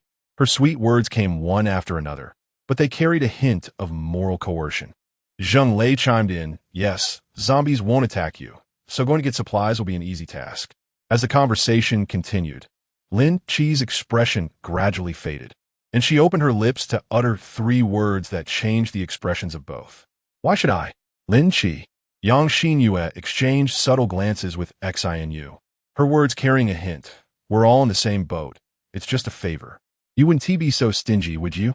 Just consider it a favor I'm asking of you, okay? If they go to get supplies themselves, it would be very dangerous. Can you bear to see those innocent people being harmed by zombies? Her words carried a humble plea, which was very unlike her. Lin Chi looked at her with suspicion. Beside her, Zheng Lei had a grim expression, as if he were defending Yang Xinyue. His tone was slightly stiff. If you don't want to help, then forget it. Ying, you don't have to say anything to plead for me, but I worry about you, and even more about everyone's safety. Zheng Lei's expression softened. Thank you. Ying, but I still want to ask Lin Chi for help. I don't want you to take risks. Yang Xinyue looked at Lin Chi, a trace of dissatisfaction flashing in her eyes, but she did not show it. She said inexplicably, I'm asking you for help, and if you don't agree, does it mean that you only listen to Chi Wang's words? Lin Chi nodded happily. Of course, that was our agreement. Agreement? She clearly didn't believe it and speculated. Isn't it because you like him? Yes. Yang Xinyue bit her lip, moved her lips as if to say something, but didn't say anything. This matter just ended up unresolved. The next day, Zheng Lei took people to the county to collect supplies. During this gap, Chi Wang brought people to check the car and wash it at the same time. Lin Chi wanted to help, but as soon as her hand touched the water bucket, Chen Xian stopped her. Let me do it, Lin Chi. This kind of thing is something men should handle. Chen Xian stepped in ahead of her, picked up the water bucket, and asked, by the way, did Chi look for you yesterday? Lin Chi nodded. He asked me to help him find supplies, but I didn't agree. After a pause, she asked, will that be bad? Chen Xian smiled and shook his head, saying, whether you agree or not is your decision. So don't feel bad about it. I was afraid that Chi Wang would say something about me. Huh? Chen Xian smiled and said, how could Sengu say anything about you? Although he is generally indifferent to girls, he is quite nice to you. Really? Lin Chi's heart skipped a beat as she looked at him with anticipation. Do you think he trusts me? Or rather, does he like me? Well, Chen Xian found it a bit difficult to answer.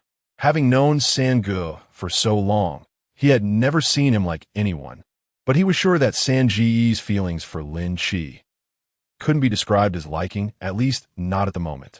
But to avoid hurting Lin Chi's feelings, Chen Xian vaguely said, Sengu is quite hard to win over. If he likes someone, he would willingly risk his life for them. Lin Chi grasped a few key words and bet her life on it. She didn't want his life, only the ultimate energy. She didn't want Chi Wang's life, but there were other things that she had to obtain. As for what those things were, that was a secret she couldn't reveal. Chapter 110. It's not impossible on the other side. Chi Wang leaned against the hood of the car, talking to Chen Xian and Jie Chen. He tilted his body slightly, his smooth jawline creating a cold and refined silhouette. As Lin Chi walked past, he lowered his eyes, his dark gaze suddenly fixating on Lin Chi's legs. His cold and harsh voice carried an unclear malice, making one feel a tightness in their back. Lin Chi didn't expect him to notice the wound at a glance. She smiled faintly and accidentally bumped into it. Where did you get hurt? Let me see. Chi Wang crouched down, and with a bit of light, he finally saw her leg, which looked shocking at first glance. His pupils constricted, such a long wound. Chen Xian opened the car door. I'll go get some medicine. Actually, it's nothing, Lin Chi wanted to tell them not to worry, but when she looked up, she met Chi Wang's deep black eyes and immediately fell silent. She felt a bit guilty, like a child who had made a mistake. Chi helped her treat the wound, and the moment he cut open her pant leg, he finally saw how long the wound was.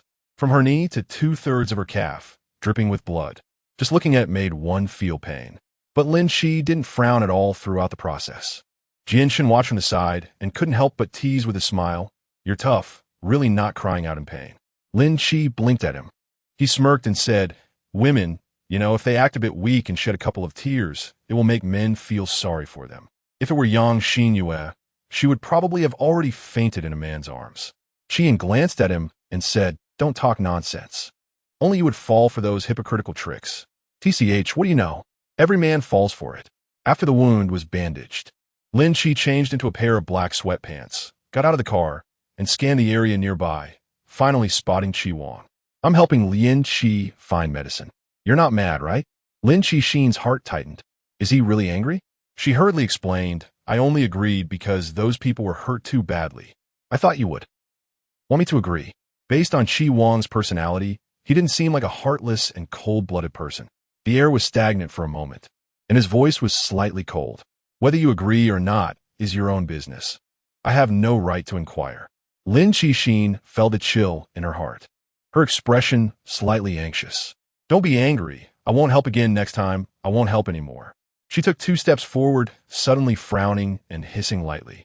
Shi Wang raised her eyebrows slightly, looking down at her legs with a cold and stern expression. Now you know it hurts? Lin Chi bit her lip, her eyes filled with clarity. I don't want to either, but seeing how happy they are with the medicine, I have no regrets.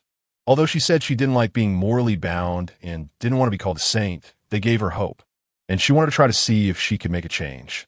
He stared at her and asked, if nothing changes, would you still try? Yes, she replied with a gentle smile, but I would regret it. However, it's okay. Regret is just regret. At least I tried. No one can predict the future. Without trying, how can you know it won't change? Chi Wang's lips curled into a pale, powerless smile, fading into the dark night. You have to try. What if it succeeds? Lin Chi tilted her head to look at him. What do you want to try?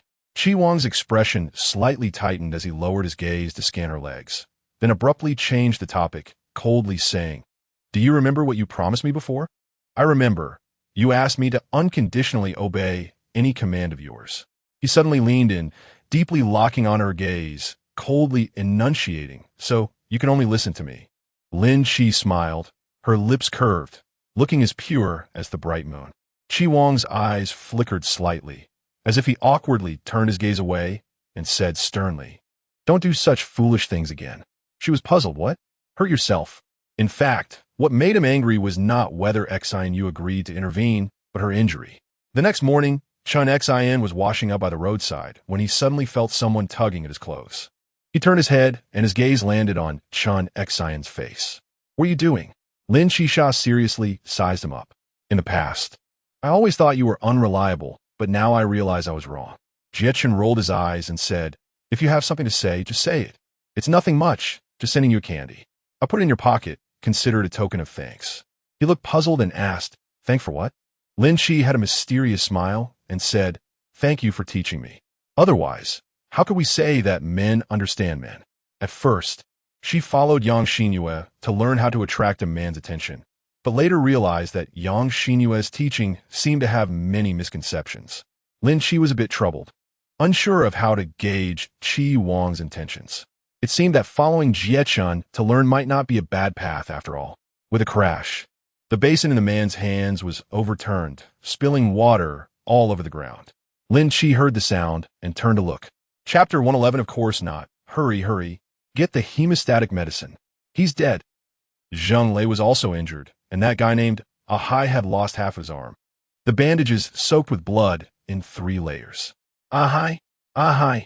Zheng Lei's face was pale as he fed Ahai all the medicine he could, but still had little effect. Chi Wang glanced at the wound and calmly said, His arm needs treatment, or he will die from excessive infection. Just taking medicine is useless, especially since these medicines aren't the right ones. He was about to ask Chun Xin to get 2 bottles of the appropriate medicine from the car when he looked up and saw Yang Xinyue running over with a bundle of medicine. We have medicine here. Hurry and try this on him. Zheng Lei's expression softened. Thank you. Yang Xinyue. Saving lives is the priority. Chi Wang tightened his jaw and met Chen Xin's eyes. Chen Xin shrugged slightly, expressing helplessness. When Jiechun found out about the medicine being delivered, his reaction was intense. Yang Xinyue. He pulled Yang Xinyue aside, gritting his teeth as he scolded her. Can you not just give medicine to others? Stop being so eager to help. Yang Xinyue was inexplicably yelled at, and after a moment of shock, she reacted and felt wronged. Life is at stake. I can't just stand by and watch someone die, right?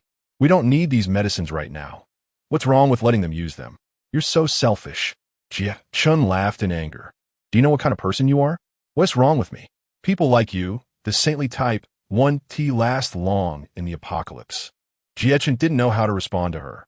After thinking for a moment, he coldly scoffed and walked away. Yang Xinyue stomped her foot in anger. Jiechun, how dare you curse me? She couldn't be bothered to deal with Jiechun. Anyway, Zheng Lei was very grateful to her now, and this act of kindness had directly brought the two closer. With Zheng Lei, her survival in the apocalypse was more secure. How much medicine is left? Jiechun walked over to the police car, glanced at the supply boxes, and raised an eyebrow. She didn't take it all to give away, did she? Chen Xin chuckled. Almost. She's so stupid. If it weren't for that connection, I wouldn't even want to deal with her. Jiechun and Yang Xinyue were a combined family, so they had no blood relation. They had just lived together for 6 years, creating a bit of entanglement. Jiechun wasn't a cold-hearted person. It was impossible for him to just abandon Yang Xinyue.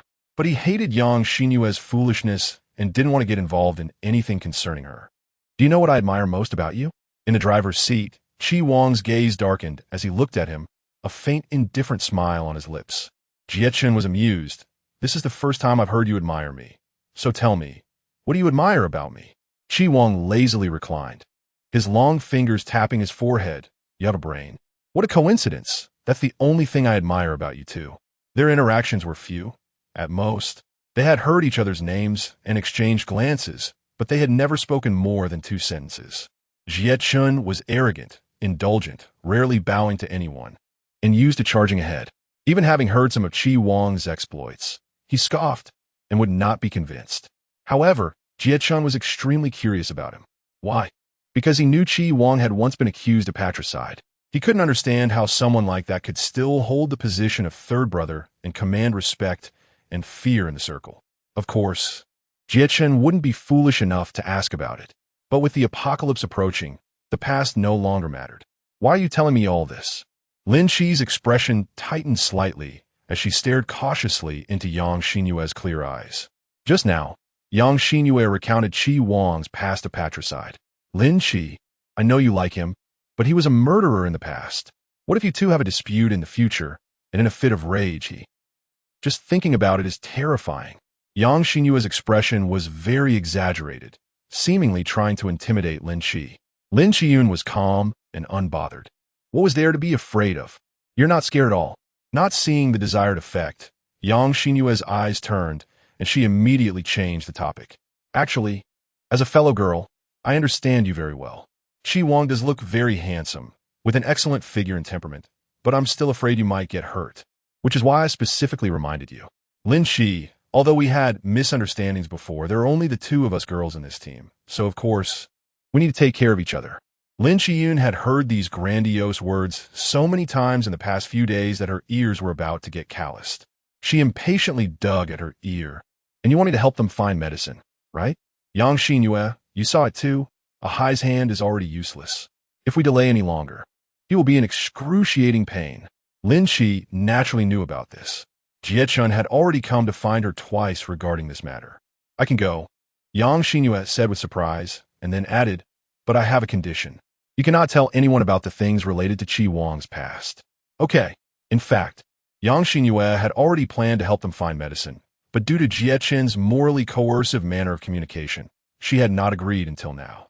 She suddenly understood why Jie Chen and Yang Xinyue could get along so well. There's a saying, birds of a feather flock together. Since she agreed to help, Lin Chi did not take it lightly. She took a list and drove to the county town.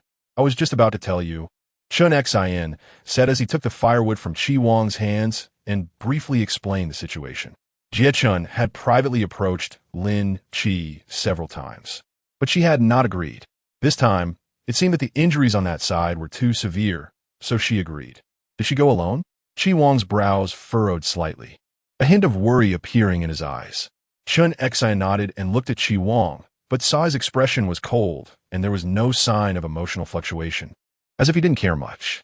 Just as he turned around, he coldly asked, did Chun Xin give the route map? Route map? I haven't heard anything about a route map. Chi Wang lowered his gaze and let out a light scoff. Jie Chen probably didn't know that she was directionally challenged. As he spoke, Chi showed signs of getting into the car, but was stared at by Chi Wang with an indifferent look for a second. It's too late. He had seen Lin Chi drive before. Her speed was something most people couldn't keep up with. It wasn't that Lin Chi wanted to speed. She simply couldn't control herself, pressing the gas pedal down hard, as if driving a toy car.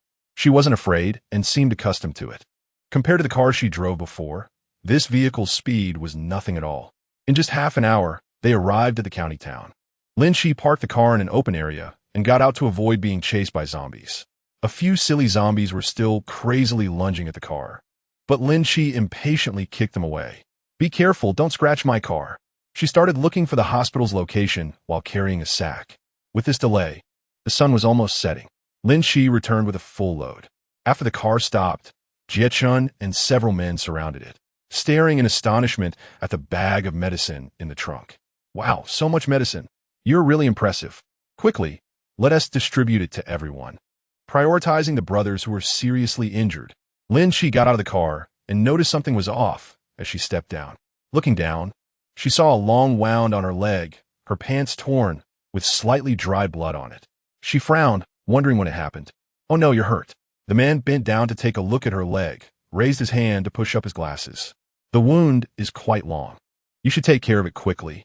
She waved her hand dismissively. It's fine. It looks painful. How could it be fine? The man handed her the gauze and disinfectant he had just gotten. Can you handle it? Do you need me to help? Chapter 112. What is her purpose? Lin Chi finally noticed that the man's face didn't look good and he had some injuries on him. However, he still handed the medicine to Lin Chi, asking her to use it first. Lin Chi shook her head, just about to say something when two tall figures came over and snatched the item from the man's hand. Don't waste these things on your little scratch. Just let me use them. Yeah, it's just a small wound, and you're whining like a weakling. The man's face turned pale. His eyes behind the glasses filled with embarrassment and awkwardness. He moved his lips. Don't you have medicine? Lin Chi. Chi-yin jogged over. Lin Chi's attention shifted as she walked towards the direction he was running from. Don't worry, I'm safe on my own. That's not okay. It's dangerous for a girl to be outside alone. Next time you go out by yourself, you must discuss it with us, understood? Chi-yin looked at her sternly. She smiled lightly, got it. She realized it was the man who had cared for her yesterday, and he was being bullied again by the two people who had robbed him of his medicine. Sorry, brother.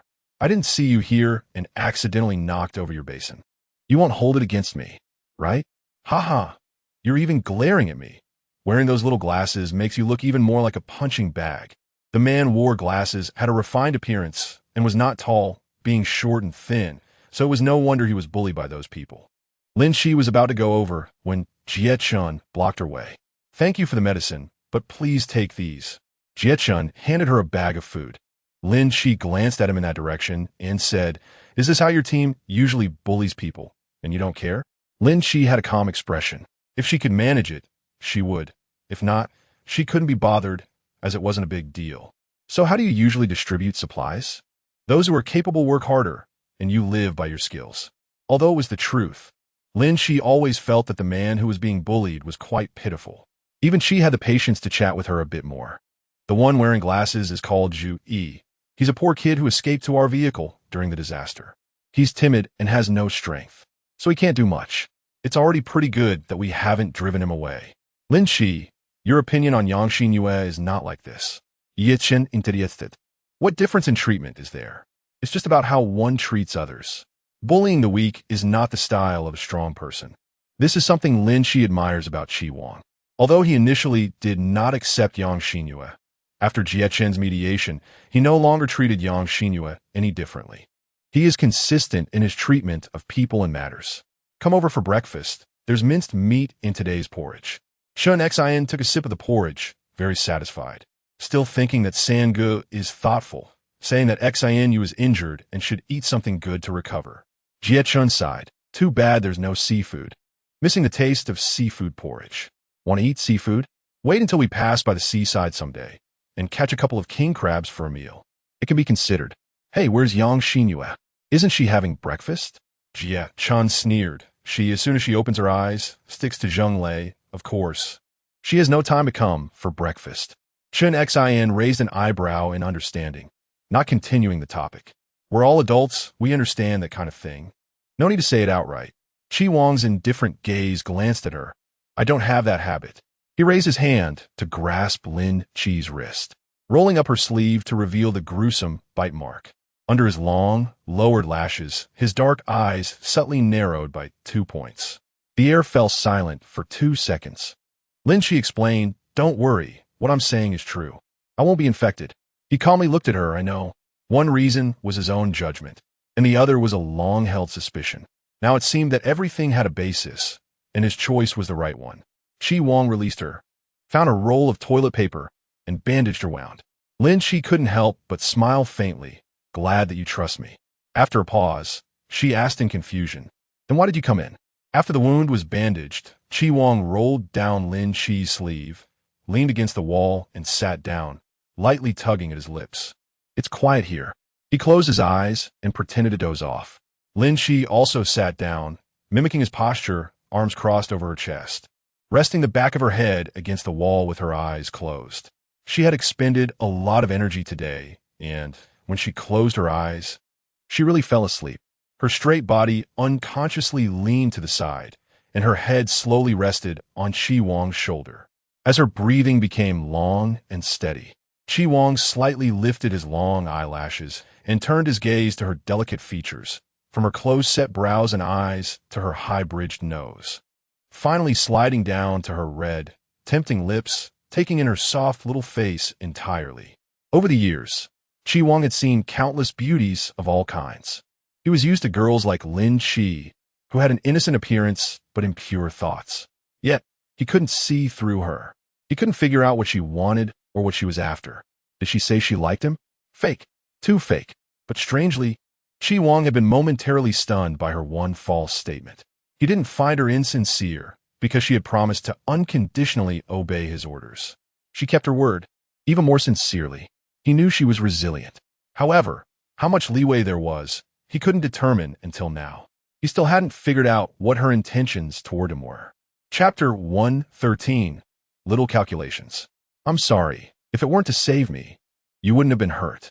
His expression darkened, and the feeling of defeat was truly hard to shake off.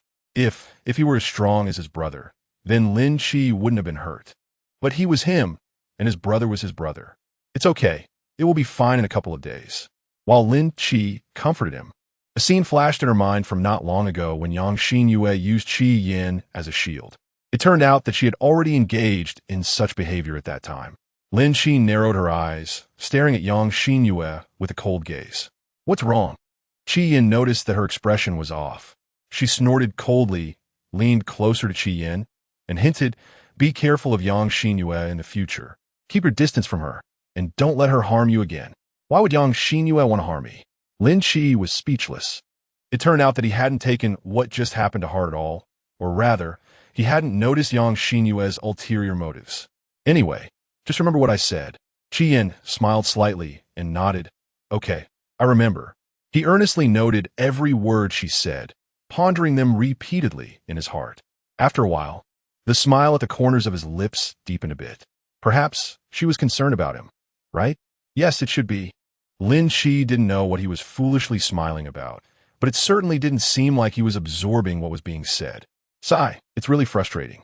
She rested her chin on her hand, and as she turned her eyes, they happened to meet Chi Wang's gaze. Chi Wang beckoned her with a finger, his expression cold and unapproachable. Yet this gesture was frivolous, carrying an ambiguous meaning. It felt as if he was trying to lure away one's soul. Lin Chi walked over eagerly, asking, "What do you need me for?" "There's something," he said, pinching a piece of paper between his fingers and handing it to her. "It's a route I drew from memory. Take a look, there's a task for you." The paper illustrated their current location and the layout of the road in front of the hotel with clear markings. Lin Chi pointed at the mark, looked up at him, and said, "This is our drop-off point."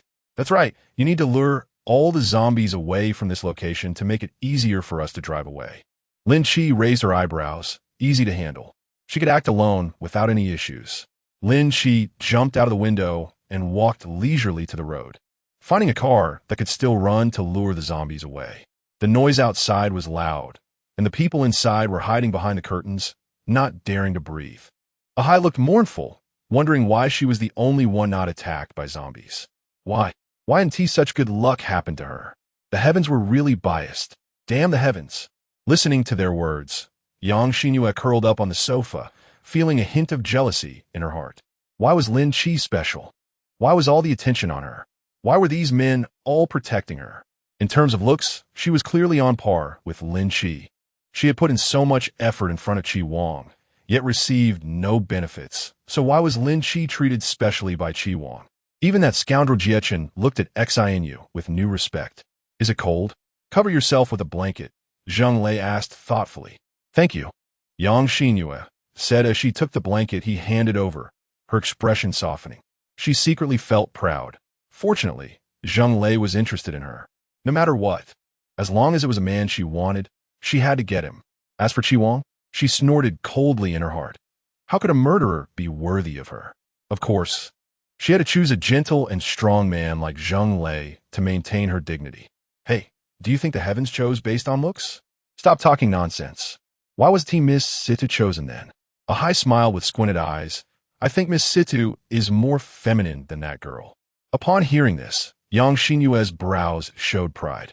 The voice wasn't too loud, but in the quiet room, everyone could hear it clearly. Chi Wang lifted his eyelids, casting a cold glance at Lin Chi, his tone low. Mind your own person. Zheng Lei shrugged helplessly, just symbolically giving a Hai and the others a glance. A Hai rolled his eyes, looking unconvinced, but said nothing more. His personality was like this, arrogant and accustomed to it, never yielding to anyone, even to Lian Qi. He usually didn't talk much about him. Chi Wang and his group had long noticed this and didn't particularly like his type. Most of their interactions were avoided. As long as there was no conflict, they tolerated it. At night, it was time to act. Everyone stay close. Don't get separated. As long as you get in the car, you'll be safe. When the sun rises tomorrow, we'll set off. Finally, Chi Wang reminded them that every car must have someone assigned to it, taking turns to keep watch at night. Zheng Lei nodded seriously. Okay. Their cars were mostly out of commission, so they could only squeeze 5 people into one car. Chun Xian quietly pulled open the curtains and climbed onto the windowsill first. Lin Qi had already lured the nearby zombies away, but a few still wandered over. It was dark at night, and as long as they avoided the zombies' line of sight, they would be fine. The group carefully climbed through the window, moving stealthily forward, and their breathing was very quiet. In contrast, Lin Qi was not as tense. She followed Chi Wang, but accidentally stepped on a stone, letting out a low gasp and nearly slipping. Chi Wang, quick on his feet, caught her and steadied her body. He leaned close to her ear and whispered, "Watch where you're going." She was stunned, and the expression on Bo Shijin's face slightly paused. Lin Qi, I didn't mean to. Before the words were finished, Chi Wang covered my lips. He said in a low voice, "Let's go." The surroundings were terrifyingly silent, but my heartbeat was like thunder. Lin Qi walked obediently in front, with Chi Wang closely following behind. His fingers curled slightly as he raised his hand to touch his cold lips, his long eyelashes fluttering as his dark gaze fell on Lin Qi, the depth in his eyes thickening. A few minutes later, everyone successfully got into the car. Hu Qinshin sat in the passenger seat and let out a slow breath, saying, "That was too thrilling. I didn't dare to breathe the whole time." In the back seat, Qi lowered his voice, "Me too." Lin Qi was full of confidence. "You have to believe me. The zombies have been drawn away. But we can't let our guard down." Chun Xian kept an eye on the outside of the car. "I'll take the watch for the first half of the night. You all go to sleep first. Yin, hand me a bottle of water. I'm dying of thirst." Lin Qi blinked and asked, "Aren't you afraid of drinking too much water and needing to go to the bathroom?" He paused, gritted his teeth, and replied, "I can hold it." "It's not good to hold your urine." "Then I'll hold it too." Qian kindly handed him an empty bottle, little by gu. "If you need to go to the bathroom, just use this." Chi Wang glanced over and smiled faintly. As the sun rose, 3 vehicles surged forward like wings breaking through ruins, leaving behind shadows as they sped into the broader sky. Following closely were countless zombies. Yang Xinyue looked at the zombies in fear, regretting that they had nearly been wiped out. "I don't want to be eaten by these disgusting things." Jiechan was enjoying the thrill of speeding, a smile of excitement on his lips, having narrowly escaped death, thanks to Xian being a bug. What does that even mean? Thank goodness for her. What does she have to do with it? Speaking of this, her dissatisfaction poured out, her tone carrying the high and mighty air of a former young lady. "Jiechun, I think you've changed. You've become stupid. How could you speak up for a woman you've just met? You wouldn't have a crush on her, would you?" Jiechun scoffed. "Is your mind filled with only the drama of I love you? You love me? When it comes to stupidity, who can compare to you? Actually being nice to a guy like Lian Qi? What's wrong with Zheng Lei? He's gentle, handsome, and has powerful abilities. Why can't I like him? And that's not being nice. He likes me too. We have mutual feelings." Oh, mutual feelings? I see that guy is just using you because you're too stupid." Chapter 114. Love to hear. Yang Xinyue glared at him in anger. "The one being used is probably you. Do you think Bo Shijin brought you along just because you have abilities and are valuable?" Zheng Lei remained calm. "Ah, right, I have value. Unlike some people who have no value at all." It's clear who some people refers to. That remark hit Yang Xinyue's sore spot. Her eyes reddened, her fists clenched tightly, wanting to argue, but finding herself unable to say anything. Jiechun didn't have time to pay attention to her, focused on driving while casually speaking. "I advise you to stop. Whatever you have going on with Zheng Lei is your business. I can't be bothered to care, but you'd better not provoke Chi Wang. And definitely don't challenge Lin Qi. Lin Qi has contributed a lot and even saved us. She hasn't held it against you for treating her that way." Yang Xinyue asked expressionlessly, Does Chi Wang like her? Jie Chen's mouth twitched. Here we go again. Are you going to ask next if Chi Yan likes her? Please. Young lady, this is the apocalypse. We're on a run. Who has time to talk about love like you? Ahead was a curve. He turned the steering wheel, excitement evident in his brows. Continuing, Lin Chi can't handle Bo Shijin. They're not meant to be. Not to mention, in the realm of love, he is definitely stronger than Chi Wang. So, when it comes to matters of love, he sees it very clearly. As it stands, Lin Chi does seem to have a different feeling towards Chi Wang.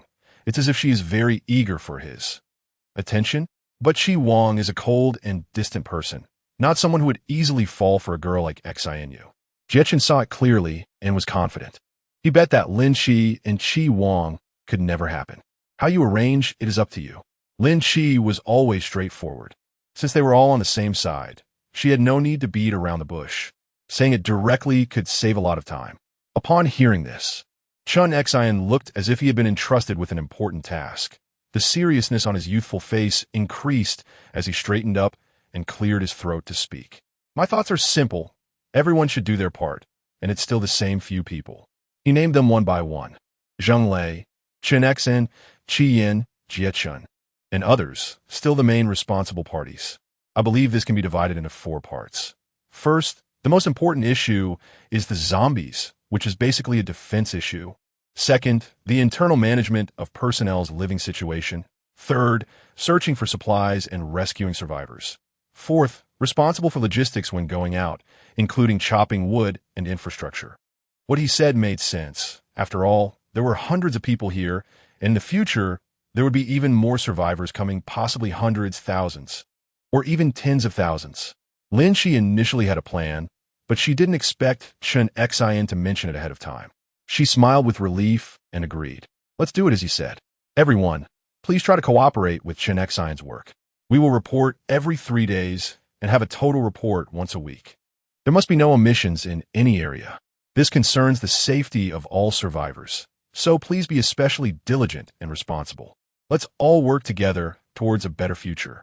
Her powerful yet calm words resonated in everyone's ears, like a gentle spring water flowing into an icy cellar, bringing warmth and new life. Chi Wang's gaze fixed intently on Lin Chi. She stood there, slender and beautiful, radiating a vibrant charm. She was ordinary yet dazzlingly bold. At that moment, Chi Wang was captivated by her. Are you going to the mine? On the dimly lit balcony at midnight, the 2 figures did not reveal too much. Perhaps it was because she had drunk too much tea during the day. Lin Chi felt wide awake and had intended to enjoy the moon and relax. Not expecting Chi Wang to come up, he said he was going to the mine. Lin Chi furrowed her delicate brows and pondered. The mining site is fraught with dangers, and its area is vast. There are no blueprints yet. If it were you going, I would actually feel a bit more at ease, but as she spoke, hesitation crept into her expression. She looked up to meet Chi Wang's eyes, her gaze filled with reluctance. This was a selfish thought, but she couldn't voice it at this moment. Chi Wang raised an eyebrow. If you can't bear to. No. Lin Chi interrupted him expressionlessly, maintaining a facade of impartiality. Coldly, she said, since you've already made your decision, I won't say anything more. I will support you unconditionally, so take care, comrade. Comrade, what a clear-cut relationship. Chi Wang couldn't help but laugh, pinching her chin to pull her closer, his face inching nearer, his tone ambiguous. How heartless, huh? After saying all this, not a single word I wanted to hear. The air inexplicably became warm, a hint of ambiguity pulling and intertwining their hearts. Lin Chi couldn't help but meet his gaze. Those pitch-black eyes were bottomless, as if they were drawing her into the abyss, never to escape for eternity. She was sinking, indulging. Her lips murmured, "What do you want to hear?" Chi Wang rested one hand beside her, embracing her in a half-hug, their breaths intertwining, and their hearts beating in sync. He casually lowered his gaze to her, his eyes meticulously tracing her rosy lips, which parted slightly, wanting to hear your sweet nothings. Sweet nothings? Lin Shixin's heart skipped a beat, blinking her eyes. I don't know. How could she know any sweet nothings? She had never thought about it. Chi Wang's eyes darkened slightly, his throat bobbing slightly. What about kissing? Lin Chi's eyes widened in shock. What? Her lips parted slightly, and in an instant, A shadow loomed over her, and her lips were pressed by something cool and soft. MMM. Chi Wang had been holding back for a long time. His kiss was passionate and domineering, hiding the restraint he usually kept, a desire that was his most masculine longing. When it came to the girl he liked, it was precious yet yearning. But once it began, it was hard to hold back. This deep kiss lasted for several minutes, full of twists and turns, with each gentle suck being the deepest love. In the end, Lin Chi couldn't take it anymore. She gently pushed against his shoulder with her palm, squeezing out a few words between hurried breaths. Okay. Isn't this enough? How long has this man been holding back? Chi Wang released her and pulled her into his embrace, resting his chin on her shoulder, his lean back relaxing as they leaned against each other, cherishing one another. His voice was hoarse yet pleasant. He didn't say miss me, but he must have thought in his heart, otherwise I would be angry, you know? Lin Chi thought he was so childish. Her lips were slightly swollen and a bit numb. She spoke in a tone, childish. Chi Wang pinched her waist and asked, do you remember? Lin Chi felt itchy and wanted to dodge. Hey, let go of me. Remember. Chapter 115, Missing. The moonlight was hazy, and in the dark not far away, someone was quietly watching everything. The next day, certain rumors spread wildly in the base, whether good or bad. Everyone was chatting about it. Did you hear? They have that kind of relationship. Someone caught them doing that late at night. What does doing that mean? Oh my, you don't even understand that? Ha, look at you laughing like that. Oh, young people in love, it's very normal, very normal. We just enjoy the gossip. That one named Lin Chi, always pretending to be aloof, but isn't she still licking up to men? TCH, I could tell she was that kind of woman a long time ago. Do you believe it now? You really hit the nail on the head. Your insight is sharp. I've heard these words all day. I'm so familiar with them now. Lin Chi sat there eating, while the people at the next table were discussing her while eating, occasionally glancing at her. The look in their eyes was incredibly mocking. It was as if they could see right through her, making it difficult for her to swallow her food, and she had completely lost her appetite. With a bang, she slammed her chopsticks down on the table. She coldly smiled, kicked the chair next to her aside, and turned to look at the people at the next table. Are you all discussing me? The women exchanged glances, feeling a bit guilty but more confident. What is wrong? You dare to speak, but not to stand by it, huh? We're just stating the truth. We haven't said anything wrong, right? We haven't said anything wrong. What are you staring at us for? Do you want to fight? Lin Chi let out a sneer. You're right. The person was taken aback. What? Fighting? Huh? Those people didn't have time to react, and Lin Chi had already made her move. Her abilities were formidable, but at this moment, she didn't use them. Her powers were meant for dealing with zombies. When it came to ordinary people, her own strength was more than enough. All the practice in combat she had done was fully unleashed today, and with every punch she threw, she could hear a woman scream. Good. What a delightful sound. Lin Chi sneered. I tolerated you talking bad about me behind my back because I didn't hear it, but you all have the guts to say in front of me. If I don't beat you up, do you really think I'm useless? You look down on me. Spare me. Women only have brute strength. How could they withstand this? At this moment, they were in so much pain that they were searching for their teeth on the ground, and begging for mercy was the only thought in their heads. Who cared about face or dignity? Who would have thought Lin Chi was such a straightforward and rough person? It was Yang Xinyue who stepped in to stop Lin Chi. Lin Chi, enough. If you keep hitting like this, something bad will happen. Yang Xinyue couldn't bear those harsh words either, so she waited until Lin Chi had vented enough before pretending to intervene. Of course, she was careful. She couldn't let those women find a way to pin something on Lin Chi. What if one of them pretended to be injured and tried to pull a scam? That would be counterproductive. Is there anyone else who is not convinced? Lin Chi arrogantly looked at those people. At the same time, her eyes swept around, scanning all those who were watching the excitement. When those people met her gaze, they were all scared and looked down, not daring to face her. Anyone who dared to speak up now was just asking for trouble, right? People are made of flesh. If you can't win, you can only concede, right? We don't dare. We won't say anything recklessly. The women were all like startled birds, closing their mouths. At this moment, thunder began to rumble in the sky, and rain started to pour down, soaking the ground. The team led by Chi Wang left the base under this heavy rain. Lin Chi didn't go to see him off. She knew their next meeting would probably be in half a month or a month. This was the first time they had been apart for so long. To be honest, at first she didn't think about anything sentimental or mushy, nor did she invest too much in their relationship. But now, after their separation, Chi Wang's face occasionally flashed in her mind, his brows and eyes, his warm lips. She remembered them clearly. Perhaps this is what longing feels like. She also hoped for his safety, which was a bit selfish. Conscience clear, it was only right. However, this time, fate did not favor her. A week later, Chi Wang went missing. What does this mean? Upon hearing this news, Lin Chi's expression changed slightly, and she suddenly stood up. She looked anxiously at Chen Xi missing. Why would he go missing? Didn't he say everything was proceeding normally just yesterday? How could he suddenly go missing? Contact him again. Chen Xi was also in a state of panic. But at that moment, he had to stay calm, gently reassuring her, "Don't worry. I'm still trying to contact him. Sit down, calm down a bit. Being anxious won't help. We're so far apart, there's not much we can do, right? But we must send some people over, no matter what unexpected events happen. We need a way to respond. Right? No, I need to go personally."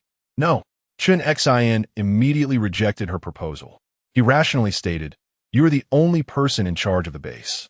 If you leave now, the base will definitely fall into chaos. You must stay here to keep those restless people in check. Do you understand?" She thought it over, needing to arrange the follow-up matters. First, wait for news. If after 2 more days they still can't get in touch, then send people to the mine. Hearing this, Chen Xin finally felt relieved.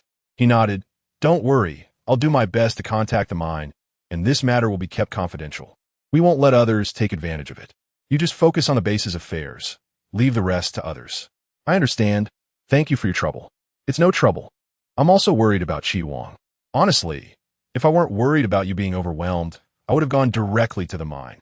Chen Xin was a loyal and righteous person. He had spent a long time with Chi Wang, going through life and death together. Calling them brothers was not an exaggeration.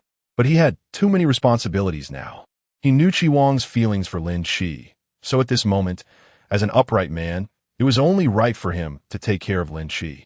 At night, Lin Chi tossed and turned, unable to sleep. She took out the photo of the starry sky and quietly looked at it, her expression slightly moved. Chi Wang, a deep man, actually liked the pure starry sky. It was very different. Perhaps she had never truly understood Chi Wang. It was her negligence. She liked him and should have gotten to know him better. Chapter 116. Dispatch a support team. Hearing this, the faces of several people changed on the spot. Even the usually calm Jia Chun showed subtle changes in expression. The air in the room became inexplicably tense, thick and stifling, swirling and turning in every corner. And everyone's hearts were pulled in, unable to escape this situation. However, Lin Chi's expression was much calmer in contrast. Last night, she had tossed and turned, unable to sleep, and had already thought through these matters repeatedly in her mind. She had made her plans. She spoke, "Everything at the base is proceeding normally. I will go check the back door. Everyone else can disperse." Lin Chi. This. The others exchanged glances. Lin Chi directly left the conference room and went to the back door. Since the last major battle, this wall at the back door has been a top priority, with people guarding it day and night, not daring to show the slightest negligence. At this moment, a team returning from an external mission entered through the back door. Lin Chi stood quietly aside, only to find several familiar faces. The group was chatting and joking, saying things like, "Your eyes are the sharpest. Today's wild vegetables were all discovered by you, and we should really thank you. Why not go and take some credit? How about being the team leader? Come on, stop joking with me. Team leader? I've only been the captain of a square dance cheerleading team. Haha." Just then, they noticed Lin Chi, and their smiles suddenly stiffened a bit, their eyes darting around nervously. "Is this your mom?" Yang Xinyue had known about Lin Chi's background for a long time, but it was the first time she was meeting Lu Mei in person. Although Lu Mei was not young anymore, she had a good foundation. Her eyebrows and eyes still hinted at youthful charm, and she shared a certain resemblance with Lin Chi. Lin Chi smiled, showing a good attitude in facing it, saying it was hard work. Lu Mei thought she had really achieved something, looking quite pleased with herself, and bragged to her, saying it was good that she understood the hard work. I said, "My dear daughter, why don't you give me a management position to sit in for a while? Your mom is not old yet, and still has some management ability. She had just been humble, but now she took the initiative to speak in front of her. Lin Chi naturally would not agree, still smiling on her face. You want to be a manager? No, I disagree.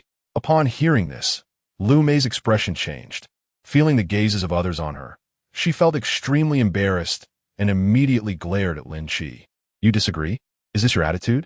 I gave birth to you, and this is how you treat me? I am your mother. Lin Chi sneered. You're not worthy. Don't say such things again. It just makes me feel sick. By the way, this is Hu Lian by your side, right? Very good. I appreciate you. From now on, you'll be in charge of leading the team. Huh? Me lead the team? Hu Lian, who had known Lu Mei for several days and had been teammates and friends during that time, realized that they were just superficial friends relying on each other. Once Hu Lian processed it, she couldn't contain her excitement. Great, great. Leave this to me. I'll definitely do a good job. Oh, thank you, Miss Lin. You're really kind. Just a moment ago, she was still criticizing Lin Chi, and now her attitude changed so quickly. Yang Xinyue wanted to laugh, but her expression remained unchanged. Instead, she subtly nudged Lin Chi's elbow and asked in a low voice, Is this arrangement really trustworthy? I always feel like this person is a bit unreliable. Lin Chi has a low voice, and I think the same as you. So why would you still assign such an important task to an unreliable person? That said, Lin Chi's ideas are often quite unconventional, and she's indeed very smart at times. She trusts her as long as everything is under control. Even so, you can't just elevate that person, right? Oh, how about I go instead? Yang Xinyue wished she could step in personally to share some of Lin Chi's burden. Lin Chi shook her head and smiled, saying, Just wait to see the good show, it won't take long. By the way, is there any news from Chi Wang? Speaking of this made her mood not so good. Lin Chi frowned and said, Let's talk about it in the evening. All right. By evening, Chen Xian and his team were already waiting in the conference room. Similarly, his expression was very serious. Lin Chi, what do you plan to do? Lin Chi decided to send a small team for support consisting of 20 people, led by Jie Chun, departing tomorrow. She had already thought this through clearly last night. For the past few days, she had been constantly worried about Chi Wang, to the point where she couldn't focus on her meals. That's why it was said that Jie Chun's strength was also very formidable. Upon hearing the arrangement, he did not refuse. He had no other thoughts about Lin Chi, and after pondering for a moment, he made up his mind. He nodded and said, All right, I'll go find a team now. Once I get in touch with Chi Wang, I'll find a way to communicate with you. I hope you all return safely. I'll be waiting for good news at the base. Definitely. Early the next morning, Jie Chen's team set off. Lin Chi just sent someone away when he heard a messy piece of news. A batch of grain was stolen from the cafeteria, and Hu Lian said she saw Lu Mei hiding it. Oh, it's quite a drama. Lin Chi asked excitedly, Stolen? Did they find that thing? Yes. It was hidden in Lu Mei's wardrobe. What did Lu Mei say? She didn't say anything, then hit Hu Lian. Hu Lian's head got hurt, and she was making a fuss, saying she must call you to mediate. Lin Chi raised her eyebrows and said, All right, let's go take a look. How could she miss out on such excitement? Stealing? Lu Mei really might do something like that. She must have been desperate to act. Otherwise, she wouldn't want to bear the blame of hurting someone and suffer the consequences. Lu Mei wouldn't let herself be at a disadvantage. She wouldn't do something so foolish. When they arrived at the scene, a crowd had formed, and when they saw Lin Chi, they tactfully made way for her. Hu Lian was still on the ground, throwing a tantrum, wailing with a look of grievance, with a large gash on her forehead and blood on her face. Though she had done quite a bit of damage already, but she looked very terrifying. Seeing Lin Chi, Hu Lian rushed over crying, full of energy, completely unlike her previous state. Miss Lin, you finally came? Oh, I almost got beaten to death by your mom. She's such a shrew, a real shrew. Miss Lin, you have to stand up for me. It sounded as if Lin Chi was the impartial judge in this situation. Chapter 117. Heart attack. Speaking of grievances, Lu Mei had a lot to say. Seeing Hu Lian seize the initiative, everyone thought she was the most wronged one. Lin Chi, Lu Mei immediately countered. You are my daughter. You can't protect outsiders. I am your real mother. She accused. I didn't even use any force. She ran into the wall herself. She just wants to frame me. So shameless. I knew from the start you were a cheap person. Hu Lian's eyes turned fierce. Bah, you're the real, shameless one. You don't even recognize your own daughter. Let's see if everyone believes me or you. At this point, the onlookers' expressions became quite rich. They had heard bits and pieces of this drama, but this was the first time they were seeing it unfold in front of them. It was great, and they could watch such a good show. Lu Mei felt uneasy. In this matter, she was indeed the one at a disadvantage. So she couldn't say anything now. She quickly shifted the topic, pointing at the bag of grain and loudly saying, "You say this bag of grain was stolen by me. What evidence do you have, huh? Just because you say it's me, it must be me? Then I can say you stole it." Sure enough, Hu Lian's attention was diverted, thinking she had the upper hand. Her expression became smug. "You're just quibbling.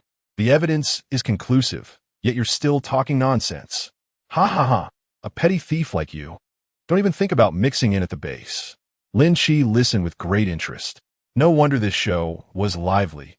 Two former sisters were now at odds, truly tearing apart their relationship, and even fighting. Yang Xingyue wished she could grab some sunflower seeds to munch on while watching the drama unfold. She leaned into Lin Chi's ear and whispered, "I have to say, your mom's eloquence is quite impressive. This bit really takes after her, doesn't it? After all, she is her biological mother." Lin Chi became the judge of hell. "I'm sorry, but I believe this Ms. Hu Lian." Hearing this, Lu Mei was so angry that her face turned green. "You unfilial daughter. Make it clear, we have no relationship." You. Lu Mei stared at her, suddenly rolled her eyes, fell backward directly onto the ground, and began to convulse. The people around were greatly shocked and hurriedly stepped back to avoid her. Lin Chi's expression changed slightly. Hu Lian was also frightened and stepped back. "Is she pretending to be dead to scare me? You all saw it. I didn't touch her just now. She fell down on her own." As she spoke, Lin Chi had already stepped forward to check Lu Mei's condition. She could tell that Lu Mei was not pretending. While one could fake convulsions, the white foam at the corners of her mouth could not be faked. "Call a doctor," Lin Chi said to Yang Xingyue. Yang Xingyue immediately nodded. "Okay." There were doctors stationed in the civilian area, so within 5 minutes, Yang Xingyue brought a doctor over. Hu Lian was so scared that she had already moved back. She wasn't stupid. Daring to stick her neck out at this moment would mean taking the blame. When the doctor arrived, he took Lu Mei's pulse and quickly made a judgment. "It's a heart condition caused by excessive emotional fluctuations." Lin Chi asked, "So how is it now?" The doctor gave Lu Mei an injection and reassured her that it wasn't too serious, and she would be fine after resting for a while. However, heart issues should still be taken seriously, as they're no small matter, especially since she shouldn't have too much emotional fluctuation and definitely shouldn't get angry. This really hit the nail on the head. How is that even possible? After hearing these situations, Lin Chi's emotions stabilized a lot, but there was still some indifference in her heart. She cared about human life.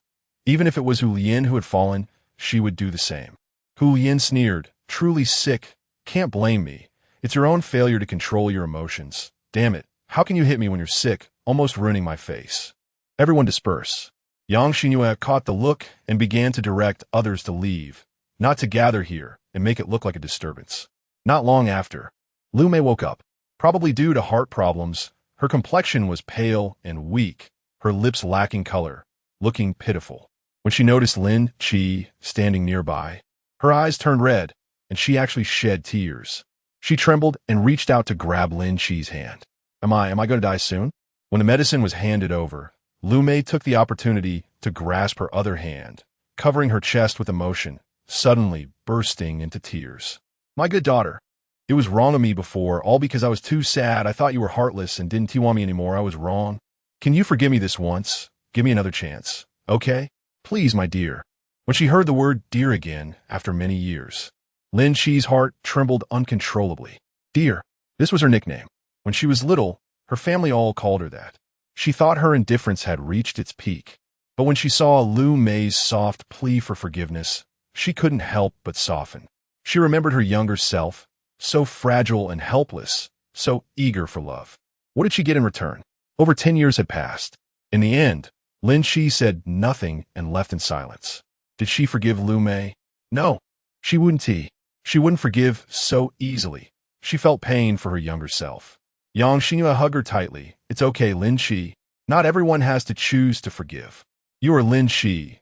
You are yourself. Any choice you make is right. No one has the right to criticize you. Am I too cold-blooded? They all think I'm heartless and ungrateful. Yang Xingyue shook her head. That's because these things didn't happen to them. They can't empathize. You don't need to listen to those words. Maybe I'm cold-blooded. I like this feeling. Lin Chi smiled self-deprecatingly. She was used to everyone's criticism. But Yang Xingyue firmly told her, this isn't cold-bloodedness. It's just rationality. Lin Chi, you are an extremely rational person. I admire you, you know? If it were me, I might not be doing this well. I can't take care of myself. Lin Chi knew she was worried about her, so she gently patted her shoulder to indicate that she was okay. The moonlight was beautiful and soft, but her heart felt desolate. Family ties were something she dare not hope for. She didn't know if it was heaven hearing her heart's voice, but the only family she had, her older brother, came knocking on her door the next day. Come out. Don't think that just because you're hiding inside, I won't dare to go in. Don't force me to kick the door. I really will. Just as he finished speaking, the door opened. Chapter 118. Stay calm on August 18th, Blue Star. The weather was overcast. It had been the 4th day since leaving the base, and the team led by Chi Wang was nearing the mine. The journey had been relatively smooth. Although it took quite some time, there were no casualties, and everything seemed normal. However, just before they were about to reach the mine, an unexpected event occurred. It was precisely this unexpected event that cut off their communication with the base. Zombies, so many zombies. The group had originally entered the tunnel normally, but a few minutes later, the dark tunnel was illuminated by car lights, revealing the grotesque faces of zombies in front of them. Back up quickly. Chi Wang immediately gave the order, but someone screamed in panic. There are zombies behind us. We're surrounded. What? Zombies can surround us? This statement struck the hearts of everyone like a thunderbolt, and panic ensued. They looked to Chi Wang. Captain Chi, we can't drive anymore, Chi Wang said, his expression serious. Get out and fight our way through. Okay, we'll follow your lead. Let us fight our way out. They had no choice but to fight. Zombies were nothing but walking corpses, but they were real people. The wisdom of humanity was limitless, and besides, they were also supernatural beings. After getting out of the car, various supernatural abilities were unleashed simultaneously, filling the dark tunnel with light and brilliance. Zhou Zhengquan's expression was not good. Chi Wang, can we really do this? There are only a few of us, but there are hundreds of zombies. Then we have to fight. Chi Wang's voice was cold and resolute. If we wait to die, I will look down on all of you. Killing zombies is our job. Whether it's 1 or 100, we must kill them. If anyone is afraid, then just end it yourself. Don't waste my bullets. Hearing this, some fearful individuals were intimidated. It would be a lie to say they weren't scared, but their dignity was more important to them. Rather than dying in a pathetic way, it was better to die with dignity. Dragging a zombie down with them would at least count as a contribution. Zhou Zhengquan gritted his teeth. You're right. At worst, we die. My life is worthless anyway. Let us fight. His good brother, Zhong Lei, echoed, yeah, brothers, let us fight. So they prepared to fight. At the same time, the zombies were already charging at them. Only a few meters away, Chi Wang unleashed powerful supernatural abilities, dazzling flames spreading out and burning the filthy bodies of the zombies. The zombies didn't emit cries of pain, only those terrifying roars that made people's hearts tremble. Following him, Zhong Lei and Zhou Zhengquan kept close behind. Their strength was second only to Chi Wang's, so at this moment, their pressure was no less than his. With their combined efforts, the front line of zombies began to fall, and as the distance increased, the urgency among the supernatural beings slightly eased. But there was no time to catch their breath. More zombies kept coming. Zhou Zhengquan discovered something alarming. There are zombies continuously pouring in at the tunnel entrance. Chi Wang, we have to leave the tunnel immediately, or we'll be trapped. Chi Wang's sharp gaze scanned the surroundings and quickly found a breakthrough. Follow me. Okay, brothers, keep up. Retreat, retreat, retreat. Everyone united their hearts and closely followed Chi Wang's steps. In their eyes, Chi Wang was strong and their leader. They trusted him completely. This was also why Lin Chi was willing to entrust such an important matter entirely to Chi Wang. Her trust in him was unconditional. In this world, she only trusted Chi Wang. However, while Chi Wang was clearing the path in front, bad news came from the back of the team. Xiao San is gone. Lao Su, already, for supernatural beings had met misfortune. To To avoid being assimilated by the zombies, most would choose to commit suicide or have their companions kill them first. They had long been prepared for such sacrifices. Chi Wang was the same. Upon hearing this news, his mood grew heavier, but he still had to maintain rationality and calmness on his face. If he lost his composure now, the team would fall apart. Some sacrificed themselves, while others escaped from death. Those who survived were the hope. Go! He pressed against a small door, allowing the team members to retreat first while he stayed behind, using his abilities to buy precious time for the other supernatural beings to escape. Zhou Zhengquan stood to the side and said, "You go first. I'll stay in cover." "No need, I'll stay." But just then, the ground began to shake. Everyone's expressions turned pale, their hearts filled with despair. An earthquake! An earthquake? In the empty conference room, Lin Shi stood at the door. Hearing this news, her face suddenly drained of color, leaving only a look of panic and unease. Is it confirmed? Is it an earthquake? Lin Shi's mind went blank for a moment, a wave of weakness spreading through her body, occupying her breath. An earthquake! She still hadn't found Chi Wang. Is he safe? Is he injured? But the situation was urgent. She had to suppress her chaotic thoughts and not let it affect others. She made an effort to adjust her state and said in a calm tone, "Gather all those who have medical training in the base and prepare for rescue at any time, then notify the supply team. The top priority now is to search for medicine. Everything else is not important." Chen Xian replied, "Okay, I'll notify them right away." He turned and left. Lin Shi sat in the chair as if drained of energy. Suddenly recalling something, she got up and ran to the door, calling out to Chen Xian. Her expression was tense. "Tell everyone to prepare for an earthquake." "What do you mean?" "I'm worried that the base might also experience an earthquake. Just in case. We need to be prepared." Chen Xian realized, "You really think ahead. All right, I'll take care of it right away." The earthquake came suddenly, and amidst the shaking mountains and trembling ground, the once prosperous city turned into a wasteland. Chapter 119. Healing ability. At this moment, the mine was already engulfed in chaos, with corpses beneath the rubble, sending chills down the spine. Yes, it was their vehicles. The team led by Jia Chun arrived at the tunnel of the necessary route, which had revealed its original state after the earthquake. The few cars were floating on the surface, very conspicuous, so the ability users spotted them at a glance. At the same time, someone ahead was calling for help. "Help! Help!" Jia Chun immediately led his team over. On the way, there were several zombies that were unharmed by the earthquake, which they easily dealt with. "It's Captain Jia Chun." The ability user calling for help exclaimed joyfully, "Captain Jia Chun, please save us." These three ability users were buried under the rubble, unable to move, and could only call for help. Now, Jia Chun's team was like a savior descending. Jia Chun scanned the surroundings and noticed several corpses of ability users. There weren't many alive. This was bad news. His heart sank, and he hurriedly asked, "Where's Chi Wang?" The ability user pointed to a spot behind them, saying, "It seems to be over there." The incident had happened so suddenly that the tremors of the earthquake were beyond the control of the ability users, and, at that moment, no one could care for anyone else. However, he remembered that Chi Wang was over there, initially planning to help, but then the concrete floor suddenly cracked, and the accident occurred. Jia Chun stood up and quickly walked in that direction. Chi Wang. Chi Wang. At that moment, Yang Xinyue, who had arrived, heard the voice and followed Jia Chun to look for Chi Wang. Suddenly, there was the sound of stones clattering. Yang Xinyue abruptly crouched on the rubble, excitedly shouting, "Is that you, Chi Wang? You're here, right?" Jia Chun came to her side and began to move the concrete slabs. His arms were strong and powerful, moving continuously, and soon others arrived to help lift the slabs as well. From underneath, there were occasional sounds of stones clattering. It was confirmed that someone was calling for help. At the moment when the sun was about to set, they finally discovered the trapped individuals inside. Chi Wang and Zhou Zhenquan both were covered in dust.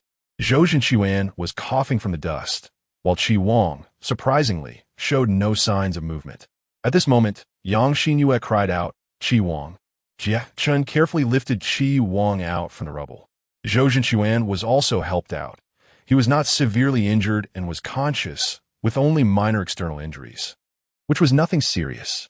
However, his complexion was poor as he stared at Chi Wang with a face full of guilt. "It's all my fault.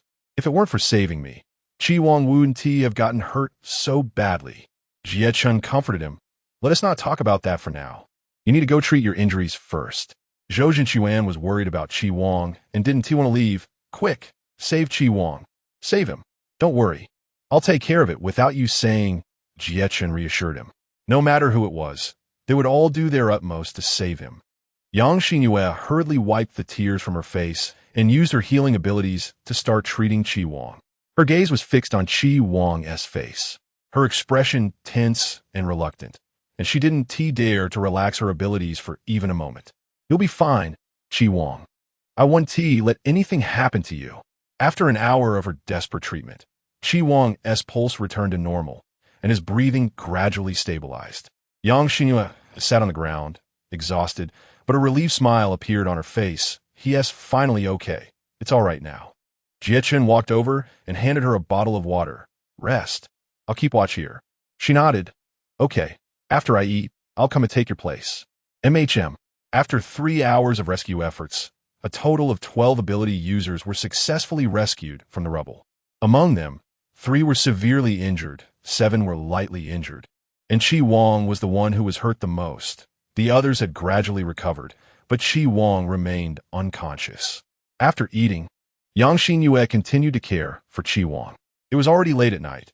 Except for 2 ability users on watch, the others were exhausted and had started to rest. In the latter half of the night, Chi Wang began to run a high fever, which made Yang Xinyue anxious. Other injuries could be treated with healing abilities, but a fever indicated a problem with the body's system, and she had no way to treat it. She could only wet a cloth with cold water and place it on Chi Wang's forehead to physically lower his temperature, hoping to make him feel a little better. Lin Chi. A low murmur sounded in the quiet environment, and the drowsy Yang Xinyue opened her eyes groggily. Chi Wang, you're awake? She leaned in closer and found that Chi Wang still had his eyes tightly closed, looking pained, clearly not awake. She felt extremely disappointed. At that moment, he spoke again, murmuring the name of a person. Lin Chi. This time, Yang Xinyue heard it clearly, and her expression suddenly turned very grim. Lin Chi, Lin Chi. The one who worked so hard to rescue him was clearly herself, yet he was thinking about that shameless woman. Yang Xinyue was so angry that she couldn't feel sleepy anymore. She wanted to throw the wet cloth away and let Chi Wang burn to death, but she couldn't bring herself to do it and could only hold her breath. No, this couldn't go on. Chi Wang was hers. She had to win his heart. The next morning, Jie Chun woke up early, ready to take over the watch, and found that Yang Xinyue was actually awake too. Yang Xinyue was doing it on purpose. She was acting, deliberately making her cheeks flush, weakly saying in front of Jie Chun, I can't hold on much longer. Chi Wang is up to you. After saying this, she pretended to fall into a deep sleep. Jie Chun reached out to check her forehead. It was burning hot. It seemed she had exhausted herself to save Chi Wang. Jie Chun covered her with a blanket and went to check on Chi Wang's condition. Compared to Yang Xinyue, Chi Wang's fever had subsided. His body temperature was normal, and his complexion was also fine. At noon, Chi Wang finally woke up. The moment he opened his eyes, Zhou Zhenquan rushed over, looking ecstatic. Chi Wang, you're finally awake. You really scared me. I'm so glad you're okay. Otherwise, I would blame myself to death. Chi Wang smiled weakly. Didn't I say? I'm tough, I won't die. That is not okay. You're our leader. You can't die. Cough. Yang Xinyue pretended to wake up from the noise, weakly opening her eyes with a surprised expression. Chi Wang, you're awake. Jie Chun explained. We dug you out from the ruins. It was Yang Xinyue who worked hard to save you. She didn't sleep a wink last night and exhausted herself. Yang Xinyue felt pleased inside, but maintained a humble appearance, speaking with an open tone.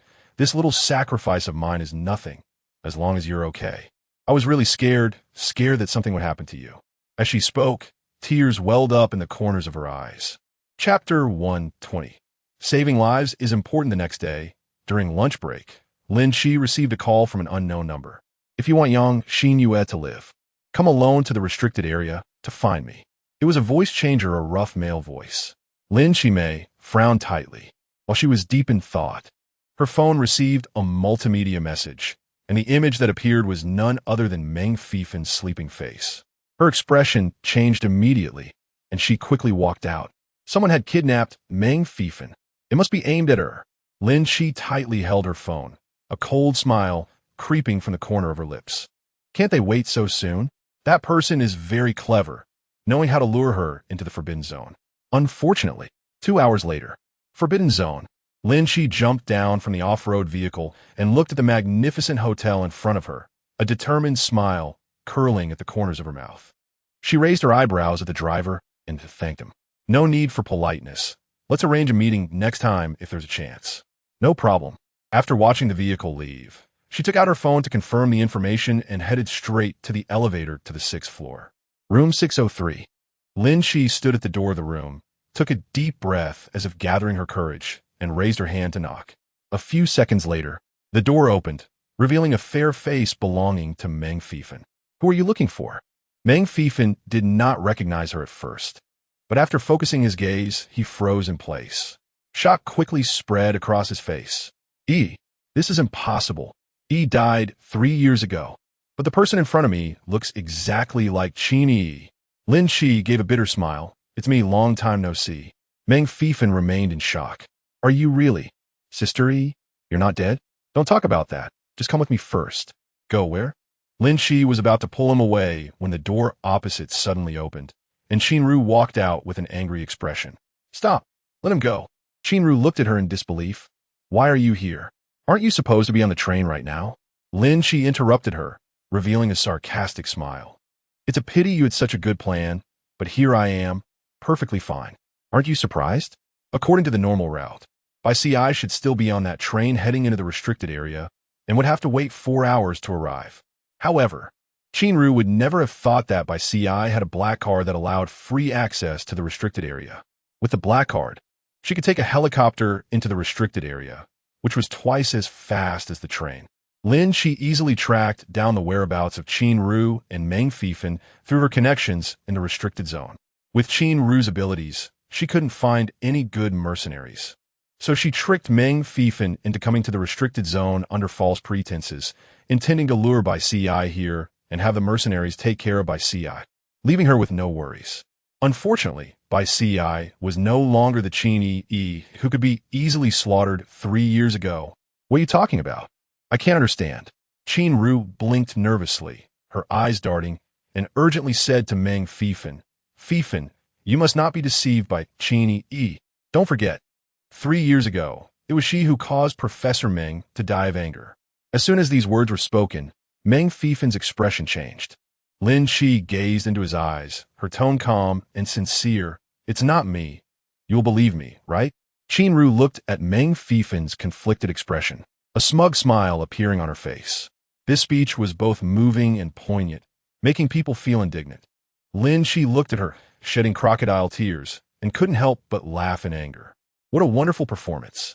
It's a pity she's not pursuing acting. Otherwise, she'd definitely win a Best Actress award. Qinru watched Bai Ci, who had nothing to say, and grabbed Meng Fifan's wrist, passing by her with the posture of a victor. Fifan, let's go. Sister Qinru. Meng Fifan didn't budge an inch. He gently pushed away the hand that was holding him, and under Qinru's astonished gaze, smiled slightly at Bai Ci, saying, Sister Yi, I believe you. I have never believed what those people said. Sister Yi could not be the murderer of my dad. When he first met Qin, Meng Fifan was only 12 years old, in the rebellious phase of adolescence, but his only hobby was studying, so he was very curious about Qin, whom Professor Meng often praised. After getting to know each other, Qin's talent and personality became what Meng Fifan pursued. He yearned for her bright and cheerful character while always being inspired and motivated by her in his studies. Those people always praised Qinru as the best, but he always felt that Qin should be the best. However, Qin told him that empty fame is for outsiders, and outsiders' opinions are the most irrelevant things in the world. Just like him, who was always teased by classmates as a bookworm, dull and boring, Qin was the first to compliment him as interesting and fun. He felt that only Qin understood him in this world. Therefore, despite Qinru repeatedly emphasizing that Qin was the one who caused his father's death, he never believed a single word. He firmly believed that Qin was not that kind of person. Meng Fifan. Qinru could no longer maintain her expression, grinding her teeth and complaining. Have you gone stupid from studying? She's the murderer of your dad. Bai Si retracted the smile from her lips and coldly stared at her. I warn you, don't use the Meng family and their affairs to threaten me, or I won't be polite. Qin Ru stubbornly tried to pull Meng Fifan. Meng Fifan, come with me. The trailing sound turned into a painful scream.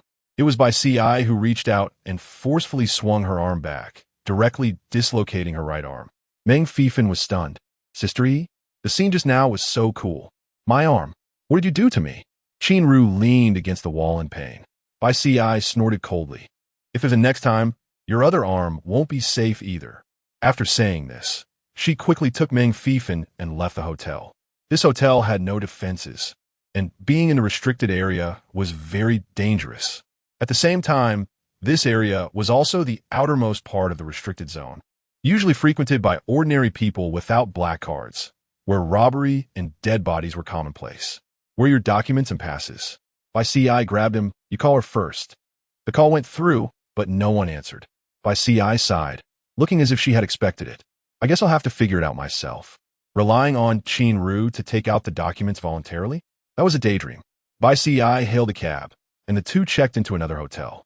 She ordered room service and reminded Meng Fifan before leaving. Stay in the room and don't go anywhere, and definitely don't open the door to strangers. Got it? Meng Fifan chuckled. Sister Yi, I'm already an adult. Don't treat me like a child. Bai Si paused and said, I'm not called Qin now. I'm called Bai Si. Meng Fifan didn't ask further and nodded honestly. Then can I call you Sister Si from now on? Sure. The urgent task was to get Meng Fifan a permanent pass. Ordinary people could only get a regular pass to enter the restricted area, which had a 3-day limit. Reapplying would be troublesome, not only requiring a significant amount of money, but also relying on connections. However, Bai Si knew that Ji had connections in this area and could get a pass within 24 hours. Ji was the driver who had taken her to the hotel. Ji was efficient and said they could go in after midnight to find someone for the pass. Just mentioning Ji Ye's name. Chapter 121. Are you an ability user? What a touching story. In the quiet back seat, Ing watched her with calm eyes the entire time, yet remained unmoved. The beautiful woman shed tears, delicate and pitiful, but his heart was as calm as water, instead revealing a hint of ambiguous amusement in his eyes. TSK. Ing smiled faintly. Last time at the gambling table, you were still a little kitten showing your claws. How did you become a pitiful little rabbit today? You're the kitten. You're the rabbit. Lin Shi suppressed her emotions, took a slight breath, and said, If I offended you last time, I hope you can forgive me. Since you mentioned a deal, what are the benefits for me? There's hope. Lin Shixin secretly rejoiced and immediately offered a sincere proposal. If I win the money, how about you take 30 and I take 70? Ing remained silent. She gritted her teeth and continued to add sincerity. You take 40 and I take 60. Ing. Bai Si, let's go for 50 to 50. Ing. Bai Si, you take 60 and I take 40. After a pause of a second, she couldn't help but say, Don't go too far. Ing suddenly laughed.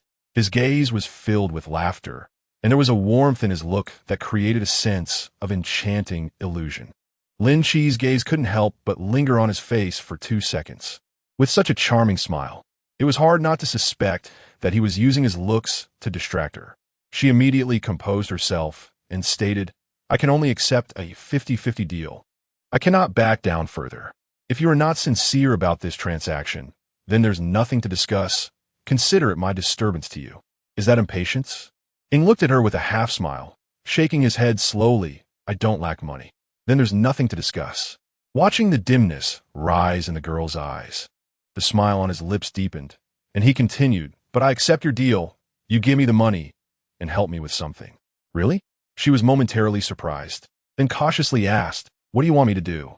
Ing beckoned her with a finger. As the two drew closer, Ying's gaze dropped. Clearly seeing the girl's skin like snow, her long eyelashes distinctly brushing against her heart like feathers. Thump, thump. In the quiet environment, no one could tell whose heartbeat was whose. Recently, a new gambling god had emerged in the underworld. Anyone who played at her tables could never win her money. Even more surprising was that this gambling god was actually a woman. Slap! A business card was thrown onto the pitch-black table.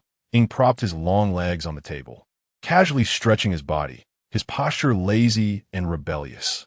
Lin Chi sat down beside him, glanced at the business card. Is this my target tonight, Morong Chi?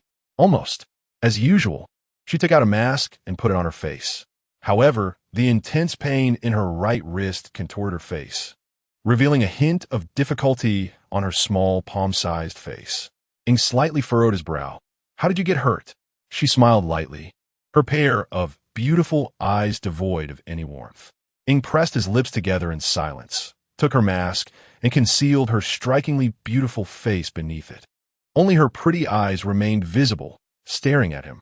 As he tied the mask for her, they unconsciously drew closer together. From a distance, it looked like a completely embracing posture, intimate and warm. Bai Si instinctively held her breath. Although they weren't close, she still seemed to feel his burning warmth. Here, even if you kill someone, I can let you leave safely. He chuckled softly. So don't let yourself get hurt, understand? It had been a long time since anyone cared about her injuries. Perhaps out of longing, she surprisingly softened her heart in this place of slaughter and decay for the words of someone she had just met. Bai Si was in great shape tonight, dominating the gambling table. She couldn't wait to find Ing to take credit and went to the agreed room to look for him. Guess what I won tonight? But when she saw the scene in the room, Bai Si's words suddenly stopped. Ing was sitting in the center of the sofa, his long legs casually resting on the table, lazily holding a cigarette, the curling blue smoke less enchanting than the beauty on his lap. The beauty was sitting on his legs, wildly twisting her fiery body, almost pressing her face against his. Hearing the sound of the door opening, Ing lifted his eyelids to look at her, his tone very calm. Since the matter is done, you can leave now. Get out of the critical spot. His indifferent tone and aloof expression gave Bai Si a surreal feeling. She turned around decisively. The smile that had been on her lips instantly vanished. Yes, a transaction. They were just trading after all. After this, they probably wouldn't have any more intersections. Bai Si took off her mask in the changing room and changed into a new outfit. At this point, she couldn't leave because she hadn't found her contact, Huang, in the past few days. Now, she had a bit of money, enough to play at the casino for a few more days and see if she could discover any clues. Bang! A huge explosion suddenly erupted. The walls trembled. Bai Si trembled and immediately crouched in the corner, holding her head. She was terrified. That sound was a bomb. At that moment, sounds of machine gun fire and deafening explosions came from outside, and the screams of people were the faintest. Bang! The power went out, and all the lights went dark. Everyone, raise your hands and crouch down. Anyone who dares to resist will be killed. Bang! A group of black men in bulletproof vests suddenly sprang out from somewhere, each armed with machine guns, and began shooting at the people fleeing in the hall. Bai Si saw this scene through the crack of the door, her pupils trembling. Terrorist attack. How could she be so unlucky? There was no time to complain as she watched the group of black terrorists start to take hostages. Bai Si quickly hid behind the curtains. Her slender figure pressed tightly against the wall, almost invisible under the cover of the curtains. Bang! The door was kicked open. Several beams of flashlight swept in, the wardrobe was overturned, and the hangers were kicked down. Bai Si bit her lower lip tightly, holding her breath. Please, heaven, protect me. Please. Suddenly, the curtain was yanked. Chapter 122. This is a good thing. In contrast, Lin Chi's mood was delightful. Based on her speculation, the auction mentioned by Bo Shi-chan was very likely the cruise auction in the restricted area. This way, she can not only smoothly enter the auction, but also safely leave the restricted area under Bo Shi-chan's cover. This big leg to hold on to was worth it. Soon after, Lin Chi received a companion dress and accessories sent by Bo Shi-chan. When she saw the beautiful crystal necklace, even she, who never liked accessories, was amazed and couldn't take her eyes off it for a long time. It's a pity it was white. If it had been blue crystal to match her hair color, it would have been more suitable. Lin Chi specifically checked the value of the crystal. 16 million. Wow, that's so expensive. She felt both honored and shocked, thinking she must be careful with it. She couldn't afford to damage it. As for the dress, fortunately, it was only 3 million. The promised day arrived as scheduled. Bai Si followed Bo Shi-chan on a private plane to the Forbidden Zone. Bo Shi-chan smiled. I remember your birthplace is the Forbidden Zone. Have you investigated her? Bai Si nodded. Yes, I am an orphan, so I am an undocumented resident of the Forbidden Zone. Why do you want to transfer to the capital? Because I want to enter the laboratory. I want to make a name for myself. Oh. Bo Shi-chun showed a hint of appreciation, saying, with your talent, you should not be buried. After a brief pause, his gaze deepened, and with a meaningful tone, he added, I would be very willing to be your mentor. This was an olive branch. Even without Bo Shi-chun's reminder, she wouldn't rashly engage deeply with him, especially regarding certain collaborations that could be harmful rather than beneficial. She needed to be cautious. At 11 o'clock at night, aboard the Forbidden Zone cruise ship, the private plane slowly landed on the cruise ship. Tonight, there were many people of high status like Bo Shi-chun, so his arrival did not attract much attention. Of course, there were many who observed in secret, and every move of everyone had hidden viewers. The stunning Baisia naturally drew many gazes. However, as she was Bo Shi-chun's companion, no one dared to be foolish. I have something to take care of. Wait for me in this area, Bo Shi-chun instructed. He added, you should understand the rules of the Forbidden Zone, so don't wander around alone, okay? I nodded, mem. This area was a safe zone, with strict security checks. No one was allowed to bring prohibited items in, and any violations such as fighting, causing trouble, or harassment would lead to being blacklisted by the entire Forbidden Zone. In the Forbidden Zone, rules are rules, and even the most arrogant wouldn't dare to break them. So Ci moved freely here. She remembered Chi Wang had mentioned that CT liked to collect crystals. So at this moment, she went to the crystal display area, carefully admiring the crystals while considering whether to buy a piece to trade with CT. Chi Wang also said that this preference of CT's was known to very few people. She found it strange how Chi Wang seemed to know everything. This guy really keeps things hidden. Miss, please make way. A low, cold voice sounded from behind her. It really won't go away, huh? Is it only in hell that I won't encounter him? The best viewing distance for crystals is 2 meters. Getting so close will only make you dizzy and cause eye strain. By Ci. No wonder she felt dizzy. She thought it was seasickness. A bit embarrassing. She pretended to be indifferent and stepped back a few paces, saying irritably, I can look however I want. What best viewing distance? Do you really understand? Bo Shi-chun pointed to the wall, miss. Please look at the warm reminder on the wall. Warm reminder. The best viewing distance for crystals is 2 meters. By Ci. Embarrassed again. She had nothing to say and honestly sat on the sofa to admire the view. To be honest, the crystals were stunning. In front of these collections, the white crystal necklace she wore looked particularly plain and simple. Of course, its price was also lower. Crystals are beautiful, but they are expensive. The starting bid for crystals here was actually 50 million. Bai Ci was once again struck hard. Poverty weighed on her like a heavy burden, and she could only turn her frustration into strength by finishing all the little desserts in front of her. She noticed that Bo Shi-chun at the other end of the sofa was still casually admiring the crystal exhibits. Seeing this, she asked him, do you understand the market for crystals? He glanced at her lightly. What do you want to say? I want to buy a crystal. To give to a friend. So, which kind of crystal can I get for 1 million? There's one of my dreams. After saying this, Bai Ci's small face turned slightly. Bo Shi-chun's dark eyes fixed on her, gradually lowering until they landed on her beautifully curved shoulders and neck, where the color of the crystal necklace was less vibrant than her delicate skin. He smirked mockingly. Is this what he prepared for you, a piece of junk? What junk? It's clearly very beautiful. Bai Ci pouted in dissatisfaction, reaching out to touch the necklace, causing her soft hair to cascade down her shoulder and reveal the crimson tattoo on her side neck, making her already striking features even more stunning. Bo Shi-chun squinted at her, seeing the girl in his eyes gradually merge into the blood-red crystal, as if a phoenix reborn from the ashes was spreading its wings. With wings like fire, bright as blood, and dazzling as a song. A surge of restlessness boiled within him, and he awkwardly lowered his gaze to hide the turmoil in his eyes. What was wrong with him? Why was it so easy to lose control in front of her? This wasn't right. After a moment, Bo Shi-chun spoke lightly. Do you like crystals? Bai Ci rested her chin on her hand, staring at the crystal exhibits, nodding. Such beautiful things. No one would dislike them, right? He smiled subtly and didn't say anything more. Chapter 123. Breaking my rules, his voice was low and magnetic, carrying a hidden coldness. Those who break the rules must be taught a lesson. The chicken head guy was instantly terrified. Spare my life. A shadow approached, and under the bright white light, the tall figure loomed over Lin Chi, enveloping her entirely in darkness. She saw a pair of black leather shoes walk past her. Soon after, the chicken head guy's screams echoed. Lin Chi was startled and instinctively turned her head to look. The man's profile was sharply defined, with a taut jawline that exuded a chilling coldness.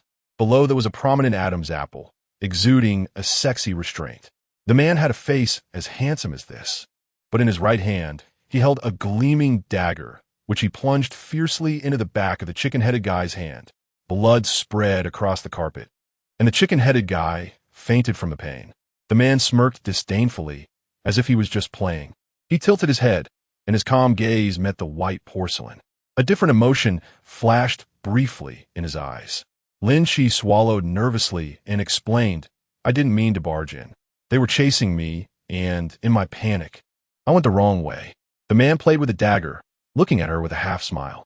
His deep peach blossom eyes held a hint of laughter, adding a touch of emotional allure. Yet there was a beauty mark at the corner of his eye that made him seem enchanting, but not in a soft way. It added to his handsome charm. Lin Chi was afraid that he would stab her with the dagger in the next second, her eyes filled with wary tremors. The chicken-headed guy was dragged down by the man in black. "All right, don't scare her." Chi Wang leisurely swirled his wine glass, lightly chiding the man with a laugh. "You're really something, using such force. Aren't you afraid of getting your hands dirty?" Chi Wang smiled and asked Bai Ci, "What are you doing here?" "I need a pass." "I see." He smiled faintly, giving a gentle illusion, then turned and posed a tricky question to Bai Ci. "Do you know how to play cards?" "Here we go again." Lin Chi's temples were throbbing, and he simply said, "I can't." He suddenly chuckled lowly. "You're lying." Lin Chi-Shin's heart sank. She saw him take the tablet handed over by the man in black and glance at the screen, a meaningful smile curling at the corners of his mouth. "Aren't you quite the player?" The tablet displayed surveillance footage. How could he obtain the crucial surveillance so quickly? What exactly was his identity? Lin Chi's mind raced, and at that moment, the man playing with the dagger suddenly spoke. "How about we play a round?" "Not interested." She had just been tricked by the cocky guy. Bai Ci felt indignant, but could only force a hideous smile on her face, speaking slowly. "Do you mean what you say?" Chi Wang he was taken aback, then laughed. "You're the first to dare to question him like that. But don't worry, we are all serious people, and we definitely mean what we say." "Serious people." Bai Ci's gaze swept over the dagger and then landed on the man's face. In the dazzling light, a scene flashed through her mind. This face. The man leaned down slowly towards her. "Do you need help getting up, miss?" In this moment, he resembled a devout knight. Bai Ci suppressed her racing heart and got up from the ground, feeling a bit numb in her legs after kneeling for so long. The game started. Men in black entered and exited one after another. This time there was no dealer. Chi Wang personally dealt the cards. Bai Ci noticed that this gambling table was different. There were no chips, and the rules were different from before. A soft clink sounded. Bai Ci was in a state of high tension and was startled, causing her to shudder. The man sitting opposite her chuckled lightly. His gaze was dark. "You seem quite nervous." Bai Ci admitted calmly. "Of course, any normal person would be nervous." She turned her head to look at the sound and was shocked to see a huge glass wall illuminated by lights, behind which two hot women were crazily twisting their alluring bodies, occasionally whipping each other with leather whips. This scene opened her eyes. Bai Ci looked straight at him. "Will you let me win?" His smile grew more intense. "If the outcome is already determined, how boring would that be? I'm only interested in the unexpected. Most winners prefer to do challenging things. A string of victories is dull. Once there's an evenly matched opponent, that's when the excitement ignites." Clearly, this man in front of her was just like that. Bai Ci speculated about him, feeling a bit more confident, showing a relaxed smile on her face. "I hope I won't disappoint you." Their eyes met, and a strange color burst forth from the man's narrow, elongated gaze. "Good." Chi Wang clapped excitedly. "So, encountering a woman daring enough to play cards with the shadow, let us begin." "Shadow." That was the man's name. Bai Ci silently noted it and began to feel the cards. This gambling table played a psychological game. Each person drew 3 cards, had 3 chances to swap, and the final round determined the winner through 3 rounds, 2 wins, and if tied, they would continue. Players had only 1 chance to refuse a swap. In the first 2 rounds, both sides swapped 1 card each, relying on luck. In the final round, it depended on psychological warfare. "Ladies first," said Shadow. Bai Ci did not refuse. She reached for the first card's position and looked up to observe Shadow's expression. "Gingyang Dai Yi Chuklet." You're the first to try to gauge something from Shadow's expression. Courageous, indeed. Bai Ci smiled slightly. How would I know without trying? What their essay flaw? Shadow raised an eyebrow. So what flaw did you see? None. She lit up the first card, watching the 2 cards swap, then smile, but I know I won. Qin Yang Tai, he squinted arrogant. He was not worried about the game because he firmly believed Shadow could not lose. When it was Shadow's turn to swap, Bai Ci used her right to refuse to swap the second card. In the end, the card that was swapped was the third one. Shadow looked at her with a half smile, a hint of melancholy in his eyes. Let us reveal the cards. The first card Bai Ci wins. This card was the one she had just swapped from him, and it was the biggest card among all. A look of surprise flashed across Qin Yang Tai's face, and he coldly smiled. Interesting. Bai Ci smiled at Shadow. Let us continue. The second card, Shadow wins. Shadow chuckled lightly, miss, you might lose. A hint of dryness and dullness spilled from his eyes. He had expected a surprise, but found it to be just ordinary. Boring. He coldly said to the woman, take me there. The woman hesitated for a moment, but obediently pushed his wheelchair towards the inner room. Professor Huang and Bai Ci followed closely behind. This dinner party was organized by Bo Shi Chun, with a total of 10 participants, most of whom were experimental technicians, including 2 judges Bai Ci had seen before at the last competition. The sudden arrival of Bo Xing made the atmosphere tense and oppressive. Everyone stood up to greet him. Young master. Long time no see, young master. This scene was enough to prove the high status of Bo Xing. Professor Huang awkwardly laughed. If I had known he was the young master, I wouldn't have dared. As soon as Bai Ci sat down, she heard Bo Xing's voice. Neither high nor low, I'll sit here. The position where his wheelchair stopped was right next to Bai Ci. Seeing this scene, Bo Chen's eyes deepened. The dinner proceeded as usual. Someone spoke up. In the past 3 years, the number of monster patients has been increasing in a curve, and the proportion is unbalanced. This is probably not a good sign. Fortunately, Professor Bo, she has made breakthroughs in his research. I think it won't be long before this protracted battle comes to an end. Yes, 10 years ago, there was a massive outbreak of the monster virus, and labs were built one after another. So many years have passed, and there are hardly any left. Now, a university's lab is quite good. What's this student's name? Bai Ci, right? Professor Huang nodded and replied, yes, her name is Bai Ci. She is the champion of this year's academic research competition. Chapter 124, You Lost Your Mistaken. Lin Shi flipped over the third card, resting her chin on one hand, her eyes sparkling with playfulness. This bottom card that was swapped is the one I truly wanted to keep. Lin Shi's number 3 card was only 3 points higher than Ying's number 3 card, winning narrowly. Ying obviously paused for a moment. Then a meaningful smile crept up the corner of her lips. So you intentionally kept the number 2 card to make me change to the number 3 card. You actually lost. Qin Jiangtai found it hard to believe. He was even more excited than Ying, the person involved. Over the years, you had lost at least 5 matches. And today you actually lost to her? Lin Shi humbly said, consider it my luck to win a round against you. Can I leave now? Ying nodded, yes. She turned and strode away without any hesitation. You let me win. Get lost. Ying shot him a cold glance, her thin lips pressed against the red wine, the crimson staining her lips, adding a touch of allure. Even if I didn't change to card number 1, I still wouldn't win. Bai Ci was certain that card number 1 was a big card. Even if Ying refused to change cards, when he changed to card number 2, Bai Ci only needed to agree to change cards, and he would still lose. Therefore, no matter how things progressed, Bai Ci had the final say. He was just surprised by Bai Ci's remarkable judgment. That's strange. The dignified prince actually calls someone miss. Hearing that makes me envious. Qin Yang laughed meaningfully. Ying sneered. So you have a preference for being called miss? Get lost. The next morning at 9 o'clock, Bai Si had a restless night, leaving the house with dark circles under her eyes. She handed breakfast to Meng Fifan, yawning repeatedly. You eat. I'm not hungry. Meng Fifan looked at her with concern. Are you okay? Why not lean on me and rest for a bit? The car's here, let's go. The two immediately got up and walked through the ticket gate into the passage. Suddenly, a gunshot rang out ahead. The crowd panicked like startled birds. Bai Si's expression tightened, and she immediately pulled Meng Fifan to run towards the stairs ahead, hoping not to miss this train. Bang! Bang! Two more gunshots echoed. In the chaos, Meng Fifan suddenly collided with a man coming towards them.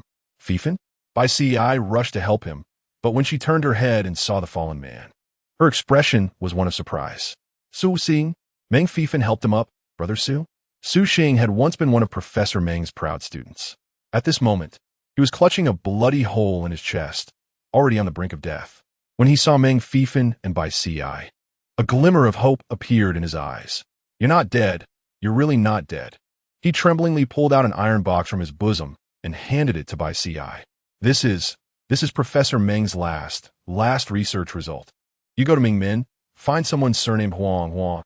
Su Xing didn't have time to explain clearly before he breathed his last. He had been shot 4 times, and it was already a miracle that he had held on this long. Meng Fifan panicked. Brother Su, wake up. I'll call 120 right away. Go. Bai Si yanked him up because she saw several armed men running towards them. Those men were actually mercenaries. The two ran up the stairs, but were still a step too late. The train had already left. It was Meng Fifan's first time experiencing a gunfight, and he was in a daze. What do we do now? Why did those people want to kill Brother Su? Bang! Bang! The gunfire downstairs did not cease. Bai Si pulled Meng Fifan and ran desperately forward. They had to leave the train station. Fortunately, there weren't many mercenaries, and soon the station's security personnel arrived to control the scene. The mercenaries quickly retreated to avoid exposure. Someone hired mercenaries to kill Su Xing? No, they wanted what he had. Bai Si's expression turned serious, and she suddenly stood up, saying to Meng Fifan, tomorrow morning at 9, you go to the train station alone. We'll meet in the capital. What about you? Meng Fifan asked anxiously. She placed the iron box in her backpack and pondered. I need to help Su Xing finish what he couldn't. Bai Si couldn't explain too much to him at the moment. After repeatedly instructing him as they parted, she hurriedly left. She watched Su Xing die before her eyes, and in a daze, recalled herself 3 years ago. 3 years ago, she was returning to the capital with the latest research on the monster inhibitor when she encountered Qin Ru's deadly hands on the train. Qin Ru wanted her life and the monster inhibitor. Although she didn't know what Su Xing planned to do, she absolutely couldn't allow her teacher's achievements to be destroyed. All her ambitions surged within her, but Bai Si was troubled at this moment. She couldn't get into Mingmen. What was even more troubling was that Su Xing said the contact person had the surname Wang. With so many people with that surname, how was she supposed to find him? As she was in distress, she suddenly saw a few mercenaries enter the dining room, heading to a window seat on the 2nd floor. Bai Si observed them discreetly, noticing they were focused on the direction of the Mingmen entrance. Her heart sank, feeling the situation was very tricky. These mercenaries could very well be in cahoots with the ones who killed Su Xing. This meant they knew the meeting place was at Mingmen. Bai Si's fingers tightened around the porcelain cup, gradually squeezing tighter, her bright eyes becoming increasingly clouded. Someone capable of employing so many mercenaries could not be an ordinary person. Good. She wanted to see just how big this conspiracy was behind it all. Bai Si waited in the dining room for 2 days before finally getting an opportunity. She flagged down a car. Before the window even came down, several gun barrels were already aimed at her vital points. Despite her heart racing, Bai Si relished the thrill of risking her life. You got some guts. The car window slowly lowered, revealing a man's face under the moonlight, a hazy kind of handsome. A hint of a meaningful smile played on his lips as he appraised the slender Bai Si. Aren't you afraid of getting shot to death? Bai Si shook her head, turning her head with a smile. I trust my instincts. Being who keeps his promises can't possibly be someone who kills innocents. She was already extremely beautiful. Her blue hair danced in the wind, and the lights formed a backdrop behind her, making her look like a blue fairy descending. So stunning. Ying's gaze darkened slightly, and he faintly smiled. Get in. Bai Si got into his car. Speak, what do you want? Ying looked at her quietly, seemingly a bit expectant. Bai Si liked this straightforward feeling and said calmly, I want to make a deal with you. I need a pass to Mingmen. He chuckled lightly. You want to enter the casino? MHM. She nodded gently, turning her gaze, her eyes shimmering with tears, looking especially pitiful with her reddened eyelids. I've heard that Mingmen can change one's fate overnight. I want to try. Ying's cold gaze fell on her small face, and he faintly pulled his lips. Short on money? Bai Si bit her lip, her trembling eyelashes lifting slightly, her wet eyes colliding with his gaze. My parents passed away early, and my younger brother had a car accident a few days ago. He urgently needs a kidney transplant. The surgery costs at least 200,000 to 500,000. I can't borrow money and have no other choice but to risk it and block your car. Chapter 125.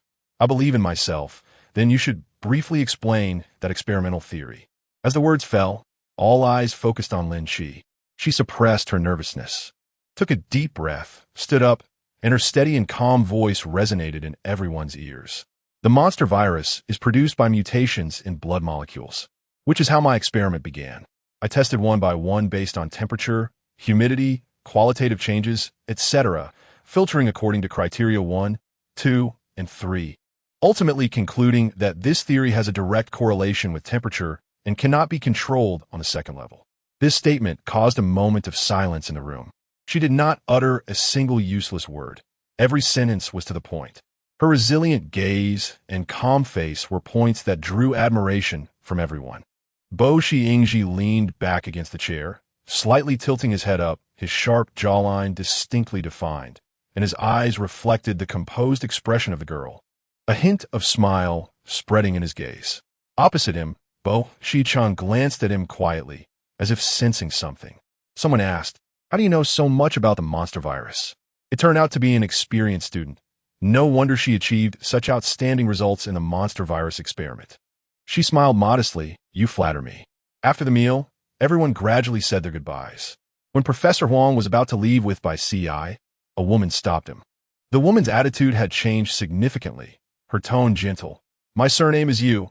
I am Mr. Bo, Shi's secretary. Please come with me, Miss Bai. The sir wants to see you. Seeing this, Professor Huang smiled and nodded. Then I will take my leave first. Bai Si, remember to let me know you arrived home safe tonight. He felt happy for Bai Si. Someone with her talent being recognized by a mentor would be beneficial for a university's laboratory.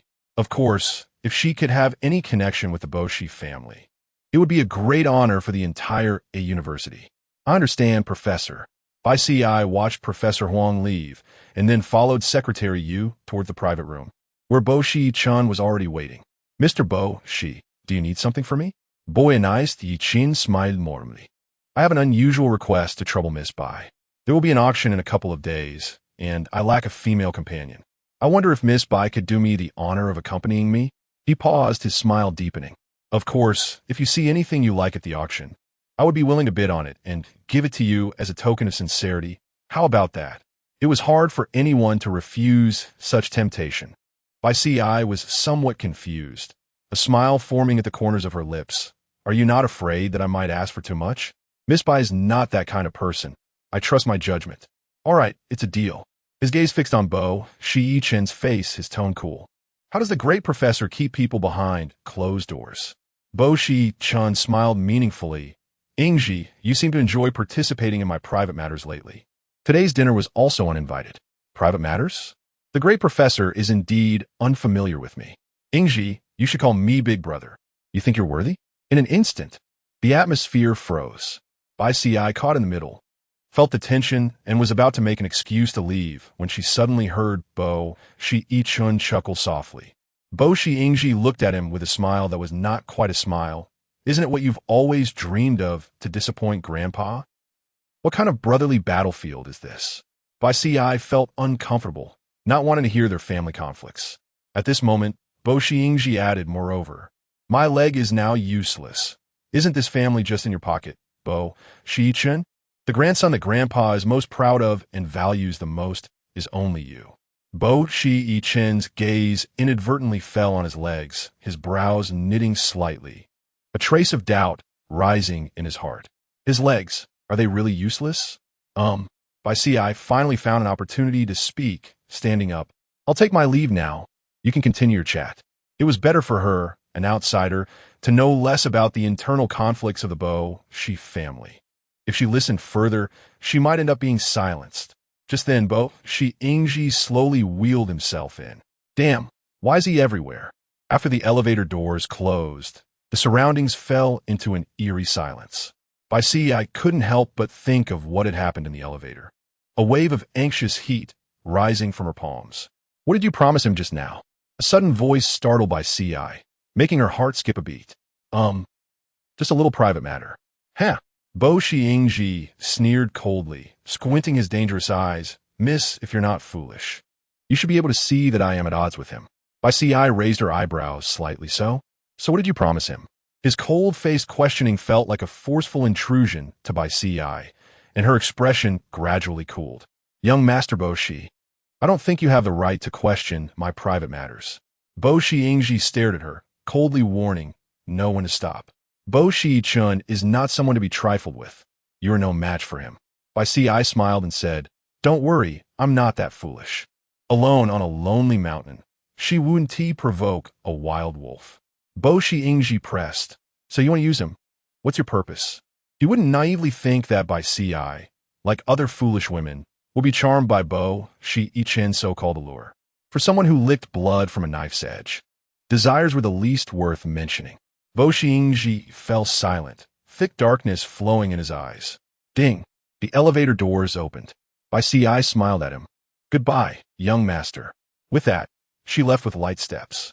Bo Shi watched her back until the moment the elevator doors closed, the gloom in his eyes suddenly spilling out. He was in a bad mood. It seemed he was a bit angry. But why? He didn't know. Chapter 126. What a coincidence. A hoarse voice suddenly rang out. Don't waste time here. The target is on the 3rd floor. Hurry. Yes, due to some terrorists going upstairs. Only 6 armed black men were left guarding the hostages in the 1st floor lobby. Among them, a few had bombs flashing red lights on their backs, clearly intending to destroy the Vital Point. The Vital Point had become the largest emerging industry in the black market over the past decade, said to be backed by the Fenghui gang, which had an unshakable position in this forbidden zone. How dare the terrorists attack here? She couldn't sit idly by. She had to leave immediately. Just as she moved a step, a dull thud of a heavy object falling echoed, followed by the black men bursting into wild laughter as they opened fire. A corpse had fallen, instantly turning into a bloody target on the lobby floor. The group of hostages was so frightened that they fell silent. Some with weaker mental endurance had already fainted. Bai Si forced herself to calm down and analyze the situation. After the terrorists entered the venue, they would quickly block all exits and then take hostages. Some would negotiate with hostages, while others would take pleasure in killing them. If she couldn't get out, she would head to the upper floors. Fortunately, she had already familiarized herself with the basic layout of the Vital Point these past few days, successfully slipping into the stairwell and starting to run upstairs. But the stairs only reached the 3rd floor, and the stairs leading up were sealed off. She couldn't go any higher. Bai Si crouched behind the door to observe the situation in the corridor, and those terrorists had just finished searching the 3rd floor and left. So this should be the safest floor for now. Holding onto a glimmer of hope, she searched for a room to hide in and stealthily slipped into a large private room. Suddenly, a shadow pounced from behind. Bai Si's ears twitched slightly, and she suddenly bent down to dodge, twisting her body to the side as she grabbed that black hand. Her right hand reached for her thigh, where her self-defense gun was hidden. The moment she looked up, Bai Si saw the man's face and paused slightly. It's you. His eyes showed a hint of surprise. Then a vague smile curled at the corners of his mouth. Good skills. You've hidden yourself well, miss. Since it's already exposed, there's nothing to hide anymore. Bai Si snorted coldly. It's just for self-preservation. Ying's smile gradually faded from his face. Why haven't you left the critical point? I didn't have time.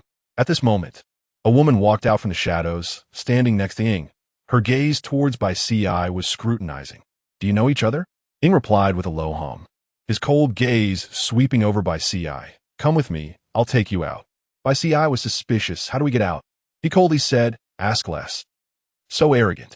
Bai Si could completely not trust him, but she could only choose to trust him. After the three of them walked out, Bai Si observed from behind that Ying's protection of this woman was very obvious. He cared about her. Bai Si pursed her lips, feeling that she shouldn't be distracted at this moment. At the critical moment of life and death, why was her focus so strange? Just then, a beam of light suddenly swept from the end of the corridor, and the woman was startled by the light, accidentally bumping into a vase on the table. Crash! The vase fell to the ground, making a crisp, shattering sound.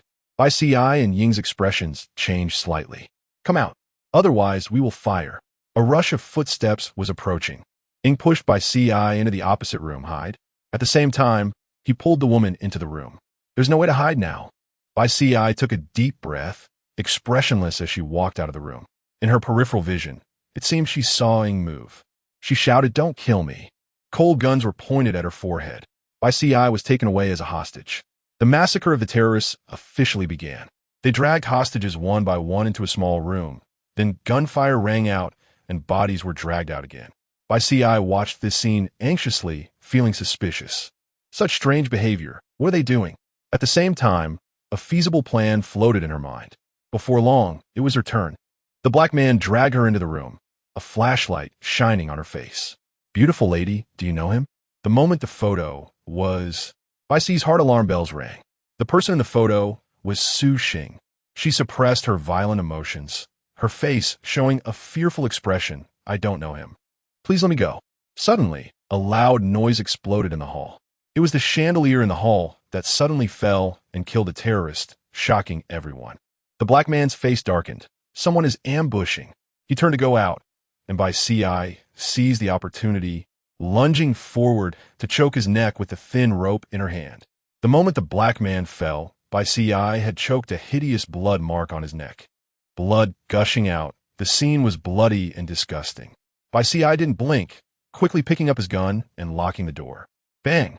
Bang! The explosion in the hall continued, and Bai Si looked through the crack of the door, discovering the terrorists were shooting the remaining hostages.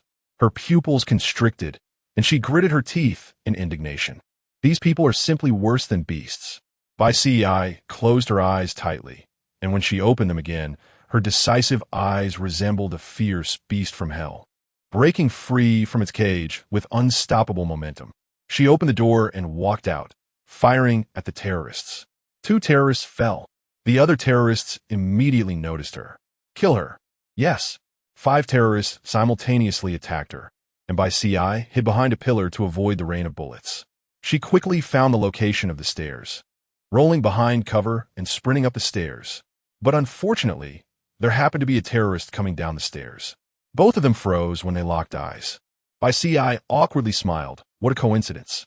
In the next moment, she grabbed the terrorist's gun with both hands, then twisted her body to use his strength to trip him, kicking him down the stairs. Rat-a-tat-tat. Gunfire from below surged in. Chapter 127. I don't want to talk to you money. I have plenty.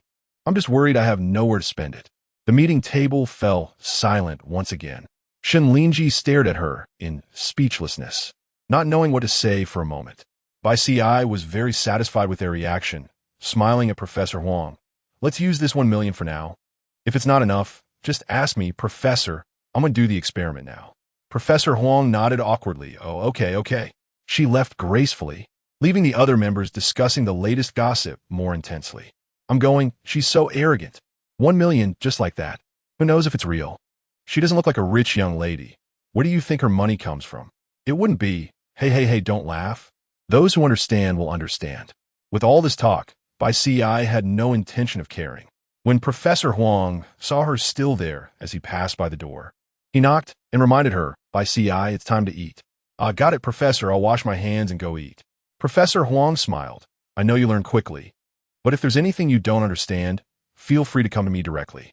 By the way, regarding your investment, I've already drafted the contract, so please come by this afternoon to sign it. I didn't expect Professor Huang to be so thoughtful. After signing the contract in the afternoon, she also asked Professor Huang for leave. Because her fever hadn't gone down, it seemed a bit serious. Hospital. Emergency. 39.5. Your room number is 36. Turn left and go to the end of the hall. The nurse quickly wrote down the temperature on the medical record and handed it to Bai Si. At this moment, Bai Si felt a bit dizzy, vaguely thanking her before turning around, unexpectedly bumping into a solid body. Be careful. With a warm, deep voice, a strong hand grasped her arm, steadying her body. She looked up into the man's eyes, both of them stunned. You. The man's eyes trembled, his expression showing unprecedented paleness. And the hand gripping her arm tightened. Bai Si's dizzy mind suddenly cleared at this moment. She broke free from his hand and said expressionlessly, Zhu Jiwen. Long time no see. Zhu Jiwen incredulously said, Qin Yi, is it really you? He recognized her at a glance, but he couldn't believe that someone who had been dead for 3 years appeared before him. This is too absurd, but this isn't a suitable place to talk. Bai Si said indifferently, I still need to get in 4. I'm leaving first. At this moment, he was shocked, surprised, and amazed, even feeling a little joy. The nurse called him Dr. Zhu. Dr. Zhu? High fever, 39 degrees. He frowned. What is the room number? The needle pierced the skin. The cold medicine dripped drop by drop through the transparent tube into her body. The clash of cold and hot, a dense haze clung to her nerves. Bai Si lay in a hospital bed, her dizzy mind being tugged by an invisible hand. Despite feeling very tired, she had no desire to sleep. Buzzing, her phone vibrated. There was a call. She answered. Hello, Sister Xiao Si. Are you free tonight? I want to treat you to dinner. It was Meng Fei Fan. Just as she was about to refuse, a nurse suddenly approached the bedside and cheerfully reminded her, if you feel any discomfort, be sure to tell us in time. We will help you call the doctor. Meng Fei Fan on the other end listened intently, his voice urgent. Sister Xiao Si. Are you in the hospital? Which hospital? I'll take a taxi over to find you right now. Bai Si sighed helplessly, but she happened to be hungry, so after thinking for a moment, she didn't tea refuse. Then could you please bring me some food? Okay. Just as the call ended, a tall figure walked into the ward. Bai Si stared at him. What is it?